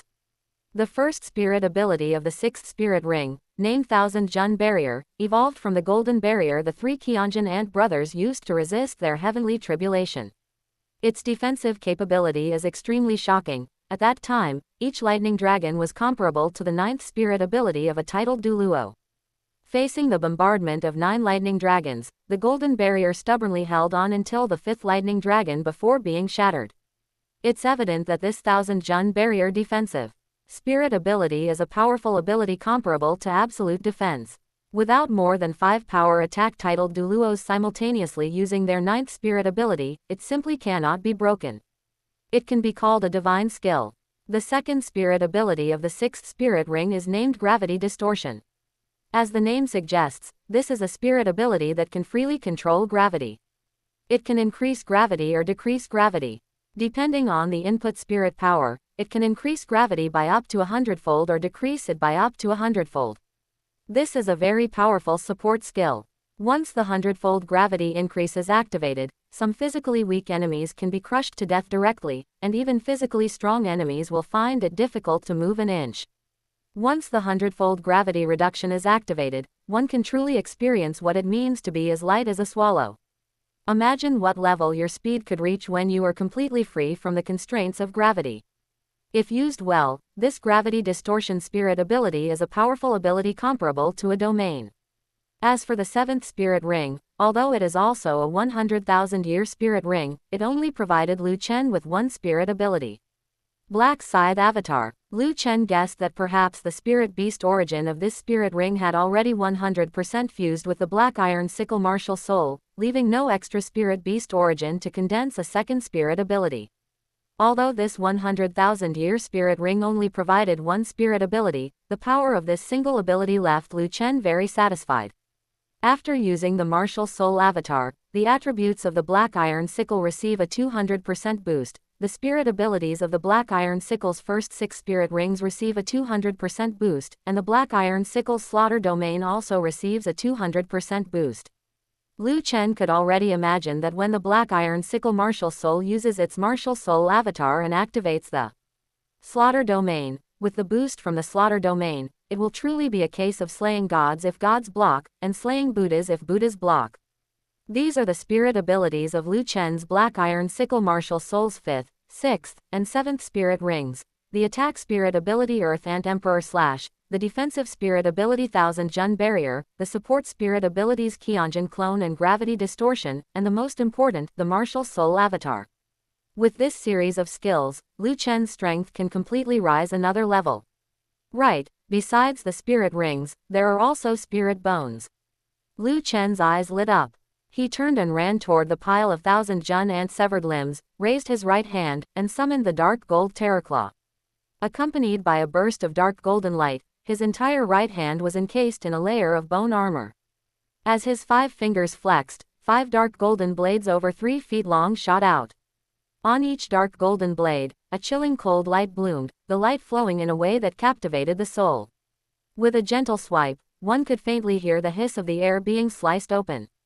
Lu Chen's dark golden Terraclaw external spirit bone came from a bear and had accompanied him all the way, undergoing energy baptisms from one spirit ring after another. 60,000-year dark demonic evil god tiger spirit ring. 100,000-year void mantis spirit ring. 300,000-year 9-headed bloody crimson bat king spirit ring. 3 100,000-year thousand Jun ant spirit rings. Now, the dark gold Terraclaw has surpassed the level of a 100,000-year spirit bone, becoming a million-year spirit bone, or rather, a prototype of a divine artifact. Lu Chen had a feeling that as long as the dark gold Terraclaw underwent one more transformation to completely transcend the mundane, it could become a divine artifact. I remember in the original work, Bear Lord had a cultivation of 480,000 years and created a unique technique called Sky-Ripping Claw, which possessed peerless power and even scratched DTN in battle. Now that my dark gold Terraclaw has evolved to the million-year level and become a prototype divine artifact, if I study and replicate the Sky-Ripping Claw, it will give me another trump card. Subsequently, Lu Chen swung the dark gold Terraclaw, easily tearing apart the remains of the 3 qian ant brothers, slicing them into pieces like a knife through tofu. Amidst the fragmented remains, Lu Chen searched for a while and finally found only one shimmering golden right arm bone that emitted terrifying energy fluctuations. Holding this right arm bone, Lu Chen's expression was one of complete astonishment. How can this be? A 100,000-year spirit beast will 100% drop a spirit bone. These 3,000 Jun ants were all 100,000-year spirit beasts, so why did only one spirit bone drop in the end? Refusing to believe it, Lu Chen searched back and forth through the fragmented remains on the ground several more times. Indeed, there was no trace of the other 2 spirit bones. Lu Chen's face was full of unwillingness. He should have obtained 3 100,000-year spirit bones, but now he only had 1. How could he be satisfied? He lowered his head again, looked at the right arm bone in his hand, and sensed the surging spirit power fluctuations within it.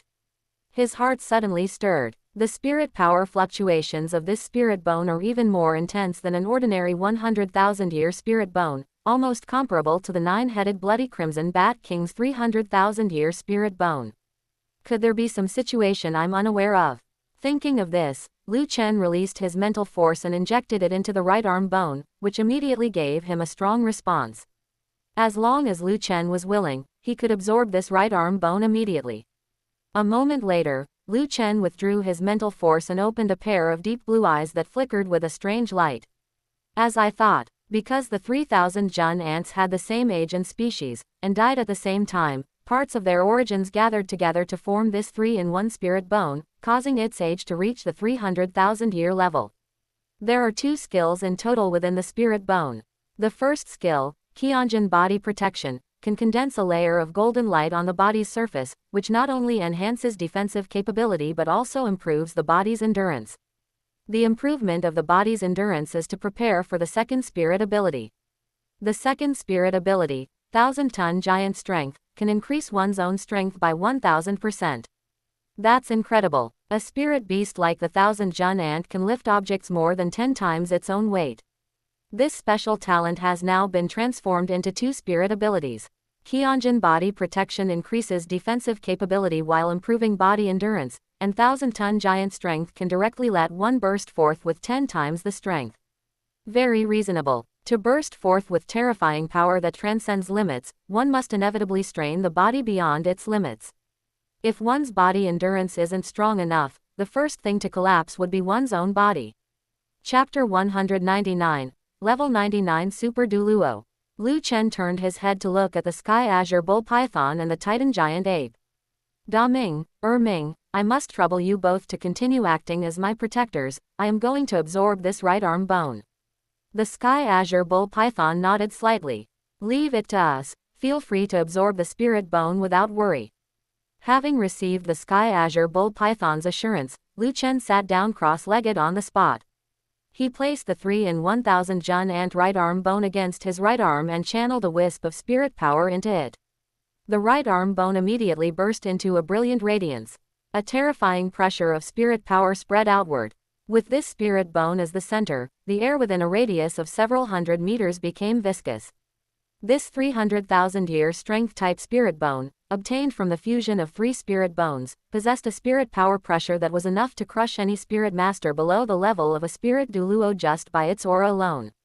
Even for a titled Douluo, only those of the assault type would have sufficient physical strength to absorb this strength-type spirit bone. Fortunately, Lu Chen possessed just such a formidable physique. Amidst the brilliant light, the right arm bone transformed into wisps of golden energy, flowing into Lu Chen's right arm. In that instant, Lu Chen felt a tearing pain in his right arm, causing him to involuntarily knit his brows. Pain. It was too painful. That surging spirit bone energy was compressing the bones, meridians, muscles, and skin of his right arm from every direction, causing his entire right arm to tremble slightly.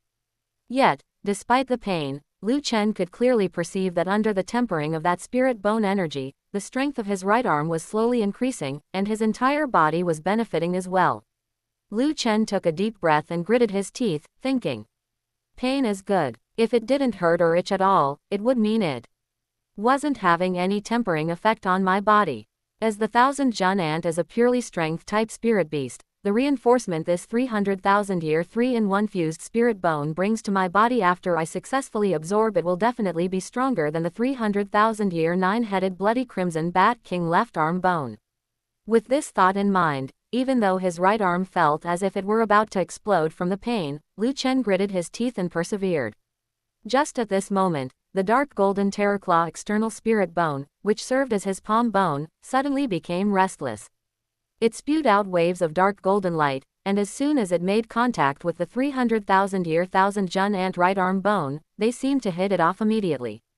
The dark golden light and the golden light merged together as seamlessly as water and milk. With the aid of the energy tempering from the 1000 Jun Ant right arm bone, the dark golden light of the dark golden terraclaw external spirit bone flickered continuously, and it actually began to undergo a transformative evolution. Wisps of terrifying pressure radiated from the dark golden terraclaw external spirit bone, as if it could collapse space and tear everything apart. That was the aura of a god. Utilizing the energy tempering of the 300,000-year 1000 Jun Ant right arm bone, the dark golden terraclaw external spirit bone evolved to its limit, transforming from a prototype divine artifact into a true divine artifact. From now on, Lu Chen would have a divine artifact that truly belonged to him. Even if it were only the most ordinary of divine artifacts, it would be enough to give him a greater advantage in battle. Lu Chen naturally felt overjoyed by this. Tisk tisk, I really didn't expect the compatibility between the dark golden terraclaw external spirit bone and the 1000 Jun Ant right arm bone to be this high. Come to think of it, it makes sense. Although the dark gold terraclaw bear is a metal attribute spirit beast, this species also possesses top-tier strength attributes. Without the support of strength attributes, the dark gold terraclaw bear couldn't possibly have such powerful offensive capabilities. It was indeed the right choice that I hesitated to reinstall the blue-silver king right arm bone back then. The 85,000-year blue-silver king right arm bone and the 300,000-year 1000 Jun Ant right arm bone simply cannot be compared. I originally planned to find time to study Shang Jun's sky-ripping claw, but it seems there's no need. With overwhelming strength, under the enhancement of the 300,000-year 1000 Jun Ant right arm bone, the dark golden terraclaw, now gradually evolving into a divine artifact, will possess the power to tear through space even with the most ordinary of attacks. Compared to the original sky-ripping claw, mine is not a bit inferior. No, mine is even better. After all, Shang Jun does not have the enhancement of my set of spirit rings and spirit bones. Not only that, the spirit ring energy of the 300,000-year 1000 Jun Ant right arm bone fused with Lu Chen's original spirit power, causing the spirit power within his body to circulate at high speed through his meridians, like a wildly spinning windmill, whipping up a storm. His level 98 peak spirit power actually showed signs of increasing. This was news that made Lu Chen ecstatic. The difference between level 94 spirit power and level 95 spirit power is the gap between a regular titled Douluo and a super titled Douluo. The difference between level 98 spirit power and level 99 spirit power is the gap between a super titled Douluo and a super Douluo. Every step forward is a massive surge in strength. Lu Chen had originally thought that he would remain stuck at level 98 spirit power for some time. As it turned out, this 300,000-year thousand Jun ant right arm bone did him a huge favor. Relying on that incomparably surging and torrential spirit power, it helped him break through the bottleneck between level 98 and level 99 spirit power bit by bit. Time passed second by second, and after about 8 hours, a whistling wind sound suddenly erupted from within Lu Chen's body. His dantian seemed to have become a black hole, erupting with unprecedented suction, plundering all the energy from the Stardo Great Forest. The vast and endless energy of heaven and earth gathered in the sky, forming an ocean. This ocean stirred up waves, whipping up an energy vortex dozens of zhong in size. A beam of light shot out from the center of the vortex, landing on Lu Chen. With each breath he took, the extremely dense energy of heaven and earth was absorbed into his body, and after being refined, it merged into his own spirit power. That 300,000-year thousand Jun ant right arm bone successfully helped Lu Chen break through the bottleneck between level 98 and level 99 spirit power.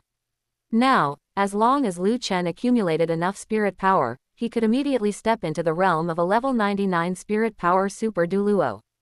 With Lu Chen as the center, the spirit power pressure radiating out through half of the Stardo Great Forest into chaos. Whether it was the spirit beasts in the forest or the spirit masters who had come to hunt them, all were trembling in fear. The spirit beasts prostrated themselves on the ground, and the spirit masters bowed down completely. A level 99 super Douluo, as a spirit master standing at the pinnacle of humanity, is an invincible existence on the Douluo continent.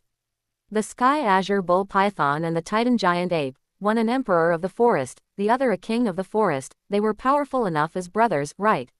Yet now, they could only watch Lu Chen from afar, shivering.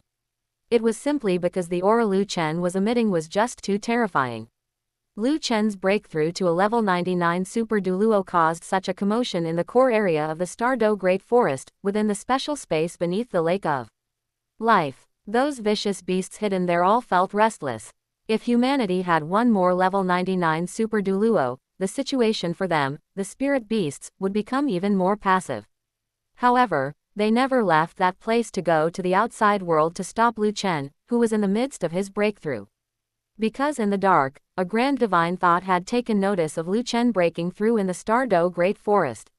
This divine thought, without a doubt, belonged to the god of destruction. The god of destruction had originally decided that if Lu Chen reached level 99 super Douluo and attached 9 spirit rings to his second martial soul, he would bestow upon him a seed of destruction.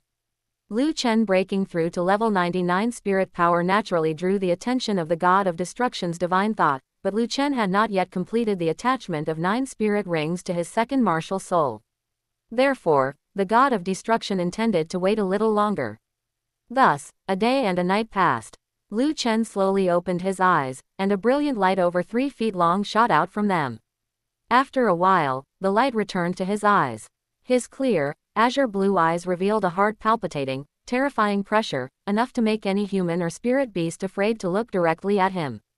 Now, Lu Chen had officially broken through to the level 99 super Douluo realm, becoming a top-tier powerhouse of the Douluo continent. Combined with his terrifying, monstrous set of spirit ring and spirit bone skills, Lu Chen was capable of punching Qian Daoliu and kicking High Priestess Bo Saishi. If Tang Chen were alive, he was confident he could beat Tang Chen until he couldn't take care of himself within 10 rounds. Now, the only problem still standing in his way was how to become a god. Chapter 200. Really want to cut something. Lu Chen floated up, slightly lifting his head. The surging power continuously gushing from within his body made him feel exceptionally invigorated. This is the realm of a super Douluo. Lu Chen murmured in a low voice, his eyes exceptionally bright. This power was truly mesmerizing. At this moment, a voice filled with awe and mixed with envy drifted over. Human spirit masters are truly blessed by heaven. A human with top-tier talent can become a titled Douluo in just a few decades, not to mention a monster like you, who can become a super Douluo in just over a decade. And we spirit beasts need to bitterly cultivate for 100,000 years to become a 100,000-year spirit beast. A few decades versus 100,000 years, the gap between them is like a chasm. I suddenly somewhat understand Sister Xiao Wu. With our spirit beast bodies, it is impossible to ever surpass humans. To want to surpass humans, one must first become a human. Only in this way can one possess the qualification to break through the limits. The one who said this was the Sky Azure Bull Python. Lu Chen's age was not even a fraction of the Sky Azure Bull Python's, but now, the Sky Azure Bull Python watched helplessly as Lu Chen became a level 99 Super Douluo, and it let out a heartfelt sigh of emotion. As the Emperor of the Forest, the Sky Azure Bull Python had a powerful bloodline and terrifying strength, but it was only a match for a level 96 titled Douluo among humans. To go a step further, the Sky Azure Bull Python would have to suffer for at least several 100,000 years, and it would have to successfully survive the heavenly tribulation every time to obtain power equal to Lu Chen's. This vast difference caused the Sky Azure Bull Python's mindset to become somewhat unbalanced. It couldn't help but think back to when it first broke through to become a 100,000-year spirit beast, and it chose to maintain its original form instead of transforming and recultivating. Was that choice right or wrong? Thinking to the end, the Sky Azure Bull Python had an answer in its heart. It was right not to choose to transform and recultivate. It needed to protect Xiao Wu and protect this home, the Lake of Life, and therefore, it absolutely could not lose its power. Hearing this, Lu Chen turned his head to look at the Sky Azure Bull Python and the Titan Giant Ape, smiling at them. Hard cultivation is one aspect, but if you want your cultivation to improve quickly, you still need to absorb some heaven and earth treasure. Da Ming, Ming, thank you for acting as my protector. When I come to the Stardow Great Forest next time, I will bring you gifts. That is a heaven and earth treasure grade herb called the 7-star dragon tongue orchid. I previously fed this herb to 3,000 Jun ants, and it directly caused their cultivation to skyrocket from 35,000 years to 100,000 years. Next time I will bring some for you. After you have both consumed the 7-star dragon tongue orchid, it will also allow you to charge at the bottleneck of 200,000 years of cultivation sooner.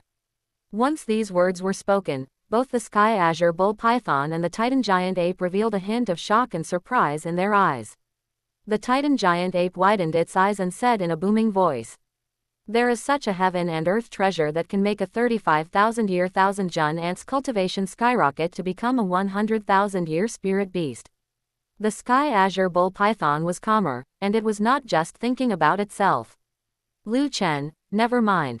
With such heaven and earth treasure grade herbs, you should give them to Sister Xiao Wu. As long as Sister Xiao Wu's cultivation can improve sooner, the two of us brothers will be content. By the way, why didn't Sister Xiao Wu come back with you this time? Nothing happened to Sister Xiao Wu, right? The Titan Giant Ape nodded repeatedly and said, "Yes, I think so too. You should give the herbs to Sister Xiao Wu." Lu Chen smiled faintly and said, "Rest assured, Xiao Wu is very safe. She has also consumed an immortal herb, and I even obtained 2 spirit bones for her. Now, Xiao Wu is already a level 51 spirit king. The gifts I owe you, I will definitely bring them next time. Today, I must head back first." Having broken through to level 99 spirit power, Lu Chen naturally intended to go back and share the joy with Xiao Wu, Zhu Zuqing, and Du Guyan. After going back to rest this time, he planned to head overseas to hunt the evil spirit Orca King and the deep sea demon Whale King to serve as the 8th and 9th spirit rings for his black iron sickle spirit. The next instant, Lu Chen raised his right hand. A black light gushed out from his palm, flowing and transforming, and quickly condensed into a black scythe. The black scythe had a handle about 3 meters long, and the blade was about 2 meters long. Its design was exaggerated, sinister, and terrifying, covered in interlocking, jagged patterns, emitting a cold aura that made one's back chill. This was the evolved black iron sickle. After the tempering of the 3,000 Jun ant spirit rings, it had evolved into a giant scythe, a heavy scythe. Its weight reached 36,000 Jin. This was not a small number. One must know that the sea god trident, without the infusion of divine force, only weighed 108,000 Jin. In a place like the Douluo continent, for a spirit to reach a weight of 36,000 Jin, it was already an invincible sharp weapon. After the spirit was summoned, one spirit ring after another rose from beneath Lu Chen's feet. Black, black, red, red, red, red, red. 2 black and 5 red, an extremely shocking spirit ring configuration. The first 2 black spirit rings, one from a bear and one from a 60,000-year dark demonic evil god tiger, were actually no different in quality from 100,000-year spirit rings. The 3 newly added red spirit rings all came from 100,000-year thousand Jun ants, but these 3 red spirit rings were extremely special. Each ring had 2 golden lines winding and circling on it, mysterious and magnificent. Seeing this, Lu Chen was also stunned for a moment, thinking to himself, I clearly absorbed 100,000-year spirit rings, so why have they now presented themselves as 200,000-year vicious beast spirit rings? This is truly an unexpected harvest.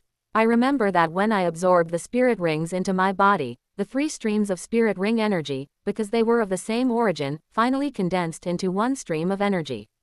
It seems that it was at that moment that the spirit ring energies fused with each other, and after repeated tempering, the quality of the spirit rings improved. This is a huge blessing. The power of a 100,000-year spirit ability and the power of a 200,000-year spirit ability are definitely different. Thinking of this, Lu Chen felt his hands itching. He really wanted to unleash these 200,000-year spirit abilities and test their true power. Lu Chen gripped the black iron sickle tightly. He really wanted to cut something right now. The Sky Azure Bull Python and the Titan Giant Ape were on his side, so Lu Chen definitely couldn't cut them. He could only find an opportunity next time to see if any blind enemy would jump out on their own. Lu Chen let out a long breath. Third spirit ability, Space Slash. As his third spirit ring shone, Lu Chen swung the black iron sickle and tore open a space rift in the air. Lu Chen greeted the Sky Azure Bull Python and the Titan Giant Ape. Da Ming, Ming, I will be leaving first. Next time, I will bring Xiao Wu back to visit you. As his voice fell, Lu Chen flashed and entered the space rift. As the space rift healed, only the Sky Azure Bull Python and the Titan Giant Ape remained at the scene.